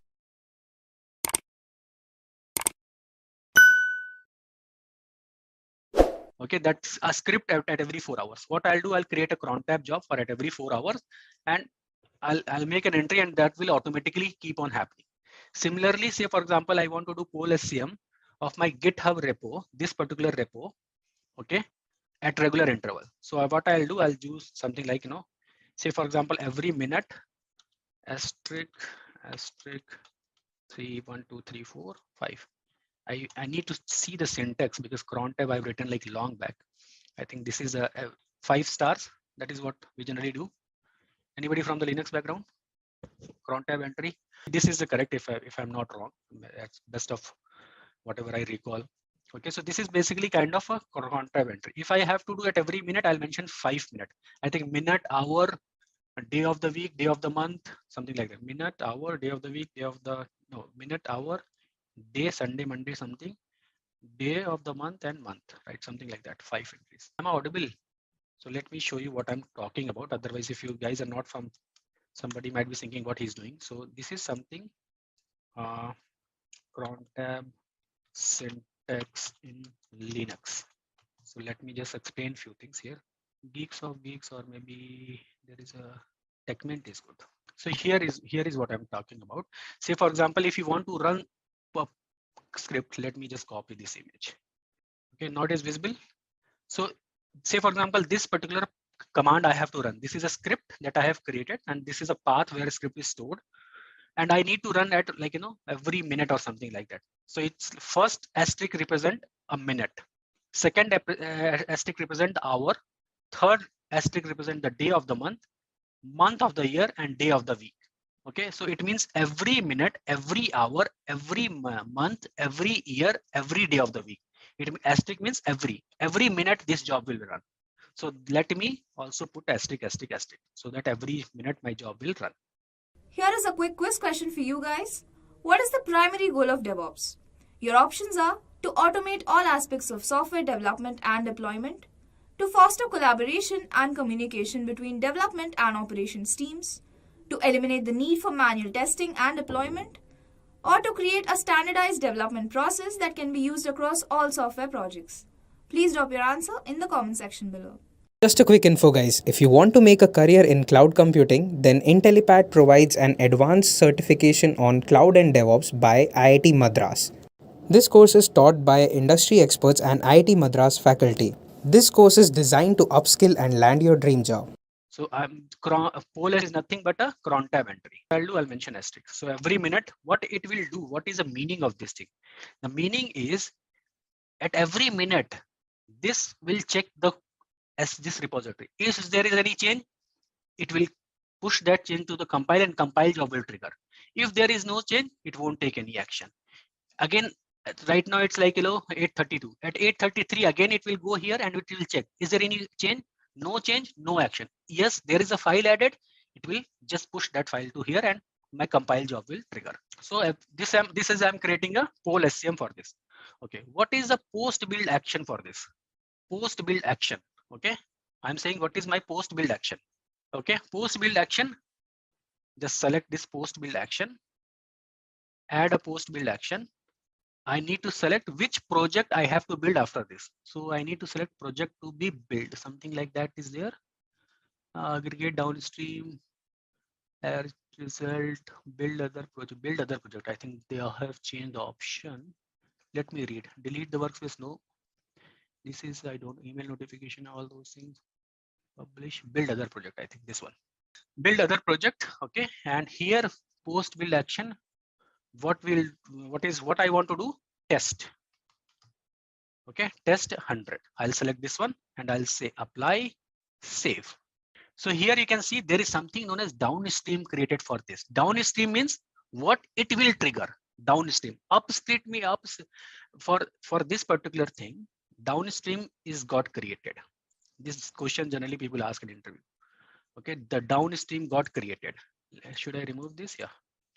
This for this guy downstream got created because this is a downstream for it. Compile will downstream the test job.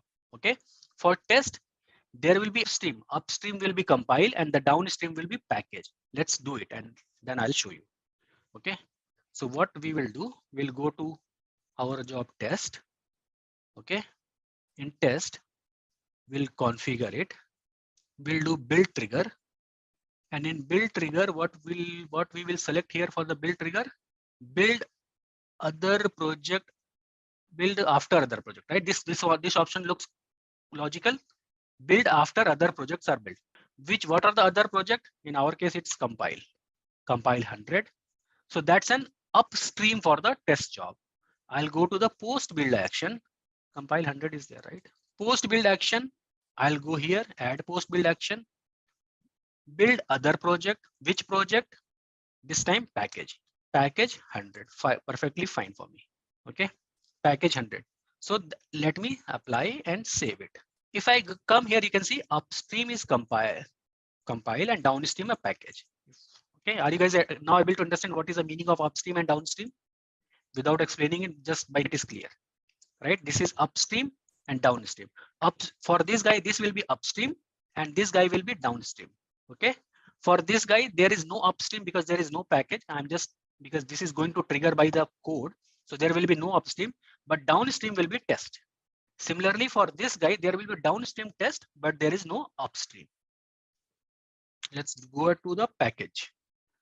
Go to our dashboard, package 100, configure. There will be only build trigger, build after the projects are built, and which project? Test. Okay, that's it. Apply, save. Now, if I come here at my dashboard, and if I go to compile, let's just manually push the compile job and let's see whether other jobs are right now. If I go to dashboard, these jobs are running 26 minutes, 29 minutes, 26 minutes. Just see the timeline. Okay. And I am going to run only the compile job. If my pipeline is correct, it should create the test job and test should run the package job. Let's do it. Build now. It is just see this message here. It will be, you'll see some message here as well. This is done. And if I go to dashboard, compile is done 15 seconds before. And let me see the package is running or not.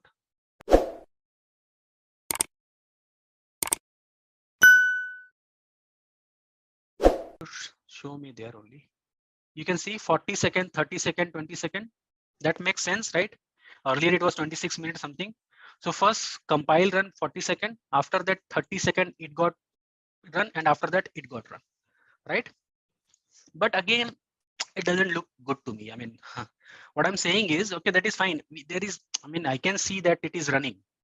Okay, this is running, that is perfectly fine. When one job is pushing another job, that also I can see from the log also. If I go here, if I just click here, here I can see these messages as well, because my jobs are running like this. So those messages are finishing very fast. And even from the timeline, I can make sure that it got run, and from the green tick, it is like, it is running perfectly fine. Okay, that everything looks fine. That is fine. But the thing is, if you convince this way to your project manager or maybe your CEO or CTO, they will say, what is this? Can you give me some graphical thing, from where I can see, okay, from the graph or something, can I see? So there is a way we can do in the graphical representation of these things as well. So what we will do, there is a plus sign here. You can see there is a plus sign, right? If you click on here, there is only list view and my view. Okay, there is something known as pipeline view. Okay, that we have to do, but that is not there. List right now. What's the information here? Let me just take the screenshot so that I can compare later. Right now, let me remove this guy. This is right now it's there, right? I mean, list view and my view. I want something as a graphical thing. So what I'll do, because that list view and my view is there. What I'll do, I'll go to the manage Jenkins. I'll install a plugin. If some features, this is what the main concept of plugin. Some feature that is by default is not available, and I know that there is something is available. What I'll do, I'll go and install the plugins for that. How to install plugins? I was here, dashboard, manage Jenkins. Any kind of administration that you want to do with the Jenkins, you have to come to manage Jenkins. Okay, manage plugins. You can see here, manage Jenkins, manage plugins. Okay, and I need to search for a plugin that is, I think, build pipeline, if I'm not wrong. So this is the pipeline. This is a something that we need to install. Okay, this is build pipeline. If I go to the build pipeline, this is the detail about the build pipeline. Okay, what it does and all. So what we will do, we'll go and just install it.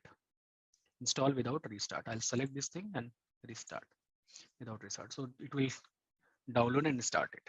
Okay, let me go to dashboard. Yeah, you can see this is now build pipeline view is there. Earlier only two outputs were there, list and view. Now it is build pipeline as well there. Okay, you can see here this build pipeline is now available. Okay, so what we will do, we'll just click on build pipeline. Okay, and we can give name, say for example, my project 100, right? Okay, and we'll create it. Here, what we have to do, we have to just give the initial name of that. There is something set initial jobs.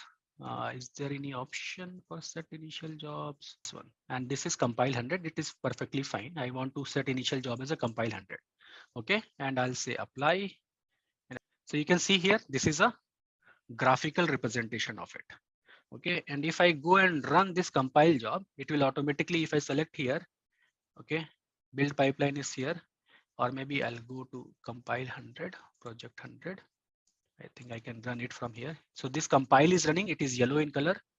Okay, once this will finish, it will run the test. Now test is running, compile is green, and package is now everything runs and green. So this is the way we can also verify. And this looks a little bit better as compared to, and because our job is very simple. I mean, we have just created a 3 stages and we try to create a pipeline. Maybe there are four or five stages or in between. So that is perfectly fine. It is not like that whether it should have 100 step or something, but the process will remain same. Okay, so this is the way we create a pipeline and we create a graphical representation of that pipeline. There is an advanced option where you can go and create your own custom plugins. Say, for example, some features depending upon your project is not available, then in that case, you can also create your own plugins and you can host it and you can download it. Okay, that is also possible. Okay, so this is what we have done, right? I mean, this is what I want to just let me quickly summarize it. We have started from here. Okay, where is that page? Just 1 second. So we have started from here, okay, where a developer is pushing the code to Git repository, compile, code review, blah, blah, blah, so many things. And we understand what is Maven, how Maven works, okay, what is Maven, what is goal, what is plugin of Maven, okay. And we ran all those things manually, okay, create a Maven job, install Maven, run Maven, compile and see like all the files are got created, okay. And after that, what we found like, okay, this is something, it's not a workable model because 24/7 people are working on my project. They are compiling, they are pushing the code, and I cannot go and run the job manually. I cannot go and run the job, test job manually. So there must be some kind of automation. That is why the DevOps comes into the picture. People start thinking about the automation. Okay, all these automations were already also, there were some tools already there before the DevOps word as well. But the main set of the DevOps were like, 2 teams, 3 teams should work in a collaboration. That is what the main concept, so that we can deliver the high quality product continuously. That is what the main concept of the DevOps. Okay, so this is for that there are a lot of tools comes into the picture. One of them is Jenkins, and we have seen like how we can automate the whole stuff. I'm going to create 2 instances. Okay, one will become Jenkins master, other will become Jenkins slave. So we'll see how to create that architecture as well. Okay.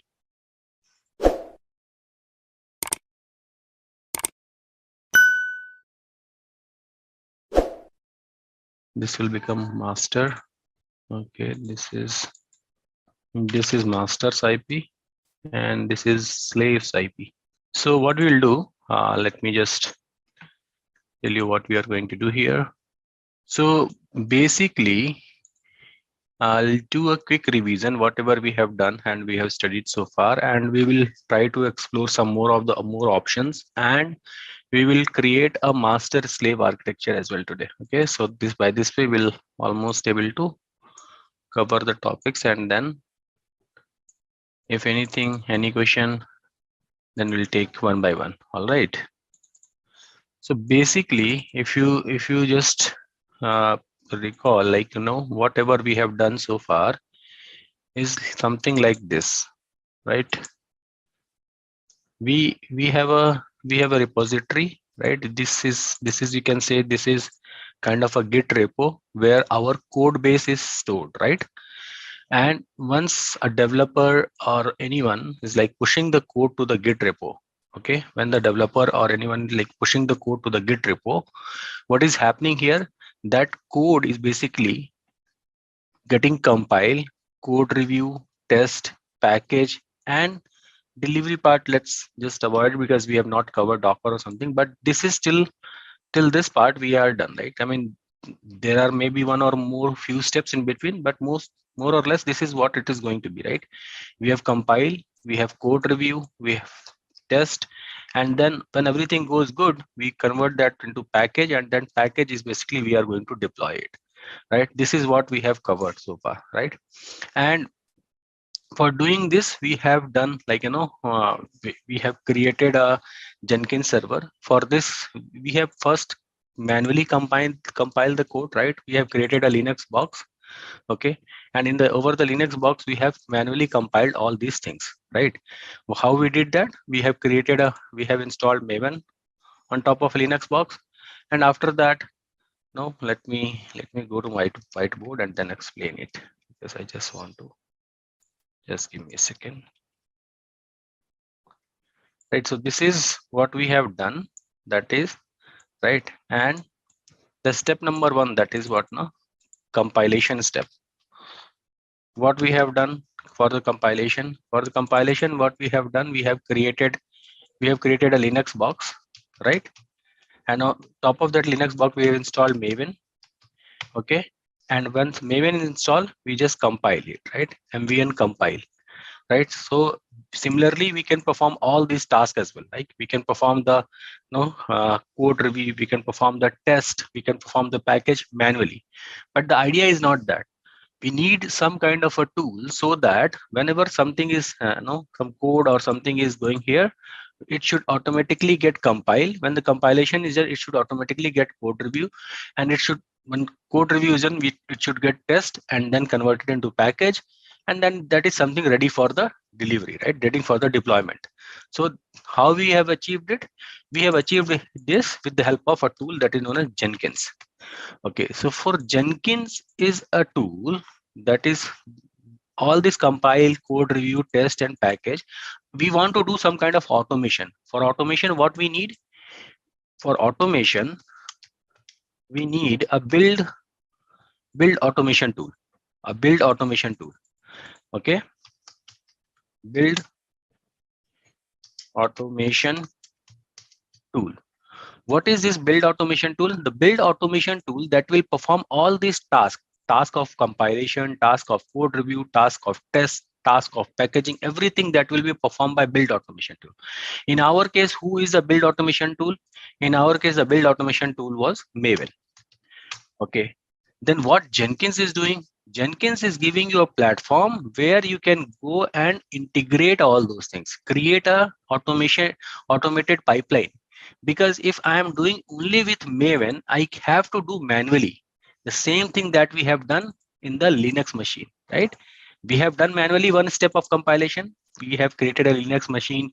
After that, we have installed apt-get install Maven, and then Maven get installed. Then after that, we have run Maven mvn compile. Mvn is a short form of the Maven command. Mvn compile, right? That ultimately the every job is done by the Maven. But what advantage of Jenkins is giving, you can go and create a pipeline so that with one single click we can perform all this job. Otherwise, we have to first, if I'm not using Jenkins, somebody may ask, then what is the advantage of Jenkins if everything is done by Maven? Because Jenkins is giving me a platform where I can go deploy with single click. Right, the moment the code is available here, all these job will be automatically get triggered, and a package will be ready. And probably when we'll run, learn Docker, we'll also see that deployment is also happening. Right, so this is what the advantage of Jenkins. Okay, everybody understand why not? You make this question may comes in your mind, right? Then why we are learning Jenkins when everything is done by Maven, right? Okay, so what we have done is, like, we understand one more thing. There is something known as, in Maven also, there is something known as task, right? And to achieve this task, Maven has something known as, one second, let me just make it a little darker so that you guys understand. Yeah, so in Maven, like, there is something known as task. To achieve this task, what we have plugins, right? And plugins are basically compiling those things. So basically, basically kind of achieving our end goal, right? Say for example, if the task is compile, right? First the code is coming, like, the task is compile. To achieve this compile, Maven say, yeah, you want to compile. Maven, say for example, we are using Maven, okay? And Maven say, okay, you want to compile this particular source code, that is fine. For this, I have a plugin. Go ahead and use this plugin. And to use this plugin, there is some syntax that you need to follow. That's it. Okay. For compilation, Maven will say, yes, I have a plugin, and the plugin name, say for example, compiler, and for that we need to run some command. In this case, the command will become mvn compile, right? Similarly, say for example, if I want to do testing of my code, okay, we have done testing also, right? We have compiled it, we have tested it. Maven, the task here is to test the code. Okay, Maven say, yes, you want to test it. I have a plugin for that. Say for example, that plugin is JUnit, or maybe any plugin, and then after that there will be a command. So idea here is for each of these individual tasks, each compile is one task, code review is task, test is one task. Maven says, yes, I can do it, but for that you need some plugins. Why we need some plugins? Because compilation has some process that need to be done, right? I mean, some changes need to be done, some commands need to be run. Everything is baked into a software, a program. Plugin is what? Plugin is nothing but a program only, right? We call it as a plugin that enhances my functionality. If you want to use Chrome along with, like, spell check or something, we install some plugin, right? If you want to use in Chrome some grammar syntax check, we use plugins of Grammarly, right? So that enhances my functionality because I want something extra from that, so I need some extra software. The same concept here. I want to compile my code, okay, fine. For that, there is a compile, there is a plugin for it, and to run this plugin, this command you need to run. Remember, like, when we are creating something, we are selecting the Jenkins top level Maven, and after that we are putting that command also, right? So that command is basically for achieving that goal. Okay, so this is what we have done. We are again going to do all those things. Don't worry about that. Okay, but I just want to quickly revise it. You should be very clear that what is Jenkins. What Jenkins using a lot of build automation tool. That build automation tool and everything is decided by something known as our pom.xml file, right? Which build automation tool to use, that information basically is going to be in the pom.xml file. Okay, so this is, say for example, this is our source code. Okay, ultimately what we want to do with the source code, we want to convert into a package, right? This is what we want. We want to convert this into a package so that end user can use it. This is what actually the end goal is, right? Okay, so and our source code is written in what? Our source code is written in Java. All right, in which language it is written in Java. And for Java, most of the time you will see the build automation tool be that, and that information, like that is also mentioned in pom.xml, that is we have to use Maven, right? So Maven comes along with some dependency. Okay, what is this dependency? Okay, basically Maven comes along with some dependency. Say for example, some if I want to install Maven, what is the first dependency that we have cleared? When you want to use Maven, you have to must have Java install on your machine, right? This is what we have done, right? Because we have all installed already in our system, already Java was installed. So what, we didn't bother about it, but every build automation tool must have some dependency that also we need to identify. How we can get that information?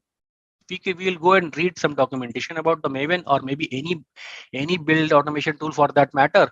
From there we'll get the dependency. Okay, so and how it works? It works exactly the same way that we have explained. If it is a source code, you want to what? You want to compile that source code. Okay, for compilation, what you have to use? You have to use compilation plugin.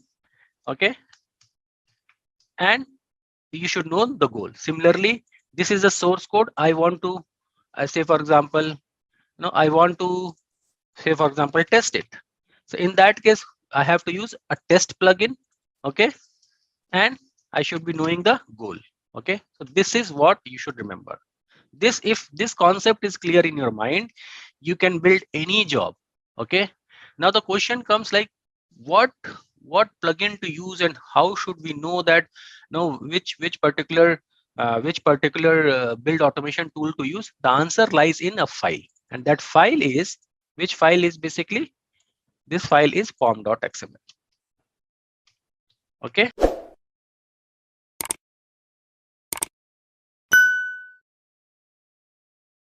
which, okay, is it clear now which plugin to use, which build automation tool to use? Because for compilation also, say for example, I got to know that Maven, but for Maven, which plugin to use, that information also mentioned in pom.xml. So this is one of the very important file for us. All right, should we do a lab one more time, everybody? Yeah, now it's working. So PS1, basically somebody asked like, what is PS1? PS1 is basically, you can see here the default. This is what the default thing is. I just want to change it as per my requirement. I'll say, because so that we can identify who is Jenkins master and who is Jenkins slave. Now, oops, sorry. So this is what we are going to do, right? I mean, we will install Jenkins, and we will follow our file, right? I mean, this particular thing.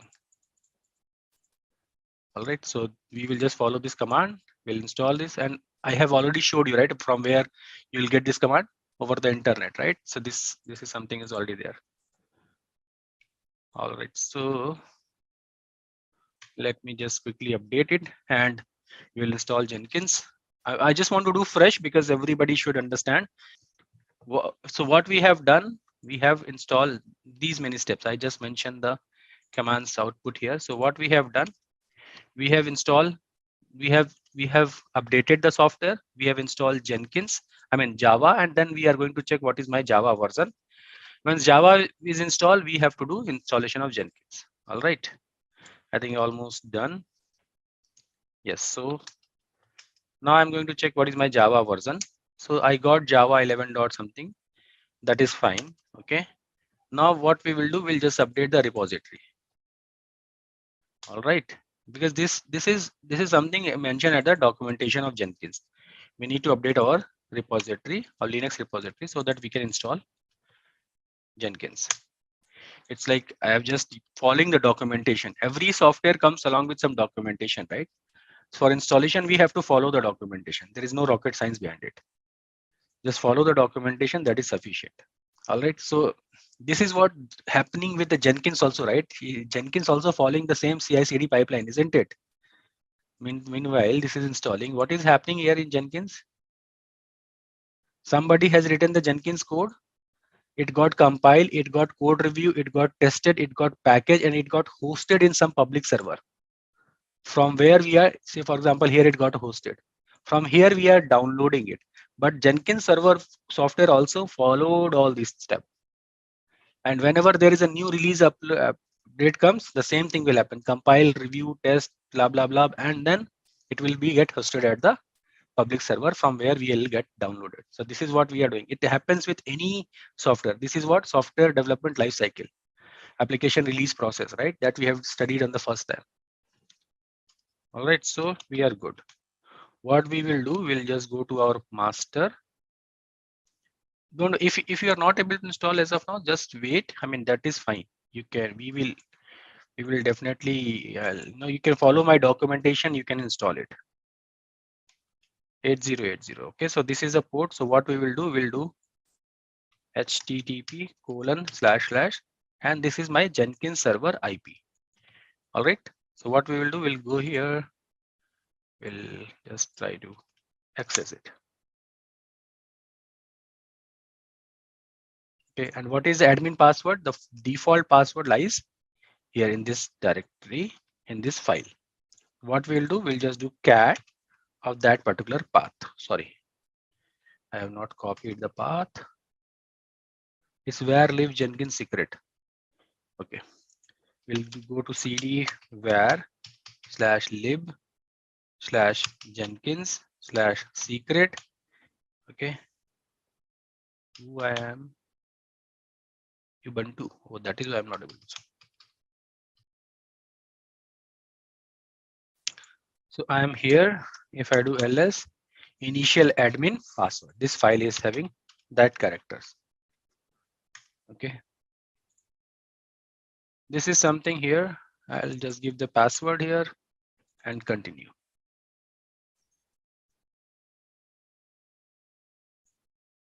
Okay, so first thing what will happen, it will install the Jenkins plugins. Let's install it. Meanwhile, it's installing. I'll just quickly revise it one more time because I just want to make sure that you guys should definitely understand what is going on. Okay, that is the main thing. So what is the step number 1? This is the step number 1. Okay, can somebody, everybody is following this diagram? Should I explain it? First one is some code is come, identify the respective plugins. Okay, what is the step number 2? Step number 2 is this, identify the goal or command.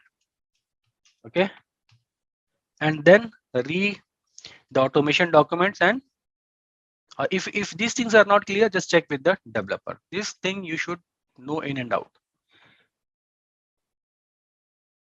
Slave node is like itself hosted agent. No. What we are going to do is, I'll come to that.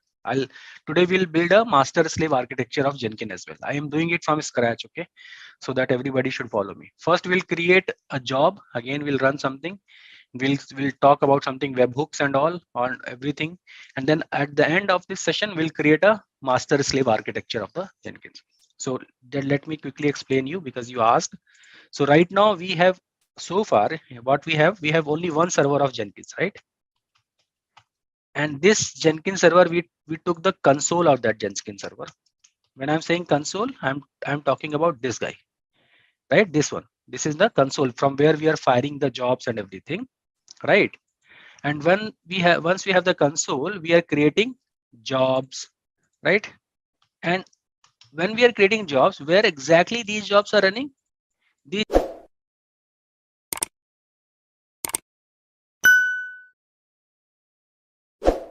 if this server got failed, like say for example, the hardware issue, what will happen? I am running at the single point of failure. We call it as a SPOF, right? Single point of failure. Okay. Single point of failure.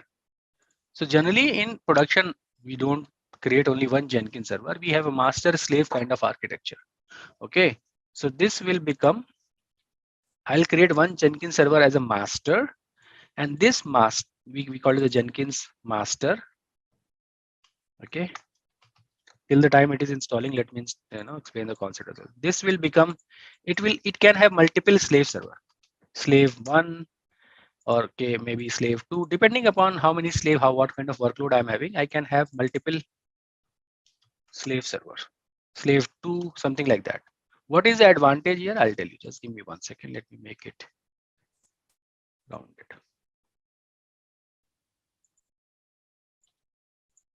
Okay. What is the advantage here? Advantage is I'm not running on single point of failure. Jenkins I'll install here only in master, but I'll create a communication between Jenkins and master. What I have to do? I have to create communication between Jenkins and master. Okay, I need to set up some kind of a communication from this guy to this guy. Similarly, if I want to add another slave, I need to create communication between this guy and this guy. What kind of a communication? If say for example, this is Jenkins master. If what is the responsibility of Jenkins master? To use slave for running all these jobs. Instead of the job is running here, now the jobs will run either of these slaves. So for this thing, Jenkins master will instruct the slave, go ahead and run this job. Okay, for that there must be some communication, right? So we'll establish a communication first, that is known as SSH communication. Okay, we will establish a passwordless SSH between these two instances, and once that is done, Jenkins is going to install here on the master only. The master will instruct, go ahead and run this particular job. Okay, say for example, compile job, test job, packaging job, all those things are not going to run on the master. It is going to run on either of these slaves. Okay, so by this way we have Jenkins master is only for the giving the instruction. Okay, and the slaves will take the instruction and perform the job. Okay, so this is what generally we create the real world architecture like this. All right, so I just created a dummy user, naming admin. That is fine. Save and finish. Start Jenkins. Okay, should we move ahead? All right, so let's start. So this is what this is what we got the console after installing the Jenkins. All right, so this is the main dashboard, right? I mean, this is a main panel from where we'll create any kind of a new job. If you want to add some more user, if you want to do any kind of administration in Jenkins, we will use manage Jenkins, right? We have installed plugins. Remember, to create that graphical plugin last week, the plugin was not there. How we install it? We went to manage Jenkins and install the plugins, right? So this is we are going to follow. Okay. All right. So let me just copy the code because I just need this code. All right. So let me just go to my documentation and copy this code here. All right. So that's what we want right now. What we will do, we'll create some project and then we will perform the same thing. All right. So how to create a project, when I'm saying project, what does that mean? It means that what is I have to create a task. Basically, I'm saying to create a task, right? How to create a task? New item, right? Exactly. So we have to click on new item. Okay. I'll say this job is for what? We are going to compile it, right? So I'll say compile 1. Okay. Generally, I give some number. It totally depends upon you. Okay. Oh, first thing first, what we missed? Have we missed anything? Just a quick info guys, if you want to make a career in cloud computing, then Intellipaat provides an advanced certification on cloud and DevOps by IIT Madras. This course is taught by industry experts and IIT Madras faculty. This course is designed to upskill and land your dream job. 1 second. We have to go to dashboard. We have to go to global configuration. Exactly correct. We have to go to manage Jenkins. We have to go to global tool configuration. Global tool configuration, what is the concept? The concept is pretty much simpler. I mean, we need to install whatever the tools or software that are required to run my jobs. So that because what is happening, why this is needed, just try to understand here. The commands and everything is running where? The commands and everything is running on the Jenkins server, right? My job is actually running where? Over the Jenkins server. Okay, this is my Jenkins server. Okay. Okay, so this is my Jenkins server. All right, but here to run this job, we might need Java. Okay, we might need Maven. All right, and we might need Git also. Right, these are the three prerequisite that I need to run my job. So when I'm going to say, when I'm asking Jenkins create a compile job for me, Jenkins will say I need these software. So what I am doing is in Jenkins configuration, there is something known as global tool configuration. Global, like it is globally available. Okay. Global tool configuration. Tool configuration. So what does that mean? Global tool configuration. Global tool configuration, whatever the things that are required, we will mention here. Say for example, in our case, Java is needed.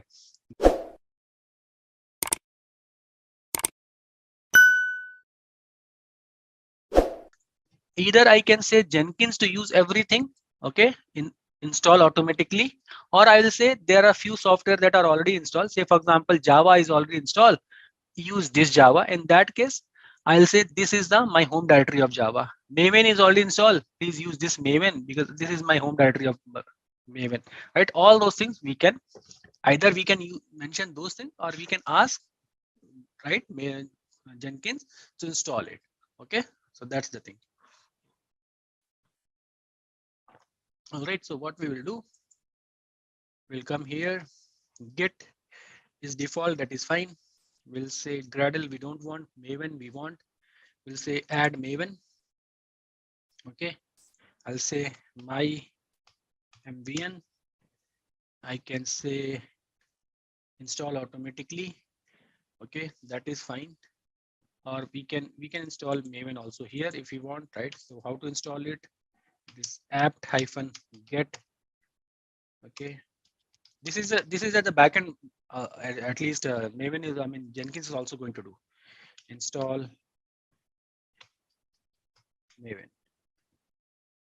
Okay, so because Java is already installed, so it will go ahead and install Maven. Okay.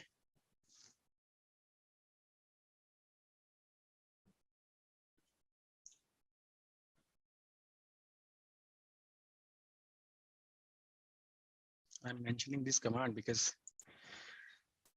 I really surprised somebody mentioned that I'm not allowing them to run the hands-on. So let me mention it. How to install it? apt-get install MVN or Maven first. MAVEN. Okay, this is a command you can install. So let me share this command. Everything let me share again, so that people can, if somebody wants to run, please go ahead and run it. I'm not stopping. All right, so I think we are good. Maven install. If I do MVN - version. So this is the Maven home. This is what we have to mention at the home directories. You can see Maven home is like this. So we have to mention this thing because we need to tell Jenkins where my Maven is installed. Otherwise, how he will search, right? So this is the whole point. So my Maven, I'm not doing this thing. I'll say my Maven and Maven home is this. Are you guys getting it? And for Java also, because we have already installed Java and that Java is pretty stable. So what I'll do, I'll say you don't install automatically. Okay, I'll say my Java. Okay, and Java home directory we can give it. How to give Java home directory? Go here, Java version, that is 11 dot something like this. So it should be cd where lib ls where lib open jdk something is there. Let me search over Google, it's pretty easy.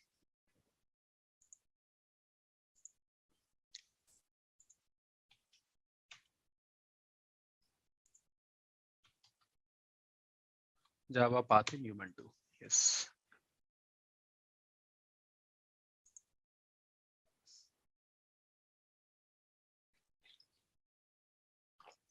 Where live open jdk. This is what, this is Ubuntu documentation. Ask Ubuntu is a official website for Ubuntu. Okay. So whenever I have any doubt, I generally come to Ask Ubuntu because that's a official website. Okay. I prefer ask Ubuntu over any other source. All right. You can say where live JVM. So we'll go to where lib. We already at where lib. So we'll go to JVM. JVM. Oh, it's not there. Maybe Java is there. CDFIG.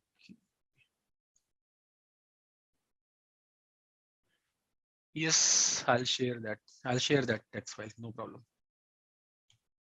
Just give me a second.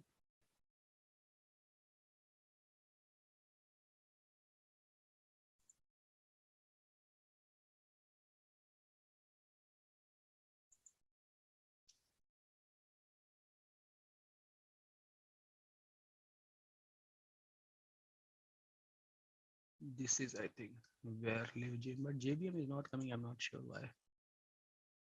This is the path. Maybe caps or something I'm missing. Yeah, now it is working. Now when I was typing, it was not there, right? Okay, so our is Java 11, if you remember, right? So here you can see the path is mentioned like Java 8 something something. So what we'll do, Java home, we'll copy this thing and we'll mention here Java home is this. Come on, I'm not able to copy. And we'll just replace with our version, right? This is not our version. Our version is Java 11 something, right? So what we'll do, we'll go to our home. These are the things like, you should know how to, what to replace and all that. If you know, that is already good, because everything you can't remember. Okay. Okay. Yeah, you're right. It's user, right? Yep. Thanks. All right. So this is what we are doing, right? I mean, some tools we are saying you use mine, and Git is saying you can use your own. That is fine. I'll apply it. I'll save it. Okay. So global tool configuration is set. Everybody okay? Now let's go to new item, create a job. Okay, any job will create, and today we'll go a little deep and we'll try to say, for example, I'll say compile one. Okay, compile one is already there, I think. Right. So let's go to our dashboard. This is compile one. Okay, this is also one more thing that I want to explain. If you have already a job created, in our case, the job is already created. Okay, this is my job that got created. All right. And if I want to modify this job, I need to click this job first. Okay, what I'll do, I'll click this job. Okay, the page will open. Then what we have to do, we have to configure this job if I want to make any changes with the existing job. All right. So this is what we will do. So we'll go to this is my job name, compile one. I'll go to configure, mention anything. This is test compile job. I think spelling is wrong. Okay, that is fine. That is general. That is fine. Source code management. Okay, source code management. Who in our case, what is the source code management? What is the source code management? Say for example, this is okay. One second. Let me go here. Say for example, this is you. You are writing this particular source. Okay, source code. You are writing this program. Okay. Now you are uploading your program a central repository, right? The GitHub. In our case, what is this? This is GitHub. that you are pushing your code from this is git bash, right? We are using, say for example, from git bash you are using, and you are uploading the code, right? The same thing is happening here. Say for example, this is my code. You are pushing this code from internet to GitHub. Okay, so that is why our central repository is GitHub. Everything getting stored here. Now we have a Jenkins server here. This is my big Jenkins server. Okay, and this Jenkins server, I am writing a first job of compile. Okay, I'm compiling it. Okay, so compiling has, I need to compile something. That something is here, lying here. So I need to take this thing. I need to fetch this thing. Okay, for this I am giving a path from where you should get the code. That is what the source code management decide. Where is the location of my code? All right, so I'll say it's mentioned in Git, and the path of the GitHub is this that we have already copied. Okay, and I'll mention that repository URL is this. Okay, and because this is public, that is why I have not to give any credential. Otherwise, if it is private, generally most of the cases it is private, and in that case we need to mention the user ID and password and all those things. But just to make the thing simple, this is what it is, right? So we have to mention like this. If any specific branch, say for example, instead of master, it is lying in some other branch. Branching concept everybody knows, right? We develop one branch to fix some bug or enhancement, some feature. If you want, you can mention also branch also, right? So this is what the source code management. General is clear. General is something you should mention something about your project, like some one liner or two liner information about your project. Generally, this general also has a syntax. People has some standard they follow something like they will mention who is the author and all those things. Everything will be here, but in our case I'm just mentioning one line. Source code management is where my code is lying. Okay, in our case, because it's a Git, okay, this is my GitHub where my source is lying. So I'm just mentioning this path here. Okay, this is my GitHub link, so that this will copy from here. All right, now the second important thing is build trigger. Okay, the second important is build trigger. What is this build trigger? Let's understand everything one by one.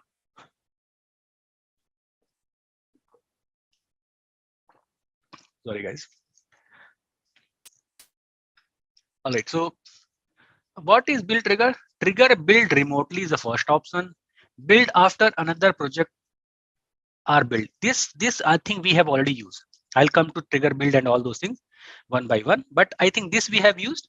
Build after another projects are built. All right, so we are going to discuss about build trigger. Okay, let's take this build trigger and do the postmortem of it. Okay, this is what the build trigger is. Okay, the first option is trigger build remotely. We'll come to that. Build after another project is built. Say for example, what I said. Say for example, this is compile job. Okay, what is our next job? Say for example, test is our next job. Okay, what I am saying is you should run test only after the compile is done. This is what we want, right? If you go up, this is what the pipeline is. Compile, code review, test. Say for example, this is code review. I will say whenever my compile job is done, then only my code review job is done.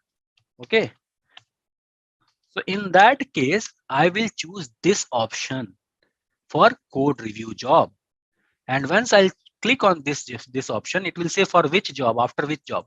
Then I need to give the name of code compile here. Okay, so build after trigger is very important concept when we are building the pipeline, an automated pipeline. In that case, we have to mention this thing. Second is a build periodically. Build periodically, poll and poll SCM is almost same. Here also you need to schedule it. But what is the literal meaning of this? Just try to understand. This is my compile job, right? When should I go and compile the job? Whenever there is a new change or new code push here. Say for example, you are writing something on your laptop. Okay, you're writing something on your laptop. this is your laptop, say for example, okay, and you are writing some code, and after that you are committing that code. The moment you commit this code, the code will go here. The moment the code come here, it should compile and follow all the process and become a packet, right? This is what we want. So what I'm trying to say is, I can put some kind of information that compile should check GitHub every 1 hour. Every 1 hour. That is what we can say. Every 1 hour, it should, every hour it should check. That is my requirement. I can also check, mention that every 5 minutes, every 3 hours, every 4 hours. So that kind of thing I can mention here in schedule. Just like in a GitHub requirement, I can mention the same concept of the GitHub, like 5-star, a minute, day of the week, day of the month, something like that. All those things we can put a syntax here. Similarly, poll SCM is also, it keep on polling the source code management, but the syntax is exactly same. Okay, poll SCM will also do the same thing. Okay, it will keep on polling. When it will poll, whatever the timeline that you have mentioned in the syntax. Say for example, I will say that poll at every let me do the text. Poll at every 4 hours. Okay, so what will what will happen? Say for example, right now 8 o'clock. Okay, 8 a.m. So first poll, what it will do, my Jenkins server will contact to my GitHub server at 8 a.m. If there is any code, it will pull that code and start processing it. If there is no code, it will do nothing. Next polling it will do at 12 a.m. Okay, basically 12 p.m. right? All right. And if in between the 4 hours somebody has pushed a new code, then it will wait for 4 hours. That at 12 again it will check. Yeah, there is a new code. It will pull that code and start processing it. So this is what the poll SCM is. If I am mentioning at every 4 hours, okay, and this is exactly the same as your build periodically is also exactly the same. There is no much difference here, but there is a problem in this approach. I feel there is a problem in this approach. What is this a most efficient way to pull a code?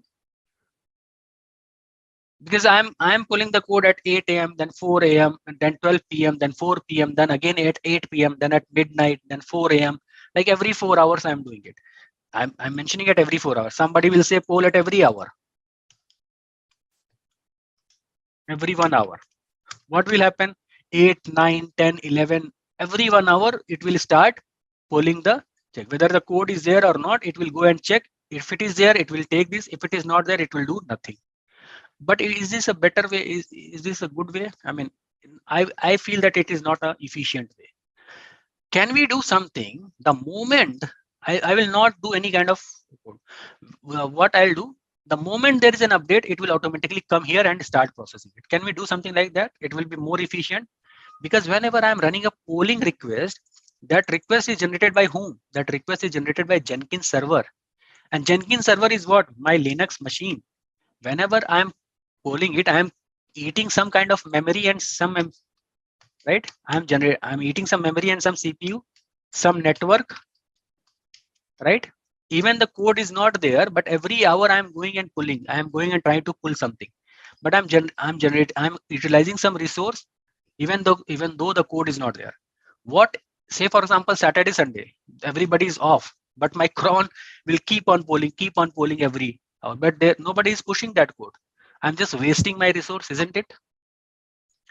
Instead of that, if there is something, the moment you push a code, it will compile. If you are not pushing the code, I'll sit idle. I'll do nothing, because I know there is no new code, right? So that is we can achieve with the help of webhooks. This is the main concept of webhooks. What webhook does, it will say, okay, fine, you want to do webhook, okay, fine. You create a webhook with your GitHub. What webhook will do, it will just, the moment anything new will appear, it will just, the GitHub, my Jenkins server will just pull it and start processing it. If you are not pushing the code for 2 days,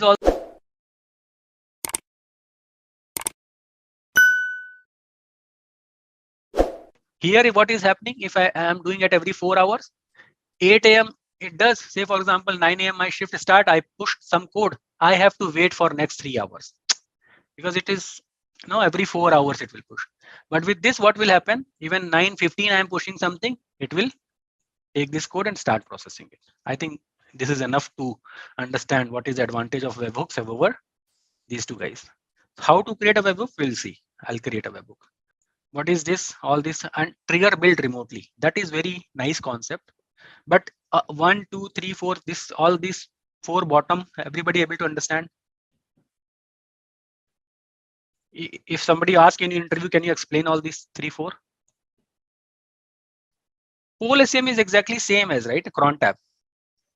Again, you have to. We have done this right. Pole SEM. Let me clear it. Pole SEM. If I click here, you need to mention how many minutes, how many seconds, after how many hours you want to pull. That timeline that you have to mention.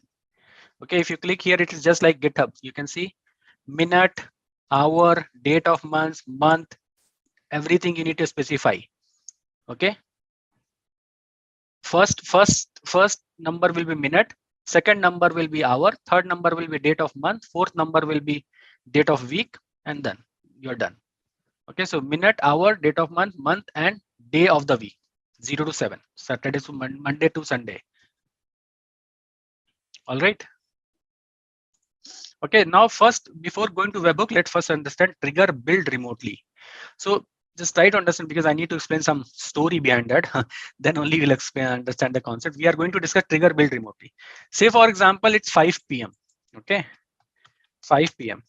and my job is done. Okay, my job is my office timing is done.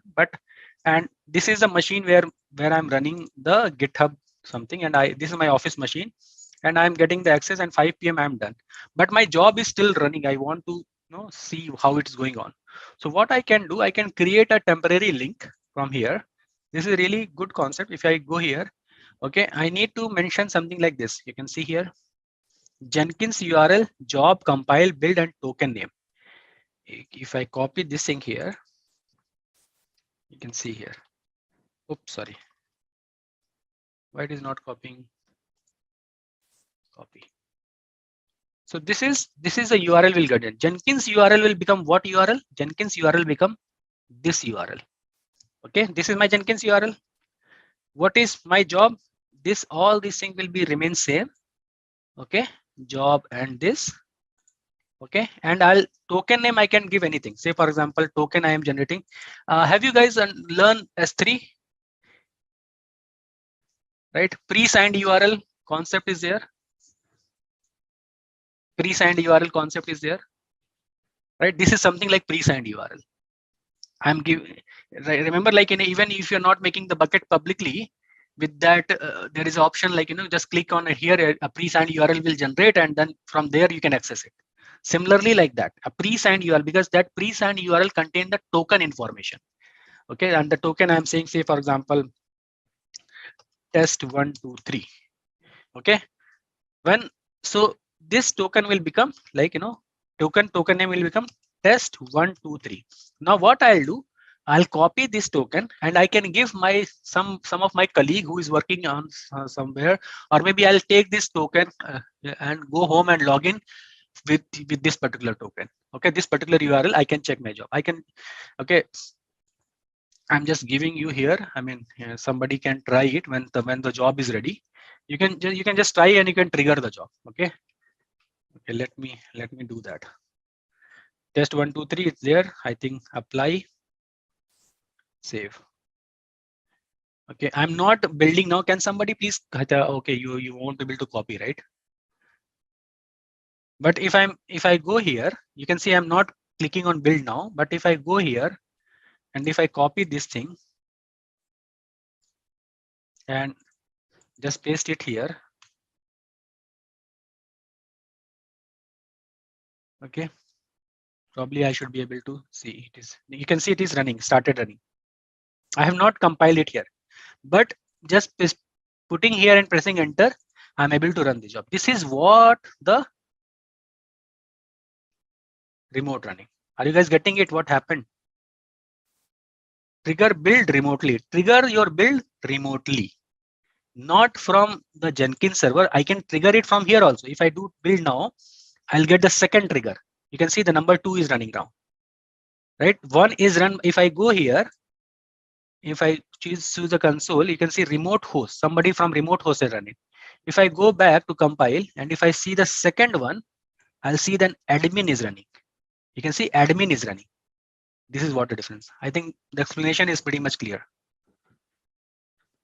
It's not updating the number here. It should update a number here because 1, 2 that I have run. Copy the last but one line. I mean, test 1, 2, 3 mention at the end. Just copy and paste it over the browser. It should run. All right. If it's not running, then I think it should run. If somebody is trying, let me see if I can. Definitely, it will ask user and password. The username is just write admin. The password is admin@123 because in my browser the password is safe. Probably if that is the case. Otherwise, if it is working, that is fine. Otherwise, because that otherwise I need to give you the long password. Yeah, it is running. Somebody's run it, right? You can see. Are you guys getting it? What is the advantage of this thing? It's a really nice feature, right? Somebody run from this IP, somebody run from this IP, somebody run from this IP. All those things I can see. All right. Everybody agrees. I mean, it's a good feature, right? Let's go to compile job. Let's do some more postmortem. And we'll go to configure. Oh, so many guys are running. 4, 5, 6, 7. All right, that is fine. We'll go to configure. What I'll do, I'll just go and disable this feature.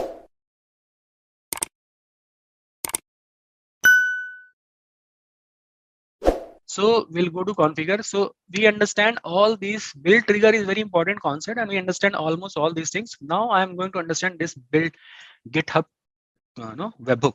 What is webhook is basically, it says that the concept is pretty much simple. Concept says whenever there is a code, instead of creating all this cron tab and all these things, just remove all these things, because create an webhook. Whenever there is somebody pushes the code, it will get here and we will see, we'll make some changes and we'll see that compile started running.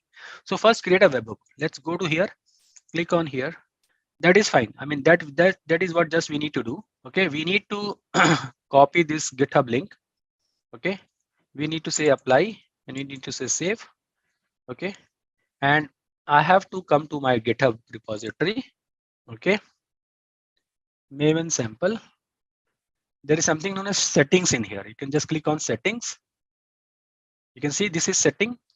Are you guys able to see setting? Setting, right? Yeah. Just click on settings. There is an option called webhook. All right. Click on webhook. Okay. Add a webhook. The configuration part you have to do at your repository, GitHub. Okay. Here you need to just click.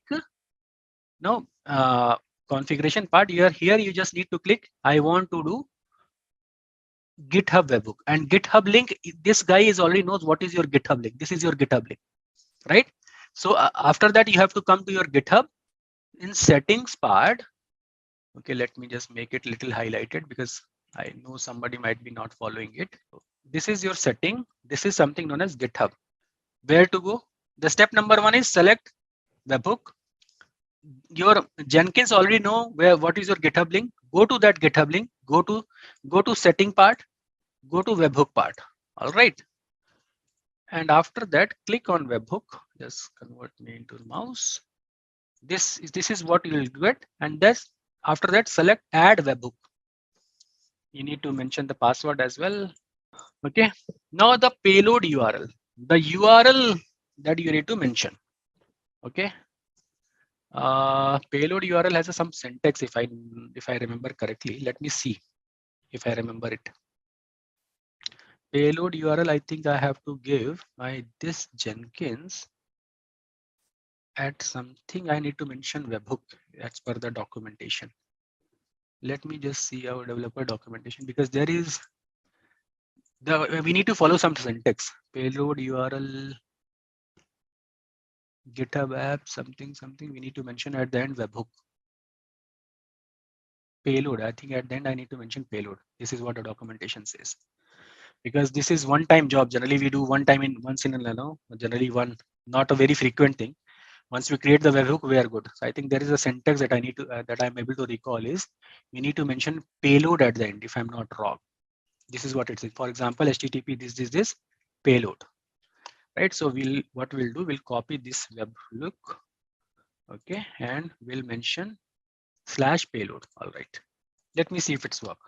All right. So this is what we have to do. This is what my 3.13.11.8080 is what? It's my what? It's my Jenkins server address.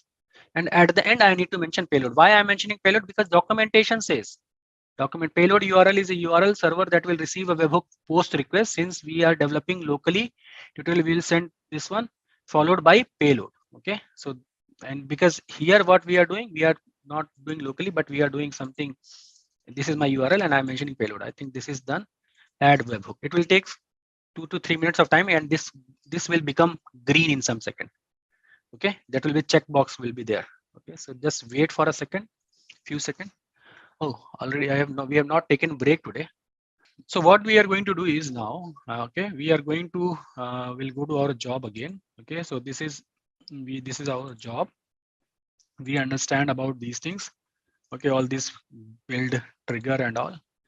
And build environment is exactly, I mean, anything that specifically you want to build along with this, you can do it, like, you know, if you want to do some kind of secret or maybe workspace, all those things we can do with the build environment. Anything extra that we want.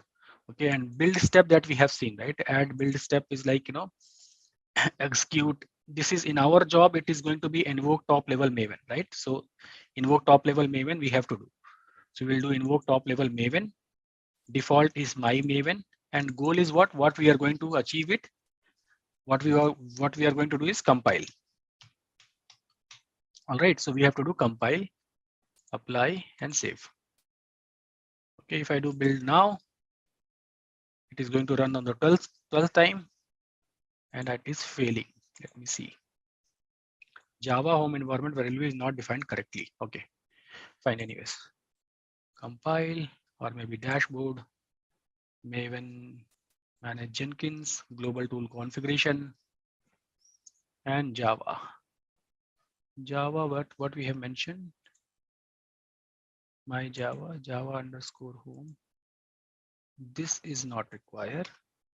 Apply, save. Let me go to my Jenkins dashboard, my job. Let me build now.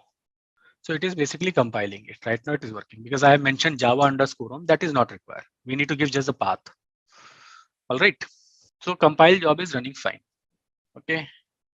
Now we'll do the same with the master slave concept. Let's create master slave concept. Let it be finished, and then we'll create a master slave concept. And for that, let me log into both of these servers. This is my master. Okay. Let me go here and new session. Okay, and go to my dev, this one, and copy the IP address of the slave server. I think we have already copied the IP address of slave server.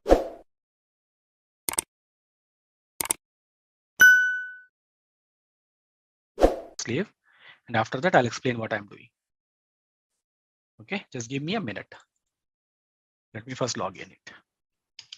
So I'll do PS1 here, and I'll make it as a Jenkins slave. All right.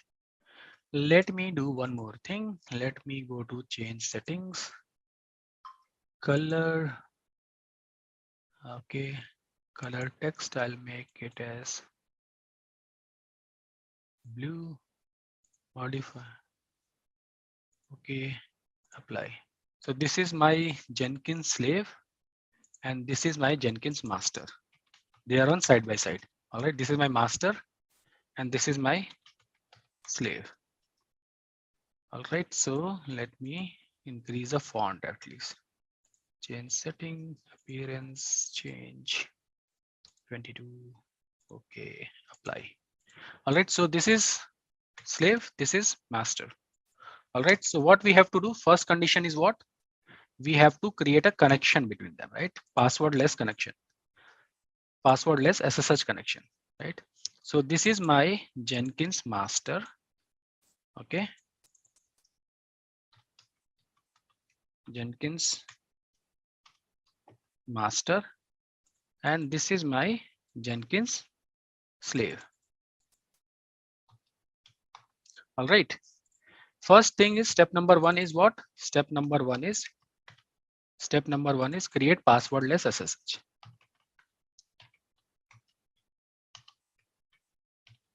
Okay, passwordless SSH. That is what first we have to do. Okay, and once passwordless SSH configured, then we have to create a connection, modify, come to the Jenkins console here. Okay, I think this job is finished successful. That is fine. Job anyway we know, right, how to create, and now next job we can create and all, but let's do it on the slave also. Compile dashboard. I have to do manage Jenkins. Here you can see manage nodes and clouds. Right now, if I click on manage nodes and clouds, because I have to add one more node to my configuration. So I have to go where I have to, this is something like administration part of Jenkins. So I have to come to manage Jenkins. Under manage Jenkins, there is something known as manage nodes and clouds. All right. This is where I have to come and start modifying the things. I'll click on here. Here you can see this guy built-in nodes. This is right now running. This is one of the node that is running. And which is this node? My master. This one is running. I have few. So this is built-in nodes. Okay. So this is master. What I have to do?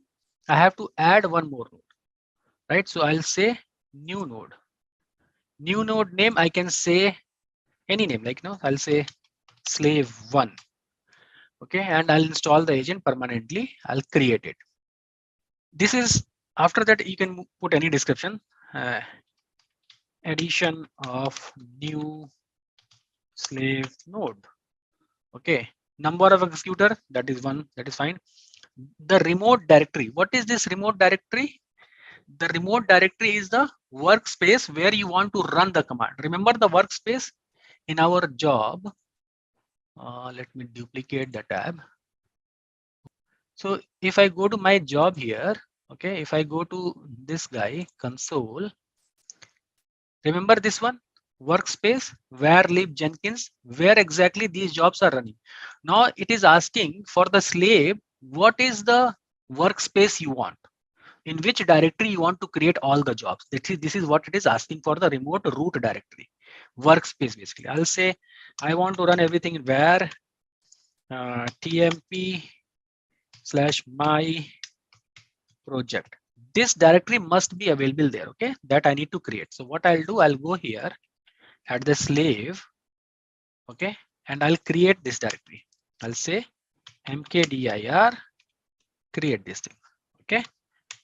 If I do ls, I mean cd first, ls, the folder is blank, okay, because no jobs, I have not created any jobs, but the idea is we need to give the workspace, same workspace. All right. Now labels you can mention, say for example, level is equal to, this is something like tagging, slave 1. Okay. Usage is like use this node as much as possible, or I'll say only build the job with label expression matching. What is this meaning is, if I mention use this node, I am saying this is my Jenkins slave node. Okay, I have put a sticker here and label it as a slave 1. This is what I have done here in this step, slave 1, label it. I just labeled it as this. Okay, I have just labeled it like this. This is I mentioned as a slave 1. Okay, this is what we have done with the help of label. All right, you guys getting it? I just put a sticker. Now the second step is saying me usage, how you want to use this. There is one option, use this node as much as possible. If I'm selecting this thing, uses, okay, if I'm selecting use as much as possible, it means each and every job will run here only. If I'm selecting this option, whether it's a compile job, whatever the job, every job will run here only. This is what use this node as much as possible. Second option says only build a job with label expression matching the node. Second option will say whenever you select server, I mean node as node equal to slave 1. This is what we have labeled with the slave 1. Then only the job will run on this particular node. So I think second option is a better, because this is up to me where I want to run the job, right? So in that case, what we can select, it all depends, but as of now for our workload, it looks to me the second option is better as compared to this, right? Because whenever I select node 1, slave 1, then the job will run here because I have labeled it. Okay, so we'll select this option. Launch method. Okay, we will do launch agent by SSH because this is what we are going to create a SSH communication. So we'll select here and we'll stop here because SSH is not yet established. So first we will establish a SSH connection, but till name to this, it's done, right? And we'll do SSH connection. So let me copy the SSH IP. To create SSH communication between two Linux box, there are few commands that we need to follow. Okay. Passwordless SSH, what we are doing. This says first you need to run both the node SSH -keygen -t RSA. This will create a key. This will create a private key. Okay, this will create a private key under the path user home directory .ssh folder. Okay, this we have to run on the source machine. This will create a key, a private key, and I'll show you how it is look like. We have to copy that key and paste that key over the destination server. In our case, it will be a slave server. Okay, once we are done with that, we have, because it's a Linux box running over the cloud. Okay, it's a Linux box that is running over the cloud. So what we have to do is we have to now create some, and by default user login is disabled. We have to log in via key, right? When we are coming here, okay, say for example this guy, when I'm going to take the duplicate new session, when I'm doing this, I need to provide the key path right here, all those credentials. By default, this is what I'm saying, by default user login is disabled, so we need to enable the default user login as well. So there is a file that we call it as a cd/etc ssh. Okay, there is a file sshd_config. Okay, in this file I need to make some changes. Okay, this is written in blue, maybe not well visible to you, but I'll tell you what I'm changing is password, remote login with the help of password, something is there. Let me increase the size because I'm not able to find it. This is something we have to do only at the cloud server only. Okay. Yes, Ansible also we have to create a passwordless SSH because Ansible works on SSH. So we have to create a passwordless SSH. I'm trying to find that setting, but I'm not able to see it. It should be X11 forwarding, udem password, remote login with password authentication, Kerberos is fine. Yes, this one I think. Password authentication is no. Password authentication should be yes. Password empty password is no. I think this is the only line. Let me just confirm it because it's Ubuntu, right? Yeah. Ubuntu also we need to mention it. You can see password authentication is saying as a no. So we have to make it yes. That's it. Just change this no to yes. All right. This is, I have made the changes at the master. Again, the same change I have to make at the slave also, because there also I want to. So I'll come here. Where is this slave? Okay, so I'll go to cd/etc cd/ssh. Okay, vi sshd_config file. I have to modify that thing because by default it says only key-based authentication will work. Password authentication is no. What was that? Password authentication, right? And I need to restart the service. So I'll say which service I need to restart. SSH. I'll say system ctl sshd restart SSH. Verb should first come. Okay, same thing I'll do at the this guy. Now what we will do, we'll create a user. That user, with the help of that user, will do passwordless authentication. So here, for example, user add user one. I'm just adding a user. I'll do pass wd user one. I'll say user one is a password. User one is the password. All right. And now I'll add the same user at the destination side. User add. I'll say pass wd user one. Password is also user one. User.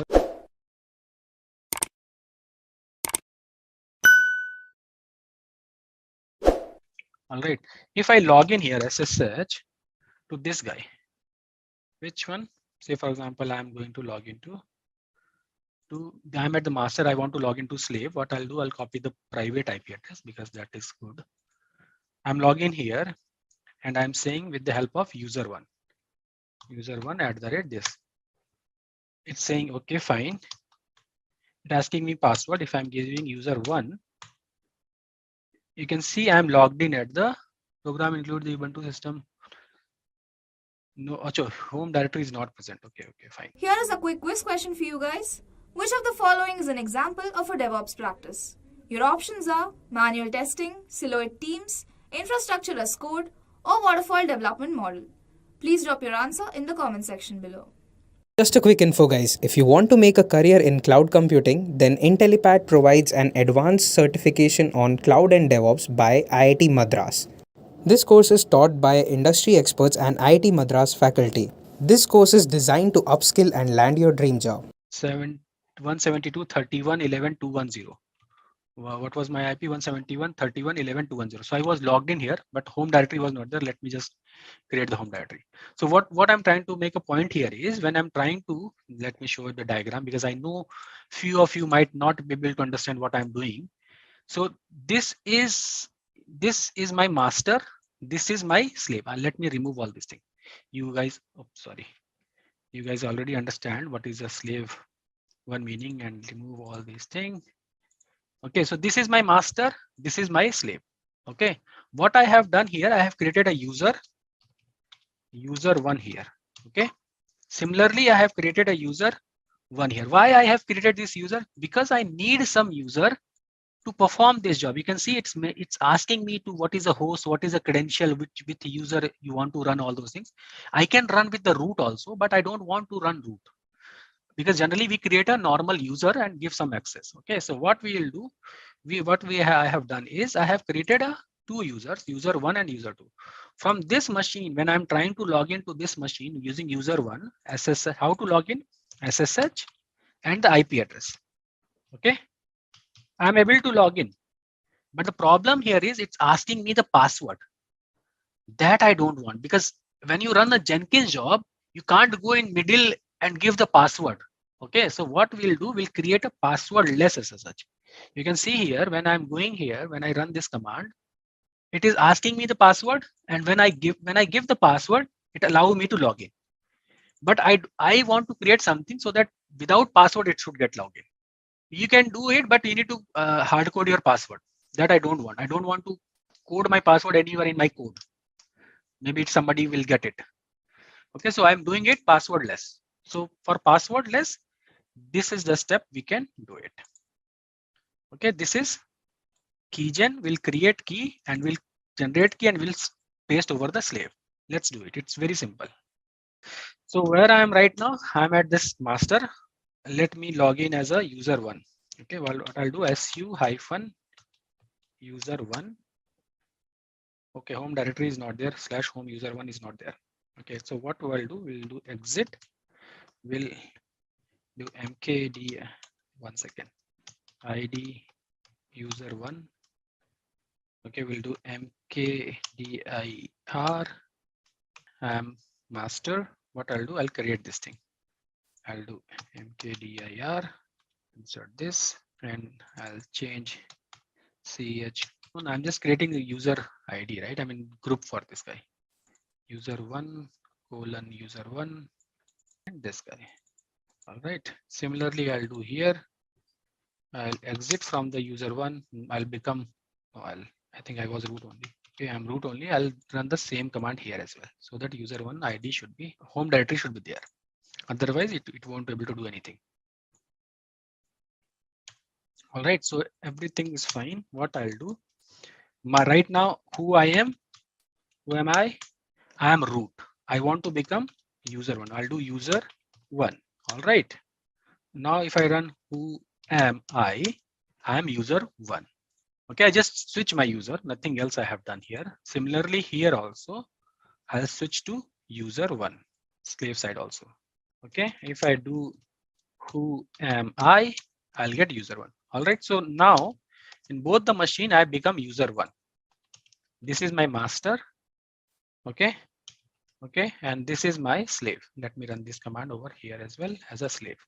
All right, so this is master, this is slave. All right, what I'll do, and I am user one. I am right now user one. Here also I am user one. Okay, now what I'll do, I'll run the command ssh hyphen key gen hyphen t rsa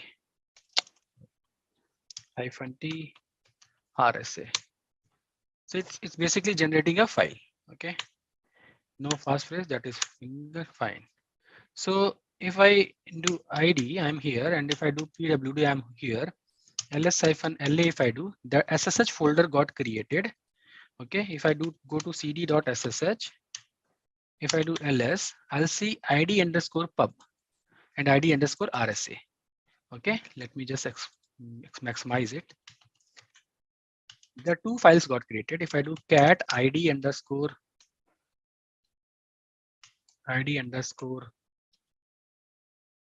rsa, this is a private file.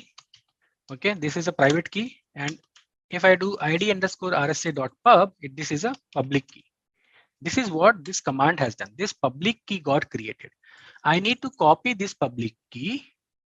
Okay, and I need to paste over this guy. Let me also run the same command here as well.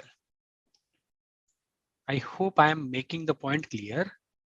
Okay, if not, let me show you some documents so that everybody will convince here. I'll say, try to go to Google. I'll say passwordless SSH Ubuntu. Okay, I think TechMint is there. TechMint. Okay, if you want, I'll just say copy this link. I just want to show you the steps because otherwise no need to confuse. You can see here, this is like, create SSH hyphen keygen hyphen T.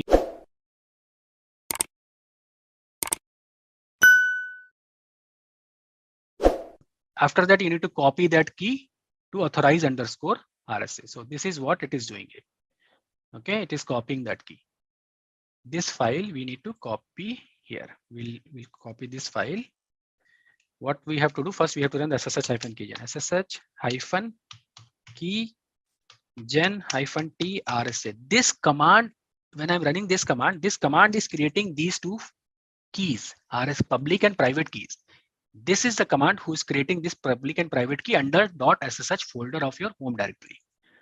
All right. Okay, you got almost similar output, right?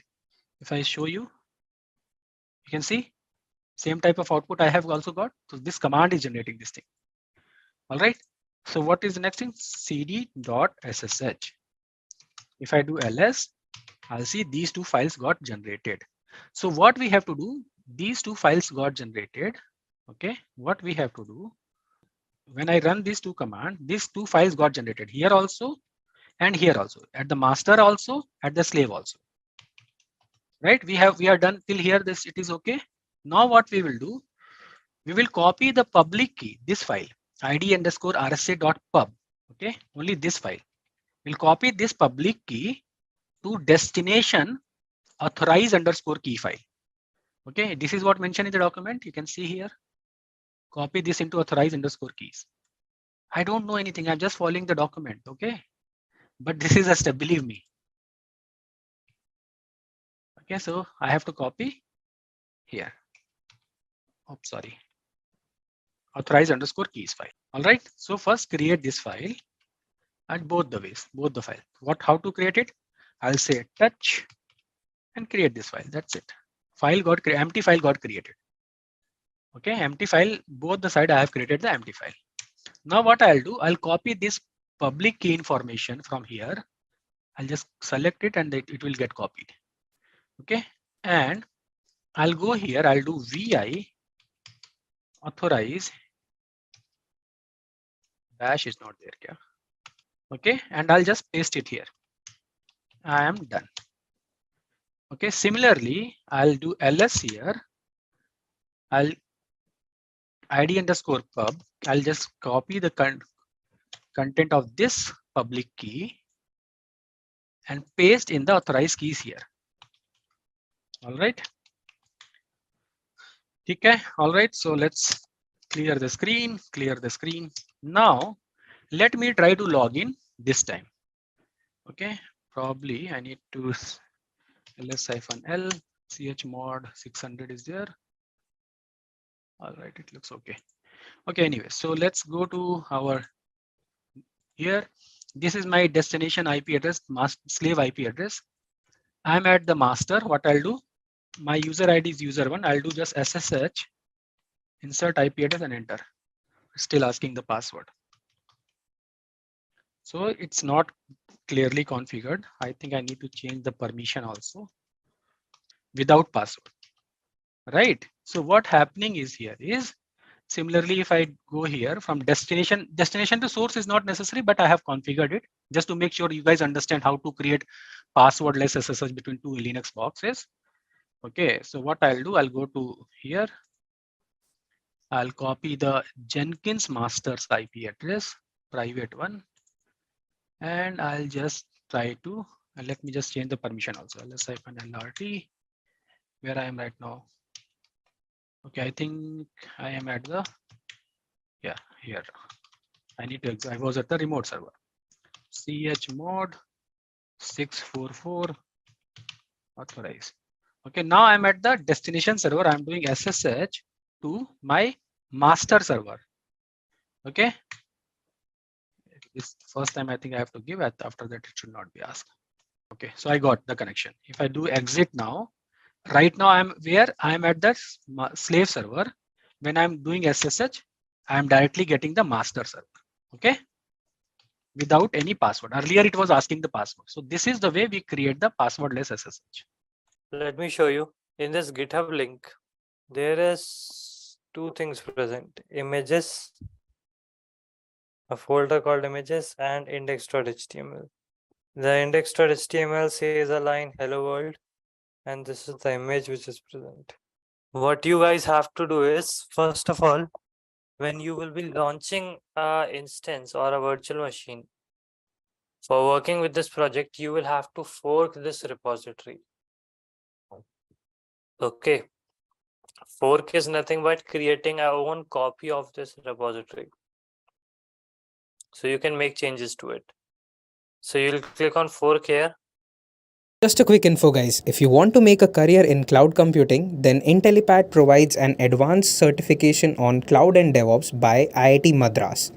This course is taught by industry experts and IIT Madras faculty. This course is designed to upskill and land your dream job.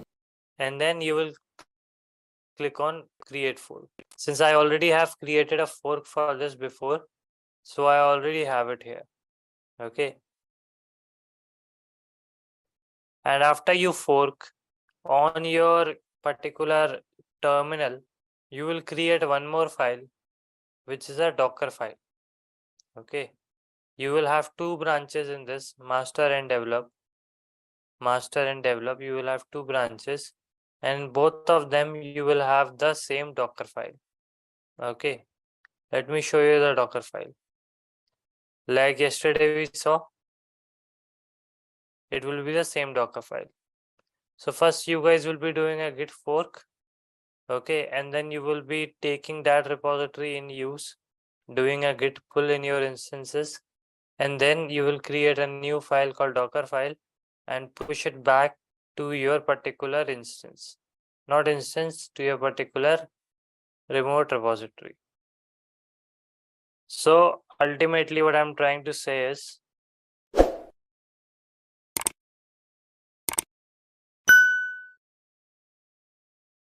It is asking me that you have been hired as a DevOps engineer and they want to implement life cycle of DevOps in their company. You have been asked to implement this cycle as fast as possible. And this is the product of the company that you are working in. This repository contains the product. Okay. So you have to install what is necessary using configuration management. Git workflow has to be implemented. Code build should be automatically triggered, and you have to make use of the branches. Okay. So see, basically here we will be working with three types of virtual machines. One is your master, one will be your slave one, and one will be your slave two. Okay. On slave one, we will be installing Jenkins, Java, Docker, and initialize Git. On slave one, we will install Docker and Java. And same will be the case for slave 2. On master, we will be having two branches. One is master branch, second is develop branch. Okay. Here we will be working with one more thing, that is we will be creating an additional Docker file. And all these branches we will be pushing on the remote repository, which is GitHub. Okay. And we will be basically using the master branch whenever it will make a push on GitHub.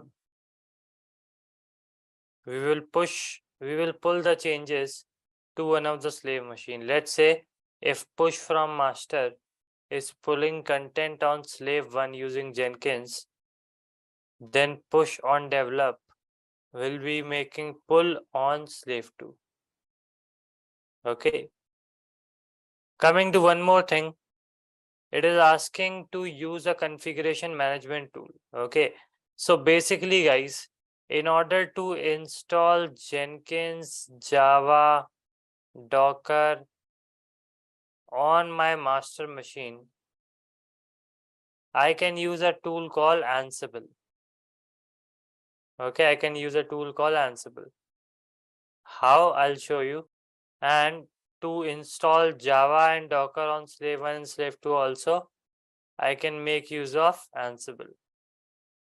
Okay. How we will be doing that? What you can do is, first you will do basic Ansible installation. Then you will ping the connection and everything. You will complete the configuration. And then you will create two files, master.sh, which will contain all commands to be done on master.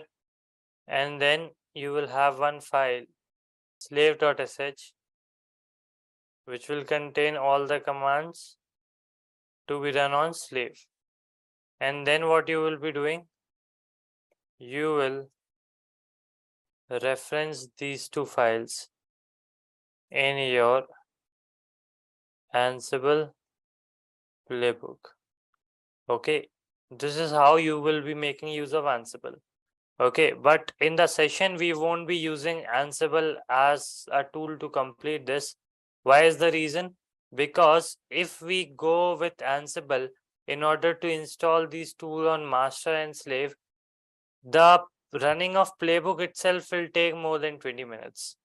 Okay, sometimes it takes more than 20 minutes, even around 30 minutes time. It will easily take, if your system is even launched on, every instance is launched on T2 medium, even in that case it might take longer and at least 50 minutes minimum. Okay, so instead of doing this, we will be manually installing all the tools.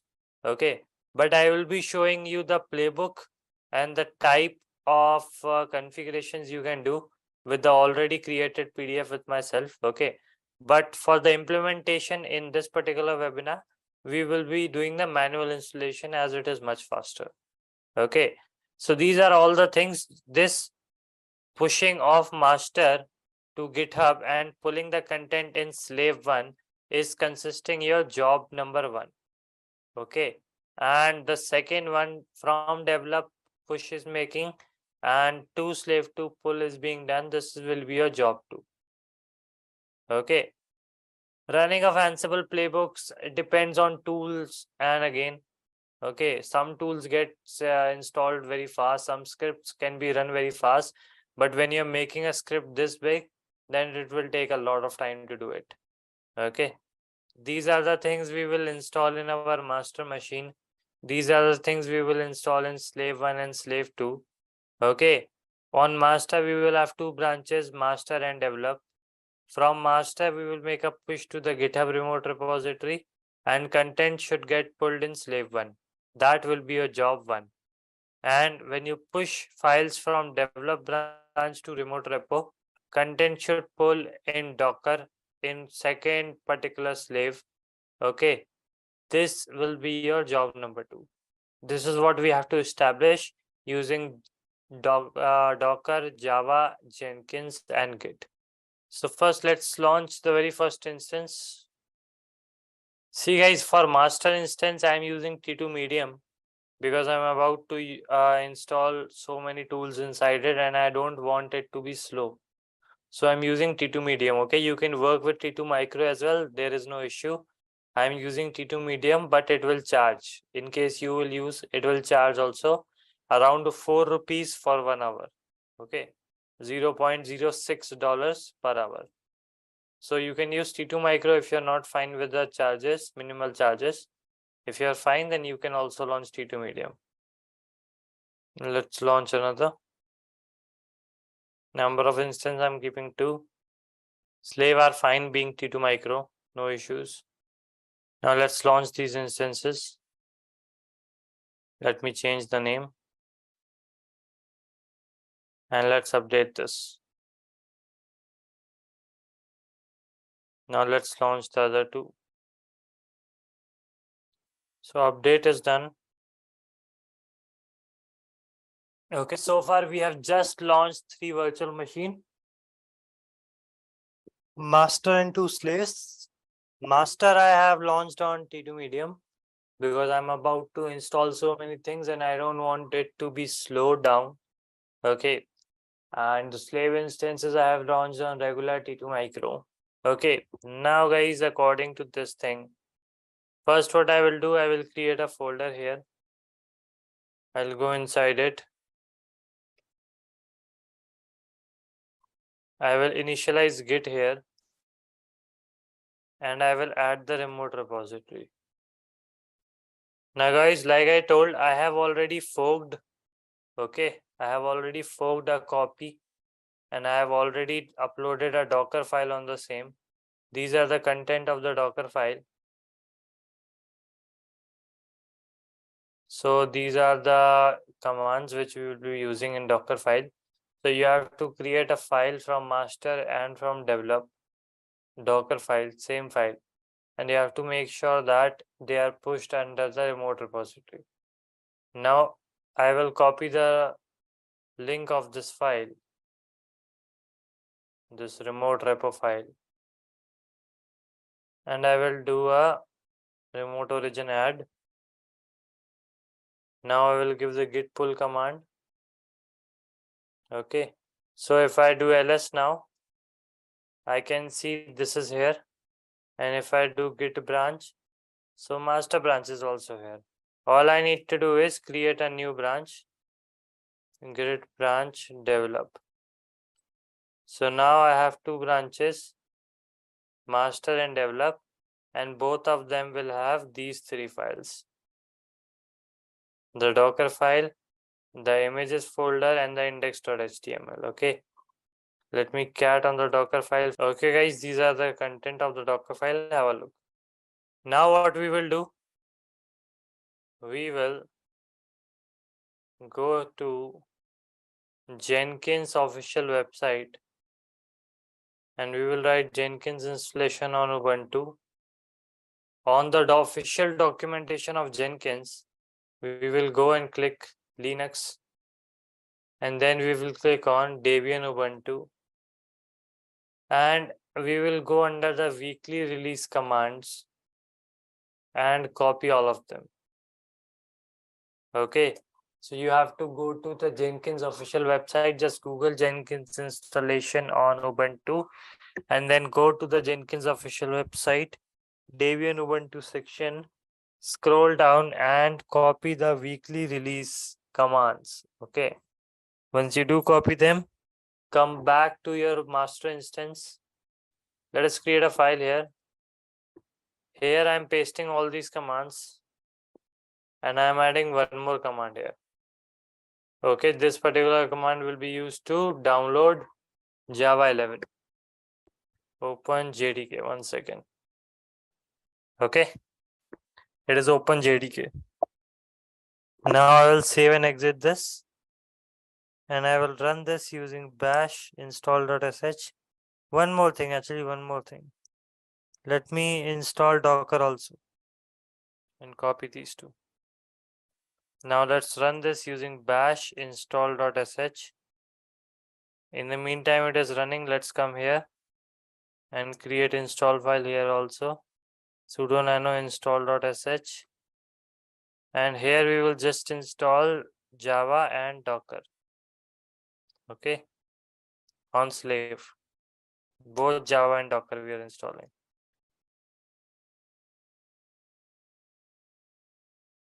So the installation is going on for all the 3 nodes now. On master I have not done anything. I have just updated it, initialized Git, added the remote origin, and then I have created a file in which all the commands to install Jenkins, Docker and Java are present. Okay, so now here Jenkins is installed, which Jenkins, Java is installed, Docker is installed, here Java is installed, Docker is installed, here also Java is installed and Docker is installed. So configuration part is done, right? We have 2 branches also, and the content of these branches are present in the remote repository also. After you create the Docker file, make sure you have the same on the local and on the remote also. Okay, these 2 things you will automatically get in the repository link from the PDF, but Docker file you have to create on your own. 2 branches will be there. Develop branch will also serve the same purpose. Okay, now since Jenkins is installed on master, let us copy the public IP of master and paste it in a new tab with :8080. 8080 is the default port on which we access Jenkins. Okay, that is why I am giving here :8080. Hit enter. You will see the Jenkins dashboard. Now what you guys will be doing is you will copy this path, come to your terminal, write sudo cat and paste your path which you have copied. When you do that and hit enter, sudo cat and the path, hit enter, it will generate a password. So copy this password which you have generated with the sudo cat and the path command, copy the password, paste it back here on the dashboard, and then click on continue. Okay, password is incorrect, it seems. 1 second. Okay, the free space is also copied, I think. 1 second. Yes. And yes, I have used :8080 to access the Jenkins dashboard, public IP and :8080. So when you see this page, guys, customize Jenkins, you have to click on install suggested plugins. Okay, you have to click on install suggested plugins. When you click on it, automatically it will start installing whatever plugins you are required to have. We'll let it do its work. Okay, we'll let it do its work and then we'll continue after this. Let it install the plugins. Now it is asking to create a user, so I'll do it. Save and continue. This is the URL of my Jenkins. Save and finish. Jenkins is ready. I can start using it. Start using Jenkins. This is the Jenkins dashboard. Now what we will do, we will go to manage Jenkins. We will go to nodes and clouds. And here a built-in node is already connected. This is our master node on which we install Jenkins and through which we have launched Jenkins. Okay, so built-in node is here. Now I need to add my slave 1 and slave 2. So I will copy the private IP, not public, private IP of slave 1 and add a new node with the same. Why private IP? Because private IP does not change. So here I am changing the name of the nodes and jobs, okay? You can decide on your own name or you can go with the one suggested in the project. I am going with the slave 1 name. There should not be space between the names here, okay? It should be in one go. Under remote root directory, I will paste the GitHub URL. Okay, use this node as much as possible. Launch agent via SSH. Remote root directory, not this one. Under remote root directory, guys, I will write home, Ubuntu, and Jenkins. Okay. Under remote root directory, we will not paste the GitHub URL. Instead, we will write home Ubuntu Jenkins. So a folder called Jenkins will get created in the slave 1. Okay, where we can download all the files and work with our project. Launch agent via SSH. Host, let's paste the private IP. Now let's add credentials. Add Jenkins. Kind username with private key. Okay, we are under add credentials. I have selected kind as SSH username with private key.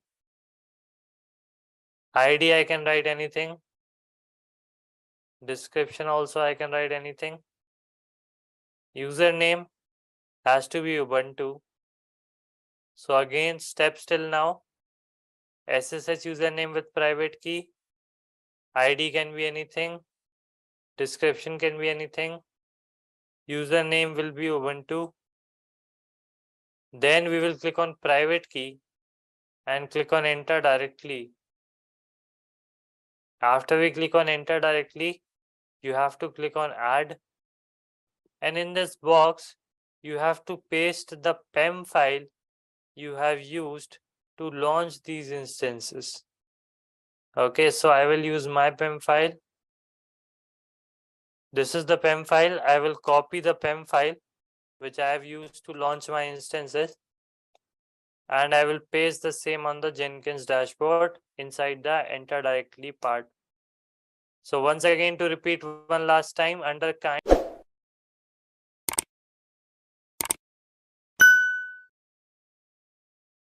let it be default. ID can be anything you want. Description can be anything you want. Username will be Ubuntu. Private key, enter directly. Enter the key here. Click on add. Select your credential. Now under host key verification, I will click on non-verifying verification. And then it's done. Let us refresh this node. And you can see even this is connected. So steps to adding a node on your particular Jenkins dashboard. Now let us add the second node also. New node. Slave 2. Permanent agent. Path again, home Ubuntu Jenkins. Launch method via SSH. Under host, I will paste the IP. Credentials, if you remember, I have already created in the previous node. And since both the virtual machines are using the same PEM file, so I can use the previous created credentials and save. Okay, I have not selected here, I think launch non-verifying verification. Yes. Yeah, it is connected now. Okay, so we have successfully connected the slave 2 as well. So till this point, we have completed what part of this? 80% of it is done. We have completed the configuration. We have on master successfully installed Jenkins, Java, Docker, initialize Git, created the 2 branches, created the Docker file. Okay, we have pushed the file on GitHub from both the branches. On slave 1 and slave 2, we have installed Java and Docker, and we have connected all these machines together on Jenkins. So all that is left is this portion, to pull the files on the respective machine. One pull from master, one pull from develop. So we have to just create now 2 jobs. So creation of job 1 and job number 2 is what is pending. This is the only thing remaining to do. Okay, till this part we are all clear. We have successfully added the 3 nodes, right? Then let me reconnect the machines once. So guys, we have connected the machines, and now that slave 1 and slave 2 are connected on the Jenkins dashboard, if I do ls here, I can see a folder called Jenkins appearing. Same goes for slave 2. Okay, and inside this folder Jenkins, right now there is only 2 things, remoting and remoting.jar. When I will run a job, another folder will come called workspace. Okay, so let's now do it. Let's run the job. We will go to dashboard, new item, job 1, freestyle project. Okay, let me copy the HTTPS link of my repo. Yeah, inside the job 1, I will check GitHub project. Pay attention to the steps, guys. Okay, inside the configuration, I am selecting GitHub project and pasting the link. Then under execute restrict where this project can be run, we will mention the name of the slave on which we want this job to run. So I'm writing slave 1. Under source code management, again I will select Git and paste the repository URL. Here I don't need to give credentials. Branch specifier for the slave 1, I will keep it master only. Now build triggers, we will select GitHub hook trigger for Git sim polling. Okay, so under build triggers, I will select GitHub hook trigger for Git sim polling. What is this for? Let us say from your virtual machine, from your master virtual machine, from your master branch, you are creating a new file.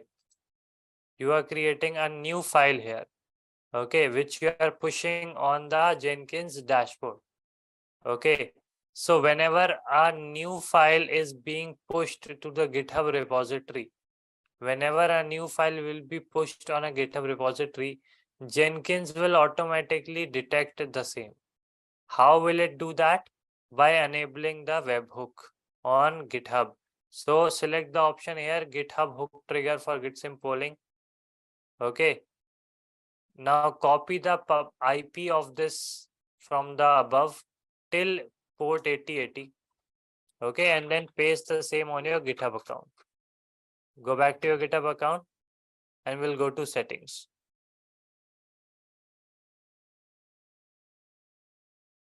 Okay, so we are in the settings of the GitHub repository. Now we will go to webhooks. You can see webhook is present on the left side here. We'll click on add webhook. Let me give my password here. In the payload URL, I will paste the link with GitHub -webhook/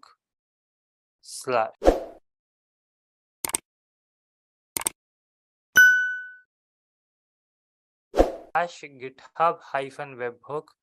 Then I will scroll down, click on add webhook.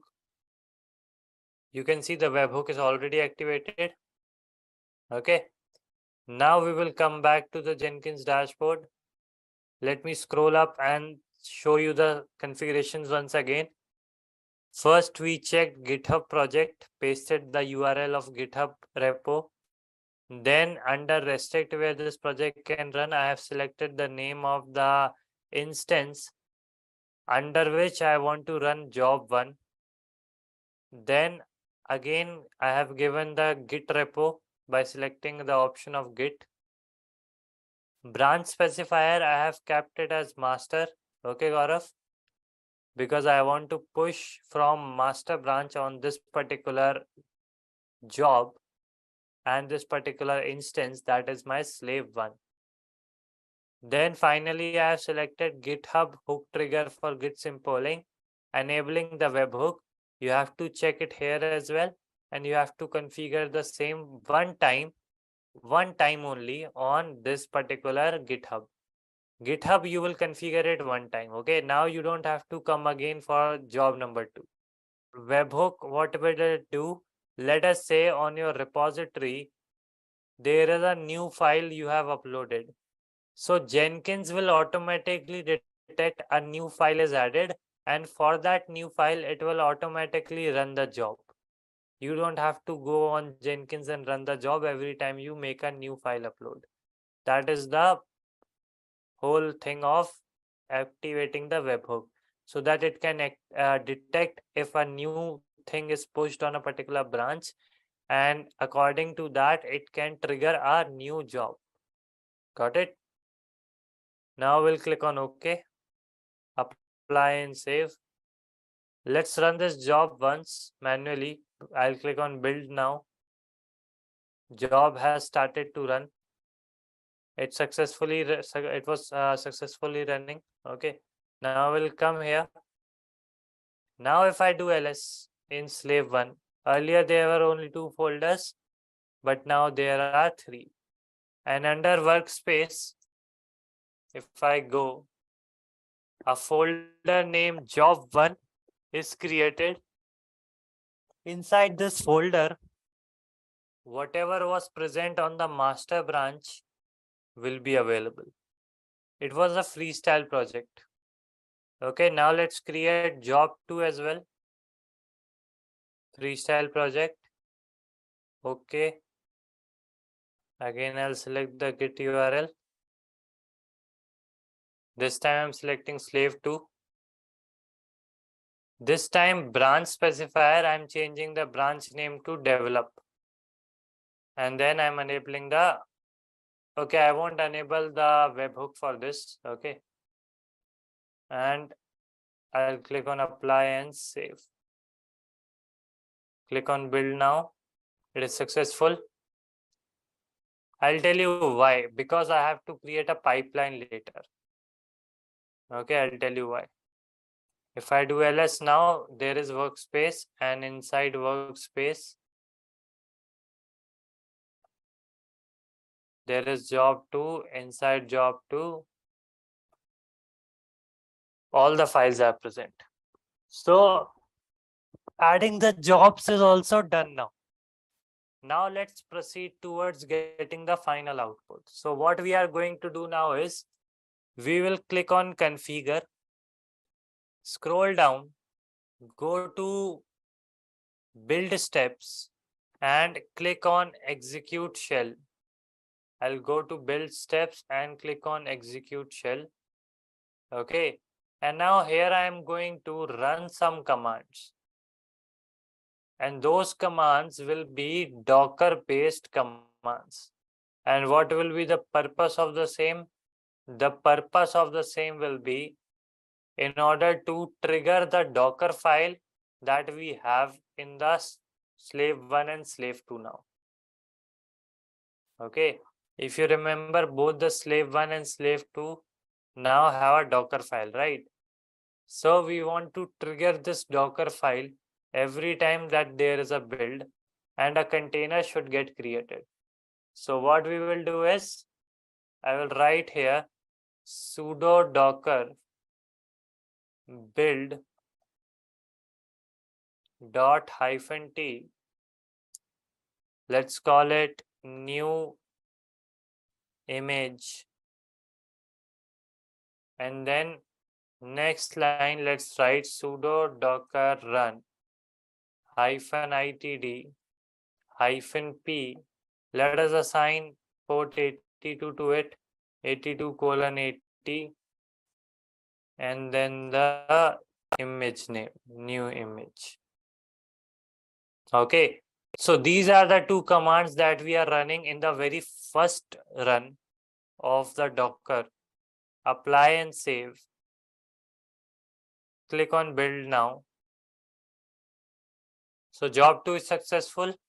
Now if I go here and if I write here sudo docker ps, you can see, okay, this is slave 1, sorry, I have done it on slave 2. Let me write here sudo docker ps, and you can see a container got created, which is launched on port number 82. Okay, a container is created and it is launched on port number 82. Now if I go and check port 82,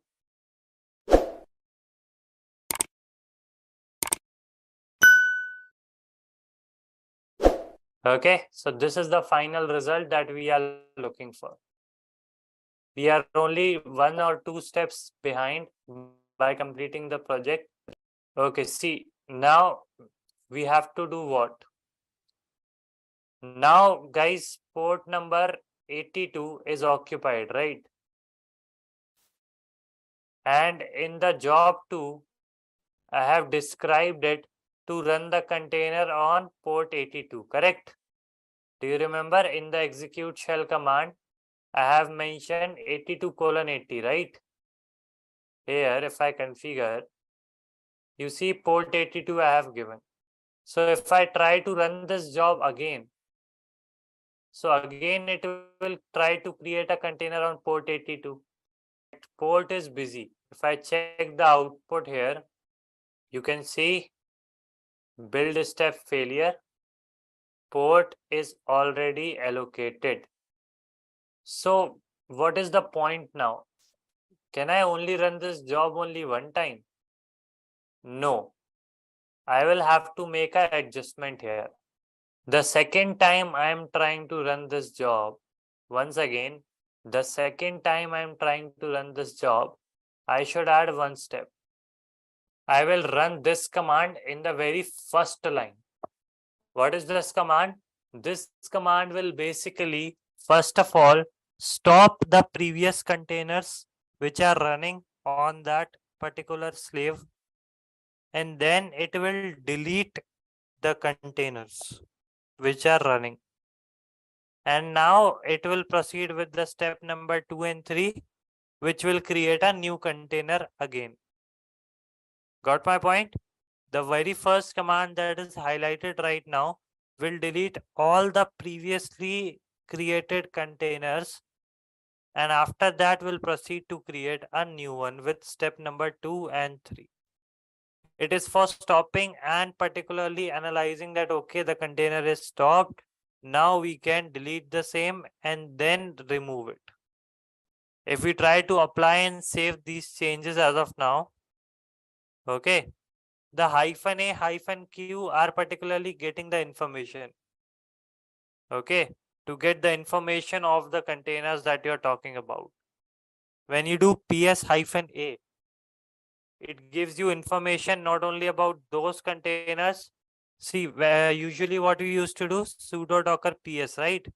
When you do sudo docker ps-a, it will not only give you the information about those containers which are running, but it will also give you information about those containers which are in stopped state. Okay, that is where your -a and -q flag are coming.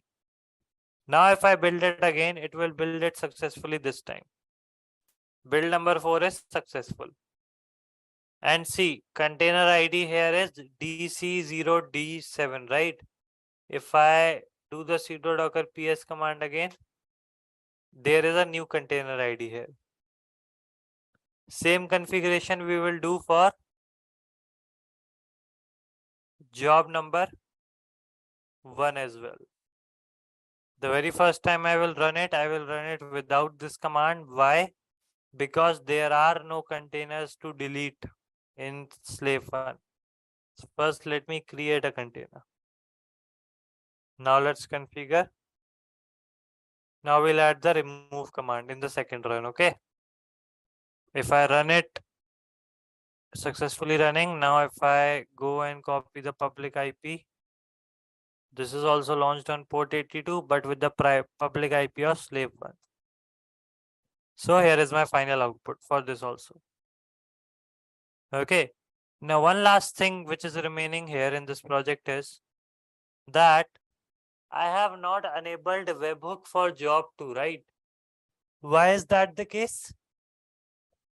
Because what job number 2, okay, what the webhook is supposed to do, webhook automatically detects new updates, and for the new updates, it automatically runs the job, right?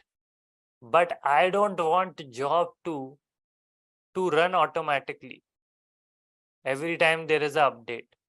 I only want job 2 to run once job 1 is successfully finished running. So I will go to job 1. I will go to configure. I will scroll down. I will go to post build actions. Add post build action. Add post build action. Click on build other projects. So build other projects, I will write job 2. Okay. Under build other projects, in job 1, I am writing job 2. And I am selecting trigger only if build is stable. So what will happen now is every time job 1 will successfully run, automatically job 1 successful run will start job 2. Okay. This option is for trigger even if the build is unstable. This is for even if job 1 fails, trigger job 2. But no, I am going with trigger job 2 only if job 1 is done. So now see, job 1 has 3 builds and job 2 has 4 builds. So if I run job 1 again, and if I check it, so build number 4 is successful for job 1. If I check the history of build 4, you can see at the bottom, it is telling me that triggering a new build of job 2. And when I click on it, a 5th build for job 2 is automatically done. Okay, upstream project is job 1, meaning which project is starting this job. Okay, so this is why I did not give the webhook for job number 2, because I wanted to add a post build action in job number 1, which will automatically start job 2 every time job 1 is successfully finished. We have achieved the output successfully, and now we have completed the project also successfully. So let's start with what is DevOps. DevOps is a set of cultural concepts, practices, and tools that improves an organization's capacity to provide applications and services at high speed. If I talk about what exactly is DevOps, it is actually collaboration of development and operations team. It is more of a cultural shift. which is kind of related to the agile methodology. And its priorities are resource management, communication, and teamwork. And an organization gets benefited by the speed, functionality, stability, and innovation by following this methodology. I hope so it's clear to you what exactly is DevOps. Now let's move forward and discuss the next question. The next question is, how does HTTP works? And the answer to the same question is, HTTP stands for Hypertext Transfer Protocol, which works in a client-server model like most other protocols. HTTP provides a way to interact with the web resources by transmitting hypertext messages between clients and servers. So, there is an HTTP request by the client, and in response, there is an HTTP response given by the server. This is how the HTTP works. Now let's move forward and discuss the next question. The next question is, what is CI and what is its purpose?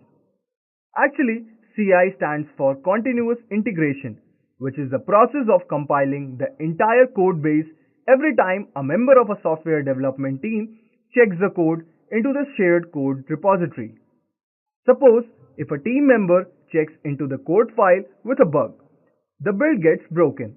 In this sort of scenario, the other developers can synchronize the shared source code repository without introducing the compilation errors into their own local workspaces. Thus, collaborative and shared software development cannot go forward. When a CI build breaks, it is crucial that a problem is corrected immediately. A CI process often includes a suite of unit and integration and regression tests that run every time the compilation succeeds. If any of these tests fail, the build will be considered unstable, not broken. I hope so it's clear to you what is CI and what is its purpose. Now let's move forward and discuss the next question. The next question is, name 3 important DevOps KPI. And the answer are, the 3 most common DevOps KPIs are, first, mean time to the failure recovery. Then there is a deployment frequency. And finally, we have percentage of failed deployments. I hope so it's clear to you what are the 3 important DevOps KPI. Now let's move forward and discuss the next question. The question is, what is the difference between continuous deployment and continuous delivery? Continuous deployment is fully automated, and the deployment to production needs no manual intervention in continuous deployment. Whereas in continuous delivery, the deployment to production requires some manual intervention for change management in the organization, and it needs to be approved by the manager or higher authorities to be deployed in the production. According to your organization's application risk factor, continuous deployment or delivery approach will be chosen. I hope so it's clear to you what is exactly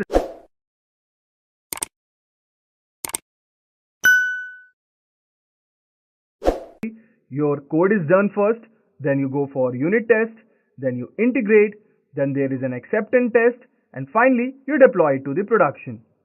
And in the continuous deployment, we have first the code is done, then there is unit test, then there is integration, then there is acceptance, and from acceptance test to deployment production, the test is done automatically, where in the continuous delivery, it is done manually. I hope so it's clear to you what is the major difference. Now let's move forward and discuss the next question. The question is, what are the core operations of DevOps in terms of development and infrastructure? The core operations of DevOps are application development, version control, unit testing, deployment with infrastructure, monitoring, configuration, and orchestration. I hope so it's clear to you what are the core operations of DevOps. Now let's move forward and discuss the next question. The next question is, can one consider DevOps as an agile methodology? And the answer is, DevOps can be considered as in complementary to the agile methodology, but not completely similar. Now let's move forward and discuss the next question. Can you tell me what are the advantages of using Git? So if the interviewer asks you this question, you can answer the major advantages of using Git are data redundancy and replication, Then we have high availability. Then we can discuss of only one Git directory per repository. Moving ahead, you can say something like this: there is a superior disk utilization and network performance. It is collaboration friendly, and finally, it can be used for any sorts of projects. I hope so it's clear to you what are the advantages of using Git. Now let's move forward and discuss the next question. The question is, are Git fetch and Git pull the same? This is one of the most important questions which is asked in DevOps. So you can answer something like this: the command git pull pulls any new commits from a branch from the central repository and then updates the target branch in the local repository. But git fetch is slightly different from git pull. Unlike git pull, it pulls all new commits from the desired branch and then stores them in a new branch in the local repository. In order to reflect these changes in your target branch, git fetch must be followed with git merge. The target branch will only be updated after merging with the fetch branch, where we performed the git fetch. We can also interpret the whole thing with an equation something like this, where git pull equals to git fetch plus git merge. I hope so it is clear to you what is the major difference between git pull and git merge. Now let's move forward and discuss the next question. The next question is, what are the benefits of using version control? And you can answer something like this: the major benefits of using version control are that it helps to improve the collaborative work culture, which means that the team members are allowed to work freely on any file at any time. The version control system allows us to merge all changes into common version. The next advantage is that it keeps different versions of code files securely, where all the previous versions and variants of code files are neatly packed up inside the version control system. Then it understands what happened. Every time we save a new version of our project, the version control system asks us to provide a short description of what was changed. More than it allows us to see what changes were made in the file content, as well as who has made those changes. The next advantage is it keeps the backup. It is a distributed version control system like Git, which allows all team members to have complete history of the project file, so that in case there is a breakdown in the central server, they can use of their any teammate's local Git repository. The next question is, how do you handle the merge conflicts in Git? The answer to the same question is, in order to resolve the merge conflicts in Git, we need to follow these three fundamental steps, and these are: understand first what has happened. It could be because of the same line edit on the same file, or also it could be because of deleting some files, or it could be because of files with the same file names. You can check everything by using the git status. Then mark and clean up the conflict. When we open the files using the merge tool, git marks conflicts the area like this. Then it performs the commit again and then merge the current branch with the master branch. I hope so it's clear to you how you can handle merge conflicts in Git. The next question is, can you tell me some advantages of forking workflow over the other Git flows? And the answer to the same question is, forking workflow is fundamentally different from the other Git workflows. Instead of using a single server-side repository to act as a central code base, forking workflow gives every developer their own server-side repositories. This workflow is most often seen in the public open source projects. The main advantage is that contributions can be integrated without the need for everyone to push a single central repository to maintain a clean project history. Developers can push their own server-side repositories, and only the project maintainer will push to the official repository. As soon as developers are ready to publish their local commits, they will push their commits to their own public repositories. Then they will perform a pull request from the main repository, which notifies the project maintainer that an update is ready to be integrated. I hope so it's clear to you what are the advantages of forking workflow with other Git workflows. Now let's move forward and discuss the next question. The next question is, when do you use git rebase instead of git merge? The answer to the same question is, both git rebase and git merge commands are designed to integrate changes from one branch to the another branch. Just that they just do it in different ways. When we perform the rebase, a feature of branch,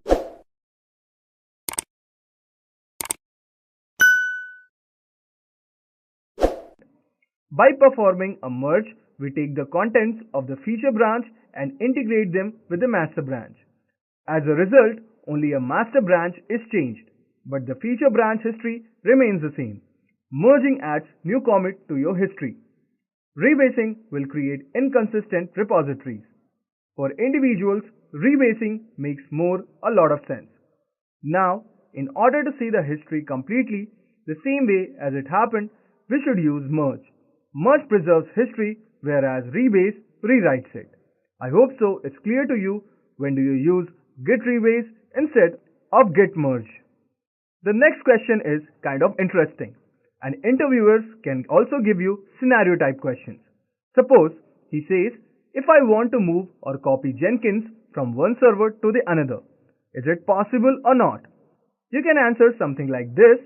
Firstly, I would suggest copying the Jenkins jobs directory from old server to the new one. Then we can move a job from one installation of Jenkins to the another just by copying the corresponding job directory. Or also we can make a copy of an existing Jenkins job by making a clone of that job directory in a different name. Another way is that we can rename an existing job by renaming the directory. But if you change the name of a job, you will need to change any other job that tries to call the renamed job. In this way, you can move or copy the Jenkins from one server to the another, and which forms the perfect answer to this question. Now let's move forward and discuss the next question. Now let's discuss the next question. An interviewer can ask you something like this. Can you tell me what continuous testing and automation testing are? And you can answer something like this. Automation testing, as the name suggests, is a process of automating the manual process of testing. It involves the use of separate testing tools that lets developers to create test scripts that can be executed repeatedly without any manual intervention. Whereas the continuous testing is nothing but the process of executing the automated tests as a part of the software delivery pipeline in DevOps. In this process, each build is tested continuously, allowing the development team to get fast business feedback so that it can prevent the problems from progressing to the next stage of software delivery lifecycle. This will dramatically speed up a developer's workflow. He or she no longer needs to manually rebuild the project and rerun all the tests after making the changes. I hope so it's clear to you what is continuous testing and automation testing. You can answer something like this. An interviewer will definitely get impressed. Now, let's move forward and discuss the next question. Here is a quiz question for you guys. Which of the following is not a principle of DevOps? Your options are collaboration, automation, security, or competition. Please drop your answer in the comment section below. The next question is, are there any technical challenges with Selenium? So, you can answer something like this, that there are certain challenges with the Selenium, such as it supports only web-based application, it does not support the bitmap comparison, no vendor support is available for Selenium as compared to the commercial tools like HPUFT, and finally, there is no object repository concept. Maintainability of objects becomes very complex. So these are kind of technical challenges with the Selenium. I hope so it's clear to you. Now let's move forward and discuss the next question. The next question is, when should you use Selenium Grid? And the answer to the same question is, it can be used to execute the same or different test scripts on multiple platforms and browsers concurrently in order to achieve distributed test execution. It allows testing under different environments, remarkably saving the execution time. I hope so it's clear to you. In this scenario, you can use the Selenium Grid. Now let's move forward and discuss the next question. The next question is, how will you secure Jenkins? If the interviewer asks you this question, you can answer something like this. The way to secure Jenkins is as follows. First, ensure that the global security is on. Then, check whether Jenkins is integrated with the company's user directory with an appropriate plugin. Then you can say something like this. It also makes sure that the project matrix is enabled to fine-tune the access. Then you can automate the process of setting rights or privileges in Jenkins with custom version control script. Then you can limit the physical access to the Jenkins data or folder. And finally, you can also periodically run the security audits. I hope so it's clear to you how you can secure the Jenkins. Now let's move forward and discuss the next question. The next question is how to create backup and copy in Jenkins. So if the interviewer asks you this question, you can answer something like this. To create a backup, all we need to do is periodically back up your Jenkins home directory. This contains all of the build configurations of our job, our slave node configuration, and our build history. To create backup of our Jenkins setup, just copy this directory. We can also copy a job directory to clone or replicate job or rename the directory. I hope so it's clear to you how you can create backup and copy in Jenkins. Now let's move forward and discuss the next question. The next question is, what is Jenkins pipeline and CI/CD? The answer to the same question is, Jenkins pipeline can be defined as a suite of plugins supporting both implementation and integration of Jenkins continuous delivery pipeline, whereas CI/CD or continuous integration or continuous delivery pipeline consists of build, deploy, test and release. The pipeline feature is very time saving. In other words, pipeline is a group of build jobs that are chained and integrated in a sequence. I hope so it's clear to you what is Jenkins pipeline and CI/CD. Now let's move forward and discuss the next question. The next question is, what are Puppet manifests?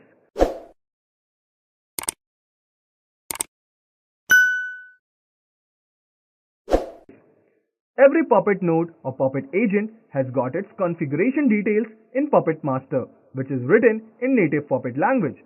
These details are written in a language that Puppet can understand and termed as Puppet manifests. These manifests are composed of Puppet codes and their file name uses the .ppp extension. For instance, we can write a manifest file in Puppet Master that creates a file and installs Apache on the Puppet agents or slaves that are connected to the Puppet Master, which forms the Puppet manifest. I hope so it's clear to you what exactly is Puppet manifest. Now let's move forward and discuss the next question. The next question is, how can I configure systems with Puppet? This is also one of the most important interview questions, and you can answer something like this. In order to configure systems with Puppet in a client or server architecture, we have to use the Puppet agent and the Puppet Master application. In a standalone architecture, we have to use Puppet Apply application. I hope so it's clear to you how you can configure systems with Puppet. Now let's move forward and discuss the next question. Now let's discuss the next question. It is also an interesting question, and the question is, what is Puppet code dir is? So if the interviewer asks you this question, you can answer something like this. It is a main directory for code and data in the Puppet. It consists of environments containing manifests and modules, a global modules directory for all environments and your hero data. The next question is, name some of the most important DevOps tools. So the answer to the same question is, the list of important DevOps tools are Git, Maven, Selenium, Jenkins, Docker and Puppet. This is one of the most important questions. An interviewer is definitely going to ask you this one. So be aware of it about some of the most important DevOps tools. Now let's move forward and discuss the next question. Now let's discuss the next question. And the question is, how does Ansible works? This is also one of the most important questions which can be asked by the interviewer, and it can be on any tool which you are comfortable with. So here I have chosen Ansible, and you can answer something like this. Ansible is an open source automation tool which is categorized basically into two types of servers.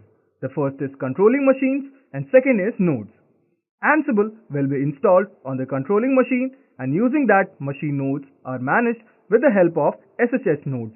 Locations are specified by inventories in that controlling machine. Since Ansible is an agentless tool, It doesn't require any mandatory installations on the remote nodes. So, there is no need of background programs to be executed while it is managing any nodes. Ansible can also handle a lot of nodes from single system over an SSH connection with the help of Ansible playbooks. Playbooks are capable of performing multiple tasks and they are in YML file format. So this forms a perfect answer to this question. Now let's move forward and discuss the next question. The next question is, why should I use Ansible? If the interviewer asks you this question, you can answer that Ansible can help in configuration management, application deployment, and task automation. That's why I'll prefer to choose Ansible. This forms a perfect answer to this question. Now let's move forward and discuss the next question. The next question is, what are handlers in Ansible? This is one of the most important questions, and you can answer something like this, that handlers in Ansible are just like regular tasks inside an Ansible playbook, but they are only run if the task contains a notify directive. Handlers are triggered when it is called by the another task. I hope so it's clear to you what is handlers in Ansible. Now let's move forward and discuss the next question. The next question is, can you tell me the purpose of SSH? So if the interviewer asks you this question, you can answer something like this. SSH is nothing but a secure shell that allows users to log in with secure and encrypted mechanism into remote computers. It is used for encrypted communications between two hosts on unsafe network. It supports tunneling, forwarding TCP, and also transferring files. I hope so it's clear to you. It is one of the most important questions which can be asked by the interviewer. Now let's move forward and discuss the next question. The next question is, what is an RPE in Nagios? So if the interviewer asks you this question, you can answer something like this. NRPE stands for Nagios Remote Plugin Executor. As the name suggests, it allows you to execute Nagios plugins remotely on any other Linux or Unix machines. If I talk about Nagios, it can be helpful in monitoring remote machine performances metrics such as disk usage, CPU load, etc. It can communicate with some of the Windows agents add-ons. We can execute scripts and check metrics on remote Windows machines as well.